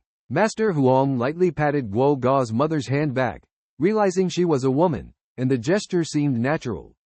Through her expression, Chu Tian caught a hint of concern, realizing she had misunderstood her earlier. However, at this moment, Master Huang seemed helpless. Chu Tian hesitated, wondering if she could sense the increasingly dense black energy emanating from Guo Ga, almost as concentrated as before. It seemed the previous extraction of black energy was only a temporary solution. Using her divine sense to probe Guo Ga's body, Chu Tian found that the black energy seemed to generate out of thin air, with no discernible source. However, after extracting so much black energy, Guo Ga's vital signs were much better than the other three. While Master Huang remained silent, each time he touched Guo Ga's mother's hand back, a yellow gas entered her body. Guo Ga's mother gradually calmed down. Chu Tian felt puzzled. The abilities of this Master Huang were indeed extraordinary. What kind of energy did she possess? After Guo Ga's mother calmed down, she sat back by the bed, tears welling up in her eyes. Master Huang handed the golden needle to one of his disciples. The disciple used a clean cotton ball to dab the substance on the needle, then sniffed it. Chu Tian was slightly surprised and was about to stop him, but it was too late. He thought to himself, this person is really bold, not afraid of the substance entering his nose. However, upon closer inspection, he found that the substance, which had looked like a small black worm before, had lost its vitality and turned into a lifeless state, resembling some kind of carbon material. Chu Tian was at a loss. The disciple was the same person who had asked for money from Guo Ga's mother earlier, and after sniffing, he glanced out the window. In order to evade the attacks of Master Huang, Chu Tian leapt away with agility like a monkey. The people around him cast strange glances, as if they were looking at a peculiar character. Feeling the gaze of the crowd, Chu Tian awkwardly touched his nose, trying to ease the embarrassment. Then he grabbed Gao Kai and followed the three disciples from a distance. He recalled the expression on the disciple's face when he smelled the residue on the golden needle and locked eyes with Master Huang. Chu Tian keenly sensed that the disciple seemed to have discovered something. Otherwise, the disciple would not have looked outward for no reason, with a pensive expression.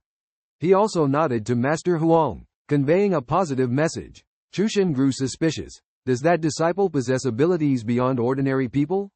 Perhaps he has a keen sense of smell like a dog. He can track the opponent based on the scent of the residue.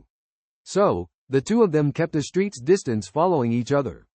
Chu Tian used his divine sense to lock onto them, not worried about losing them. Just as they walked a short distance, Chu Tian turned around and asked, "Where is Zhao Lei?" Gao Kai was momentarily stunned. Obviously he didn't know where Zhao Lei had gone either. Did he leave with Jing Kaiyu? No, when Jing Kaiyu and Yao Junji left at the ICU, it seemed that Zhao Lei was not seen there. Upon careful recollection, it seemed that Zhao Lei had disappeared right at the hospital entrance. And just now, he spread out his divine sense over such a large area, but did not sense Zhao Lei's presence. Gao Kai took out his phone and dialed Zhao Lei's number. The phone prompt, "The number you have dialed is out of service area. Please try again later." Not turned off, but out of service area. Where did this guy run off to? With the 10G signal network, it's difficult to be out of service area. However, they were not overly worried. With Zhao Lei's skills, there should be no problem. So, 3 in front and 2 behind. They walked along the main street for over an hour. Chu Tian felt strange. Why didn't they take a taxi this far? Just as he thought about this question, suddenly the 3 people in his divine sense disappeared. Chu Tian was stunned, and quickly ran towards the place where they disappeared. Chu Tian looked around and saw Jing Kaiyu and Yao Junji standing on the opposite side of the road. They waved at Chu Tian, their eyes full of anticipation. Chu Tian and Gao Kai quickly walked towards them. Jing Kaiyu immediately informed Chu Tian that this shop does not open during the day and only opens after 9 p.m. Chu Tian asked Yan Peng about their arrival time, and the driver said it was around 6 p.m., but the exact time was a bit fuzzy. Chu Tian frowned. It was only a little after 2 p.m. at the moment, so he decided to look around for clues first. However, he couldn't help but feel strange. This shop looked like a high-end place, and Yao Junji didn't even join them. Chu Tian knew clearly that Yao Junji came from a wealthy family, while the other 4 were usually very frugal. How could they afford to come here? When he asked Yao Junji, he claimed to be clueless. This puzzled Chu Tian. They were almost always together, so how could Yao Junji be absent this time? In the end, the 4 of them encountered misfortune. Chu Tian decided to scan the building with his divine sense first. After the scan, he didn't find any suspicious signs. He knew deep down that it would be even more eerie if he could easily find clues. After the troubles of today, he understood that divine sense also had its limitations. Jing Kaiyu knew Chu Tian's intentions but continued to describe the investigation in detail. As mentioned before, the 4 eventually arrived at this shop, but their whereabouts afterwards remained a mystery. However, their return time to the school was recorded by the surveillance. At 3 a.m., the 4 of them entered the school's east gate barefoot, obviously losing consciousness. They wandered around as if sleepwalking. The surveillance video showed them entering the dormitory building, but what happened next was unknown. Suspiciously, Yao Junji asked students from the 1st to the 3rd floor, and they all claimed that they did not receive any alerts from the Tien Dao helmet scanning device, indicating that someone had passed within a 15-meter range. After talking with them, Chu Tian finally understood why the 3 young people were in the hospital. Lin Kai and Lin Ran were both orphans rescued and named by Lin Yu's father. However, they were sent to the hospital at a very young age, and Lin Yu's parents never returned after leaving. Their master was Lin Yu's grandfather, the real Master Huang. A year ago, Lin Yu's grandfather suddenly disappeared, so the 3 of them took over the Huang's traditional Chinese medicine clinic. When the grandfather was still around, he only saw 3 patients a day, and they had to have difficult and complicated illnesses to be treated. Over time, fewer and fewer people came for treatment. However, with the grandfather in practice, they still attracted many followers. After the grandfather left, these people came but couldn't find anyone, so they stopped coming. Facing the dilemma of not being able to make a living, the 3 of them decided to impersonate Master Huang. In the past year, they successfully deceived many people and gained fame. Lin Yu inherited her grandfather's medical skills and, despite her young age, she is already a Qi warrior. It is said that she awakened her Qi consciousness at the age of 12, not through postnatal breakthroughs. This surprised Chu Tian and Gao Kai, truly gifted. Her Qi is as extraordinary as Master Huang's, talented and possessing healing Qi.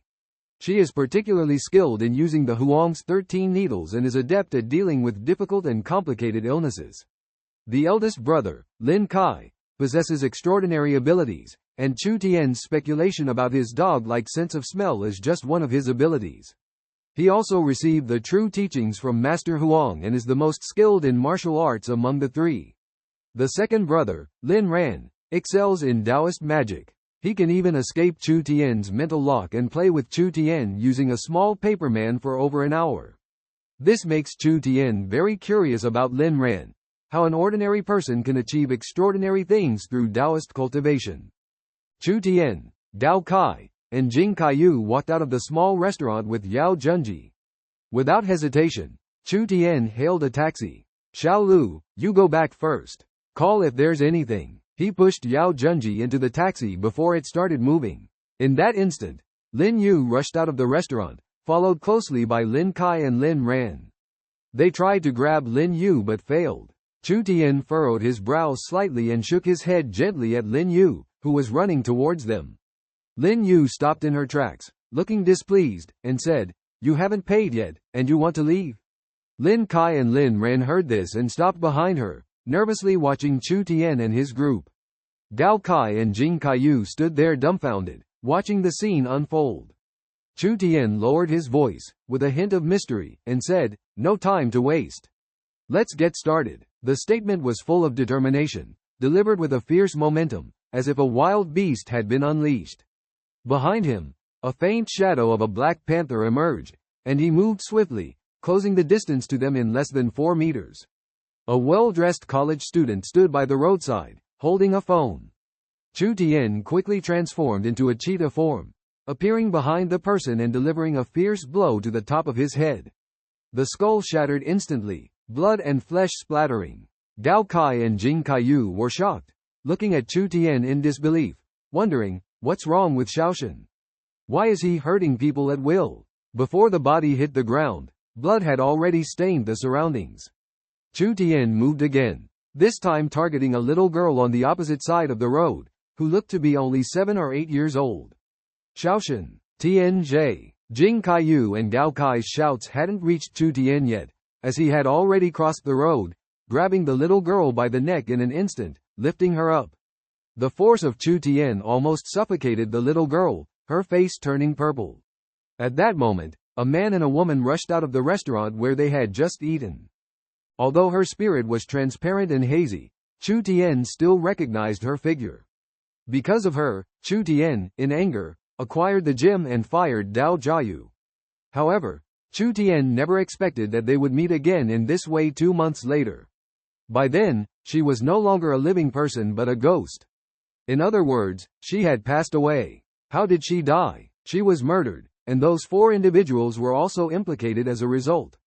Lin Ran, the taciturn man, mumbled behind Chu Tian. Everyone was stunned, and he continued, "I made a mistake earlier. That ghost insect was not tamed by her. She was the insect herself, refined into a GU mother. Once the owner of the insect is eliminated, the ghost insects will become ownerless and gradually disappear over time. Those who are affected can recover through treatment. However, if the GU mother is killed, the insects will rampage and kill each other until the last one survives, becoming the new GU mother or GU king. In this process, those 4 hospital staff will also be devoured by the insects, and even their souls will be consumed." After Lin Ran finished speaking, he fell silent, and waves of turmoil began to stir in Chu Tian's heart. Dao Jiayu was trapped in the hands of the enemy. No matter how she passed away, she was ultimately someone he knew well, and the fate of his 4 roommates was closely related to her. Why did she harbor such resentment towards him? Just because he fired her? To uncover the truth and save Yan Peng and the others, the only way was to first rescue Dao Jiayu. However, how to rescue her had become a dilemma. Just now, Chu Tian thought he had taken the initiative by eliminating one enemy and capturing another, gaining the upper hand. Moreover, the captured individual turned out to be the illusion master in their team. They arrived here already under the influence of illusions. They were supposed to arrive in the early afternoon. He felt that not much time had passed, but it was already late afternoon, and night had fallen. However, in the illusion, time seemed not to have passed. At this moment, the ghost of Dao Jiayu appeared, causing Chu Tian, who had been in the advantageous position, to feel uneasy. The small fox in Chu Tian's hand, due to his laxity, had a slight loosening. At this moment, she regained consciousness, struggling violently in Chu Tian's grip and shouting loudly, let me go, I will put you to death." The old woman's speed was astonishing, wielding her whip with swift movements, creating an indestructible shield. Chu Tian attempted to break through multiple times, but was always blocked. In one charge, he was accidentally grazed on the arm by the whip, feeling a burning pain. The cold breath and searing pain intertwined, making Chu Tian ponder the mysterious power at play. His once proud speed was being thwarted by an elderly person. Lin Yu and Lin Ran watched quietly, becoming spectators. When Chu Tian found himself in trouble, Lin Yu nudged Lin Ran standing behind her, hoping he would help. However, Lin Ran awkwardly admitted he was not good at fighting. Watching this scene, Lin Yu felt helpless. She knew Lin Ran's strength was not inferior to Lin Kai, just too timid. In the competition among the three brothers, he dared to act, but facing outsiders, he seemed timid.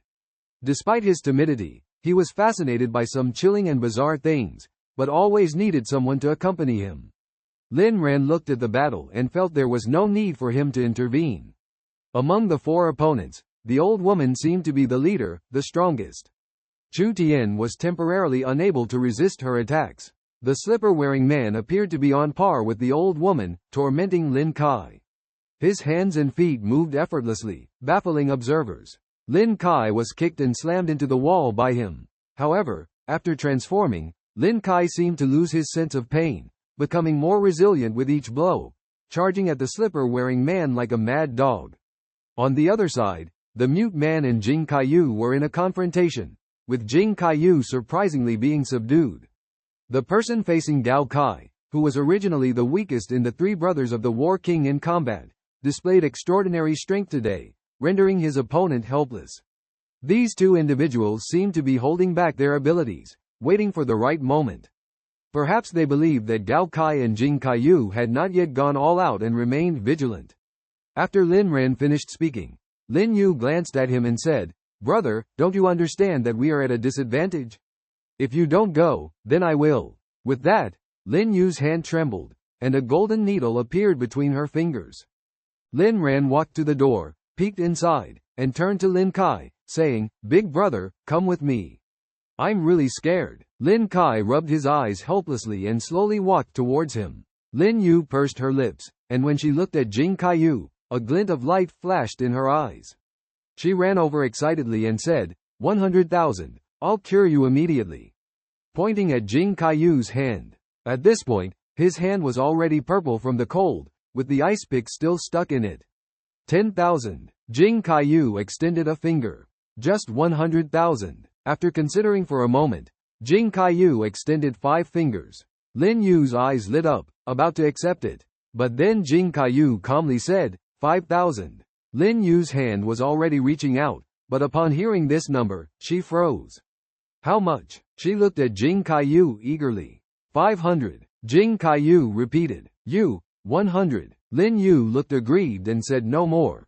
Jing Kaiyu had been worried that Lin Yu might play tricks during the treatment, but this little girl turned out to be sincere and quickly melted the ice pick, covering his hand with a faint yellow light.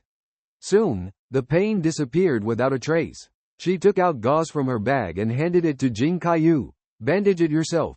It will be fine in 3 days at most. If you had injured tendons or bones, your hand would have been useless, and it would have cost at least 1 to 2 million to treat. Oh, Jing Kaiyu took out 100 yuan from his pocket and handed it to her. We agreed on 500. Lin Yu looked at him sulkingly. Jing Kaiyu smiled and said, you just said you wanted it cured immediately. But now you're saying it will take 3 days. Forget it. He tried to put the money away, but Lin Yu snatched it, muttering, You people are all swindlers.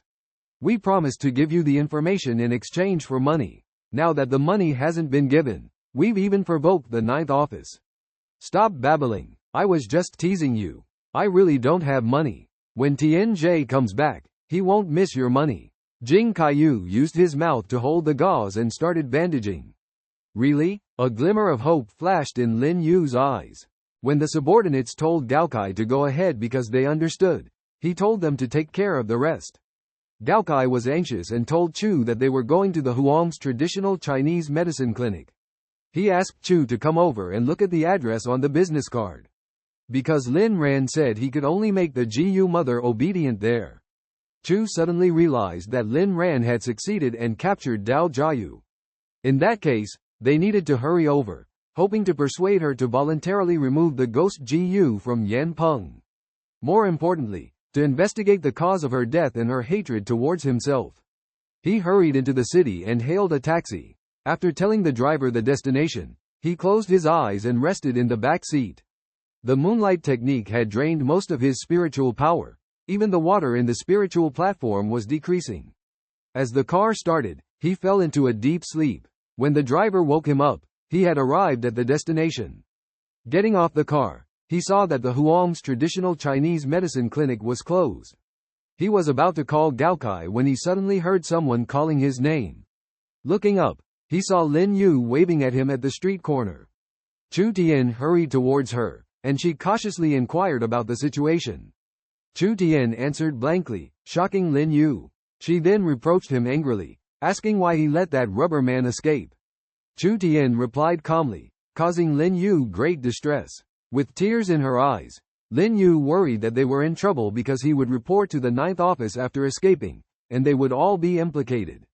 Chu Tian wanted to comfort her, but her tears and expression disrupted his thoughts. He was most afraid of girls crying. Awkwardly, he tried to speak words of comfort but was met with Lin Yu's cold glare as she turned and walked away. Chu Tian could only follow closely behind, trying to stop her sudden scream for help, claiming assault. This scene left him at a loss.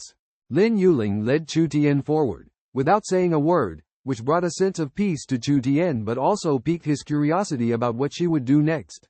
Soon, they arrived at the entrance of a large courtyard surrounded by high walls, with a redwood gate catching their eyes.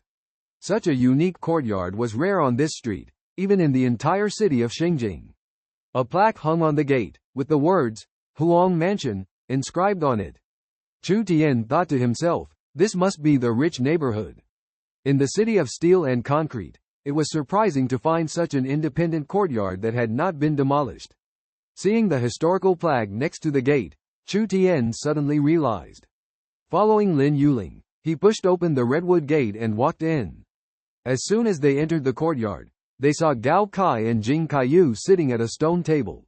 What was unexpected was that Zhao Lei, who had been missing for a long time, was also present. When Chu Tian saw Zhao Lei, he stopped in his tracks and walked up to ask, Lizzie, where have you been? Seeing Chu Tian, Zhao Lei waved and awkwardly replied, don't mention it. When I got to the hospital, I was hungry, so I bought some fried pancakes. I asked if you guys wanted some, but you were all too focused on listening to Xiaolu's story and ignored me. I tasted one and thought it was good, so I packed a few for you guys. But when I took out my phone to pay, I found that my phone and wallet were missing. I never expected someone to pickpocket me. It took a lot of effort to convince the owner to let me go.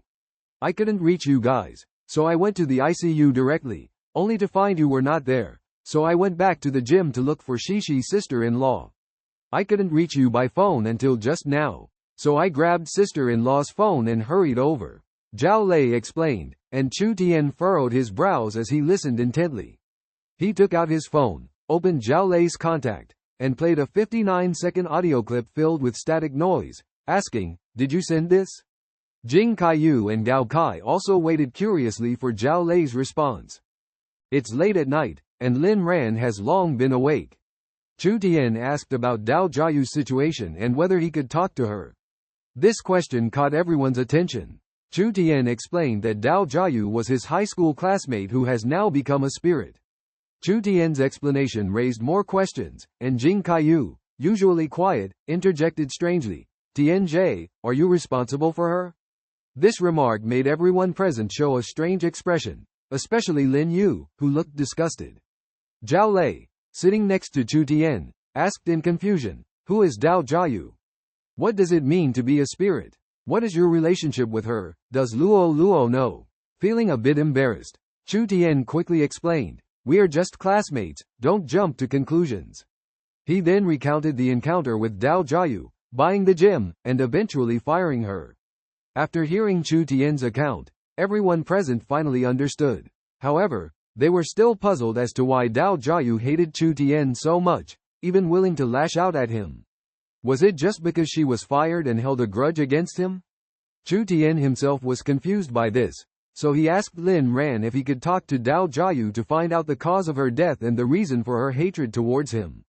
Lin Ran checked the time, still struggling to speak clearly due to his previous injury, and said, you can, but it's not time yet, wait until midnight. He paused and continued, she is very fierce. It took a lot of effort to restrain her. If she goes berserk when she sees you, I may have to eliminate her. Pausing, he looked at Chu Tian, waiting for his response. Understanding his meaning, Chu Tian pondered for a moment and said, if we have to eliminate her, what about Yan Peng and the others? What about those in the hospital? With that, Lin Ran turned directly to Lin Yu, leaving Chu Tian puzzled as he followed her gaze. Lin Yu glanced at Chu Tian and continued to crack melon seeds, saying, you didn't pay me, so I'm not doing it.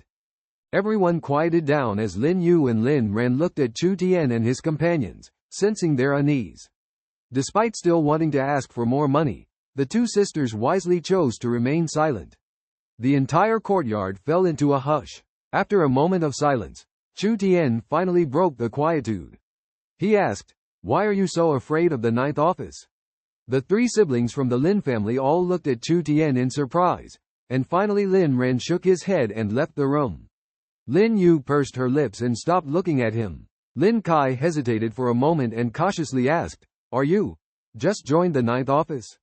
This question made Chu Tian and his companions feel embarrassed, and they slowly nodded.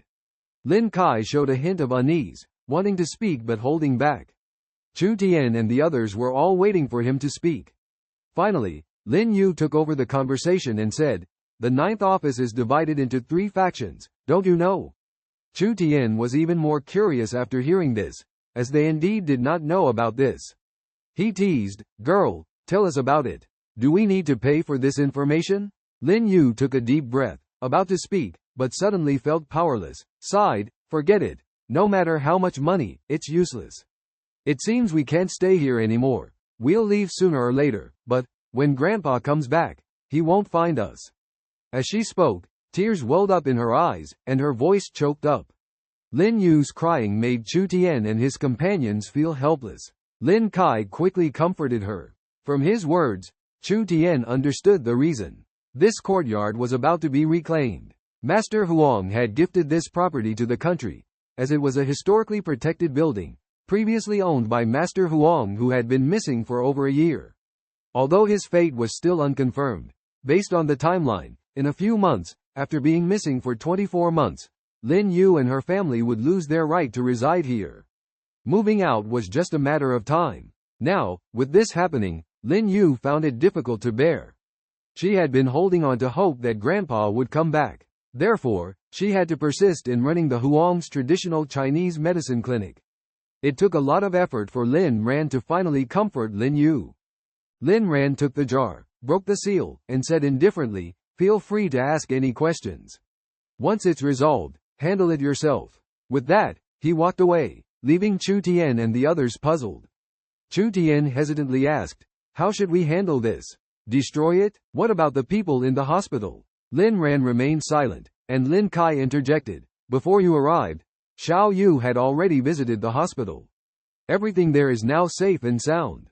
Safe and sound? Chu Tian asked in confusion. Lin Kai explained, we did have a way to deal with the ghost curse before, but we were worried that solving one person's problem might attract the attention of other cursed individuals, potentially putting their lives in danger.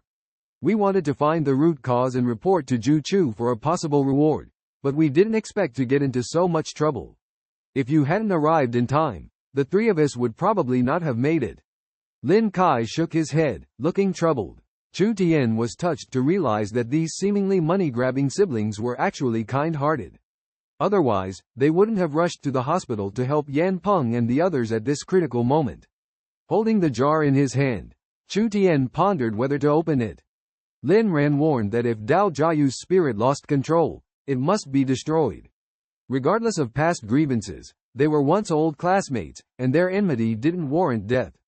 Moreover, the previous punishment had already quelled Chu Tian's anger, and Dao Jiayu had returned the bracelet that Luo had given him. Besides, she was already deceased, and if her spirit was destroyed, she would have no chance of reincarnation. Chu Tian had previously doubted the concept of reincarnation until he experienced a journey to the underworld. There, he learned of the possibility of reincarnation, although the path ahead was treacherous, with the strange people at the bridgehead and the strange fish in the 9 springs posing challenges. But no matter how difficult, there was always a chance to cross the underworld. If Dao Jiayu's spirit was destroyed, she would have no chance of reincarnation. However, if he didn't open the jar, he wouldn't know how she became a spirit. If hesitating caused her harm, Chu Tian would never forgive himself. In the midst of indecision, many thoughts flashed through Chu Tian's mind, and he fell into deep contemplation. After leaving the gym, Dao Jiayu was touched by Yang Kai's persistence and finally agreed to date him. Although Yang Kai usually appears carefree, he was deeply in love with Dao Jiayu and eventually won her over. To his surprise, despite Dao Jiayu's bold appearance, she was still a virgin. Afterwards, he began to regret it. If he had known she was still a virgin, he should have introduced her to Mr. Zhao Hai, which might have led to a better outcome for himself. Later, by chance, Yang Kai took Dao Jiayu out and they ran into Zhao Hai. Zhao Hai showed interest in Dao Jiayu, prompting Yang Kai to come up with a plan to push Dao Jiayu towards Zhao Hai. However, Dao Jiayu cleverly avoided it, otherwise she might have been taken away by Zhao Hai that day. They had a big fight afterwards, but Dao Jiayu discovered she was pregnant. Upon learning this, Yang Kai became extremely attentive to her, no longer lazy, and took the initiative to take care of her mother's medical expenses and other matters. Perhaps this was the beginning of a wayward child turning over a new leaf, as he began to take on the responsibilities of a father. Dao Jiayu also gradually accepted Yang Kai during this process. However, the good times didn't last long. One day, while working at a hotel, Dao Jiayu peeked at her phone and saw the news of Yang Kai's arrest. Having already given up hope and prepared for a simple life, she fell into despair again. In a moment of emotional turmoil, she dialed Zhao Hai's number regardless of the consequences. She wanted Zhao Hai to help save Yang Kai and also sought revenge against Chu Tian. However, this decision led her into an irreparable situation. That evening, Zhao Hai asked her to meet him at a Japanese-style hot spring resort. Dao Jiayu knew in her heart that this meeting would come at a cost. In order to save Yang Kai, she spared no effort, dressed up meticulously, and prepared to face the challenge. When she saw Zhao Hai, he greeted her warmly. When she asked for his help, he readily agreed, saying it was just a small matter. When she returned with the 4 people, it explained why the mini-radar sensor on the Tiandao helmet did not detect their tracks. The 4 of them were shielded by a spiritual aura, making them undetectable in the sunny school. Especially in the brightly lit boys' dormitory building, their tracks were even more concealed. This also explained why after each graduation, the boys' dormitory would become a girls' dormitory, and vice versa for the girls' dormitory, with both switching. Although the school did not encourage feudal superstitions, universities across the country had long tacitly accepted this rule. Dao Jiayu realized that she could not stay away from water for too long, and certainly could not linger outside the mansion. She had no choice but to reluctantly return. Shortly after returning to the mansion, Chu Tian and the others encountered a special task force from the 9th office. Despite her attempts to resist, she was bound by a female agent with a specially made whip. After being subdued, they did not rush to leave. Through their conversation, Dao Jiayu learned that these people were not targeting her, but were pursuing the old man. It turned out that the old man had been staying here for a long time and she was not the only one affected. They stumbled upon Dao Jiayu by chance, while tracking the trail of the witch controller. They witnessed Dao Jiayu's violent actions, even followed her and Yan Peng back to school, constantly under surveillance. The other party actually knew about Chu Tian's existence and managed to use Yan Peng and others as bait, waiting for Chu Tian and his group to appear. This was a surprise to them as they not only discovered a new spirit witch, but also learned about Chu Tian's whereabouts. Although they knew nothing about Chu Tian, they knew that Yi Ling had recruited members at the school. Therefore, they speculated that Chu Tian was likely the deputy leader of Team M led by Yi Ling. Internal information indicated that Team M had defected, with members missing and Chu Tian's data deleted, leaving interested parties with no way to track down the other members. This made the situation even more mysterious. Beside Zhao Hai, the eccentric old man removed the child from Dao Jiayu's body, leaving some residual ghost Jiyu in her body, which unexpectedly fused with her soul, allowing her to control these ghost Jiyu. What's more concerning is that her remains may still be there. Only by finding her remains can she be completely saved, but unfortunately they cannot be found for the time being. However, Lin Ran stated that he would take responsibility for this matter. The teddy bear that Dao Jiayu is currently possessing was once soaked in the hot spring water there, allowing her to find temporary shelter. When she left, Dao Jiayu was already weak in the teddy bear.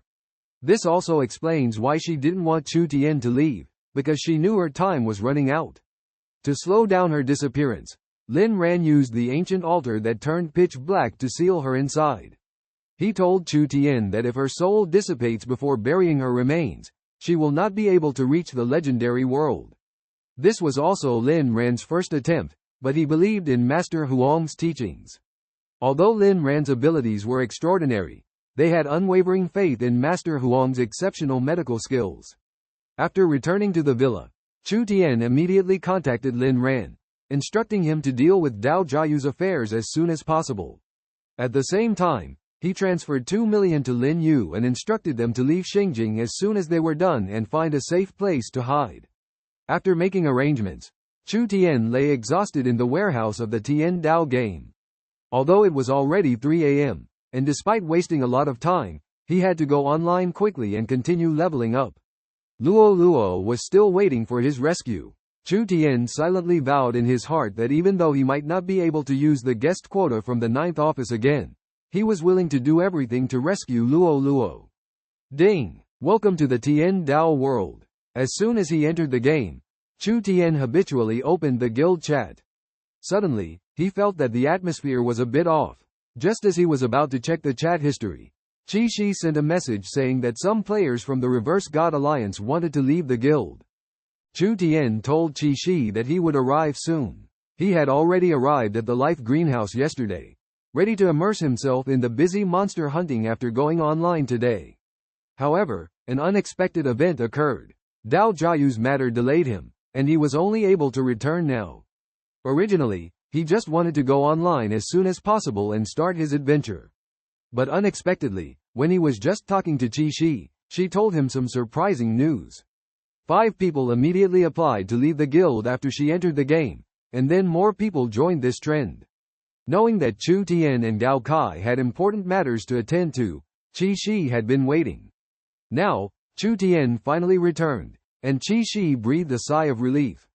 However, she was still persuading the people around her, including Touching Pain, Former Years, Love's Prison, Love Withdrawal, and the actor.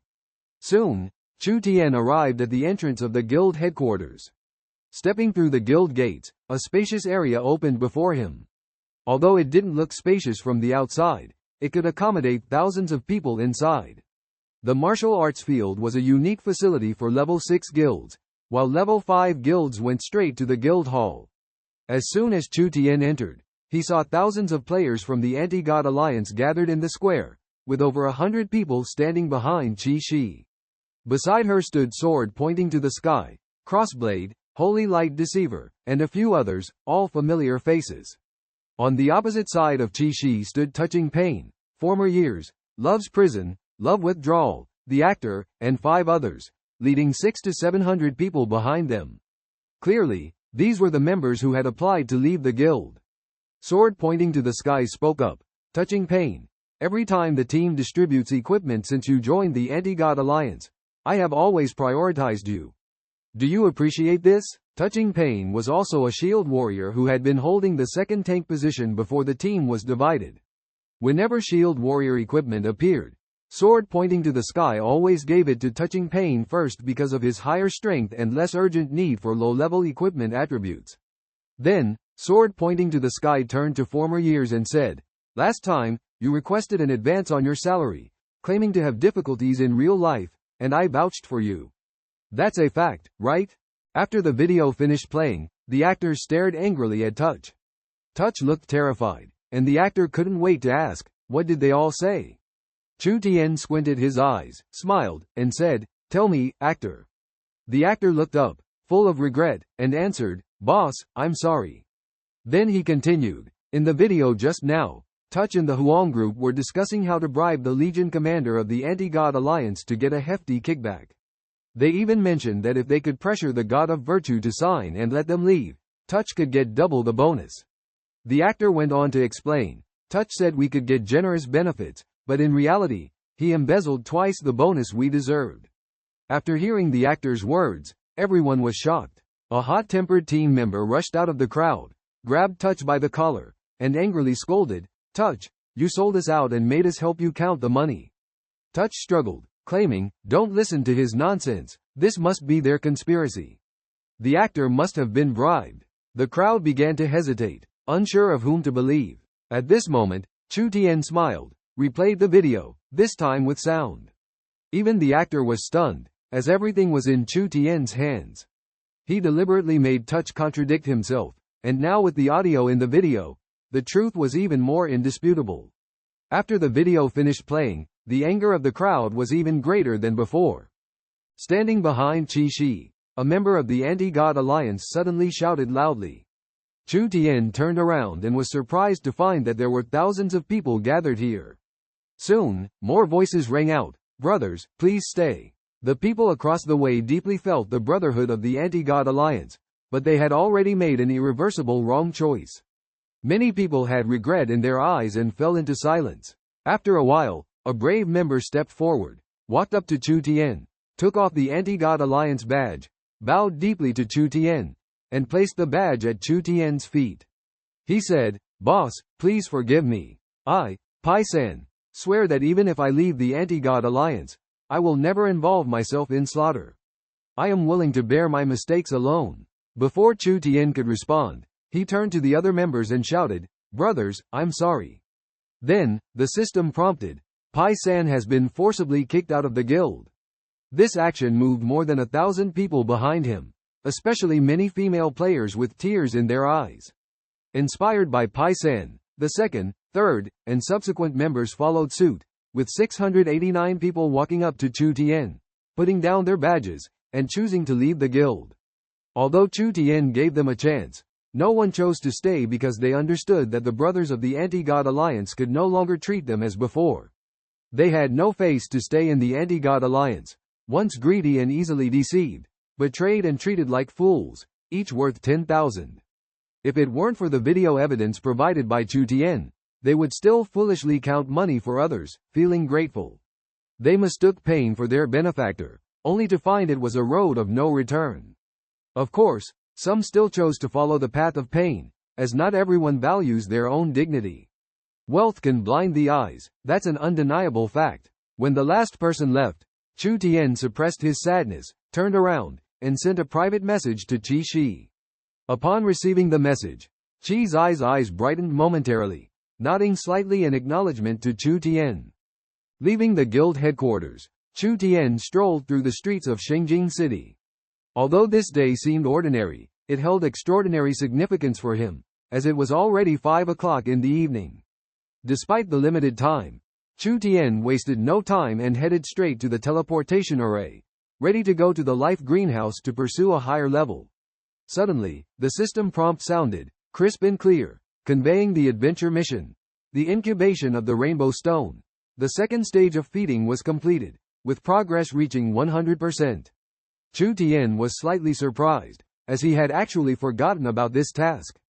Initially obtaining the Rainbow Stone just to complete the Druid artifact fusion task, he now had the artifact in hand, but the Flying Stone had been forgotten in his backpack. When he received this task, Chu Tian was curious, wondering if this stone would undergo any wonderful changes after incubation. Looking back, this task had already consumed a large amount of gold coins, equivalent to several pieces of golden equipment. However, he had already recouped his investment by taking out 3 rainbow stones that could be used for the task. Opening the task panel, it showed that the time limit for the rainbow stone incubation task was 72 hours, the task type was an adventure, and the progress was the 3rd stage, soul infusion. The task description was concise and clear, requiring teleportation to a designated map, killing monsters to obtain soul essence, and infusing the soul into the rainbow stone.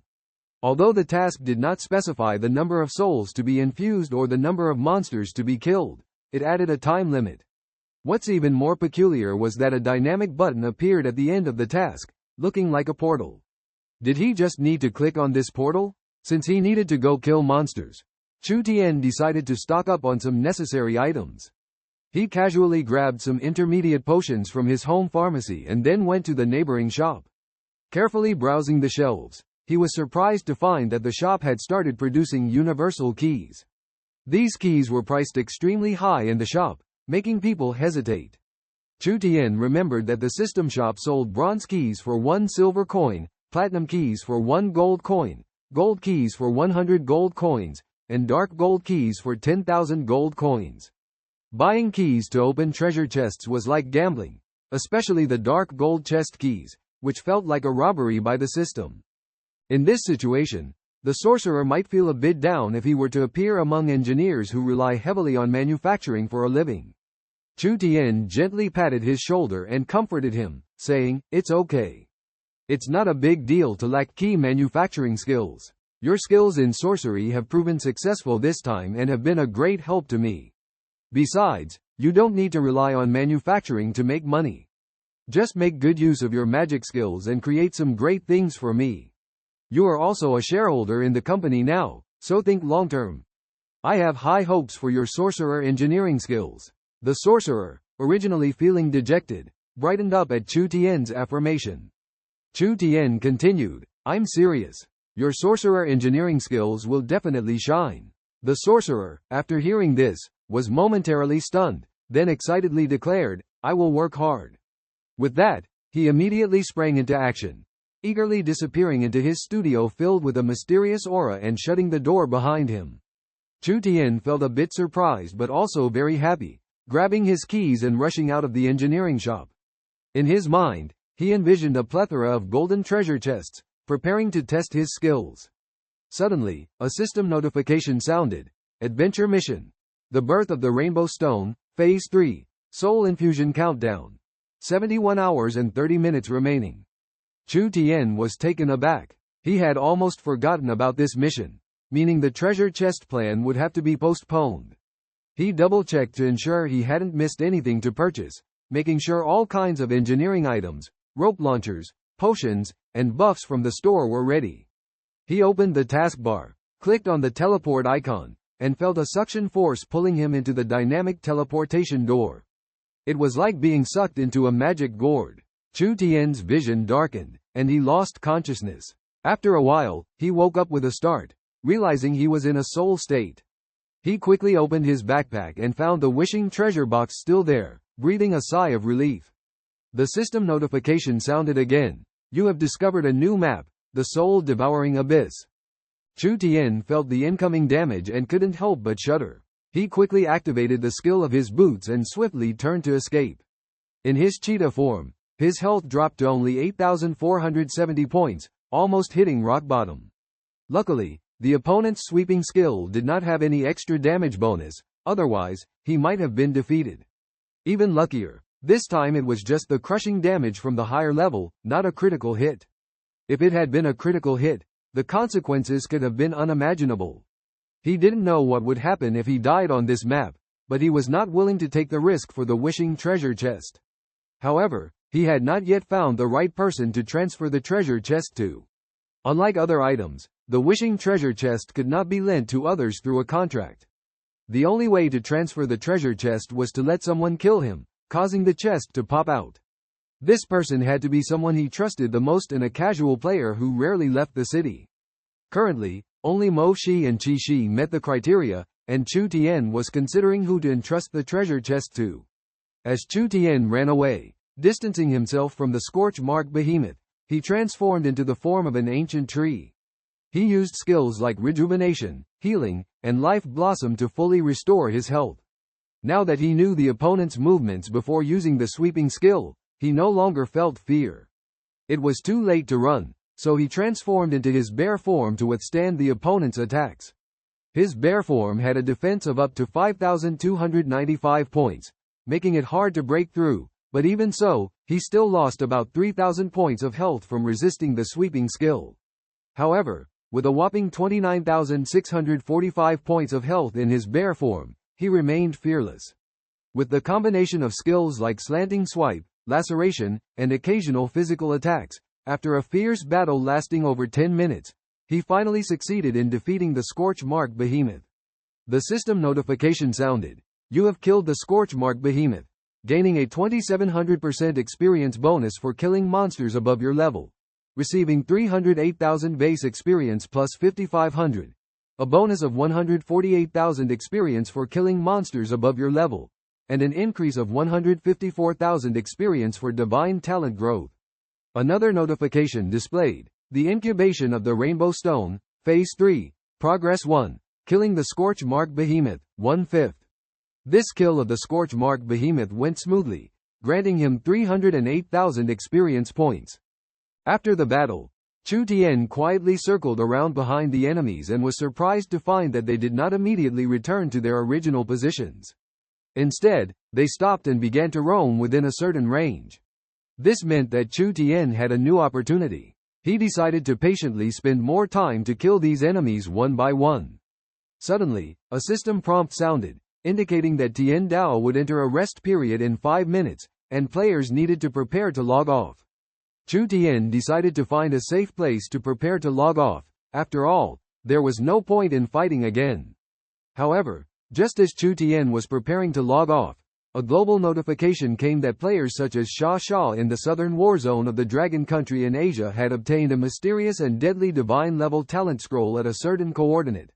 What was even more surprising was that the holder must have the scroll filled within 12 hours, otherwise the scroll would be repossessed. Subsequently, the system prompted again that a divine-level scroll had appeared. Tien Dao entered a competitive period, and would not rest temporarily. Chu Tian was a bit confused by this continuous stream of news. He did not expect the appearance of a deadly divine-level scroll. Recalling his experience from the previous life, Chu Tian remembered that a deadly divine-level talent had also appeared in the southern war zone of the Dragon Country, eventually obtained by a godly marksman player named Xiao Jijiao. That player, with the divine-level talent, demonstrated extraordinary strength, leading the pack in Tien Dao, becoming the only player with 4 divine-level talents. He couldn't help but wonder if history would repeat itself in this life. Unable to participate in the competition for divine-level talents left Chu Tian feeling a bit lost, but this event gave him more time to level up. He decided to cancel the offline countdown, return to the spawns of Soul Eaters, lure and distract the enemies. While luring the monsters, he kept an eye on the movements of the divine-level talents. In the world of Tien Dao, after Chu Tian successfully defeated 50 Soul Eaters, a new system prompt appeared right on time. Ding! System prompt. The incubation of the 5-colored stone has entered the 3rd stage, with the progress of killing Soul Seekers at 0.500. The exaggerated number of kills made Chu Tian almost unable to believe it. At the current speed, eliminating 50 monsters took 10 hours. So, what about 500? It might take a whole 100 hours to complete. And the task deadline is only 72 hours. At this moment, there are 58 hours left on the countdown. Can the task be completed within the specified time? And will there be a stage 4 after stage 3 is completed? Everything is still unknown. Helplessly, Chu Tian could only grit his teeth and continue forward. Even if he didn't want to, he couldn't leave this place. His town portal stone had turned gray and was unusable. Looking at the experience bar, Chu Tian had reached 41st level with 94% experience. The only thing he was grateful for was the abundant experience provided by the monsters here. For each monster eliminated, the experience gained was equivalent to what would be obtained by eliminating a group of monsters elsewhere. Well, let's just treat it as leveling up by grinding monsters. Chu Tian sighed inwardly. However, when he found the Soul Seekers, it made him feel extremely headache. These monsters were like small roaming eyeballs on the map, almost no attacking power, and Chu Tian could defeat them with a single ranged spell. The difficulty lay in their elusive nature, and killing them did not yield experience or drop items. Chu Tian roamed the map, cursing incessantly. After 7 or 8 hours of effort, he finally found the last Soul Seeker in a hidden cave. Ding! System prompt. The incubation of the 5-colored stone has entered the 4th stage, requiring the killing of 5,000 flame shadow reapers. When Chu Tian saw the number of kills required for the 4th stage task, he almost had the urge to vent. But when he saw the name of the monsters, he breathed a sigh of relief. He had encountered flame shadow reapers in previous tasks. They were a type of fire elemental creature, numerous in that area. Each creature's health should be around 20,000, needing to kill 5,000, so a period of time there should be enough. Chu Tian now had 2 AoE skills, so he wasn't worried about these low-health, group-living creatures. Chu Tian plunged into endless monster grinding, while the southern war zone was also ablaze. A player named Shi Min Dogguanren, holding a divine-level scroll, had been going for a full 11 hours and 45 minutes. A soft milky white circular chain suddenly flew out from the hand of Crossblade. At the same time, a bright white light sphere condensed on his staff, illuminating the surroundings like holy light. He aimed at the endless blade, and the white light sphere shot out rapidly, tracing a beautiful parabola and accurately hitting the endless blade's body. At the same time, a chain identical to the one on Crossblade appeared beside the endless blade, 150 meters away. Suddenly, a system prompt sounded. Holy light shackles have locked you in, unable to leave the 150-meter range. All teleportation skills and items are ineffective, and only one side's death can lift the restriction. The endless blade was preparing to counterattack but was stunned by this unexpected system prompt. He hesitated and couldn't help but wonder, what kind of skill was this? He had never heard of it before. Holy Light Shackles is a very rare skill in the priest class. Even in the late game, very few priests can learn this skill. This skill can imprison the opponent's teleportation skills and item use. Even the town portal stone cannot be used. It can also confine the opponent around the caster. Once cast, even the priest cannot lift the effect. Unless one side dies, this skill will remain in effect. For a healing priest lacking in attack power, when facing an opponent, it can be almost certain that there is a 99% chance of falling. Moreover, the light sphere that locks the enemy upon casting will target the first contact. In team battles, it's almost impossible to accurately hit the target. However, Crossblade, as a top sniper, is not concerned about this restriction. He can use his sniper rifle to shoot, letting the bullets freely drop straight to the enemy's vital points. This operation is not difficult for him, especially since the skill's visual effect is identical to the Holy Light Illumination. Holy Light Illumination is a non-damaging skill that requires projection when cast, and besides the stealth class, few people would dodge it. The Endless Blade, who had been staring at Crossblade all along, did not pay attention after Crossblade cast the spell and was directly locked in place. After the battle, members of the Reverse God Alliance hurriedly used their hearthstones to leave, creating a scene of hasty dispersal.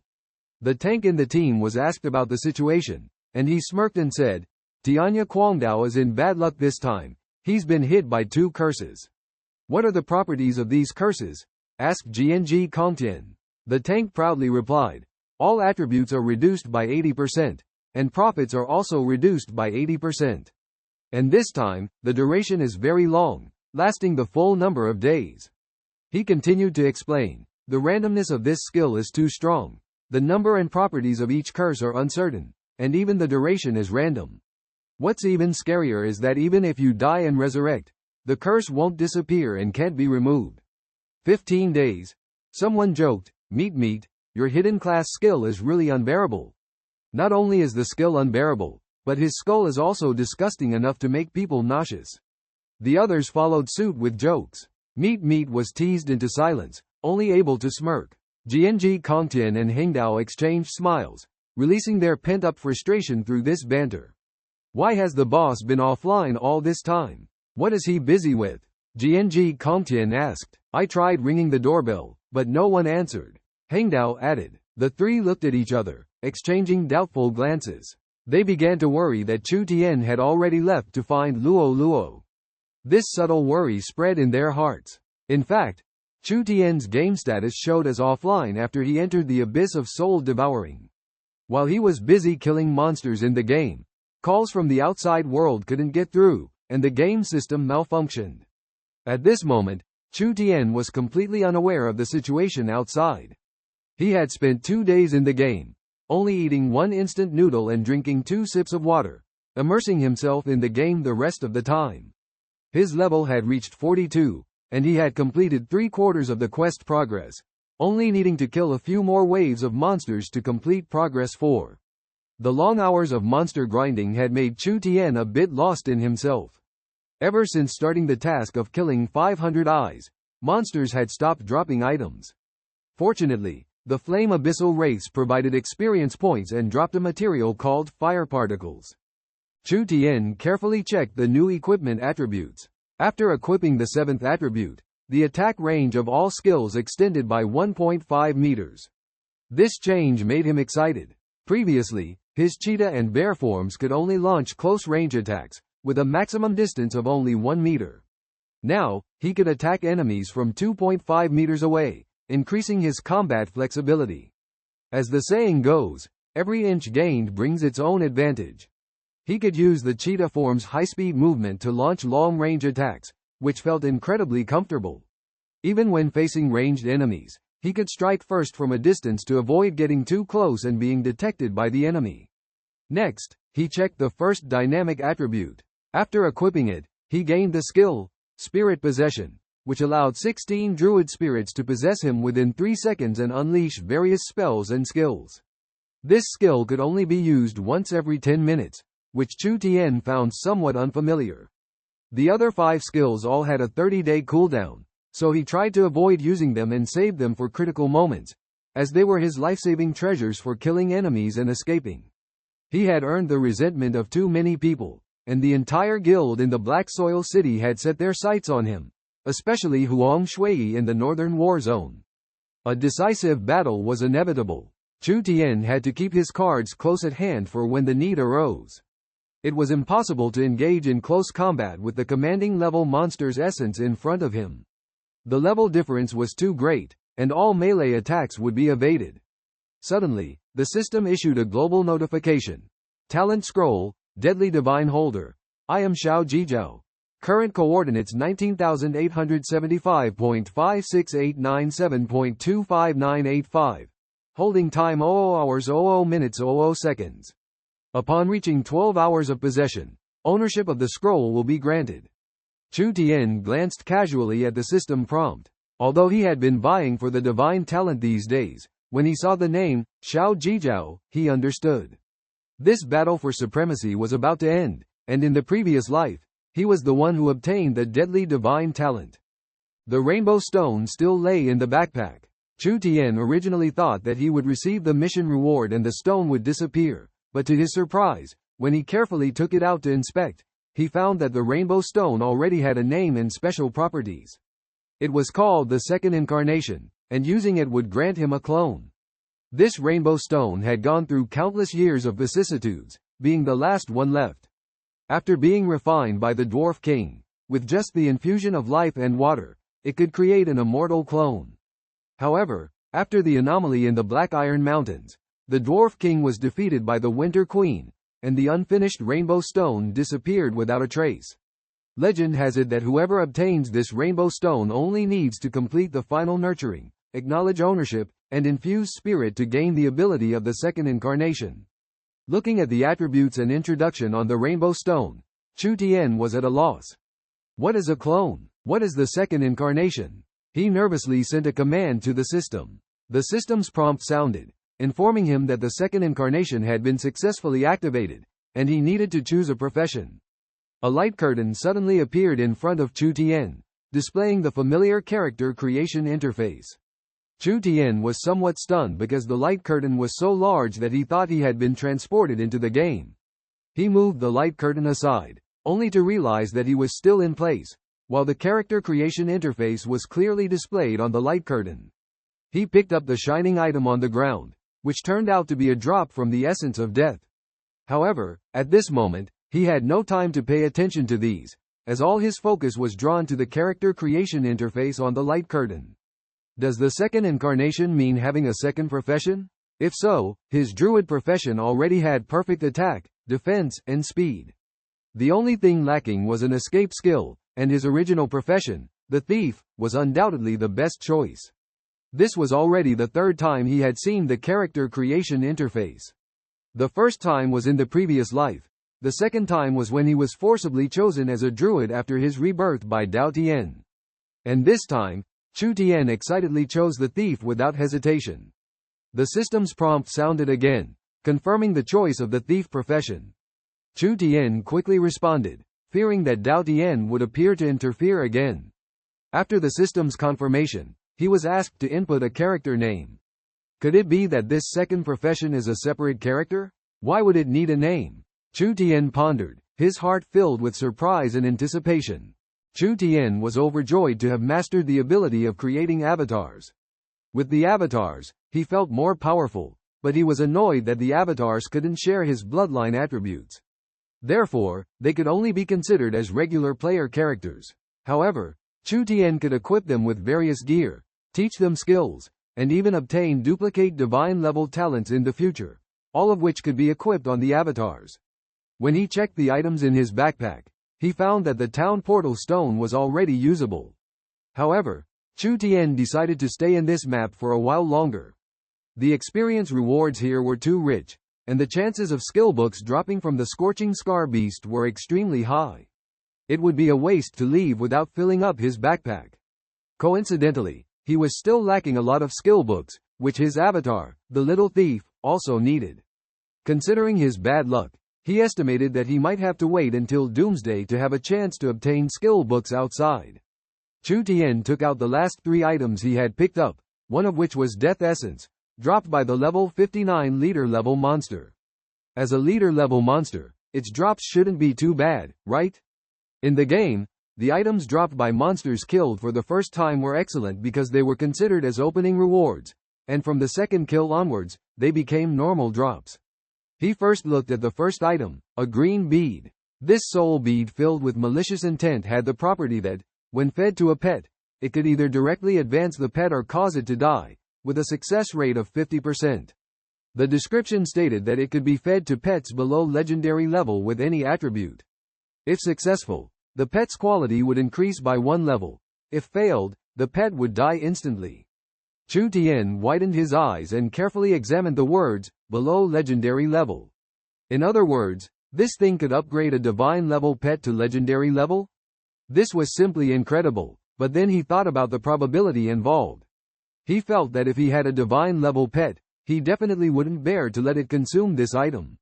This thing was truly a matter of life and death in an instant. In the later stages, having a divine level pet was enough to make you a top player. Chu Tian had never heard of legendary level pets, and it was not a joke to let a divine level pet consume this item. He put the soul bead filled with malicious intent back into his backpack and took out the second item, a random teleport scroll pack. When used, it could obtain 6 random teleport scrolls. Just by seeing the name, Chu Tian felt excited. Having a random teleport scroll meant an extra chance to escape. In the backpack, there are no enhancement stones, so I can only wait until I get back to enhance my equipment. The Burning Trio set, each piece with special effects, when worn together as a complete set, grants the wearer the fate of surviving death once. Undoubtedly, this set of jewelry will be his main equipment for future upgrades. The Burning Necklace grants the ability to leech life, converting 3% of damage dealt into self-healing. The Burning Bracelet increases the wearer's physical and magical defense by 10%, while the Burning Ring boosts the wearer's physical and magical attack by 10%. The full Burning set also bestows the skill, Death Immunity, which reduces damage taken by 20% for 8 seconds upon activation, grants immunity to 1 death, and restores 100% of health. However, this skill has a cooldown of 3 days. This mission not only granted him a clone but also several skill books and a pack of random teleport scrolls, ultimately completing the burning jewelry set and reaping rich rewards. In the system prompt, he searched for the location of the last divine talent scroll. The current holder is still him, known as Xiao Jiju, constantly fleeing and reporting coordinates every 10 minutes, never staying in one place. Chu Tian recalled the moment when he obtained the divine lethal talent in the previous life, not relying on his strength or avoiding being hunted across the battlefield.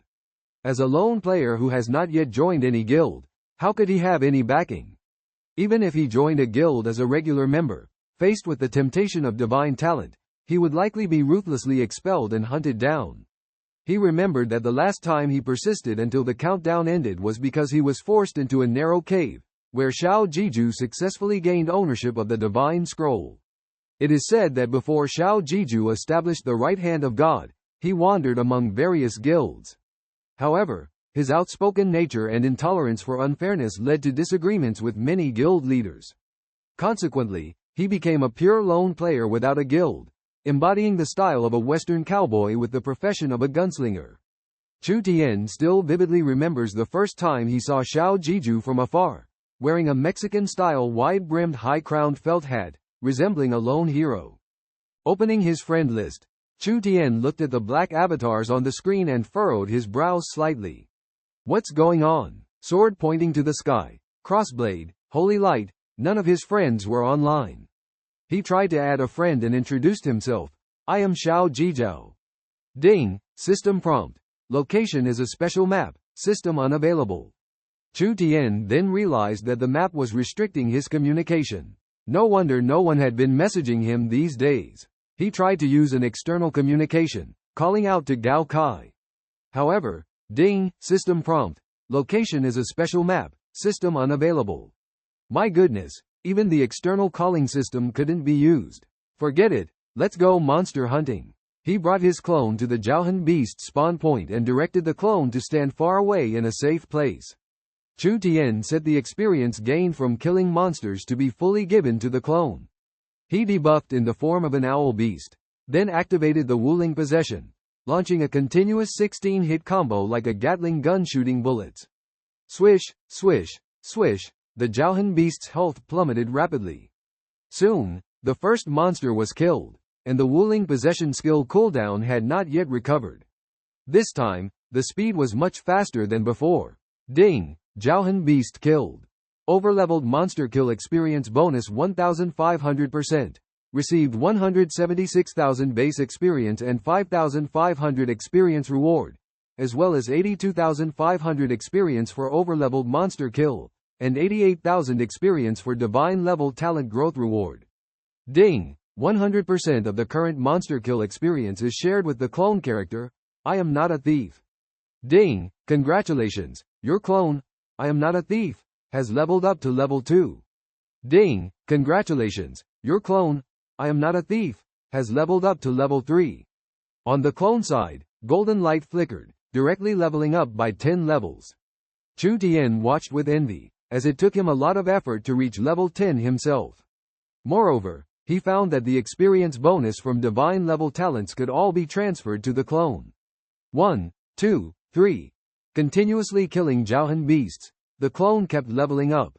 When he defeated the 10th monster, during the last battle, Chu Tian was accidentally attacked, but this time he witnessed the emergence of the soul stream all the way.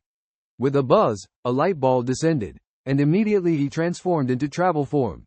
His speed soared to 290%, quickly rushing out of the attack range. Then, with a loud noise, the light ball fell to the ground and merged into the earth. Chu Tian stopped and looked back. He marveled at the terror of this skill. Even with the giant bear form having over 30,000 health points, it was still difficult to withstand attacks easily. Every time he was hit, he was unsure if he could bear it, as defense had its limits. Each damage taken could trigger the upper or lower limit of defense. He watched the light ball disappear into the ground and looked up at the vortex-like sky. Chu Tian muttered to himself.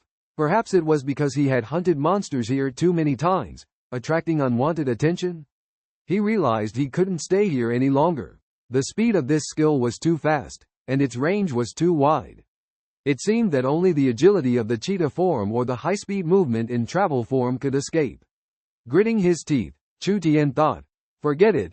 The gains from this time were enough. He couldn't risk it anymore. He chose to use the town portal stone. After 20 seconds of chanting, Chu Tian's figure disappeared into the abyss of soul devouring. Just as the screen turned black, he suddenly remembered that his clone was still there. Oh no, the map changed, and Chu Tian returned to the teleportation point in Shengjing City. He quickly opened the control panel of the clone, and at the same time, the system made a notification sound. Ding! The system detected that the character had reached level 45, and the bloodline of the Elf King upgraded to level 2.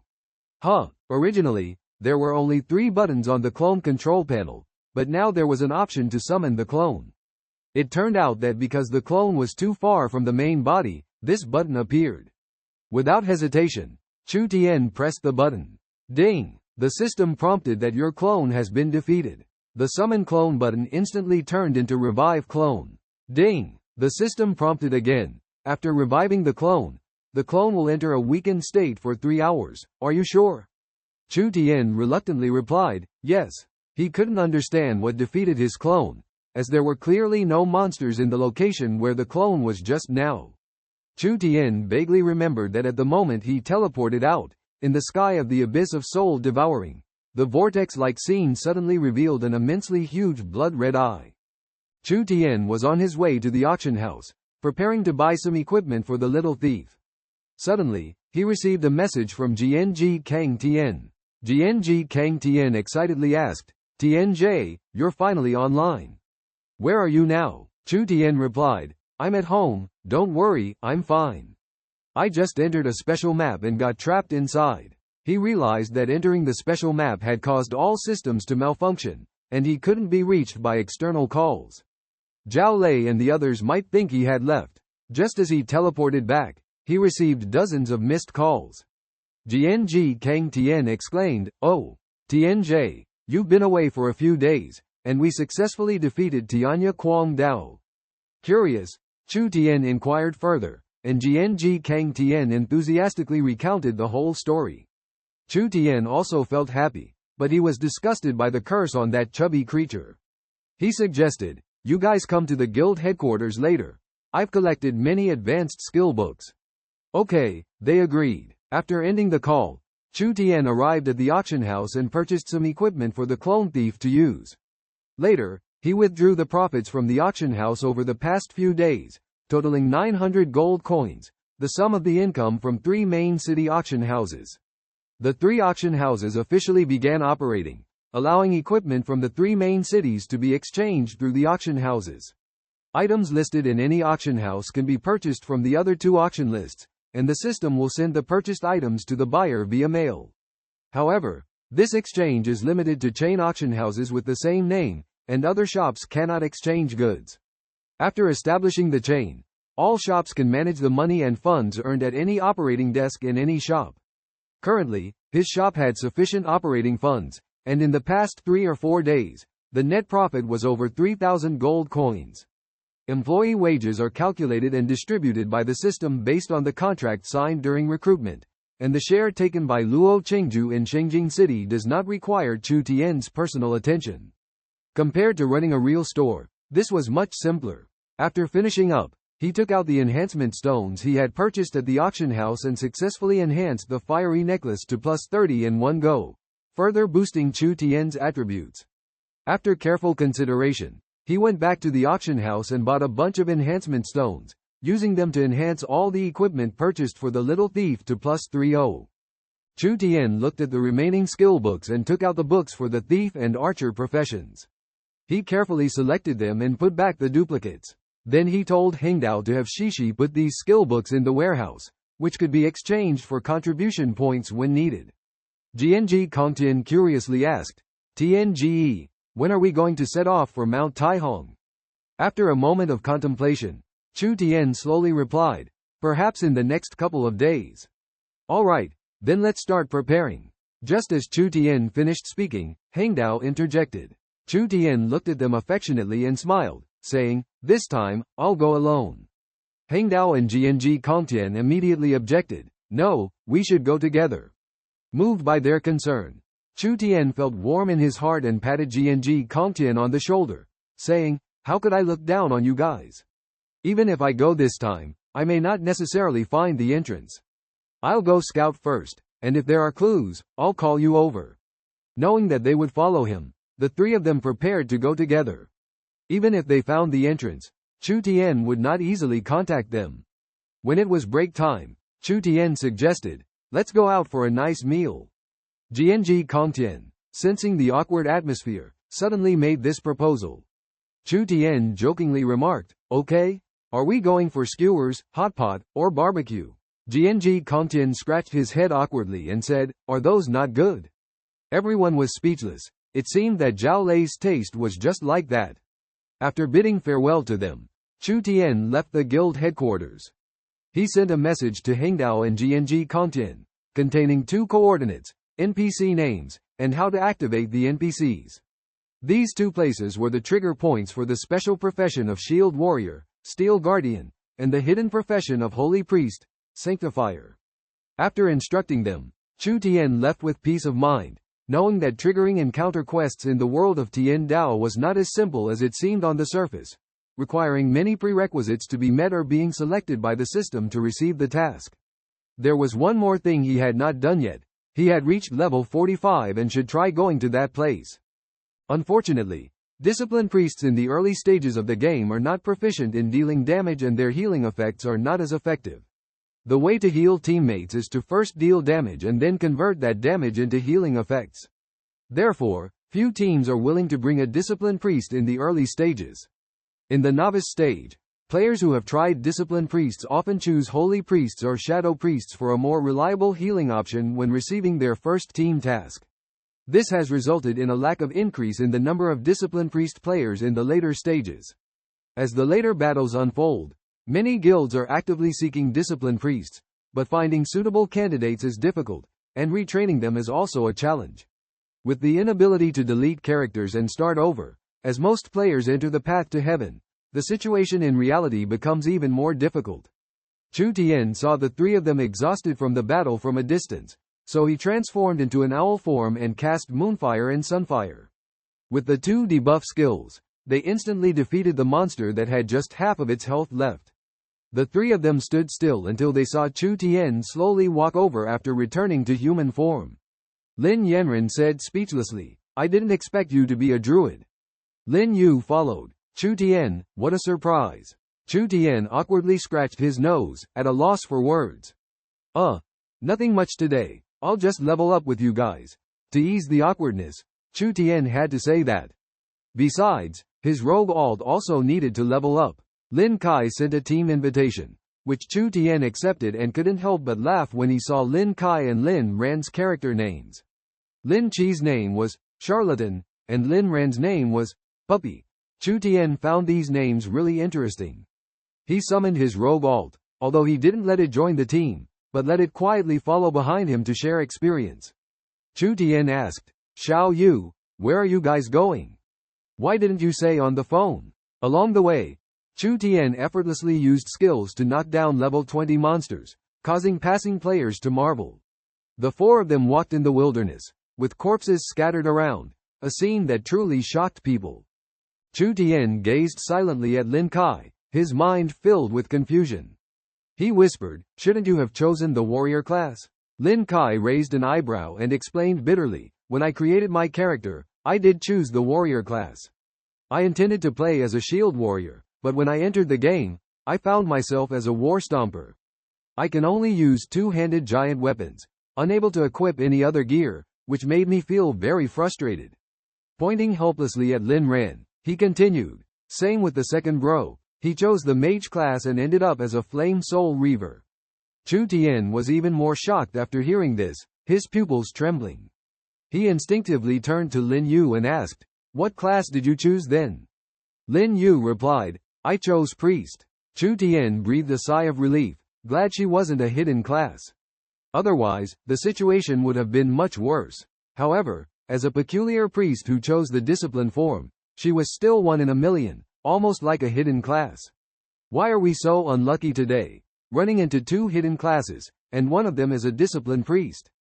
Chu Tian suddenly asked, making Lin Yu and the others curious.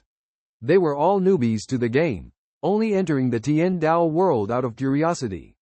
Chu Tian nodded confidently. Of course, we want to become the elites of the elite group, alongside Gao Kai and Zhao Lei.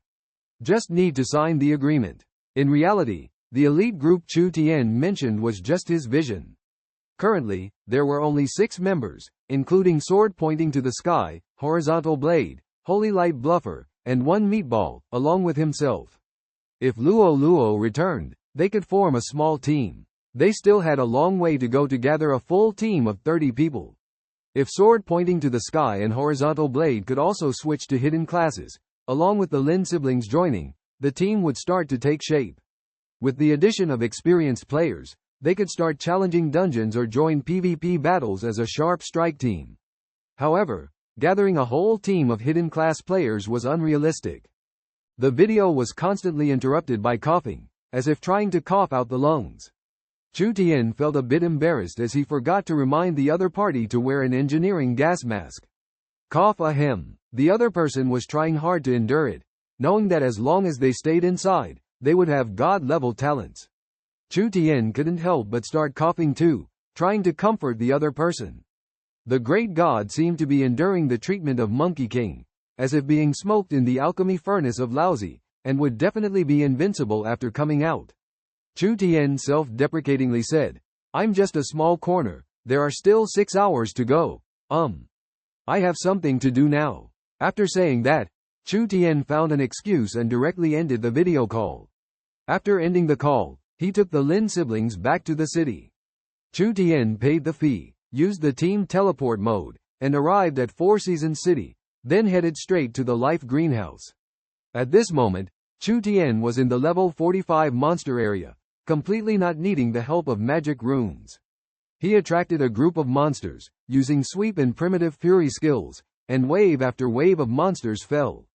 Chu Tian's thief clone and the Lin siblings' experience kept increasing, and the experience bar kept rising. The leveling speed was as fast as riding a rocket. 4 hours later, Lin Yu said to Chu, "We're going offline, getting ready to leave." Chu Tian looked at the time. It was already past 6 in the morning. The Tien Dao world had not yet entered the rest period. It was estimated that it would take another 2 to 3 hours on the other side to determine the ownership of the god-level scroll. Calculating from this, Tien Dao world would not enter the rest period today and would continue to run for 24 hours. Chu Tian had originally planned to wait for the Tien Dao to enter the rest period before heading to Taihong Mountain, during which he could enhance his strength to deal with the matters of the Luo family and increase security. However, since the Lin siblings had already bought their tickets, he could only compromise. "All right, wait for me, I'll be there soon." Chu Tian replied. Lin Yu responded and went offline.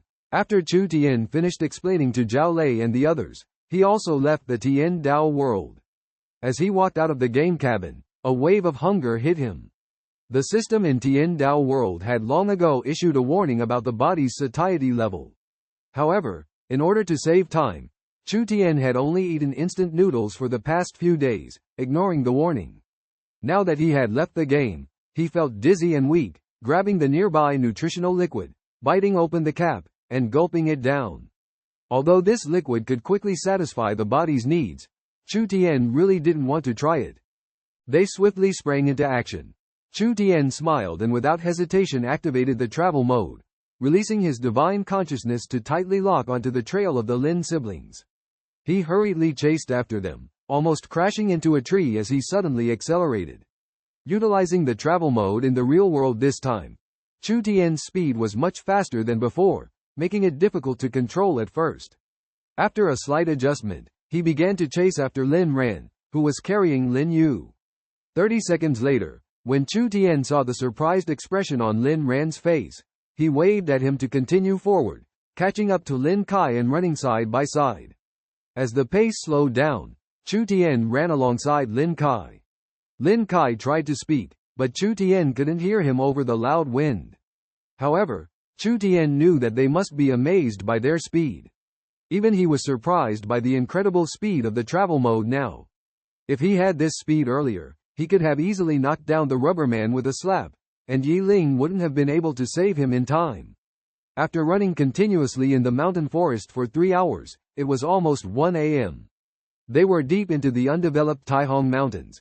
Although it seemed like they were walking on flat ground, Chu Tian knew they were steadily climbing in altitude. Lin Kai gestured to Chu Tian and then slowly stopped. After stopping, he reverted to human form and gasped for air heavily. Obviously, his physical strength was almost at its limit. On the other hand, Lin Ran, who was carrying Lin Yu, was relatively relaxed. Seeing Lin Kai stop, he said, "What's wrong? Can't catch your breath."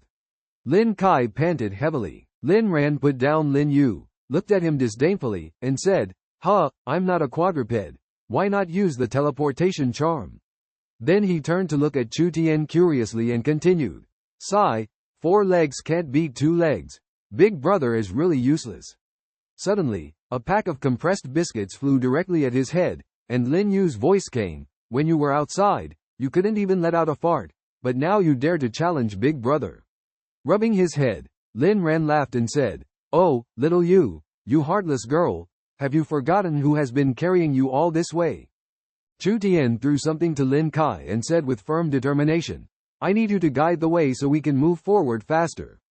The other 3 couldn't understand the urgency and determination in Chu Tian's heart.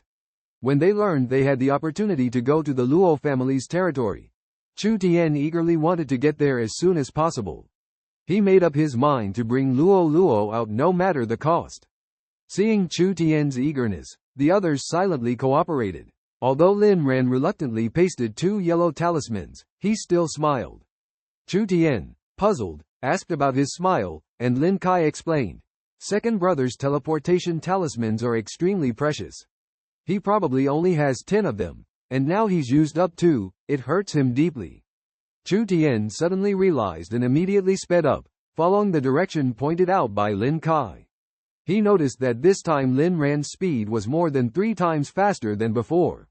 They rode until dawn, had breakfast, and Chu Tian urged them to continue on. Lin Yuji waved his hand indicating he was too exhausted, and Lin Ran complained about his weary legs. Chu Tian looked at Lin Kai, who shrugged, indicating he could continue. Chu Tian stared at Lin Kai in silence, knowing that he had slept on his back all night and had only woken up briefly to point the way. Chu Tian wanted to ask how much further they had to go, and Lin Kai turned and pointed to a steep cliff, saying, "We have to climb up from here, and when we reach the mountaintop, we'll be close." Chu Tian looked in astonishment at the cliff, doubting even professional climbers could scale it. What surprised him even more was that Lin Kai hadn't checked the map or used GPS, relying solely on intuition to find the destination. So he suggested they take a short break. They set up a tent and the 4 of them huddled inside to rest. Chu Tian also felt exhausted, but his anxiousness drove him to keep pushing forward. During the break, Lin Kai took on the role of night watch. Chu Tian stopped in his tracks and arrived at the camp of the Black Marketeers. Suddenly, a loud noise rang out, and as the dust settled, a sturdy crater with a diameter of 4 or 5 meters was revealed. A burly man slowly emerged in the center. He threatened the group of Black Marketeers, "I want your lives." Before his words had even finished, he made a lightning-fast move. This man moved agilely, like a bird soaring in the sky. Despite his large size, he displayed exceptionally nimble characteristics. His speed was so fast that even Chu Tian's divine sense couldn't fully capture it. The group of Black Marketeers, totaling 8 people, all reacted differently. Among them, there was even Lao Li, who was skilled in explosives, a fire elemental ability user, who seemed even more powerful than the one Chu Tian had encountered in the Kinling Mountains before. Chu Tian realized his impulsiveness just now. If he continued forward, not only would he not be able to save people, but he would also get into trouble. However, what surprised him the most was that the man who had descended from the sky was actually his classmate and roommate Yan Peng's father, Yan Mingshan. They had met in the hospital some time ago, and Yan Mingshan had remained calm and did not approach him at that time. Now, it was clear that he was extraordinary and a master. The 8 men surrounded Yan Mingshan, but he moved gracefully, his palms flying, unafraid of the various attacks, be it flames, claws, or even the mutant's blades. He dared to confront them all. Facing 8 opponents alone, he did not fall behind. However, the 8 men cooperated seamlessly, making it difficult to defeat him.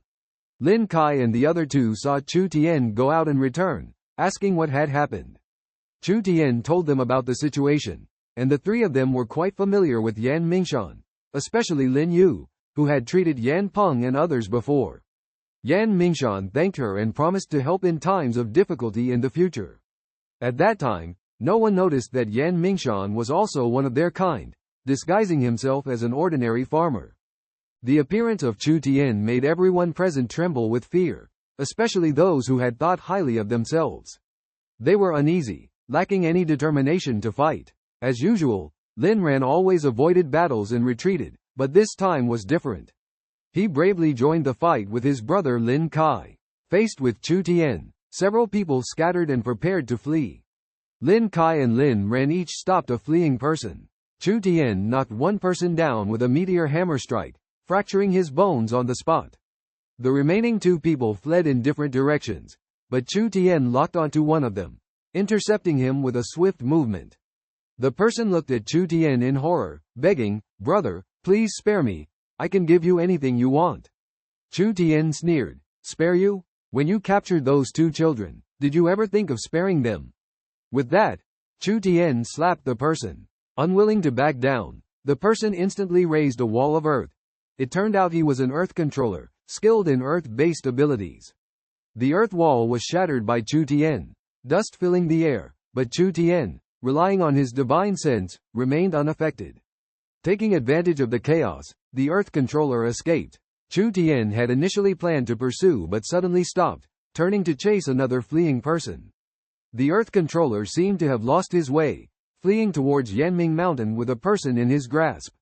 A few minutes later, Chu Tian returned to the camp with a headless corpse, forcefully smashing the opponent's head.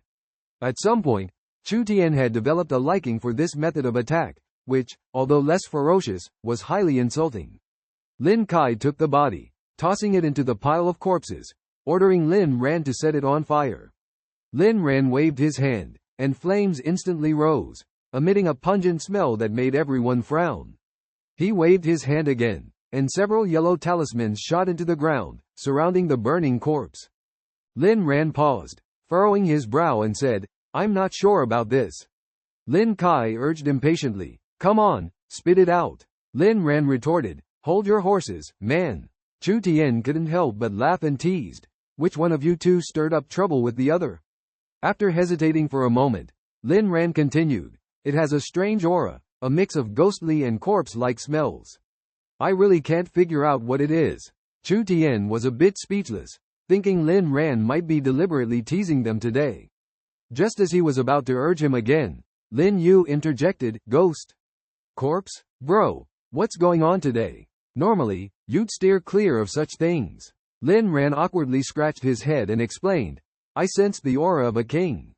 I'm not afraid, I am a tiger." Chu Tian asked in surprise, "A king? Early stage, middle stage, or late stage?" Misunderstanding Chu Tian's question, Lin Ran thought he was asking about the level of kings. Chu Tian felt the need to clarify and ask directly, "Are there different levels of kings?" This question left the three of them wide-eyed. Lin Yu couldn't help but ask, "Don't you even know what level you are?" Chu Tian awkwardly admitted that he actually didn't know. Lin Yu looked at Chu Tian with pity. Realizing his master hadn't explained these things to him, Chu Tian shook his head. Lin Yu sighed, "You've really been left to fend for yourself." Chu Tian felt a sense of helplessness upon hearing this. The three siblings of the Lin family fearlessly began to climb the cliff. Chu Tian stood below, couldn't help but sigh in his heart. They actually started like this? They didn't even have any safety measures in place? Just now, his divine sense scanned 500 meters away, but still couldn't see the mountaintop. How high is this steep cliff after all? Chu Tian really wanted to ask, is there only this one way? Unfortunately, he didn't get the chance, because Lin Kai transformed and sped up. Those who didn't understand his mutant attribute might mistake him for a monkey rather than a dog. Lin Ran stuck yellow talismans on his arms, and every time he grabbed a rock, his 5 fingers left 5 small holes in the rock wall. The sound of Lin Yu's shout came from the cliff. Her hands seemed to stretch out 10 tentacles, and when her palms touched the rock, the tentacles firmly adhered to it, quickly climbing. In the blink of an eye, they were about to reach a height of 100 meters. Chu Tian stood below dumbfounded, thinking, could it be? Remembering his own abilities, it seems that he doesn't have the skills to climb mountains. In the world of Tien Dao, he used a grappling hook launcher to climb mountains. Helplessly, if he didn't catch up now, he might not see them again. So, he tried to start climbing. After climbing a dozen meters, his arms were already sore. However, looking up, there were no protrusions, no more places to grip. He had to constantly move his body horizontally, come under Linran, and use the holes he chiseled as a fulcrum. Relying only on the strength of his arms, he climbed step by step upwards. 50 meters higher, Chu Tian's body could no longer support it. His arms were swollen and painful, and he finally reached his limit. While Lin Yu and Lin Ran stayed at a height of 100 meters, looking down at him. Lin Ran's smug expression was all seen by Chu Tian, and Lin Kai had already reached a position of 300 meters, hanging from a rock with one arm, looking down. He looked proud, obviously pleased to see Chu Tian falling behind. Chu Tian's current situation was very embarrassing, continuing to climb up, but not knowing how far to go. If he went down, not only would he be laughed at, but even if he wanted to go down, he wouldn't know where to start. Climbing up following the marks left by Lin Ran was simple, but going down was very difficult. One misstep, and he could fall off the cliff directly. Lin Kai was climbing desperately, sweating profusely, looking determined. Suddenly, he heard cheers coming from below, followed by Lin Yu laughing happily on Lin Ran's back, swinging a vine in her hand. Lin Kai thought to himself, is this guy crazy? He actually used 2 light body charms? As Lin Ran passed by him, he glanced back and muttered that it was worth it because of the dog meat. Lin Kai was amused by their antics and chased after them. Suddenly, he heard Lin Yu shout, Lin Ran, run! Lin Kai is going to beat you up. Lin Kai wondered, how can this guy eat dog meat? Why does the smell of stewed dog meat make people nauseous? He decided to teach Lin Ran a lesson. So, he suddenly mutated, growing fur on his face, pointed ears, and accelerated to catch up with Lin Ran. Hearing Lin Yu's shout, Lin Ran looked down in astonishment and saw Lin Kai had mutated. He exclaimed loudly, oh my god! Chu Tian had a fleeting thought in his mind, but it quickly passed. Suddenly, Lin Kai looked up, roaring in anger, with his hair standing on end, his fury evident. Chu Tian turned to look at Lin Yu and the others, curiously asking, why the rush? However, Lin Kai was too enraged to speak, only able to glare silently at Chu Tian, filled with discontent and anger. If he could still speak at that moment, he would surely have loudly reprimanded Chu Tian, perhaps even resorted to physical violence to show him what impatience leads to. Lin Ran shouted from a distance, don't hit his vital spots, hit anywhere else. Lin Yu gave Lin Ran a disapproving look, thinking to herself discontentedly how their relationship had suddenly become so close, almost like family. Little did she know, Lin Ran had already taken Chu Tian as his own younger brother-in-law. Hearing Lin Ran's reminder, Chu Tian gradually increased his strength. When he raised his power to 90%, his fist in cheetah form struck Lin Qi's chest, while receiving a counterattack from Lin Kai. Both of them took a few steps back, stopping in their tracks. Lin Yu quietly said to Lin Ran, second brother, should we stop them? It seems that Chu Tian hasn't gone all out yet. I'm worried that big brother might get hurt. Lin Ran was also stunned. Although Lin Kai hadn't entered the final bloodthirsty state, he had never seen big brother being suppressed in his bloodthirsty state. Upon hearing Lin Yu's words, he nodded in agreement. Lin Yu waved her finger, and a yellow mist gathered in the air to form a strange pattern. As Chu Tian was about to unleash his full power, he suddenly heard Lin Yu's voice and instinctively stepped back. Standing on the mountaintop, his divine sense failed to release, unaware of Lin Yu's intentions. He mistakenly thought that Lin Yu had noticed Lin Kai about to unleash a powerful attack, so he dodged. As he retreated, Lin Kai accelerated forward. The mysterious pattern drawn by Lin Yu was pushed out by her, turning into a lightning bolt that quickly shrank, directly imprinting on Lin Qi's forehead before disappearing. Chu Tian had no idea that the clone he had created with hard work had long been manipulated by Dao Tien, that cunning old fellow. Initially, when he was choosing a role for the clone, he naively thought he could do as he pleased. However, the fact was that Dao Tien was already drunk and passed out. If Chu Tian knew the reason, he would probably be furious. He was deceived regarding his main occupation and his clone. After meditating, Chu Tian carefully reflected on every detail of the previous battles. This was the first time he had gained insights during a fight. In the past, he had always ruthlessly crushed his opponents with violence, leaving no room for reflection. However, this confrontation with the transformed Lin Kai made him grow significantly. Most importantly, Lin Kai was incredibly powerful after transforming, or else he wouldn't have been able to withstand Chu Tian's attacks. Lost in thought, Chu Tian was not rushed by the Lin siblings. Lin Kai, the eldest, became exhausted after releasing his bloodthirsty state. They rested in place while Lin Yu busied herself helping him regain his strength. The reason Lin Kai dared to transform and chase Lin Ran was because Lin Yu was by his side. She kept him alert, or else he wouldn't have joked about taking Lin Ran's life. A careless move could have led to regrettable consequences. After what seemed like a long time, the sky gradually brightened, and the sunlight fell on Chu Tian's face. He slowly opened his eyes, a glint of light flashing through. In that moment, the Lin siblings felt as if the sunlight had dimmed slightly. Lin Yu curiously scrutinized Chu Tian, her keen intuition telling her that he seemed different. Upon closer observation, she couldn't pinpoint exactly what had changed. A slight smirk played on Chu Tian's lips, knowing full well where his transformation had taken place. In the world of the Heavenly Tao, reaching level 45 meant entering the Qi cultivation realm Lin Yu had mentioned before. Dao Tien, appearing at this time, played the role of a good teacher. Patiently, he explained the cultivation and mysteries of the Qi cultivation realm to Chu Tian, despite his questioning and disdain. Qi cultivation involves nurturing the primordial Qi, also known as the Great Virtue Qi. The key to the Qi cultivation realm lies in protection. Look at the profound meaning of the word. Guard. Above, there is a treasure canopy. Below, there is the square inch. The square inch refers to the heart's dwelling place. This treasure land is neither within the upper Dan Tien's divine platform nor the lower Dan Tien, but located in the middle Dan Tien's yellow court. Anger filled Chu Tian's heart as he clenched his fists. Suddenly, Lin Yu handed him a wooden box. They had just seen that the people ahead were required to submit something. Each person had to make an offering. Although one group of people was together, their leader's offering was still not enough. Those who refused to contribute would be turned away.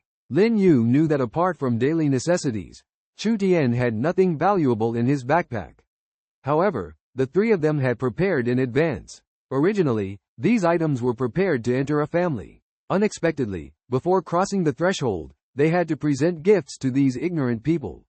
Despite the heartache, there was no choice. Chu Tian took the wooden box, feeling a warm sensation in his heart. The predicament of the Lin siblings was also related to him. Looking at the arrogant Zhang family members and then at Lin Yu and her siblings, he decided to let it go this time. Although he was not afraid of trouble, he still felt guilty if this brought trouble to the Lin family. But the second young master of the Zhang family actually had evil intentions towards Luo. If I catch him in the act, I will not let him off lightly. With resentment in his heart, Chu Tian followed behind Lin Yu, queuing up to present gifts to these self-important people. Seeing these people, Chu Tian really wanted to smack their heads and let them know their limits. What are you looking at? When Chu Tian handed something to one of them, the person made a disrespectful comment just because Chu Tian glanced at him. I'm looking at you. Chu Tian subconsciously wanted to retort, but was stopped by Lin Yu in front, who said, he was just admiring your handsome appearance with a quick glance. Oh, this young master is naturally handsome and elegant. All right, you can go now. That person had triangular eyes, turned out nostrils, protruding buck teeth, and even a deformed ear. Hearing his self-praise, Chu Tian felt nauseous, almost unable to resist mocking him. Lin Yu also couldn't hide her astonishment, tightly holding onto Chu Tian. The two of them stepped onto the iron chain one after another. The scene in front of them blurred, and Chu Tian could only vaguely see Lin Yu's figure. Lin stared at the wooden plaque in his hand, looking somewhat bewildered. It wasn't until Lin Yu mentioned the guardian formation plate of the mansion that he suddenly realized. Ah, I see. He turned to Lin Ran and asked in confusion, what are you planning to do, daring to touch the formation plate left by our master? Lin Ran gave him a disdainful look and replied, "Are we going back anyway? If this thing is left here and discovered by someone, would our master be pleased?" Upon hearing this, Lin fell silent and could only find a place to sit down. Lin Yu curiously asked, "Do you have any other plans? Why set up such a large formation?" Lin Ran carefully explained, "Just now, when we entered the small world, I sensed the presence of that thing." "Which thing?" Chu Tian interrupted him, asking, "You mean, the Ghost King or Corpse King has already infiltrated the Luo family?" Lin Ran nodded solemnly, "Yes." Chu Tian furrowed his brow, pondered for a moment, and suddenly burst into laughter, a sudden smile that puzzled the Lin siblings. Lin Ran asked, "Tien, what's so funny?" Chu Tian whispered, "Actually, I'm here for someone." This statement further confused the Lin siblings. Lin Yu's eyes flickered as she tentatively asked, "Are you here for a marriage proposal?" Lin Kai and Lin Ran immediately paled upon hearing this, expressing their opposition. Chu Tian felt slightly displeased, looking at the two of them with a hint of doubt. Perhaps they were worried about causing trouble that would involve them. Lin Yu bluntly said, "What are you guys surprised about? What does someone else's marriage proposal have to do with you?" This response left Lin Kai and Lin Ran dumbfounded. They both exclaimed in unison, "You silly girl. If he's here for a marriage proposal, what will you do?" Lin Yu calmly replied, "What will I do? How does it concern you?" This back and forth left Chu Tian feeling somewhat helpless, thinking, "These two brothers are quite timid. It seems they are afraid of getting involved." He was about to explain when Lin Yu cut in, "Why are you panicking? A marriage proposal has nothing to do with you." Lin Yu's resolute attitude left Lin Kai and Lin Ran at a loss. In the quiet of the night at the Luo family territory, it was already past 10 o'clock, and the curfew prohibited anyone from going out. Just as Chu Tian stepped out of his house, he sensed the presence of over a dozen martial artists within 100 meters. With a sweep of his divine sense, he was surprised to find that others had the same idea. Tomorrow was the day of the arena competition, and despite the Luo family's strict prohibition on nighttime outings, many people had endured for days and could no longer resist the temptation. Everyone wanted to figure out why this competition was so special. What was even more intriguing was that this time the Luo family had not announced the content and rules of the competition. Although these people knew they had no chance of making it to the top 8, the rankings beyond 9th place were also important. Seeing these people, Chu Tian felt a hint of excitement. It was his first time participating in such an event, and he was not familiar with the surroundings. So, he followed in the footsteps of this group of people. Their destination was obvious, heading straight from the outer guest residences to the central area of the Luo family. Along the way, they did not beat around the bush but went straight to their target, seeming to know the route like the back of their hand. To reach the central area of the Luo family, one had to pass through the martial arts field, where tomorrow's competition would take place. After passing the martial arts field, there was only one road leading to the mountaintop, where the Luo family members resided. During the day, Chu Tian had strolled around here and was not unfamiliar with this square. Looking at the statue in the center of the square, Chu Tian couldn't help but marvel at the exquisite decoration. Now, following this group of people, they proceeded smoothly without encountering any obstacles. The group became more aggressive, shifting from cautious to fearless. Suddenly, as the first person stepped into the martial arts arena, a dull sound rang out, blood splattered, and that person instantly turned into a mist of blood. The person behind him was startled, frozen in place, just an inch away from the edge of the square. Curfew time had arrived, and those outside immediately retreated, or they would face the consequences. A loud voice echoed in the center of the martial arts arena. Due to the distance, Chu Tian's divine sense could not cover that area, so he had to rely on his naked eye, but it was pitch black, and he couldn't see anything clearly. "Your methods are too ruthless." A person hidden in the dark used some method to make his voice elusive, making it impossible for others to determine his location. Suddenly, 20 meters away from Chu Tian, a person exploded. Chu Tian finished spitting fire, saw the other party remain silent. He couldn't help but swallow his saliva and hurriedly turned around to escape. He knew in his heart that cursing at people and then running away was the wisest choice. After all, he knew he couldn't beat the other person. And it seemed that the other party had no intention of chasing after him. He ran back to his residence quickly, opened the door, and rushed inside. He secretly rejoiced that Lin Ran and the others all wore helmets when entering the Tien Dao, otherwise his embarrassed appearance would be very awkward. Just as he was thinking about these things, a voice came into his ears. Tien Jie, you're back, you. Oh, rascal. Chu Tian had just entered the room and hadn't had time to close the door when Lin Yu appeared at the doorway, covering her eyes with her hands, peeking at him through her fingers. At the same time, Lin Ran and Lin Kai followed behind Lin Yu. Although the three of them were in the Tien Dao game, when Chu Tian came back, the radar system in the Tien Dao game alerted them to activity nearby. Worried about Chu Tian's safety, the three of them all left the game and walked out of their respective rooms.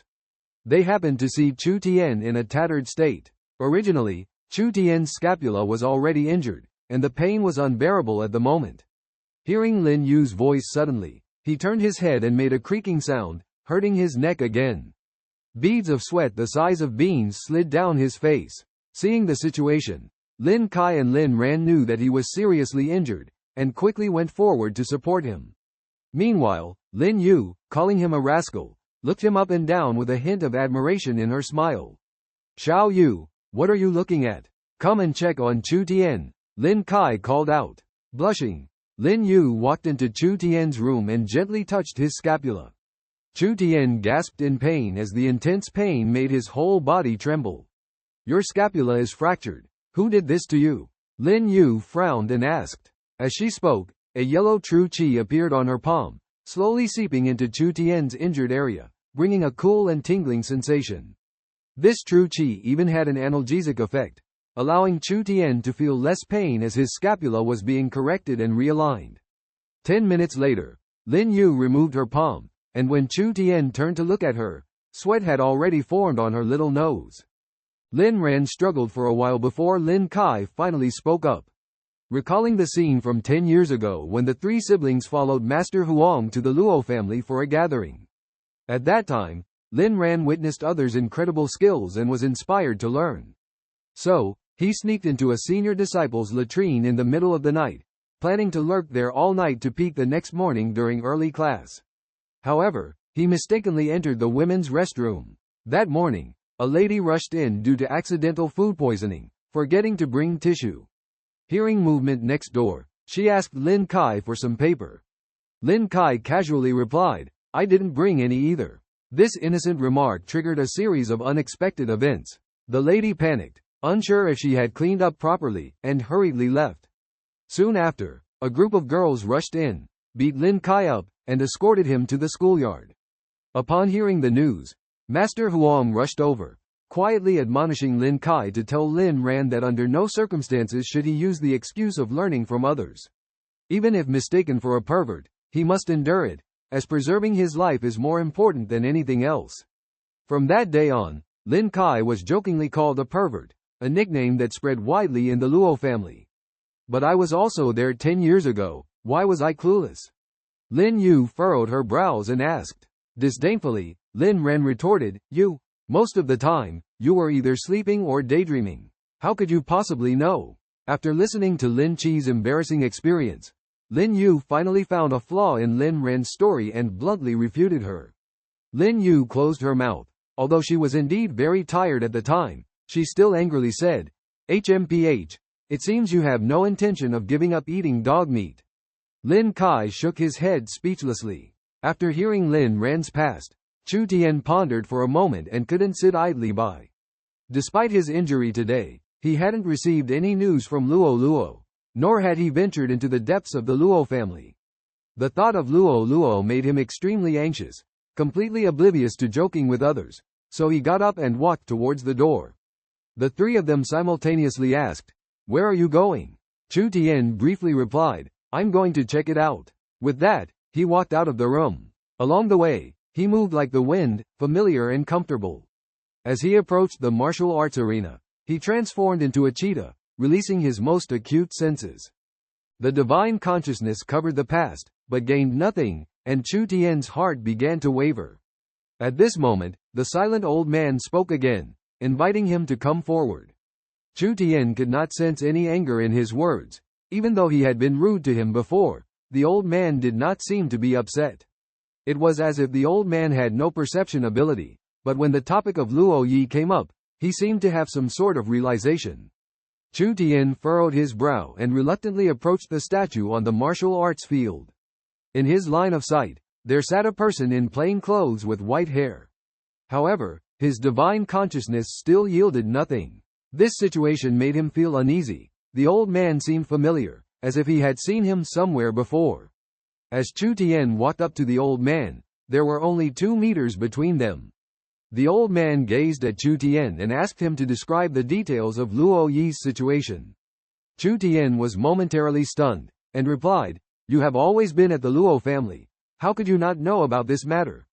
The old man furrowed his brow for a moment, and then said, "I seem to be called old banging by someone, or maybe I thought my old friend often called me that. Or maybe I often called my old friend that. I can't remember. Didn't you always call me old banging before?" Chu Tian was dumbfounded, realizing that he had been calling the other person old banging all along, without provoking anger, but instead seemingly triggering some memories. "Are you alive or dead?" Chu Tian suddenly asked. The old man was startled by the question, looking down at his own body, uncertainly saying, Am I dead?" His aura suddenly vanished, clutching his head in apparent agony. Then, he straightened up. "I remember now, I am Luo Lingfeng." A powerful aura emanated from him. Chu Tian had asked the old man if he was alive or dead because he noticed a black spot on the old man's forehead, with a thin needle protruding out, right at the location of the divine altar. A living person with a needle inserted like that would likely no longer be in the mortal realm. Luo Lingfeng is skilled in the cloud-covering hand technique, but the inner energy hidden within him is a resolute and masculine energy. When he first entered the cold pool cave in Luo Shui, he was not affected by the severe cold at all. While others felt the bone-chilling cold, he could simply emit his internal energy to warm himself and fall asleep. After spending 3 days in the cold pool cave, his nephew Luo Qingyu came to visit.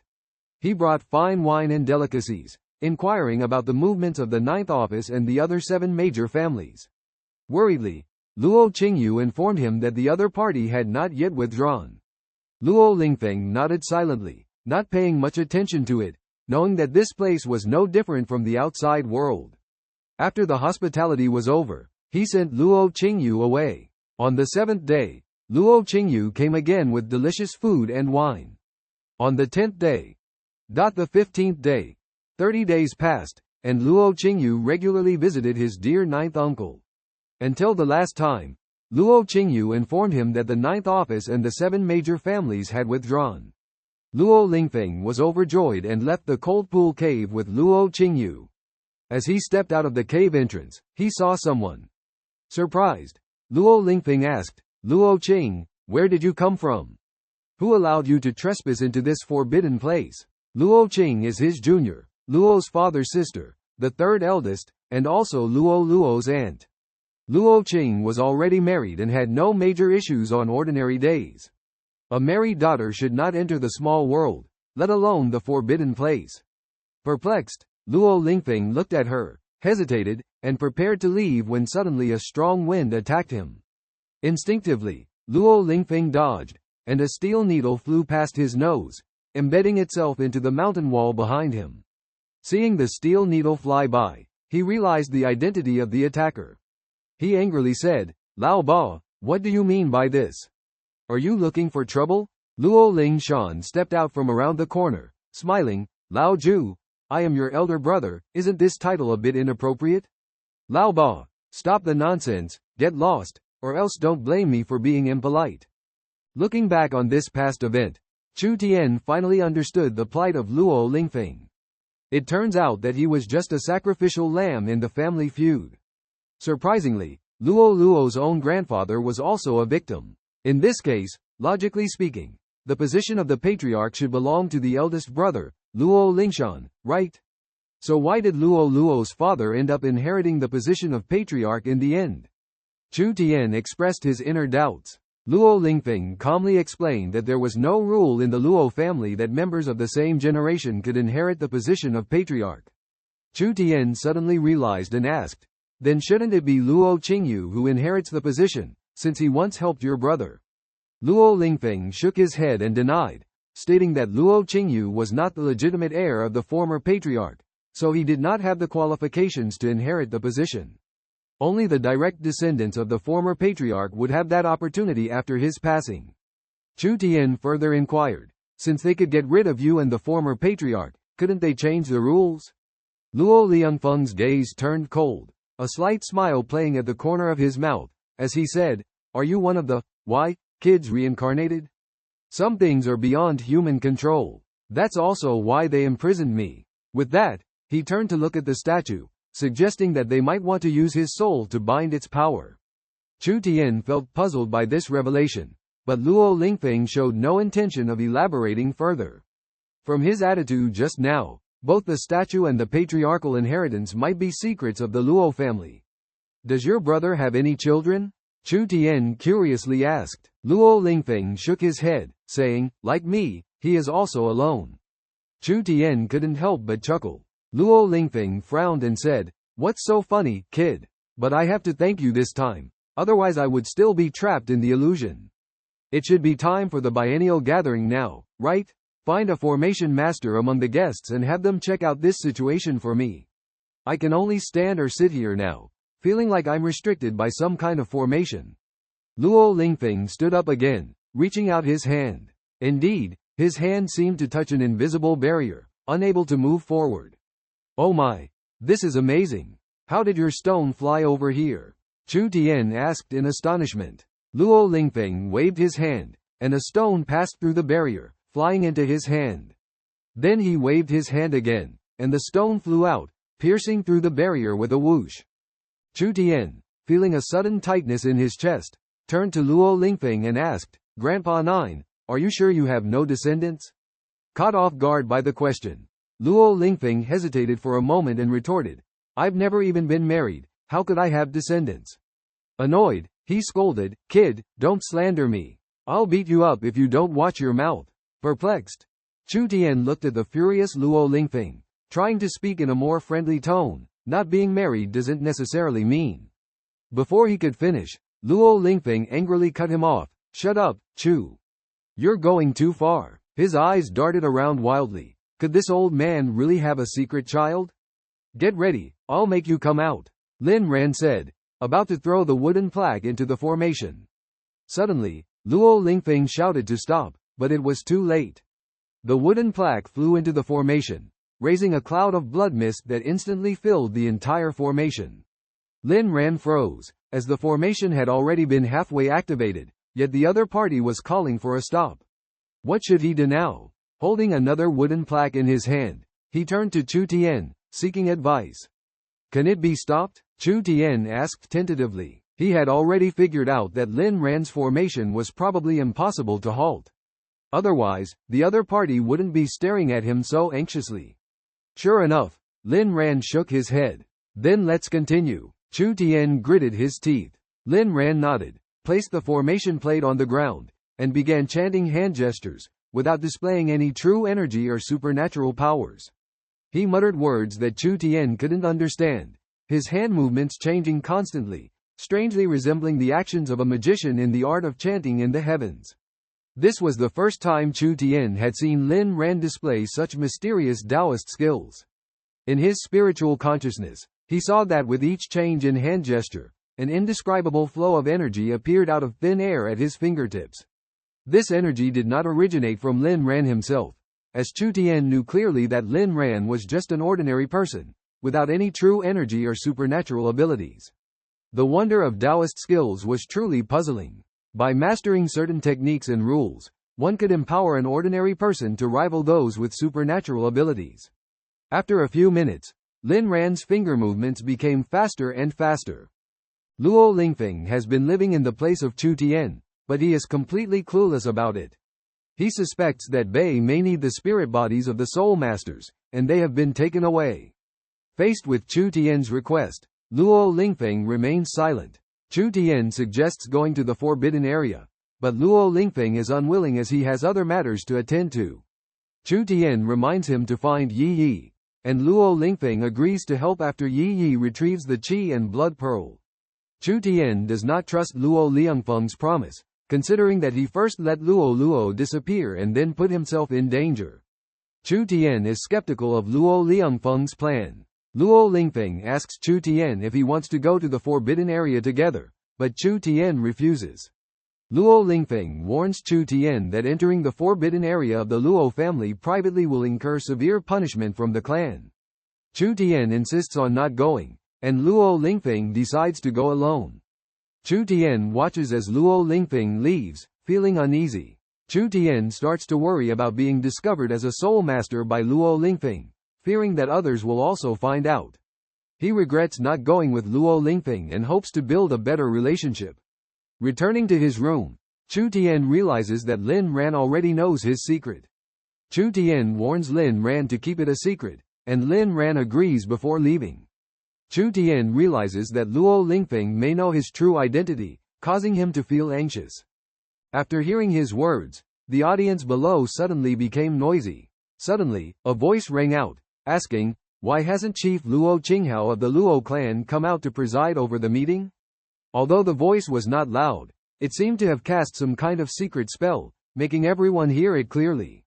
A person walked out from the crowd, standing unabashedly in front of Luo Qingyu, and provocatively said to him, "The chief is feeling unwell today and unable to preside over the meeting." "Oh, is that so? An old friend wants to visit him, so let the steward of Luo arrange for someone to show the way." His tone was full of provocation, emphasizing the words, "steward," and "unwell."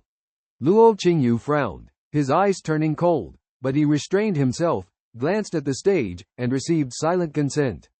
Chu Tian took a glance and speculated that this person should be the only living elder of the previous generation of the Luo family, Luo Lingshan.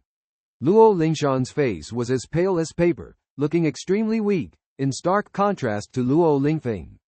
Although Luo Lingfeng was in a spiritual state, he exuded an aura of extreme strength and masculinity. Chu Tian speculated that Luo Lingshan was a cunning and scheming person. After receiving approval, Luo Qingyu turned to Luo Lingshan and said, "Please wait a moment. I will arrange for someone to take you to visit the chief." It turned out that the person who spoke was the head of the Hongyu sect, Elder Fang. Curious, Chu Tian asked the person next to him if the Hongyu sect was named after Elder Fang, and if he was the founder of the sect. The person, excitedly, said, "Brother, don't you know this? It seems that there are no successors in the Sa Tien lineage after him, but he is undeniably the founder of the Mao school.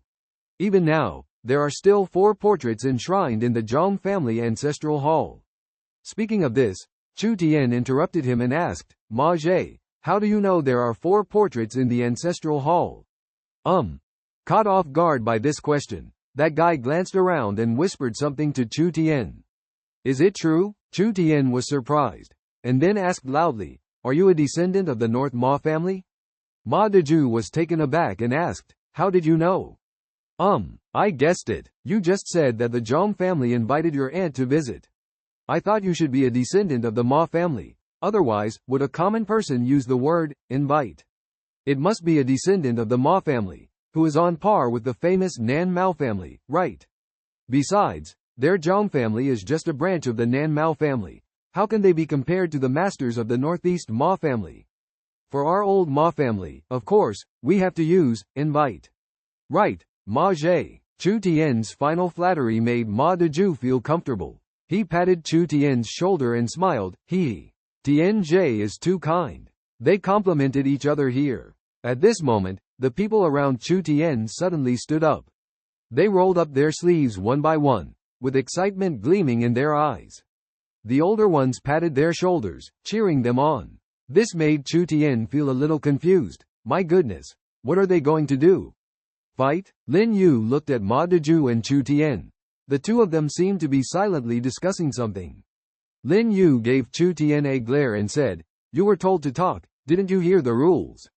"Serves you right." Chu Tian looked up and found that the head of the Lin family on the stage had disappeared. Apparently he had already announced the rules. Looking at the group of people under 30 preparing to go to the Luo family's courtyard, Chu Tian felt a bit puzzled. He quickly grabbed Lin Yu and said, "Beauty, please tell me the rules." "Yeah, tell me too, Beauty."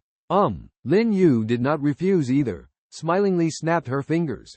Ma Deju was stunned, suddenly understood, reached into his pocket, took out a pentagram-shaped colored paper origami. He handed it to Lin Yu and said, "Here you go." In the Lin's family mansion, Lin Wenchen, the head of the Lin family, stood in the center and announced an important message. The top 50 participants in the literary competition will have the opportunity to be admired by Miss Luo from the Luo family. This news immediately sparked a discussion in the mansion.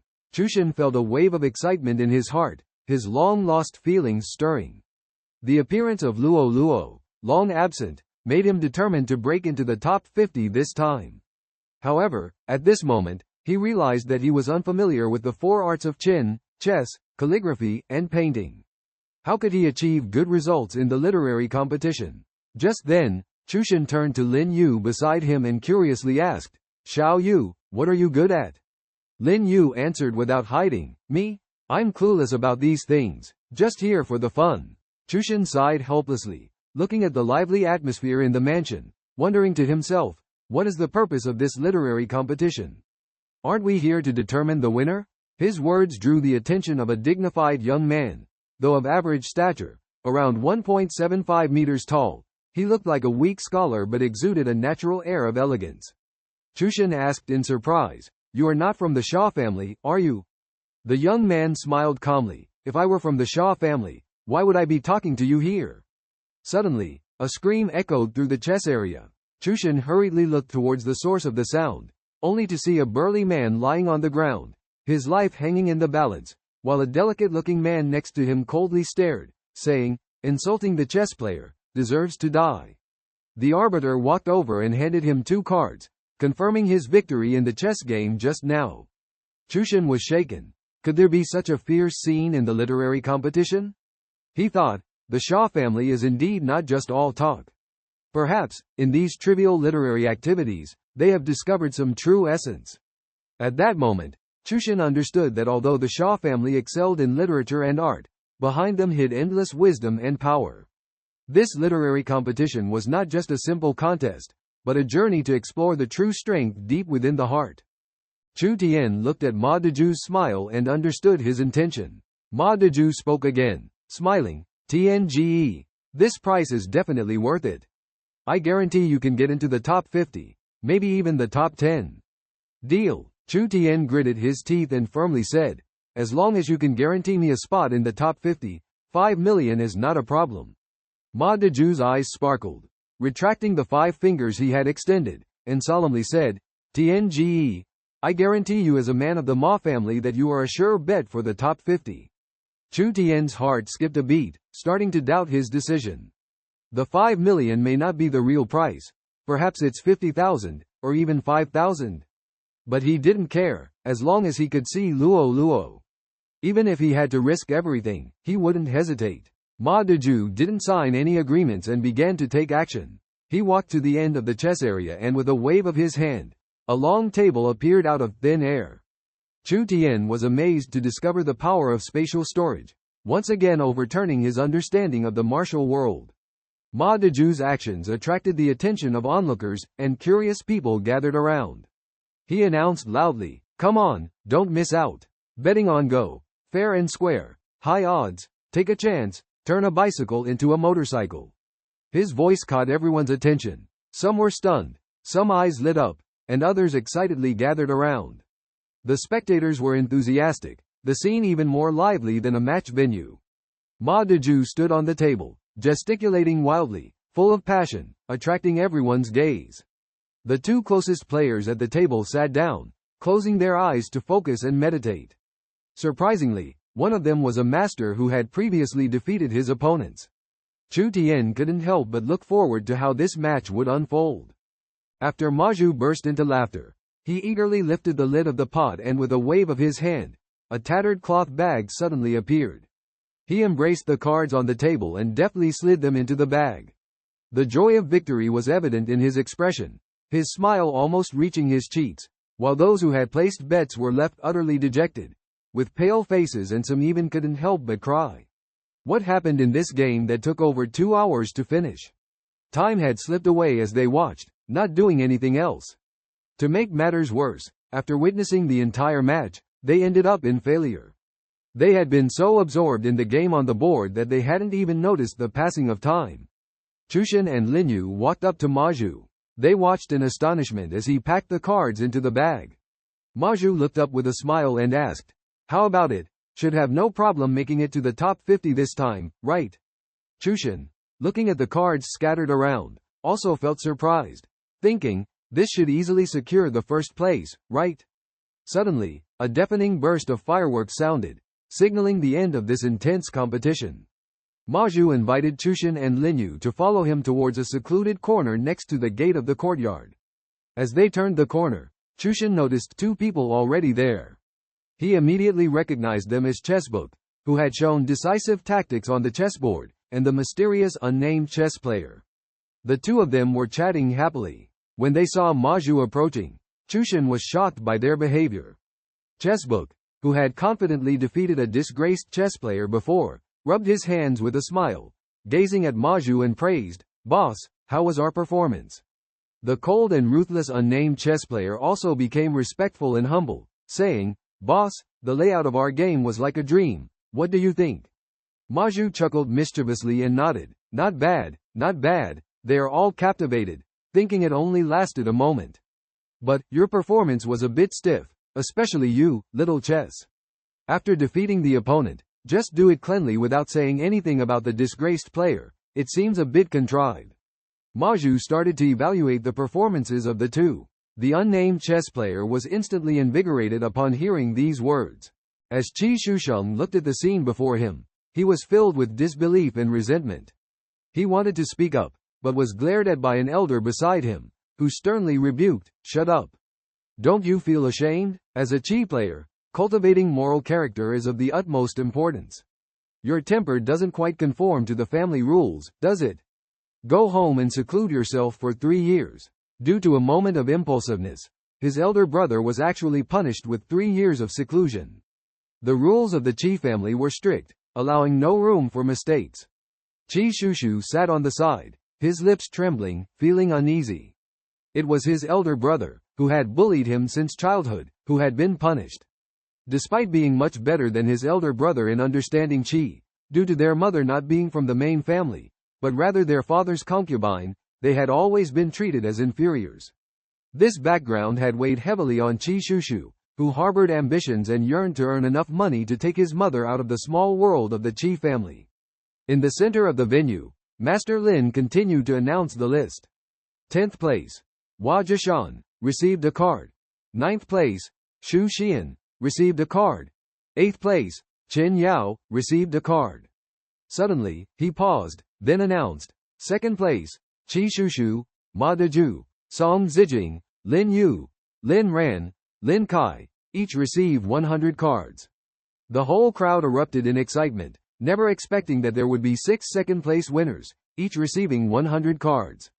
This meant that these 6 people needed to collect a card every 2 minutes in just 3 hours to gather 100 cards. Such speed was simply unbelievable. The people in the Qi area knew what was going on, but dared not speak. They heard that there were others opening in different areas, but they were quickly suppressed. In the Qi area, no one came to disturb them until the end of the event, which was enough to prove that the fat man who opened the cards had an extraordinary background.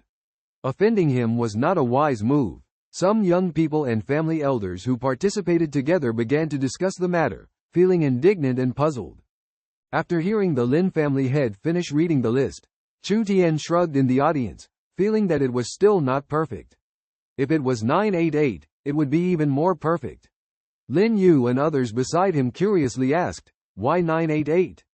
Chu Tian smiled and replied, "Because 988 sounds like calling for dad."